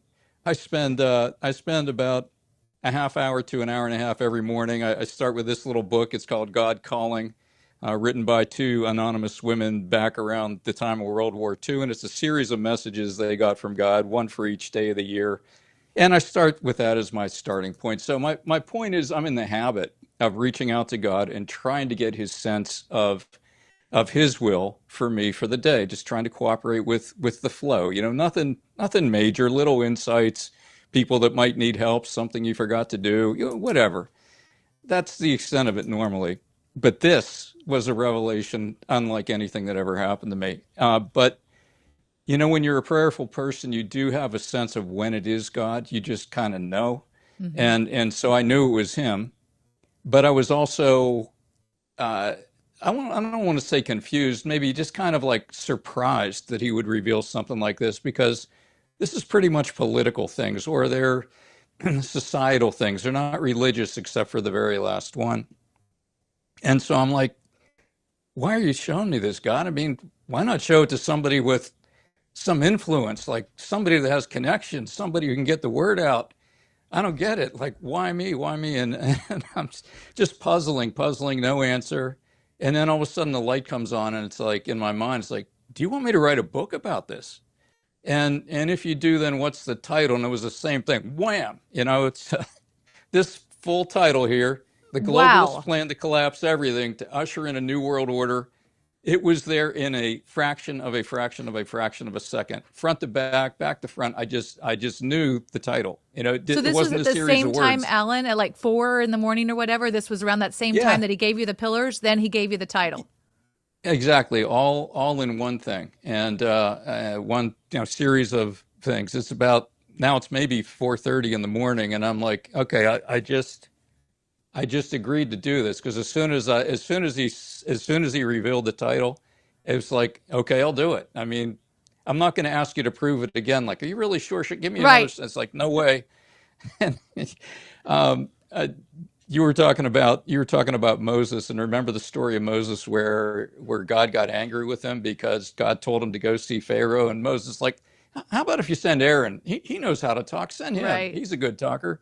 And God's anger flares against Moses like, hey, dude, it's not about you. It's about me. Just let me work through you and cooperate. Right. Well, ever since I read that, one thing really stayed with me. It's like, if God ever asked me to do something that I feel is intimidating in the future, I hope I have the grace to give him an unconditional yes. And in that moment, I gave him an unconditional yes. But about a minute later, I got these terrible butterflies. Like, how am I going to do this? I don't know how to write a book. I have an MBA. I did my master's thesis, 100 pages of double space type, it's maybe 50 pages. And this turned into a 300-page book, roughly. And but I knew this was going to be a ton of research, and I was intimidated. And I wasn't saying no. I wasn't saying yes, but it was just how. And Right. and as soon as I said that, the answer was there. I just sensed the answer. It was write it from the heart, and it will flow. In other words, you don't have to figure the book out.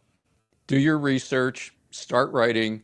It's going to flow. And that's exactly what it did. It took me 3.5 months to write a 300-page book with 175 QR codes that link to 100 videos and 75 documents and websites. And it just flowed. It was tedious at times, but it was never like, oh, what am I going to write about next? I would just keep coming. And I just tried to keep cooperating. And, you have the process where you write it, you read it, you rewrite it, you tweak it, you show it to somebody, you tweak it again. So it was that normal process. But it was a flow on top of that, though, that made it doable, I guess you could say, because this could have taken 2 years to write. Oh, yeah. There's a lot of information, 300 pages. Okay, so how did your family, let me ask you 2 questions. How'd your family respond? And then how did you do it in a schedule that was already very busy? Because you had no free time. Yeah. So my wife is also a believer and a great partner. And so I didn't get back to sleep after that. So it's around 4:30 and there's no going back to bed. Let's just face it. So I went downstairs, made myself some coffee, sitting at the table with a tablet and a pen, like trying to figure out how I'm going to arrange my life to answer your other question, like how do you do this? Yeah. And just jotting down some notes. She comes down at maybe 6 o'clock or something like that. And I said, "You're not going to believe what just happened to me." And I told her the whole story. She's like, "I totally believe it. When do you want to get started?" Wow. That's a good what confirmation. A life. Yeah, she goes, "You know what? You need to get away. You need to get away from your work and go somewhere and just get your head into this and give it a good jump start." She's like, "Do you want to go to the mountains? Do you want to go to the beach? What do you want to do?" And I said, "Definitely the beach." The thing I never told her is that I thought if I ever do write a book someday, my vision of doing it is with a desk in front of a window looking out on the ocean. And I've had that picture in my head for 20 years. And so when she asked the question, it was like, this is it. This is how we're doing it. So we booked 8 nights at the beach. And that was mid-May, May 17th. And that we arrived. And I still remember the picture of pushing the desk up to the window and the laptop's there, and it was the second set of butterflies. It's like, oh God, I got to actually start this. And that feeling of, I don't know what I'm doing. Open the laptop and just start researching and taking notes, researching, taking notes. And it just kind of flowed from there. But it was definitely the cold feet in front of each move, but once that got going, there was no turning back. I mean, it was, like I said, eight days at the beach, and it was morning till night, other than going out for breakfast and going out for dinner. It was morning till around 11 p.m. every day for 8 days. And so that gave me the good kind of foundation for the rest of it to keep it moving. And then after that, it was every single weekend, except for one, during the summer, morning till night, a combination of working at my desk, going to Barnes & Noble to break it up, work 5 or 6 more hours until my battery died and my backup battery died. And then back home some more, eat dinner, whatever, and it was every weekend, and it was many weekday nights. But basically, if you took every bit of free time that you had and channeled it all into that one thing, that's what I did. And it did overlap into my work day. I mean, I was sending copies. I had an editor. I was sending copies to her, and she's sending stuff back, and I'm checking it during the day. You know what I mean, and revising it and getting behind on my work. I really did get behind on my regular job. There was just no way around that. But overall, it was kind of like I was passionate about it. I felt driven because I felt called to it, not driven like you got to do this and it's hanging over you. I was motivated to do it because I felt like I was given the task to do, and I didn't want to blow it. You know what I mean? I wanted to try to do it well, and I feel like I did it to the best of my abilities. Not perfect, but I said yes, and it happened. So I'm good with that. God can do a lot with that. No doubt about it. Yeah, you plus God's enough. Yes. Regardless of who the you is, God is the one that fills in the equation. So the you is irrelevant. That's a part of the formula. Let's get into this, but first I want to draw people's attention. There's a website, globalcollapsebook.com. You've made things easy to find, easy to on ramp, easy for people to find the receipts, both in the book with your resources. This show is going to go on to 60 different platforms. So wherever you're listening to this right now, if you're on Spotify or Apple or Rumble or wherever you're at, the links in the show notes will be down below. I encourage you to find his Instagram. I know you can't do a book like this and not get pushback and some shadow banning, but there's traction on there with reels, with content that you have available, and we'll have the links to all of your socials, X and so forth. But the website, globalcollapsebook.com, that's where you can go. And what I love about this, it's this combination of like maybe a really great coach and a really great teacher with an incredible marketing mind to understand. It's almost like how you train a sales force, to go out and how to sell insurance, or how you train them to duplicate something almost in a franchise like model, because it's laid out really, really well as a tool within the book. Like you mentioned, the QR codes. hundreds of resources, hundreds of receipts, videos, nothing said just offhandedly. Everything is backed up by documents. This is the truth of it. You don't go beyond what the receipts show, and it's all God inspired. So let's go back to the pillars. I'm kind of curious, out of the 11, you can list them off here, we can go through them, but how did they come, in what order? And I think it's kind of significant how they're laid out and sequenced and how it ends. So maybe talk about the pillars, big picture. And Flyover family, I already encourage you again, I said earlier, but start sharing this episode. Send it as a direct text to friends, people that you know are already awake. Get this information out, because this ties everything that you know together in a way that sort of counterbalances all each other out. So let's get into the pillars. Okay, so there's 11 pillars, which, by the way, I thought was an unusual number, because usually with God things are sevens or tens or I'm sorry, sevens or 12s, Yep. 12 apostles, whatever. But then it occurred to me, these are pillars not designed by God to come down. These are pillars that are under attack. So it's the enemy that chose the pillars, so there's no reason they would be 12 or 7 or any God number, right? So that's what the enemy's attacking, let's say. But anyway, the pillars, there's 11 of them. The first one is national borders, then security and police protection, privacy, banking and finance, education, energy, environment, medical system, food supply, self-identity, and faith. And I said one of them was religious. That's the religious one, is faith itself as a pillar of society that's under attack. I love it. Well, it's you say the faith one's religious, but I would say God's woven through all of them, because these are principles, even as fundamentally as borders. We can start with number one, that go back to biblical times. God has an idea of borders. He didn't want people gathering at Babel. He spread them out, go out. After Jesus was resurrected, go into the uttermost parts of the earth and share this message. He wanted people going out, but he also wanted clearly defined cultures and spaces. So let's kind of stock with it. Obviously 11 is faith, but I do see God woven through all of these, and kind of keep maybe that theme with each of them. Let's just Can I actually share Yes, something really please. fast? So one thing, I really love numbers. And I really like, because God likes to speak through numbers, like you said earlier, and you were saying that. So I actually went to one of my very favorite books about numbers. It's Troy Brewer, Numbers That Preach.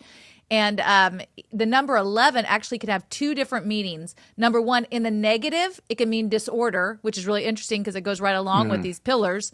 But in the positive, it actually can mean heroes rising, which I think is really interesting, because when you look at these pillars and then what we can actually do as the body of Christ with this like righteous rebellion, like coming against these things, heroes rising to the disorder that the devil is trying to create. So I just wanted to bring that up, because I thought that was pretty interesting when you brought up the number 11. Yeah. And Alan, if I could throw one more thing as well that maybe you can kind of unpack as we go whenever you find it necessary. But we've done a lot of shows on both the Humanist Manifesto and the Communist Manifesto. The Humanist one, I think, came out slightly before.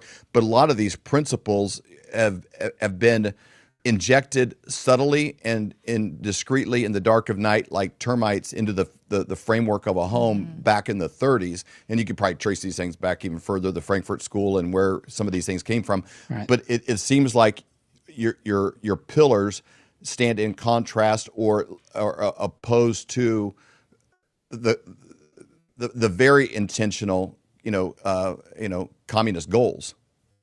Yes.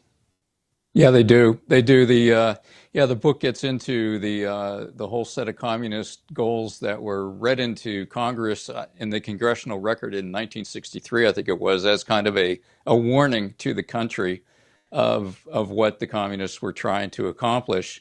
And, the Soviet Union is no longer in existence, but those goals have carried forward into our, higher education system. And there's a whole, organized group of people that still hold essentially most of those goals as real goals for the world, basically, to take over the world and bring it under a tyrannical, communist, godless regime, ultimately with a one world dictator and a one world government and, a one world currency and all the stuff we kind of hear about in the book of Revelation eventually. I mean, they're basically in harmony with that kind of godless mindset that they want to impose on the rest of us, and they want to basically destroy Christianity, destroy the family, destroy society as we know it, destroy Western society, a God-based society that has been the foundation of the Western world for hundreds of years, and all these pillars tie into that, and like you were mentioning with borders, God wants each nation to have its identity. He values the individual cultures. We're all different. That's the variety God intended. If you have a nation without borders and a culture, it's not really a nation at all. So it's been impressive to me because I wrote this in 2024 before the election, right? And it's been impressive to me to see how many things the Trump administration has done to push back against the collapse of many of these pillars that are listed in the book. I mean, borders is the most obvious one. I mean, he took care of that right away. The southern border, there's still an issue with the northern border, but they're working on that. All these, the food supply, the medical system. Think of what RFK Jr. has done to get our medical system going back on the right track. And even the environment. The environment chapter gets into, it focuses on two things. It focuses on the air quality and the chemtrail situation and what's in that, the barium, strontium, aluminum, and all the other harmful chemicals that have been in our air supply and sprayed upon the whole nation and much of the Western world, for decades now. And it also gets into the quality of the food supply in terms of an environmental factor with all the chemicals that are in the food and some of them coming from the air itself, but also, the Roundup, the chemicals that are sprayed, just the impact of the air and soil together, along with even things like the bee population, how it's reduced the bee population and how the aluminum content in the air, the microparticles, there's studies that have been done that are basically saying that, for one thing, the flying insect biomass, it's in the book, the flying insect biomass has been reduced by 75% in the last 27 years as of the book writing date. And we can all see that. If you're old enough to remember going in the car as a kid, you drive across, you drive for an hour, your windshield's full of bugs in the summertime. Yeah, it's really gross scraping them off. The windshield washers only make it worse. Now I can drive hours to the beach and I have hardly a bug on the car anywhere, So it's certainly the insect population has been greatly reduced, which that's all part of the chain of nature. If that's reduced, then the next thing up is impacted, the bird population, things like that. So, that's I'm impressed with how much the current administration is doing to push back against so many of these. Yeah, and I agree with the bug situation. We used to have, it was slang in our family when we took a road trip. We grew up in central Kansas, and we moved away when we were 20, but we lived in Colorado and Tennessee, different places, and we'd use the expression, all right, it's go on a road trip. Get the kids in the car, it's busting bugs. Hey, we're busting bugs. Or somebody call you, what are you doing? Just busting bugs. Busting bugs. It was kind of the, it was almost slang. And now there are some, but not like there was, I would say in the 90s. That's a visible evidence. Let's dive into, again, like I said earlier, number one, the national borders. Let me give you the other agenda. Man, there's a lot of poor people going through a hard time. Why, as a Christian, are you so heartless that you don't want just more people coming into every country? Europe had more than enough. Like everybody that lives in America was an immigrant from somewhere anyway. Why would you be opposed to, this? Why would you want a border wall that keeps people from coming into where you are? They're simply just wanting a better life, the same as your ancestors have. How could you be so heartless to keep them from having the same opportunities that you have? What's the matter with you? You're sick. Well, the first thing I would say is if we go back to how our ancestors came over, they came through Ellis Island everyone was checked, everyone's background was recorded. Everyone pretty much had to have a family member or a job waiting for them. You didn't just roll in and hang out. You had to have a purpose. And if you didn't get in, right? But under the Biden administration, everybody was rolling in without a job, without a skill. I mean, if you think about back in our grandparents' and their parents' generation, America was an industrial powerhouse. There were all kinds of jobs, and industry was growing and growing all over the country. So there were plenty of places for low-skilled and even unskilled work, ways to train into work. Now we're in a place, at least as of the beginning of the Biden administration, where America and Western Europe has been pretty much deindustrialized. There are very few manual jobs. Jobs that do exist require skills, and we're inviting in people with virtually no skills. It's a formula for disaster. Nobody would do that.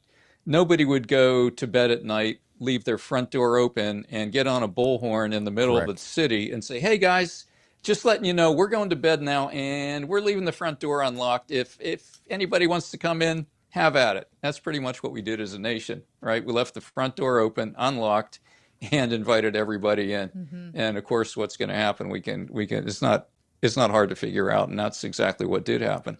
So I think it's responsible to have rules. I mean, we still legally have people coming into the country at a rate greater than any other nation on the planet. And there's bigger nations than us by far. You know, China's not letting people in. India's not letting people in at the rate we do.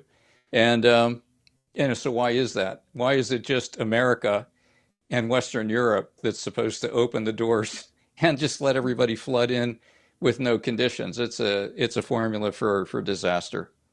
Why would the globalists want to tear down these national borders? What does that do to a nation when their borders are torn down? And specifically to the nations you listed, not all equally across the board. Right. Yeah. Well, the pattern is pretty consistent here in the U.S. and in Western Europe, you know, with the way people have been coming in unchecked.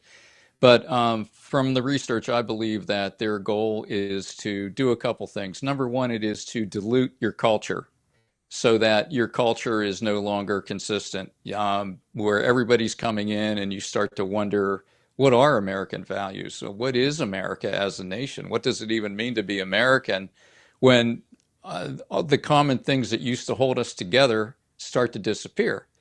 Again, back in the Ellis Island days, you know, you had to learn about the Constitution, about, you know, the Bill of Rights, about how our system works. And by the time you were done with that process, even for those who go through it today, you're ready to be an American. You're proud to be an American. You're grateful to be an American, right?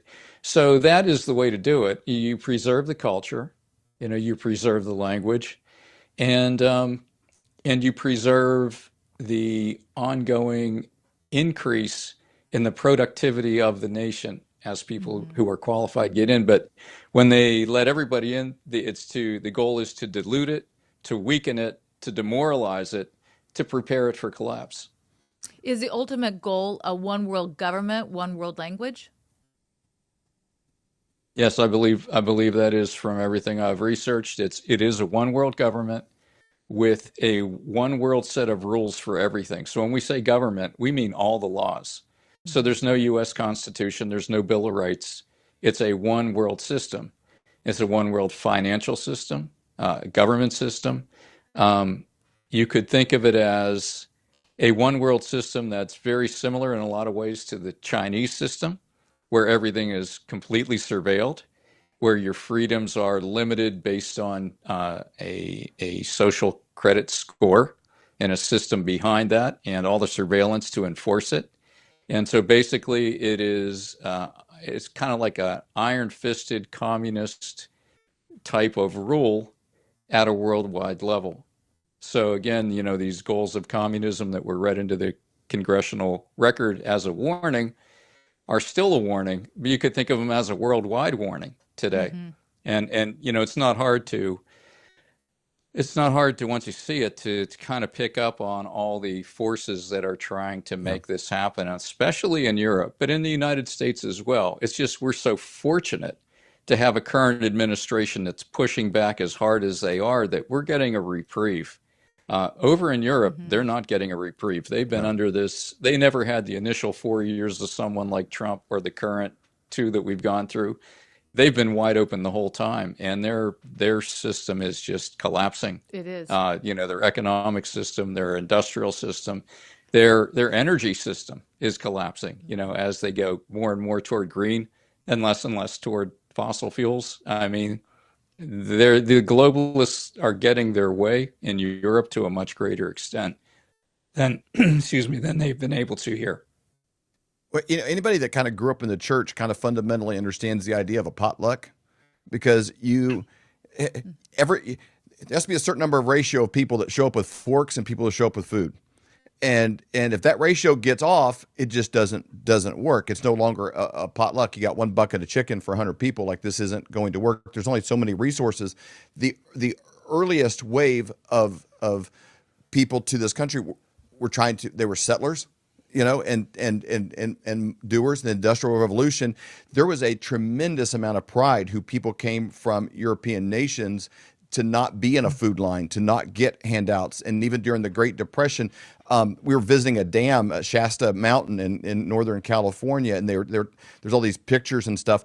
And they have the stories of some of the people that came there to do these big government projects that they rolled out. And that's probably in some ways in that area is where some of the socialist ideas from FDR kind of got injected. But they didn't give money. They decided to build things. And people came from Oklahoma, from the Dust Bowl, mice and men kind of guys that came there to build the dams. They had this idea of work. And there's something very demoralizing about, as a man specifically, if I'm not producing, I'm not working, I'm going to bed at night, and I'm not looking back on my day as there's accomplishments.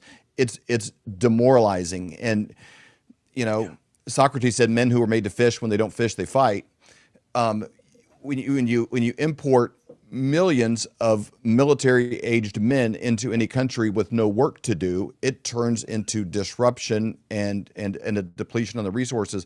Marco Rubio this weekend recently kind of said the quiet part out loud, in that people who worked for 40 or 45 years in the United States are receiving less compensation in Social Security than immigrants who showed up that are receiving benefits from the government, that showed up 5 minutes ago. So that does no service to those receiving it. And it also creates this chaos within the culture where there's disruption among our fellow men. There's no cohesion of, maybe even if you're having a hard time, I know you're working and we're all going to get through this together. It sort of eliminates that vibe that brought us out of the Great Depression with so much momentum. Is that kind of what you're seeing with the immigration problem? Yes, exactly. And I think it's also designed to demoralize, because anytime there's a lack of justice, and that is a lack of justice when people are getting all the benefits you're talking about, free hotels, cell phones, free food, and they don't even have to work. And month after month, they're hanging out in places like Manhattan in luxury hotels. I mean, that is such an outrageous thing when we have veterans on the street who are being ignored and not given what they should to help them. The contrast, and we see that. I've done several podcasts with people in the UK. They are very loud about how unjust things are over there. There was a lady in Ireland who I saw a video of, who was she had a microphone and a little amplifier and a group of about 30 people in front of her, saying that she's been evicted from her house that she was renting because the government is paying landlords big money, like I think 4,000 euros up front and then a couple €1,000 a month to rent out their place to the foreigners. And they're paying more than the local people can pay for the same thing. And so they're getting evicted left and right. I mean, this is the kind of injustice that they're seeing over there. And we see some of it here in the blue cities, the blue states, but nothing like what they're doing, because they don't have a federal system where certain governors can push back. You know, it's everybody's under the same set of rules pretty much under the EU. They're kind of in that. There's a little version of the one world government where the EU system pretty much defines everything. Correct. In certain countries like Germany, there's a lot of studies that say like kids entering school now, like German will be a minority language, by the time they graduate, that there's, let alone Oktoberfest or whatever, everything that they have that's culturally, relevant, it goes on.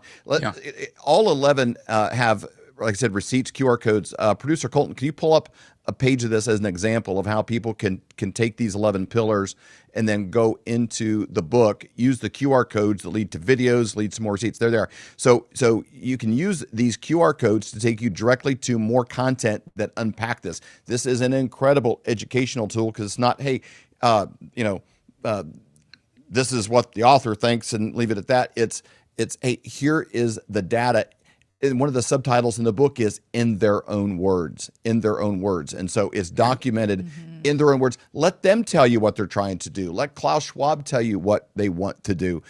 They said eat bugs and be happy, and so have nothing and be happy. So let them tell you what they want to do. Let's jump on to another one I was kind of randomly pull out. I actually wanted to talk to you about the last two on there, the self-identity and the faith. We don't get the food supply. Okay. Oh, do you want to do that one first? Flyover family, we are not going to have time to get into all the things we want to in this book, so you need to get the book. And there's also specials for you today because you're watching this show to get the book. But this is going to be very frustrating. When we hang up, I'm going to be like, dang it. I know. Okay, well, let's we can touch on food supply if you'd like to do that. Let's do that one first, and but leave some time for that self-identity and faith as well. But let's talk about food supply. Because if you're wanting to control people, if they're broken, uneducated, because that's gotten worse, if they're demoralized as a people, and then they're hungry. It's easy to get those people to comply, I think. Let's talk about food supply because that's clearly been under attack. We used to scratch our heads all the time with the number of planes flying into buildings randomly. You're like, this never used to happen. There was a time when we were seeing that over and over and over again. Every day. Yes. Yeah, exactly. Yeah, that was so interesting. I know Tucker Carlson, before he, let's call it left Fox. He did a show on that, and he said that during the show, when they were taping and researching the show, 2 planes flew into two different food processing plants in the same week that they were researching and taping the show. Crazy. And he did like, what is going on with the food supply and all these food resources getting burned to the ground, And there's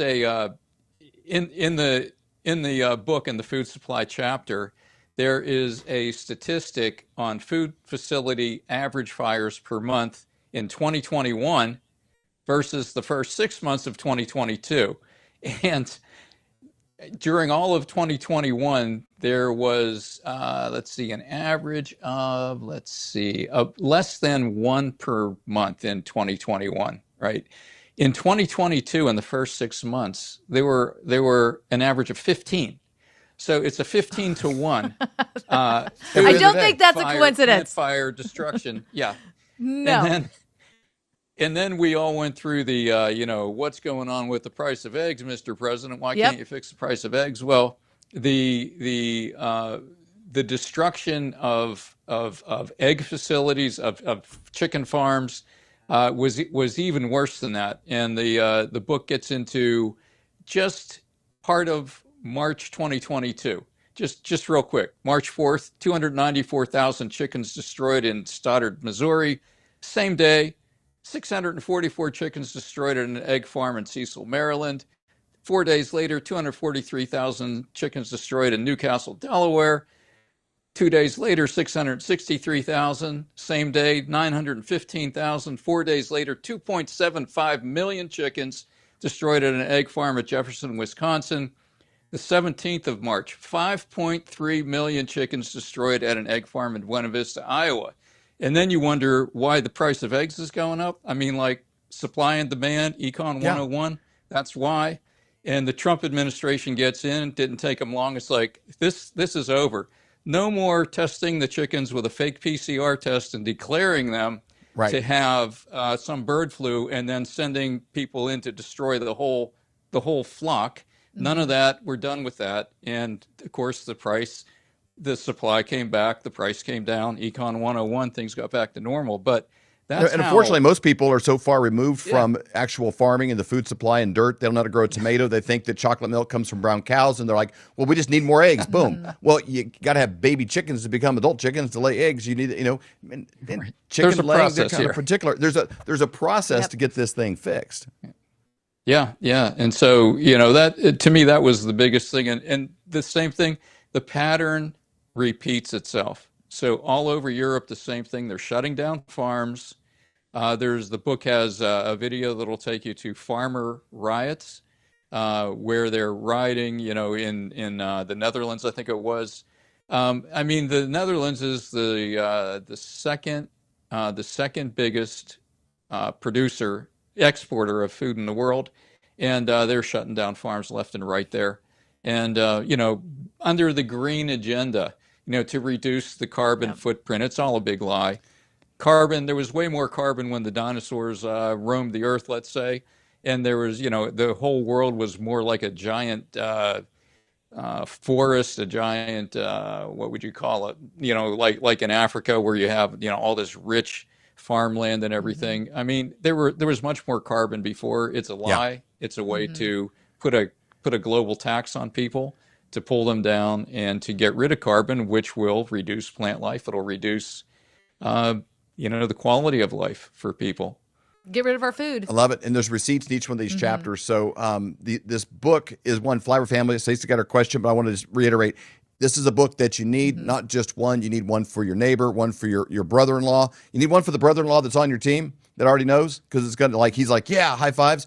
And then you need one for the brother-in-law that thinks you're crazy, because you're like, oh, maybe this, look at this and see what you think. Look at the QR code. See if you come up with, can you help me counteract this? I don't know. This is very fascinating. Can you take a look at this book and let's go to lunch? That's the way to do it. Okay, so in just a short little tell us a little bit about the self-identity and the faith. These were really interesting. I thought, okay, obviously there's so much that we see around every one of these pillars, but talk a little bit about these last two.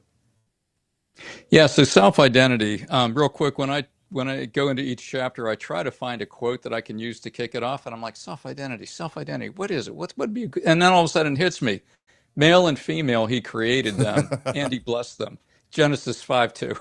Yep. So this is basically the effort to destroy God's created order for male and female.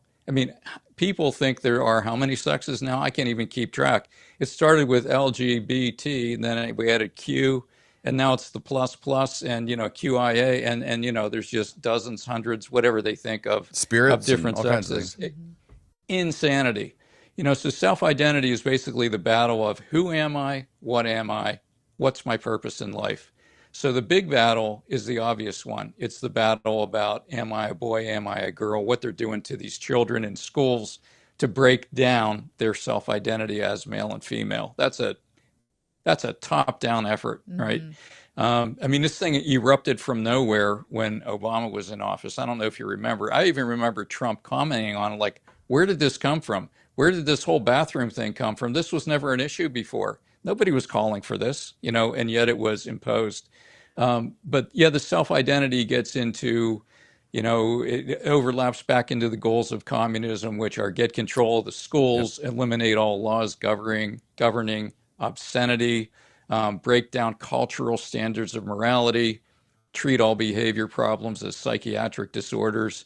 So basically changing the framework of just common sense to a framework of redefining everything, again, with an effort toward breaking down society, just destroying the rules that guide everything and keep it solid, and making everything uncertain, all gray area, all murky and no real foundation, trying to destroy the God-given foundation there. And then finally, before we let you go, faith.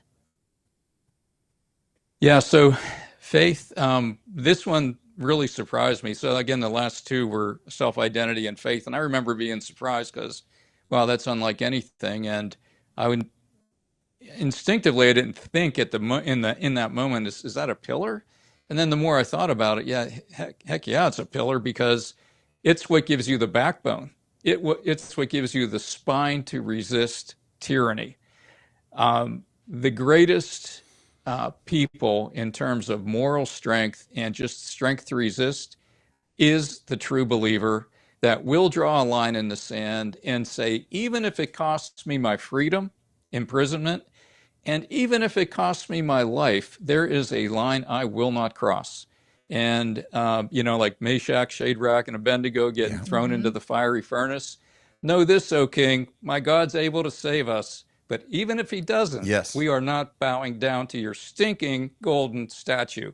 So that's the attitude that faith gives us. And that's why the tyrants are so bent on destroying faith, because they want to break our will. And we That's can't the faith let them do that gave us our country in the first place. And it is the only pillar.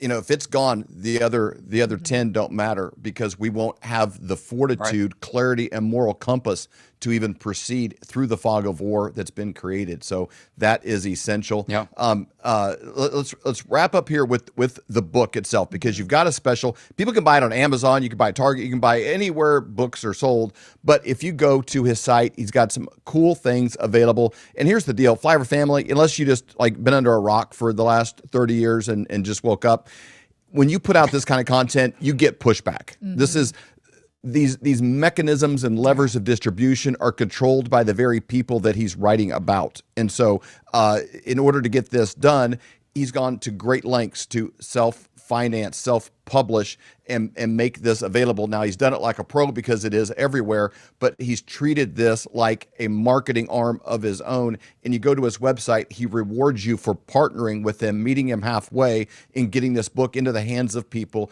to do its work. It's seed that goes into the soil and takes root, because it gets into the homes of people that might pick it up and say, hey, what's this? If you have a business and you have a waiting room, just have it sitting around there. If you have Airbnbs or something, leave them in there and let people maybe pick it up. This is the kind of book that can virally get into people's world, and then they start like, well, that's a heck of a deal. I didn't know Helps that. them to wake up. They never told me this on CNN. They didn't teach this in my college. They'll see the truth, and this is an easy on-ramp for it to have it. It's got an intriguing title, and it's so professionally made. It's not the quality, feel, and substance of a self-published book.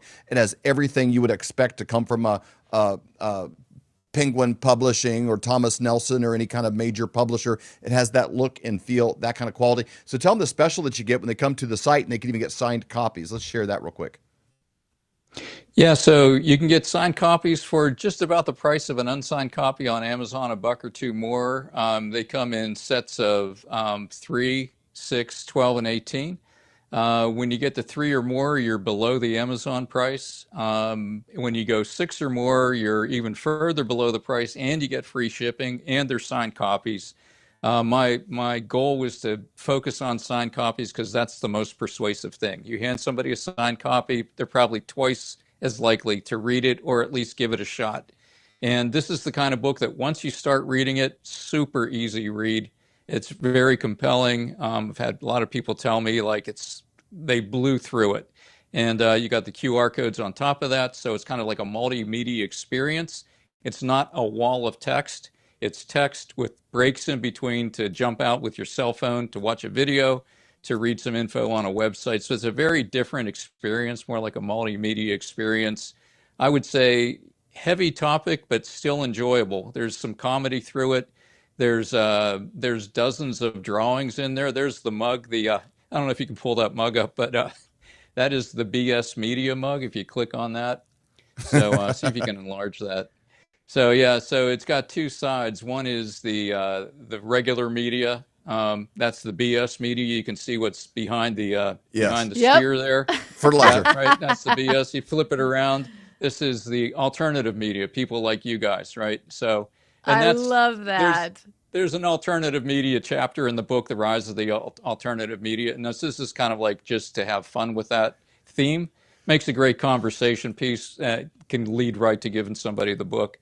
Well, I felt an inkling since I've been doing this. We got, a mixture of neighbors. Some are fans of our show and watch it. I got some that don't, or I don't know well, but I'm friendly with. I think I'm going to buy it for everybody that I'm touching around. And awesome. and if it's a signed copy, I'm saying, hey, we interviewed this guest, thought he was pretty brilliant. Here's a free gift for you. It's a signed copy. So I'm going to get a signed copy to give to every house that's touching mine, and either wake them up, enrage them, excite them, or either way, but just maybe accelerate the relationship either way, and get this in their hands. So that's what I'm. That's what I'm going to personally do. I'm thinking, Rich, Mark, Janet, everybody. Yeah. So yeah, I'm getting this book for everybody. I love it. Thank you again for your time. We really do appreciate it. Oh, thanks, Stacy and David. Great to be with you. Anytime, if you ever want to delve into any of those other chapters, happy to come back on. But thanks so much for the opportunity. Absolutely. Flyover family, go to globalcollapsebook.com. Globalcollapsebook.com. Everyone is talking about this. The one thing that's very important part of my portfolio all these years is gold. As gold hit all-time highs already this year. And get a free info kit on gold today. It's called silver. Gold coin. And though we are thrilled that everyone is talking about investing in precious metals, a lot of these 1-800 numbers will make you feel like just another transaction. That's why it's crucial to work with a person, not a faceless institution, when it comes to your finances. You deserve to be treated like family, not just another number. Dr. Kirk Elliott, who we've known for over 25 years, he doesn't just sell gold and silver, he offers trust, care, and a personal touch that an impersonal institution could never match. So when it comes to securing your financial future, don't just call a company, call a person. Call Dr. Kirk Elliott at 720-605-3900 or visit flyovergold.com to learn more. I'm Linda Bamber Olson, the inventor of the Wave Watch, the world's first frequency therapy watch. It features over 1,100 targeted frequencies. These sounds are acoustical and they move through your body. You don't necessarily have to hear it. So that's why we have so many testimonies for ADD and ADHD, emotions, headaches, joints, and so many more.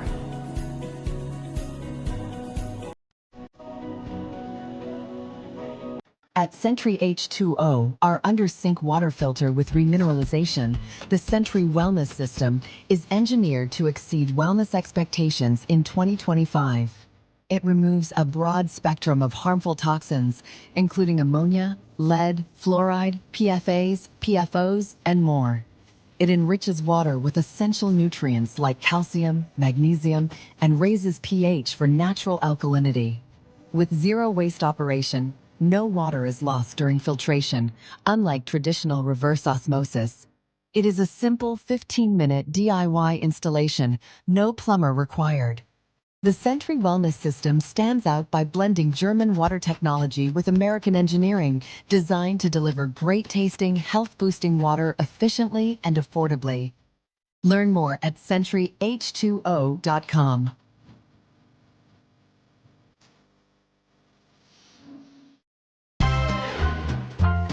All right, Flyover family. My name is Avery Whited. I'm the daughter of David and Stacy.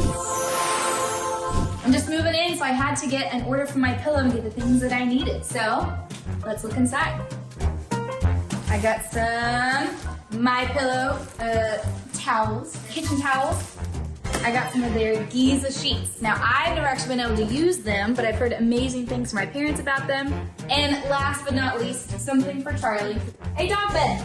All right, Charlie, let's go put this in the dryer and fluff it up for you. Come on, buddy.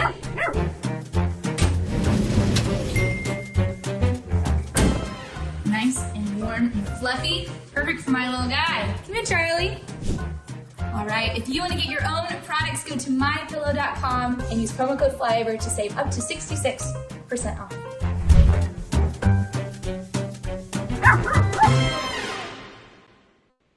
If you had a time machine and you could go back to, say, 1930 and you had 1 ounce of gold or a $20 bill, both of those would buy you a complete men's suit, brand new, the shirt, the tie, the belt. Either one would buy you the whole thing. If you had a time machine and then you brought both of those resources into today, 1 ounce of gold could still buy you a full suit at pretty much any men's store in America. The $20 bill, why, it'd probably only get you a handkerchief or a pair of socks. How do you get the gold and silver? Well, it's very simple. We have a friend that we've known for over 25 years. In fact, his dad was a mentor of ours, and his name is Dr. Kirk Elliott. And the way that you connect with him is you go to flyovergold.com. It's a website that we set up to make it very simple. All you do is go there, fill out your information, and someone from Dr. Kirk's team will get a hold of you to answer all of your questions. Whatever you have, they can help you out. Or you can simply call 720-605-3900. Again, 720-605-3900 to set up that free consultation. Do it today. You will be so glad that you did. Would you drink this? Looks disgusting, right? What if I told you this muddy mess could turn into crystal clear drinking water in seconds? This is Century H2O, the filter that makes dirty, dangerous water 100% safe to drink. Camping, hiking, survival, or just peace of mind? This little beast has your back.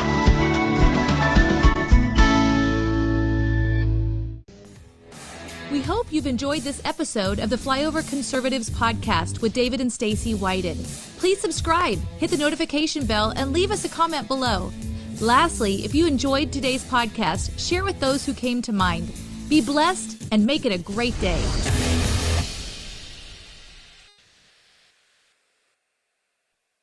Hey everybody, Jeremy Herrell here. Look, I want to talk to you a little bit about gold and silver. When I was a kid, I always wondered what Fort Knox must look like. And when I was a kid, I always envisioned that when you would walk into Fort Knox, you would see just gold everywhere, literally raining gold, kind of like what you see behind me right now. Unfortunately, as a grown-up, I don't have that kind of imagination anymore, and I don't even have that much trust that Fort Knox has the 5,000 tons of gold that we're supposed to have there. Meaning that decades ago, we went off the gold standard in this country, which took the value of our dollar down to just mere pennies. And since our federal government doesn't want to go back to a gold standard currency, then it's time to us to take matters into our own hands. Have you ever thought about buying gold and silver? Have you ever thought about taking portions of your IRA or your 401k or your nest egg or your savings and putting it into gold and silver, either all or a portion of it? Have you ever wanted to purchase silver like this in bullion or premium? I know I do. And I know I wanted to take matters back into my own hands, which is why I have worked with Golden Crest Metals to do that. GoldenCrestMetals.com/LFA is going to be your go-to, absolutely transparent and trusted partner. Now, you can go to that website or you can call 888-308-4202. And what the good thing about this is they're going to guide you. They're going to talk to you. They're going to guide you. They're going to give you all the answers to your questions. And there's going to be no hidden fees. It's completely transparent. No hidden fees, no pressure, no surprise markups whatsoever. Clients get to see everything before they purchase. They've even agreed to lower the minimum investment to the LFA audience in order to make sure that everybody has access to this. Free IRA storage, free insured shipping, and a full range of precious metals from gold, silver, palladium, and platinum. And if it's easier for you to just maybe click a QR code, well, guess what? We've got that available for you too. Right here, ladies and gentlemen. Click this QR code on your screen and it'll take you right there. GoldenCrestMetals.com/LFA. Again, GoldenCrestMetals.com/LFA. Or call 888-308-4202 to reach these guys. It's going to be a great partner for you, just as they have been for me. And we absolutely recommend your LFA. This is Secret America.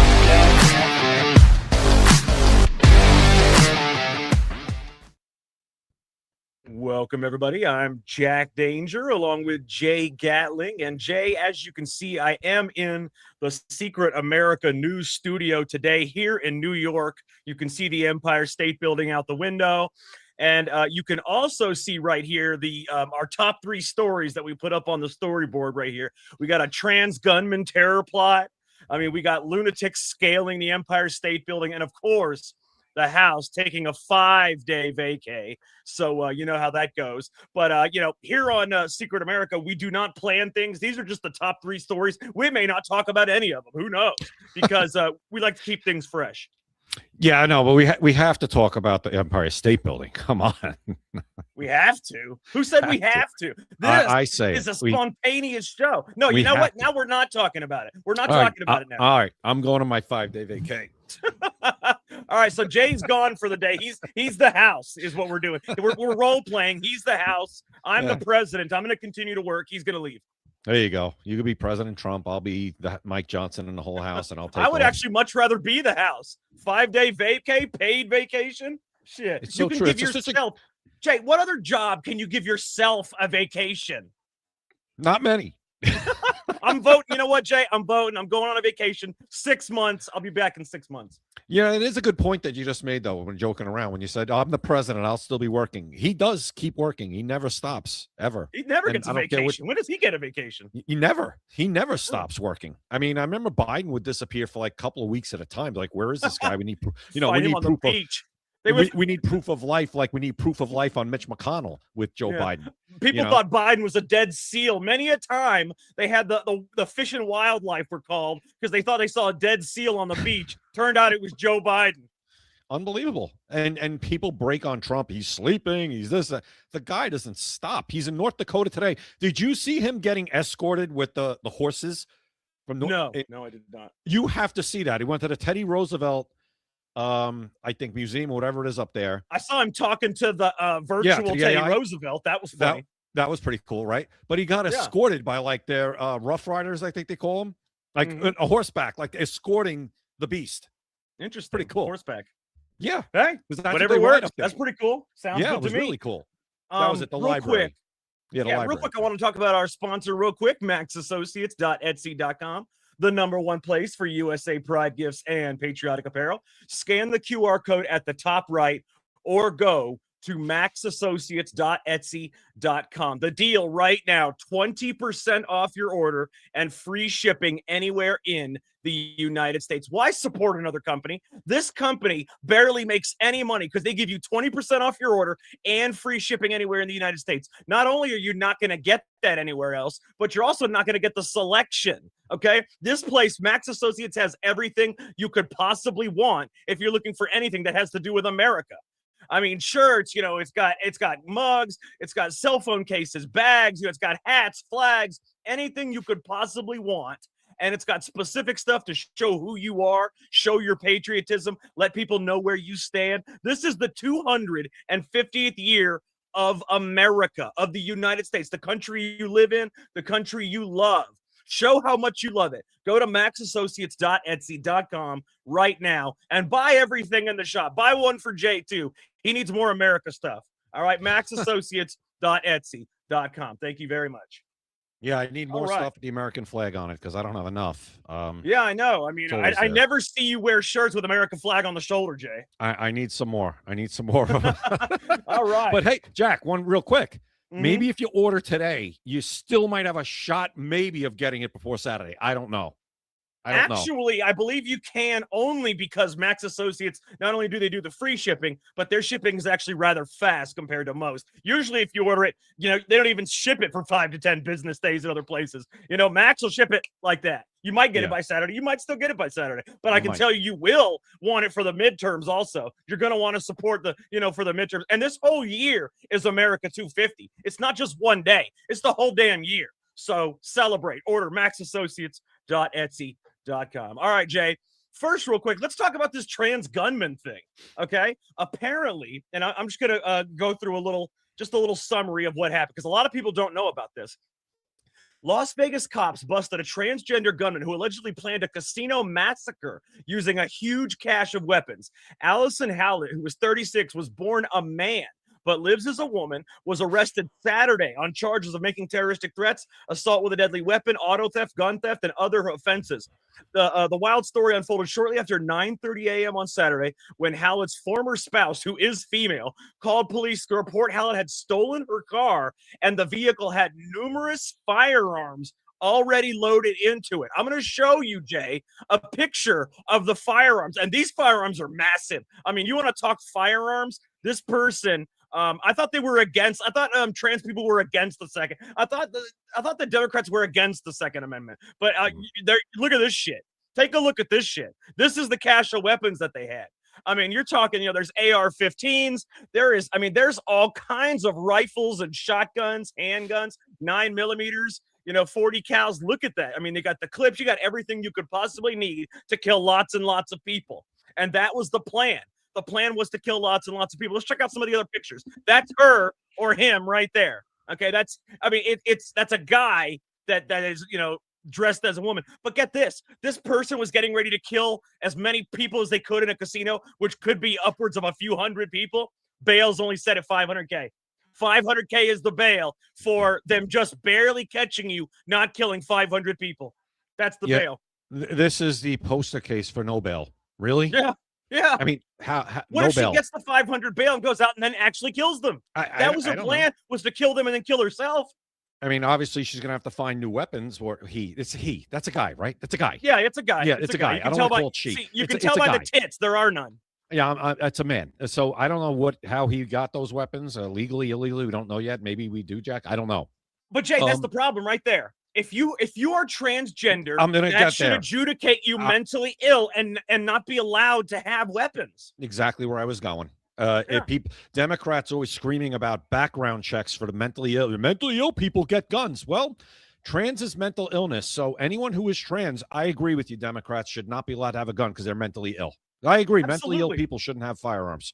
Trans people should not have firearms because they're mentally ill. And how many more of these people, how many more Transformers are going to blow gaskets and start killing people before somebody does something about this? Or actually says, Jack, we have a problem here with trans people blowing gaskets and going on mass shooting sprees.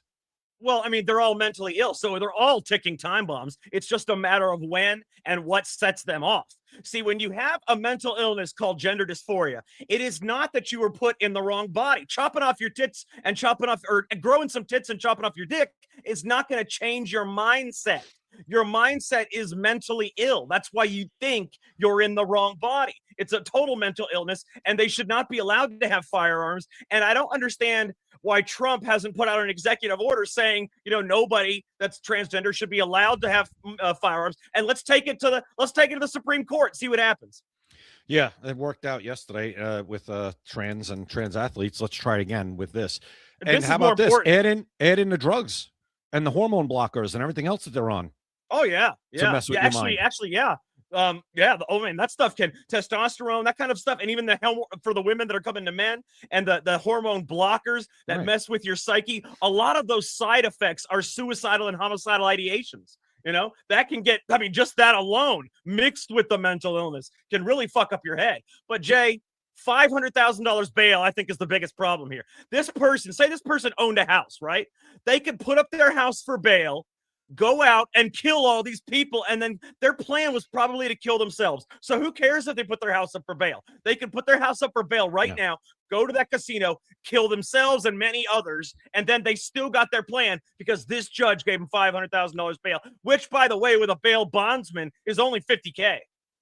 Yeah, no, you're 100% right, and that's a great point because most of the time in these situations, the end is self-deletion. So you're right. What do I have to lose? So if I do have a house, why not? Yeah, hey, I'll put it up. I'm not going to go back there anyway. I'm gonna be gone after and that's mission accomplished. Yeah, and $500,000 bail for almost killing if the police had not caught her, there'd probably be 200-300 people dead in that casino right now. But hey, $500,000 bail, $50,000 with a bail bondsman. That's good enough. Say him. We keep slipping. What is this right here? This is a picture of the stolen car. Okay, and this is a picture of what? What is that? I don't know what the hell that is. Oh, that's military tactical gear. Holy shit. Yeah. Those are goggles. You got a bunch of magazines in there. Wow, yeah. How long was this being planned for? Looks like a while, because that stuff that is put inside the back of the car, that hidden compartment that you have in the back of new cars? Yeah. That stuff is all piled in there neatly, like it was stacked in there ready for something. It's been there for a while. Jack, do we know how they caught him? Yeah, the spouse tournament. Remember the spouse turned her in. Okay, right. After Thank God. She turned him in after he stole her car. Look at all these guns, though. Listen to this. Hallett's ex said she intended to commit suicide by cop. I told you. That's all you got to do. Put up your house for bail and then go commit the crime you wanted to commit anyway. There you go. No, like I said, poster child case for no bail. Really? Absolutely. Crazy. And like we said, you're on these medications that and listen, I'm Second Amendment as they come, but people that are, regardless if it's to trans yourself or whatever the hell you want to call it, or if you're on them for some other reason, if you're on these types of medications that can, like you said, lead to suicidal thoughts, lead to, rage or whatever it is. No, at that point, you shouldn't be allowed to have a firearm. I'm sorry, Jay. Not sorry. Can you see this? Yeah. What's this? Yeah. Here's the different photos. Look at these photos right here. Wow. And who bought all this stuff, Jack? You're talking about that's tens of thousands of dollars worth of weapons. It's a lot of money. A lot of money. Look, here's a video of the incident. Check this out. Okay. Let me see if I can make this bigger, because this is a video of the actual incident when they tried to pull him out of the car. Why won't this get any bigger?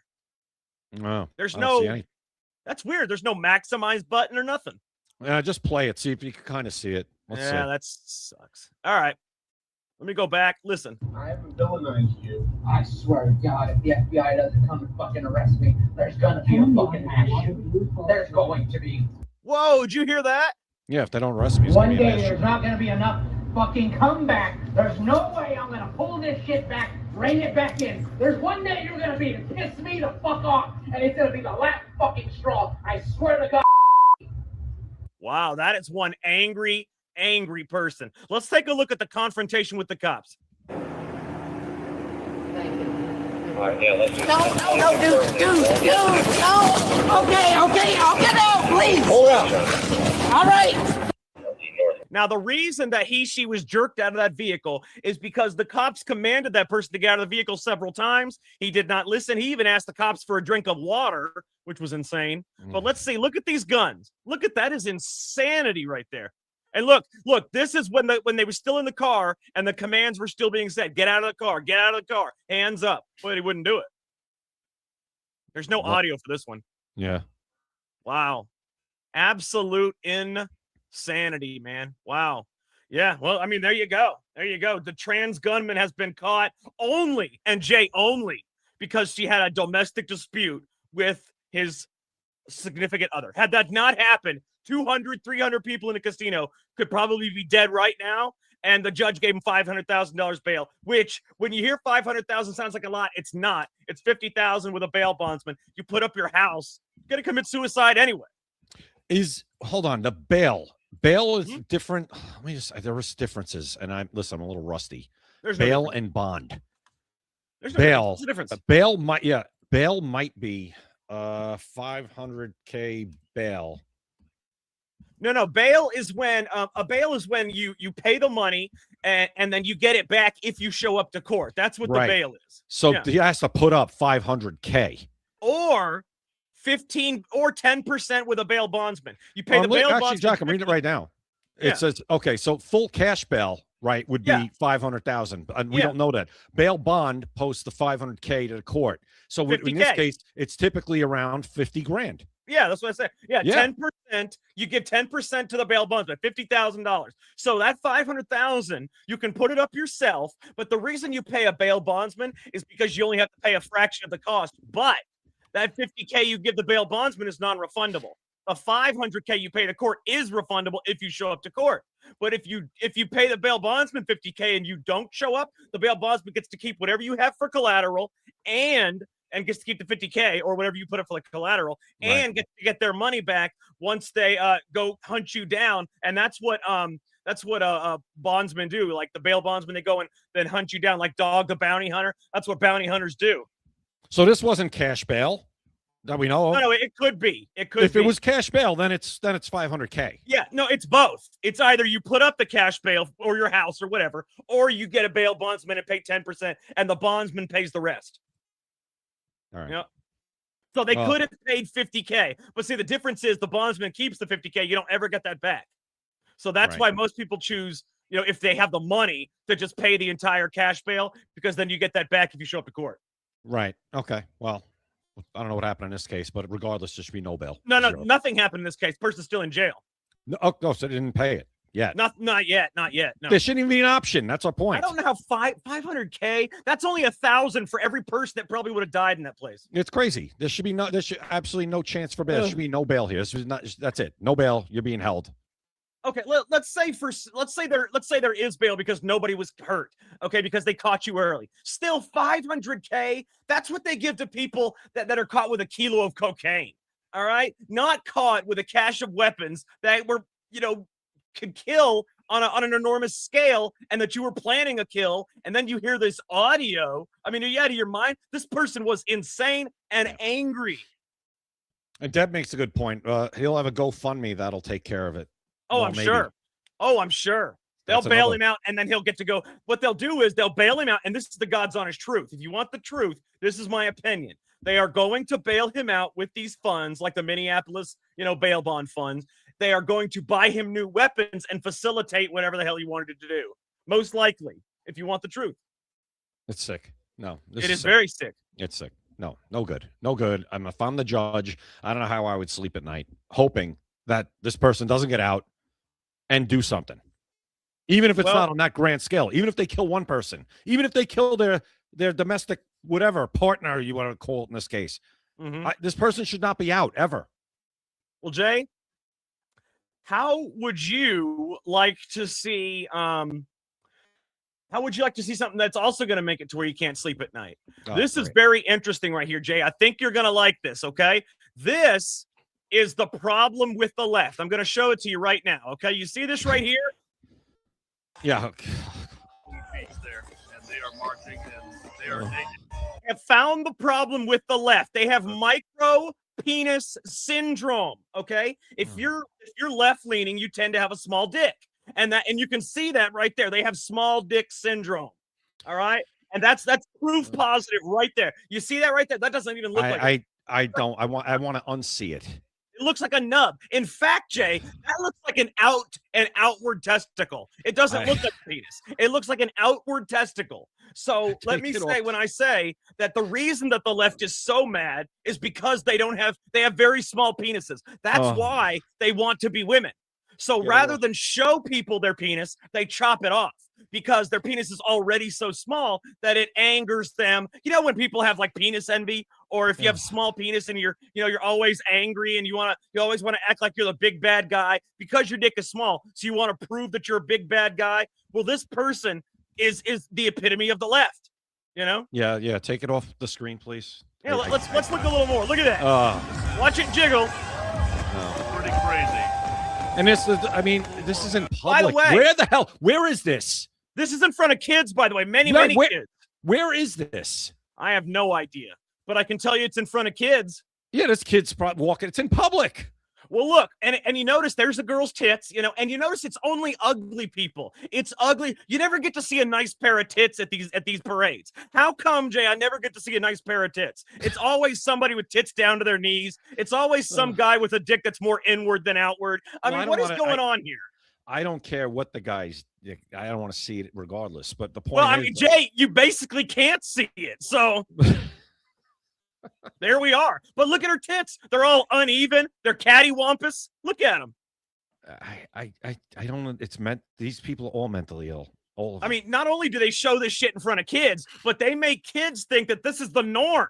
Do you really want kids thinking that most men have a 2-inch penis? Look at the size of that guy. We have degraded as a society to the point. Yes. Jack, when I was a Do you rookie, see the blue penis? Did you think he was wearing an outfit? That's not an outfit. That's paint. That's Smurf.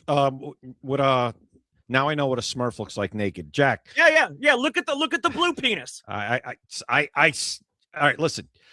The first parade I ever worked as a rookie was the gay parade in New York City.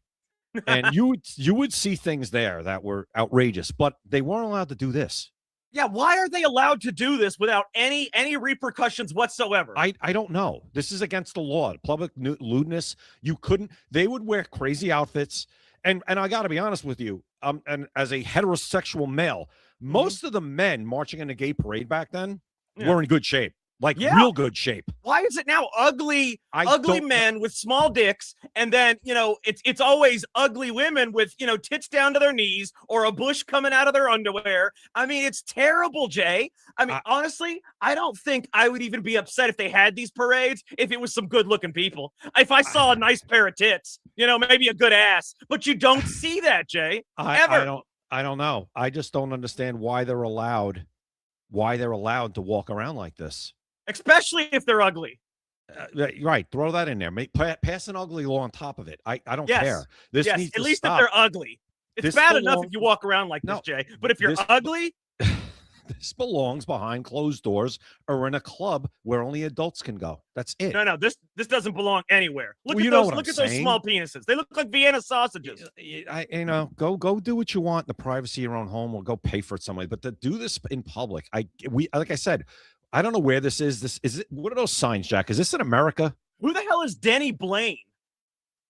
I don't know. Hold on, let me look and see what the post says. No, it doesn't say. It just says this is not private. Does it say where this is? No. Can you? Oh, wait a grok minute. it? Wait a minute. There's a person it came from. Let me see if that says grown men are pulling their dicks out and yada yada yada. No, I don't see any place. It just says Pride Parade. It doesn't even say where. Doesn't say where. Maybe No. it hit the grok button. I want to know where this is. This is America? All right, let's check and see. Oh, it's in America. No, it's definitely America. You can recognize the small American white man penis. And once we find out where it is, let's find out if there are laws against public nudity and lewdness. Let's see. This is oh no, it is. It's in the UK. Excuse me. Okay. All right. There we go. I thought that looked like uncircumcised penis. There we go. Yeah, I should have known. It was uncircumcised, like a Vienna sausage. I should have known. Okay. I should have known. Damn it. Deborah says no. That's Key West for sure. No, she says not no. Key West. No, it's not, because unfortunately it's uncircumcised. It's the UK. It's In the Key UK. West, you get it. Deborah, in Key West, would you be arrested for this? I would hope so. I would All right, hope so. all right. We had would hope fun, but I don't want to keep showing little. Oh, No, God. get it off. Get rid of this. Now it won't go away. No, now it's like it's infiltrated your computer now, and now it's never I going. couldn't get it off the screen. It didn't want to go off the screen. Okay, so Deborah says yes. In Key West, you would get arrested if you walked around. Good. That's what you Well, should in be. yeah, but in the UK, did you know in the UK, Jay, if you reported that, you would get arrested for being against the LGBTQ? You'd be harassing them. You would be a bigot. You would be a transphobe or a homophobe or whatever phobe they'd want to hit you with. And then they'd look through all your social media posts to see if you put anything on there and then tack some charges onto you as well. Oh, man, they give you felony charges for a post you did 27 years ago. And you better believe it, man. And I mean, I should have known immediately, though. You know, those penises, they were uncircumcised. They were really, really small. I should have known it was the UK. That's my fault. All right. Well, I'm glad we found out that wasn't in America, but in Seattle. Wasn't the one walking around the fountain the other day that we showed? I think, was that Seattle? That was all Seattle. Every bit of that was Seattle. What's the law in Seattle? What are yeah. the laws in Seattle when it comes to that? I know in Oregon. Oh, I'm going to show you a video of a police in Oregon where he says you can expose. I want you to see this shit. I want you to see this crazy shit. Go ahead and filibuster for a second. No, I want to know in Seattle, and I'll filibuster as I'm talking and as I'm looking. In Seattle, is it legal? Here it is. Go ahead. In Seattle, is it legal to walk around naked? I mean, it's not legal, Jay, but you don't have to prosecute. That's the thing. That's what Jack, no, listen to me right here. Listen. It says, yes, it is generally legal to walk around naked in public in Seattle, but with important caveats. Seattle has no specific ban on public nudity. There is no city ordinance prohibiting simply being naked in public spaces, streets, parks, beaches. This stems from a 1980s court case, Seattle versus Johnson, that struck down the old city lewd conduct law. What? I'm reading it right now. You think that's bad? Listen to the whole state of Oregon. I want you to listen to the police from the state of Oregon. All right? Take a listen. In the state of Oregon, someone can walk up to your 2-year-old kid completely bare naked, and that's not a crime, even if it's on your property. Correct. Well, so it's trespassing, but what I'm saying is there's no laws against the actual nudity portion of it. So you can expose yourself to children in Oregon. Yeah. Yes. If you're not doing it for sexual gratification what? or the gratification. So now they have to judge intent. What else would it be? They are judging intent. What else would it be for, Jack? With somebody else, yes, you are allowed to walk around in public naked. On private property, this is where I live, and someone just came and exposed themselves to my 2-year-old boy, and this officer's saying that it's not a crime. So a naked person came up onto my property here, approached my 2-year-old kid, completely naked, which I ran over to him and covered his eyes so he wouldn't see. My obvious thought is to call 911 as someone's indecently exposing themselves to my child on my property. At what point did this become a normal and acceptable thing to do?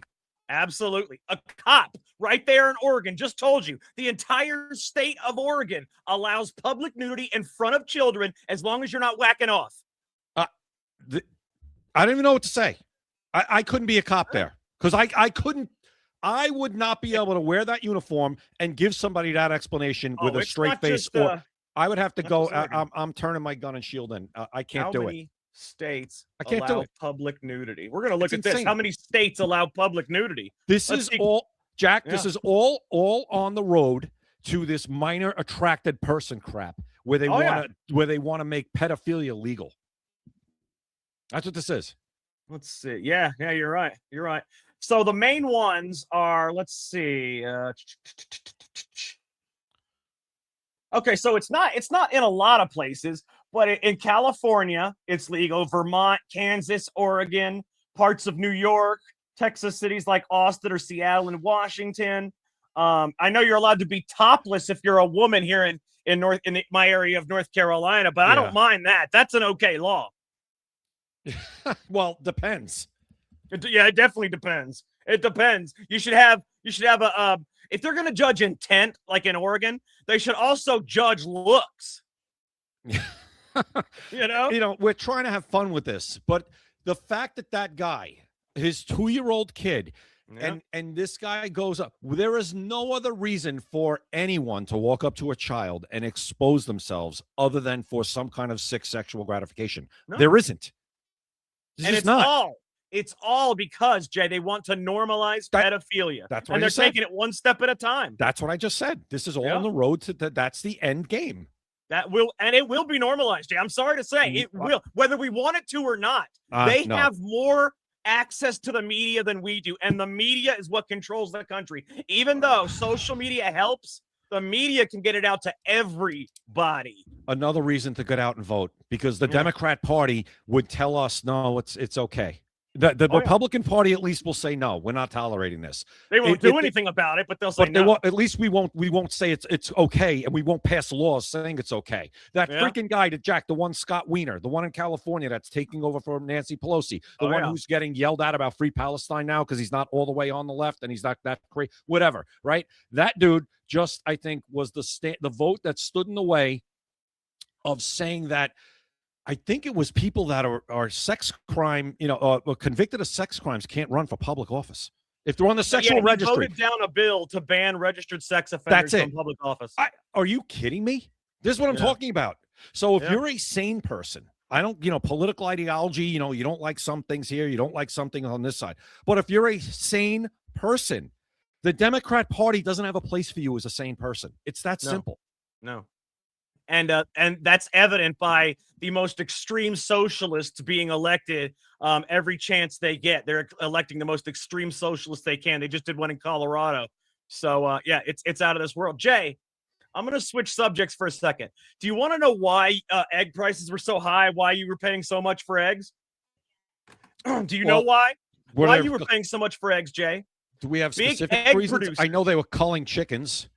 Yeah, that had a lot to do. But big egg producers. Do you remember the movie called The Informant? Have you ever that movie? It's got Matt Damon in it, and it was about the price fixing of lysine. I don't remember. I didn't see that movie, but go ahead. It's a true story. It's about the price fixing of lysine. All the main companies got together and said, "Hey, we're going to artificially up the price. Nobody lower it, so everybody has to pay this price." And they all did that, and they all got in trouble. Well, it just happened with big egg producers. They all artificially rose the price of eggs, and they all just got in trouble, had to pay over $3 million because they got caught by the Department of Justice. But by the way, Jay, they made way more than $3 million in profit. They don't get in any legal trouble. It's always civil. So why not, Jay? Why, if you're a big company, why not do price fixing? Why not gouge? Why not make lots of money, pay a small fine, and let that be it? Because you will not be prosecuted criminally ever. No, you're right. There should be absolutely jail time if you're gouging. Yeah, take a look at this. Take a look at this. All right, big egg producers right there, artificially inflating prices. That's right, artificially inflating prices. 3 of U.S. major egg producers had been artificially inflating prices of the shelled food, spiking American grocery bills for months, and will now be forced to pay $3 million. Like that matters. They probably made billions. Oh, yeah, paid $3 million with the Justice Department and 17 state attorney generals. Big egg companies, Cal-Maine Foods, Versova, and Hickman's Egg Ranch will be forced to fork over cash and donate $53 million eggs in the settlement, 4.9 million of which would be delivered to food banks, organizations serving New Yorkers, yada, yada, yada. But I will say that none of this matters. If there's, Jay, tell me something, even in a Republican era, there's never any accountability. Nobody goes to jail for anything. So everything continues to happen again. It's going to happen again because nobody's going, Jay, if I could fix prices of something and make $20 million, right? And I had to pay a $3 million fine to do that, and I made $20 million more than I normally would you do that for $20 million and you only had to pay a $3 million fine? Yeah, seems like a good trade-off. They're always going to do it, Jay. Yeah. No, unless you go sit in a jail cell. Yeah. No criminal responsibility. So where is the deterrent here? No, it's not enough of it. Like I said, the money's not enough of a deterrent because they know they're going to make more money in the end. Ridiculous. All right, listen, and right now the price of eggs, I just was checking just so we have it's $2.19 a dozen. When it peaked in the beginning of 2025, right after Biden left office, Jack, you know how much it was in March of 2025? What's that? It was $6.23 a dozen, average. And at that time, Jay, it was actually supposed to be $4. It was supposed to be $4. They upped it to $6 whatever. They made probably $100 million, and they're paying a $3 million fine, and that's the end of it. Well, here's the thing. People saying supermarkets are gouging prices. No, it wasn't the supermarkets. It was the food that they were getting gouged. They were probably being gouged because the profit margin in a supermarket is like very small. It's like no, the supermarkets don't gouge. No, it's the individual producers. Exactly. And that idiot Kamala Harris was going, the supermarkets are gouging. No, it's not the supermarkets, you moron. First of all, under your administration, Kamala Harris was probably realistically about 30%. Realistically. Mm-hmm. Okay. That was part of the problem. Secondly, no, wasn't that the supermarkets were gouging. They were just given the prices that they could make some kind of a 2% profit on. That's all they were doing. Yeah. And right now, like people talking about gas is probably being effed with right now. And the president has come out and said stuff about it, like knock it off, because it's gone way down. It was like $67 a barrel today for our benchmark price. But it should be going down a little faster than it is in some places, and it's not. So people are like, what's going on? Well, Jay, yeah, I guess we will see. But there's not going to be any criminal accountability, so it doesn't matter. It will happen again, and it's probably happening right now with other things, because I'm going to be honest with you, Jay. You want 100% honesty from me? If I owned a company that produced something, I would gouge each and every one of you. I would gouge each and every one of you. Why?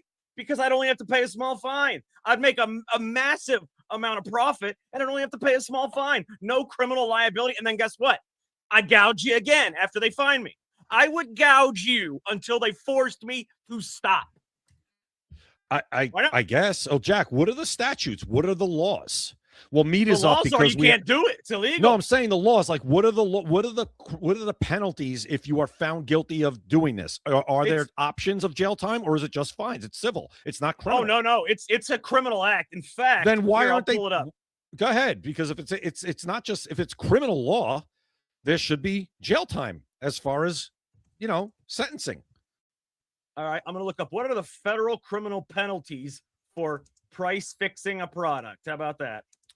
Let's put for price fixing eggs. I'm going to put for price fixing eggs. What are the federal criminal penalties? Because it was the DOJ that went after them. So let's see if there are any federal criminal penalties. Let's see. Okay, so federal criminal penalties for price fixing, including eggs or any commodity, are governed by Section 1 of the Sherman Antitrust Act. And price fixing is a per se violation treated as a felony when prosecuted criminally, fine up to $100 million and or 10 years in prison. Okay, so prison's an option. Listen to this. Listen to this. And this didn't even happen, Jay. This could happen. Courts can impose up to twice the gross gain. Fines of up to twice the gross gain. But guess what? Instead, they fine them probably 1/20th of the gross gain. Not twice the gross gain, 1/20th of the gross gain. So, Jay, I would gouge the shit out of you if I'm a producer. Why not? I guess if you could get away with it one time and make a killing, why not? I don't even need to get away with it, Jay. I'll just pay the DOJ. No, I'm just saying, getting away with it, which I mean is just paying a small fine the first time.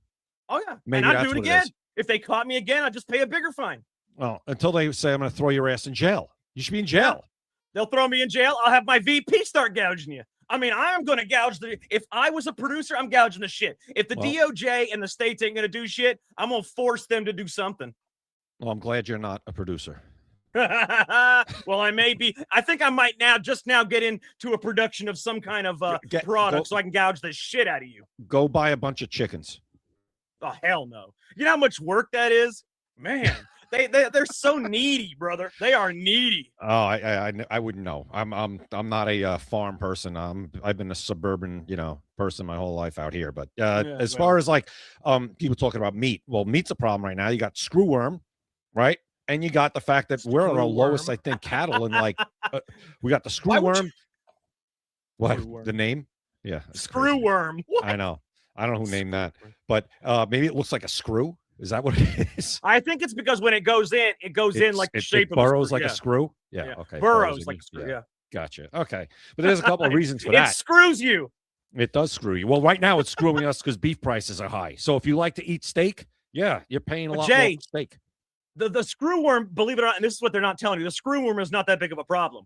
It's inflated by the media because now the beef people, everybody sees that this is it. They can inflate the prices just like the egg people did. Oh, it's actually a very small problem, but yet the media makes it seem like a big problem, and then the beef people can go ahead and inflate the prices. Hey, well, you know what? We got screwworm to deal with, people. Right, because if you just went to the grocery store and the media wasn't harping on it, you'd be like, what the hell's going on here? People would be like, hey, what's up? Now you're going like, oh, it's the screwworm. I guess that's it. They have an excuse. Yeah. So what do? Jay? What do? They say they want to pay CNN, or not just CNN, but a media to slip a story. Sometimes they pay people just to slip a story in. All right, tell you what, the screwworm, it's a big thing right now. It's really hurting our industry. I need you guys to talk about it. It's killing our industry. So they're like, all right, we're going to talk about it. They talk about it. Hey, guys, we got to inflate all the prices and bring them up. And then when you go up to the meat counter, oh, you know what? Yeah, the screwworm, I understand. I'll pay double. It's a damn conspiracy. It's not even a conspiracy. It's because it's for it to be a conspiracy, it would have to be a hidden thing. It's right in your face. It's insane. It's better than the boarworm. Better than the boarworm, Jack. Yeah, well, now the boarworm, Jack. If you've seen better than this a shit movie, worm. No, the boarworm. If you've seen this movie with the boarworm, you ever see the movie Flash Gordon? No. I saw the movie Ted though. Oh, not Ted. No, the Flash Gordon, Jack. It's you like the band Queen, don't you? What the hell? Oh, you talking about with Freddie Mercury? Yeah. Yeah, they're okay. They did like the soundtrack for that movie, Jack. I saw this movie in the movies in 1980. Yeah. There you go. Really? It's a classic. You just aged yourself. Hey, everybody knows I'm old. I'm fine with it. Okay, I've embraced it. Oh man, I'm fine with it. Yeah. Well, by the way, did you watch They Live yet? Have you watched it yet? I don't have time, man. I work so often I haven't had time yet. But I tell you what, though, I do have a good little weekend this weekend. Some time, so I'll be able to watch this weekend. All right, good. You're like the house. You're on your 5-day. Yeah. You're on your 5-day vacay. Yeah, the house. My God, man, that's ridiculous. The house with their 5-day. They say, oh, guess what, guys? I know there's a lot to vote on. I know the Save Act hasn't passed. Let's cancel everything and go home. That's right. Actually what they did. They didn't just go on a 5-day vacay. They canceled every single vote. There were votes to be done. They canceled. It's crazy because anybody else, like in the private sector, where like your boss was like, "No, we got stuff we got to get done, but I don't care what it is. You're staying here until we get the work done that needs to get done. You're not going home." Oh yeah, that's the way the real world works. What other kind of place? What other job can you give yourself a vacation and give yourself a raise? Yeah. Hey, there you go. How about this? Let's all vote on if we're going to get $100,000 raise. Who's going to vote? Yeah, 100,000 raise. Okay. My God. No, Jack, come on. I would vote no because I'm very morally sound. My moral fiber, you wouldn't believe how good it is. I would. That's vote true. No. I would vote no, and then insider trade. Find a way. You find a way to make it up. I got to find a way to make up that difference. That's exactly how I do it. I'd vote no to look good, and then I'd insider trade. Or Jack, if you're a Supreme Court justice, you can get tickets for Bad Bunny, or in Amy Coney Barrett, you could get a book deal where you get an $800,000 signing bonus.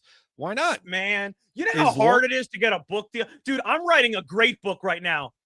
and it's going to be published in just a couple of weeks. But, if you are an unknown author that doesn't have connections to rich people or, no literary agents or publishers, you know how hard it is to get your first book out there. I mean, it's going to be published in a couple of weeks, like on Amazon and some other places, but it's still, how hard it is to get a publisher just to read your freaking, it is tough stuff, man. Oh yeah. It's gotta be. Absolutely. If you don't have connections to things, you can't do anything anymore. It's not about what you know, it's who you know.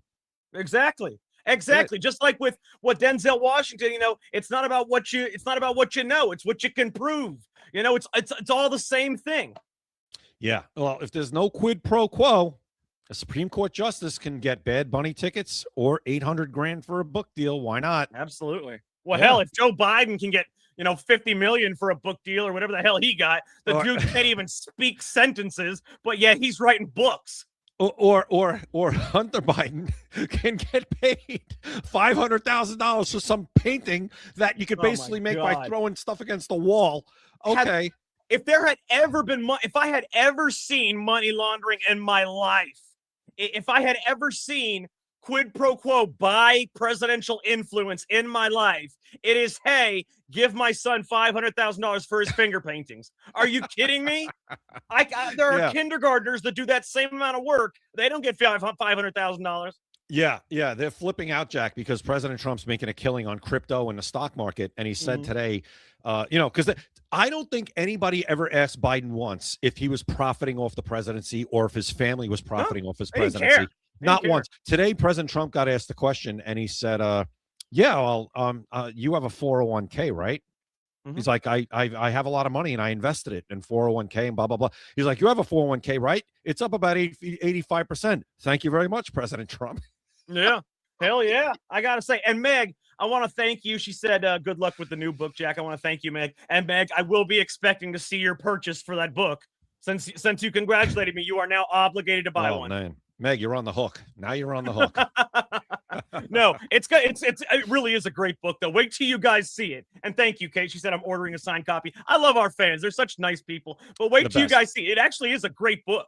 It's about what it's about. I mean, I don't want to give too much away right now until I get closer to the release date. But everybody knows that it's about the true story of America's first black president. What we actually believe, but it's not like a fact book. It's an actual novel, like a movie that you read, like an actual story, but it tells the rise of America's first black president through the eyes of, let's say, a Republican, a conspiracy, someone that knows things, but, not the official narrative. And give him the main character's name. It's not Barack Obama. This book is not about Barack Obama. It's about Baram Obaka. You see? And that is the main character's name. It's Baram Obaka. I'm not allowed to use Barack Obama's name or his likeness. So I'm using Baram Obaka as the name of the main character. And it really is a great book. I mean, I wrote it and I read it. I couldn't put it down, Jay. I'm sitting here like, damn, that's pretty damn good. I couldn't. Well, listen, I mean, Pat, break your arm again, pat yourself on the back. Once it's published, I will pat myself on the back. But writing it, that's half the battle. Publishing it's the other half. That ship has sailed to me. I don't think I have the patience to even attempt to write a book. So congratulations. I don't think I could do it at this point. Don't congratulate me until we see the sales receipts. All right. If there's nothing fine. there, Well, if I sell like 3 books, then we're never going to speak of it again. The fact that you even wrote a book is an accomplishment, regardless. Look at it that way. It is, but if nobody reads it, then who cares, right? Well, secondly, though, I think if you let me sign the copies, if you really want to move some books, put my signature on there, and we'll move a lot of books. That's true. So if you want, I'm going to have there's going to be like a limited amount of copies that I can sign, because if you buy it from Amazon, obviously I can't sign it. It gets shipped straight to you. But I'm going to buy like some copies from Amazon myself that I'm going to sign. And then you can just pay the same price that you would pay at Amazon, and I'll send it to you. But we're also going to have some limited copies that Jay is going to sign also. And the book is actually going to be 250 blank pages, and he's going to sign the beginning. Yeah, and my book, the ones that I sign, just so you know, it's going to be a little more expensive. There you go. And I like her idea. What would be fun is an open forum and Jay reading the book aloud. There you go. See, Jay, you could read the book aloud right here on the show. I heard there's no pictures, so no. Believe me, This book is much better with the imagination in your head. You don't want me to give you. You don't want me to tell you what to see. You don't want me to show you what to see. You want to see it yourself. When you hear about their relationship between him and the guy he meets that has to be turned into the woman he marries, you don't want me to show you. You want to picture it. Trust me. Wow, Jack, I'm getting ripped apart. I mean, my God, look at that. Can I read? I mean, wow. I'm telling you right now in the chat, I'm sending it. Wow. Deborah said, "Can Jay read?" Yeah, I mean, my God. I love it. Listen, no, I can't. So forget about me reading this book on the show. And You don't want to Hope. hear me. You Hope don't said want to it's hear me pretty read. awesome. Yeah, but she said, "Can Jay read?" I thought that was funny. That is pretty funny. But no, Meg, you don't want pics. Trust me. This is when I say a novel, I'm not talking about like a lot of people write books that are like factual and give you statistics and this and that. This is an actual story like you would get in a movie. It's a movie that you read and it plays in your head like a movie. It's a real novel, like you would, like Harry Potter is a novel, right? It's a novel, but it's about the rise of America's first black president. Yeah, Barack Obama, President Obama. That's right. I think The that would have been a real better rise. name. I think that would have been a better name anyway. Yeah, I think he should change his name to that, actually. I agree. And then Michelle should just change hers to Mike. Absolutely. And one day there's going to be a movie made about my book, and then you can go see the movie. Excellent. Can't wait. Who's going to play Barack Obama? I don't know.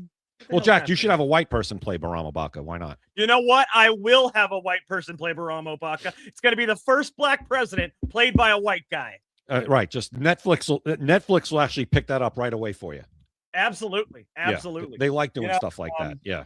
I actually talked to Netflix about having us do our podcast on their network, and they said we have to introduce a black girl into the show if we want that to happen. Oh, well, I'm on it. Yeah.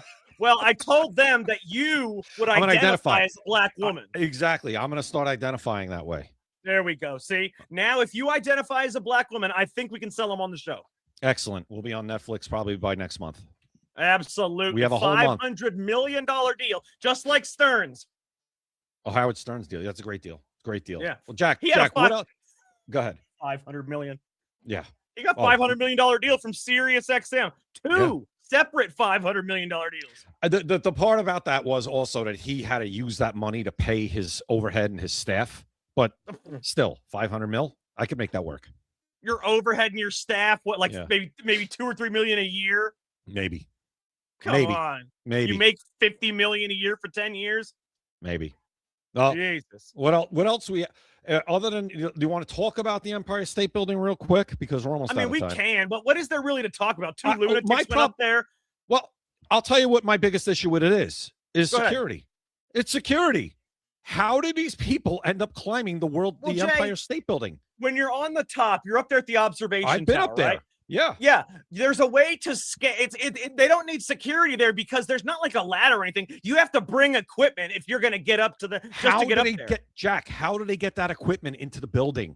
You're allowed to bring backpacks and binoculars and stuff. They screen those bags, Jack. Yeah. Well, I mean, it's not like they had anything in there that was illegal.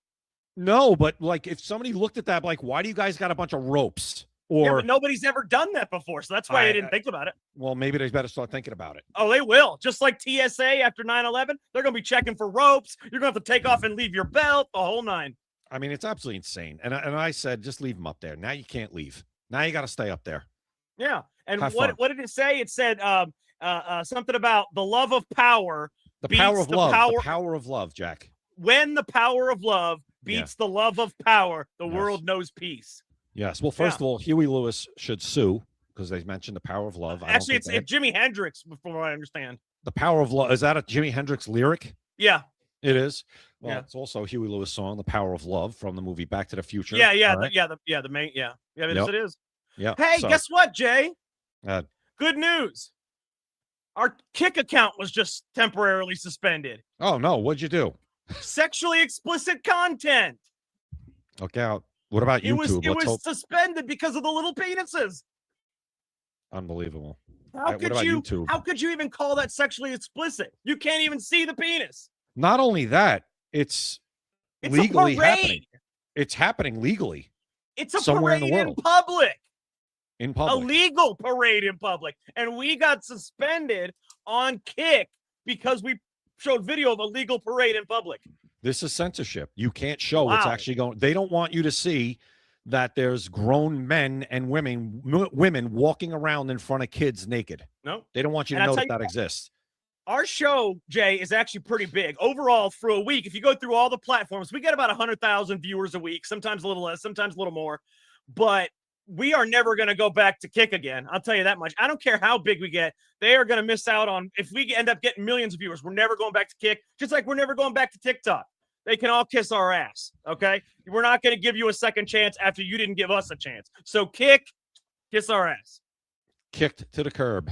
That's right. No more Kick. I don't care how big, they could offer us money. No, ain't happening. Unless they offer us millions, then yeah, we are doing it. Everybody has a price. Everybody has a price. Hey, you can suspend me once, but if you come with me with an apology and a few $1 million, I'll forgive you. I mean, how do they treat that stuff on a platform like YouTube? They'll suspend you. That? Oh yeah. They don't see, Jay. It depends. If it's nudity, that's news. It's news. That's the thing. This is legal nudity. So guess what, Jay? They're allowed to be naked in front of children in the middle of the workday, in the middle of the day, but we can't show it on television. But this is news. Yeah. This isn't being put up there for the sake of showing it. We're putting it up there as news to show people this is what's going on in parts of the world. And this is an FCC regulated show, Jay. It's not an FCC. We're not on network television where we're not allowed to show nudity. No, and that's gotten pretty lenient over the years as well. Yeah, especially at night. Yeah. But check this out. I saw in the middle of the show, Jay, in the middle of our show, I saw where it said on Kick, what did it say? It said, we're having trouble streaming to your destination. In the middle of the show, it said that. And I'm like, that's weird. Why is that happening? And then I get this freaking email. Look at this. This is what I get right here. Just make sure there's nothing private on there. Oh, yeah. Yeah, I don't think there is. Let me make sure. Make sure before you put it up. That's a good idea. No, there's nothing private on there. Okay. It just says, hey, Secret America, you suck. No, right there. Look at that. Temporary account suspended. The suspension will expire on July 4th at 23:47, which is, 11:47 p.m. So it's a few days. It's a weird time. 11:47 and 49 seconds. Well, they probably suspended us at 7:47. Yeah, but why is it like 3 days and 4 hours? 70 is it 7? I don't know. Maybe are they in a different time zone?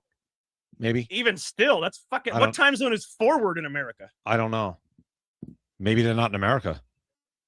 Well, then why the hell are they suspending us? I don't know. They're suspending us for a few days. Whatever. Well, we're not going back. We're not going back.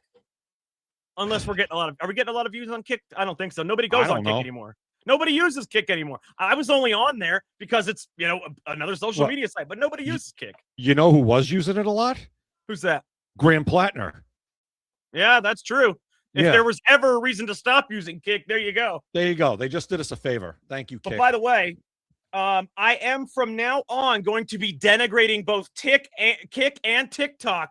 Whenever I say follow us, I will be denigrating both of those social media platforms from now on. All right, guys, make sure you guys check out maxassociates.etsy.com, the #1 place for USA Pride gifts and patriotic apparel. Scan the QR code at the top right. Go to maxassociates.etsy.com. Like I told you, it's almost July 4th. This entire year is America 250. Don't miss out on the deal. Any USA Pride gifts and patriotic apparel you want. Come on, don't miss out on it. 20% off and free shipping on every single order.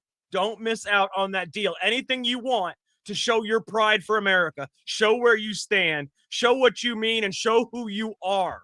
maxassociates.etsy.com. Also, excuse me, make sure you guys follow us on X, YouTube, Rumble, and Instagram. Fuck Kick and fuck TikTok. X, YouTube, Rumble, and Instagram. We are no longer on Kick or TikTok, so don't worry about it. But we are Secret America TV on X, YouTube, Rumble, and TikTok. Also on the Live from America TV network. I'm going to remove Kick and TikTok from here and put Live from America TV network on there also. But Secret America TV is the screen name for X, YouTube, Rumble, and for Instagram. Don't forget that. X, YouTube, Rumble, and Instagram.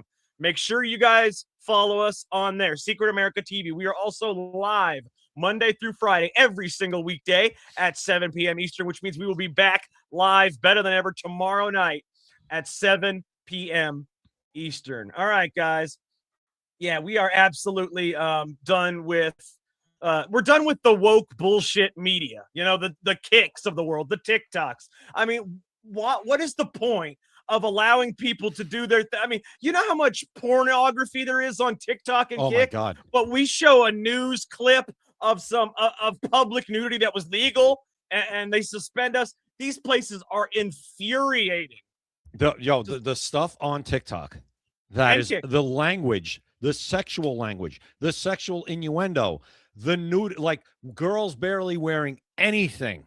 And yes, and, we're on YouTube. And talking sexually and sexual innuendo while they're wearing nothing on TikTok is incredible.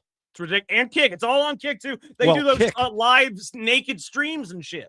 It's ridiculous. But Kick yes, Hope, we are on YouTube. We're on YouTube, Rumble, X, and what was the other one? Instagram. It's all the screen name is Secret America TV on all of them. Yeah. So please subscribe and follow. We're losing social media networks by the day. So subscribe and follow.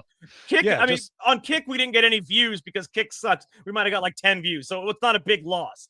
You know, TikTok, you can't do your show on TikTok, so that doesn't matter either. The main ones are X, YouTube, and Rumble. Those are the ones that we really need you to subscribe to. X, YouTube, Rumble. Instagram, we have excellent clips on, so I would check that out also if I were you. Secret America TV. Jay, you got anything to say before we go? No. Listen, Instagram, it actually seems to be getting a little better as far as allowing certain content, like different opinions, and we're maybe moving that up. Don't line up with the left, where you could actually not get kicked off. TikTok, forget it. But yeah, if you guys could follow us, that's Secret America TV on all those platforms: Rumble, YouTube, TikTok. I'm sorry, Instagram. Yep. that'd Rumble, be YouTube, big help. Instagram, and X. And X, obviously, and follow us individually on X if you don't already. No, don't follow Jay. It's Don't follow right Jay. there on the screen. It's right there on the screen. Right there. No, you don't want to follow Jay. You don't. No, just follow Jack. What? See, this is what I'm talking about.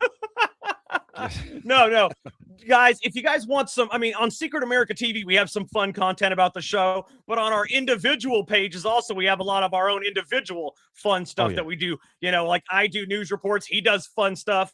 We all do fun. I mean, just check it out. You know, you got at Opinions Vary. That's Jay. Opinions Vary with an A. I'm at Jack Danger Live. You can see our screen names right there on X. Those are the ones that we're main on. We're also have those same names on Instagram. If you want to follow us individually on Instagram as well, same names on Instagram. Actually, on Instagram, I'm at Jay Gatling Live on Instagram. Oh, you changed it? Did you change it? On Instagram, yeah. Okay, cool. So I at can't Jay do it. Gatling Live, there you go. Yeah, I can't do That's that. actually better, man. Because when you hear the name, it says your name, and then when you hear live, it automatically in people's minds thinks show. News.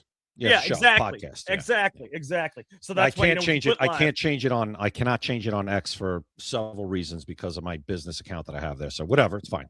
It's all good. Maybe all good. you can't even add. I was gonna say you could add live to that, but you can't even do that. But yeah, no, it's No. all good. But hey, guys, make sure you follow us. Check us out tomorrow night. We are going to be live at 7 p.m. Eastern. For Jay Gatling, I am Jack Danger. Thank you for watching Secret America. You've been listening to Secret America.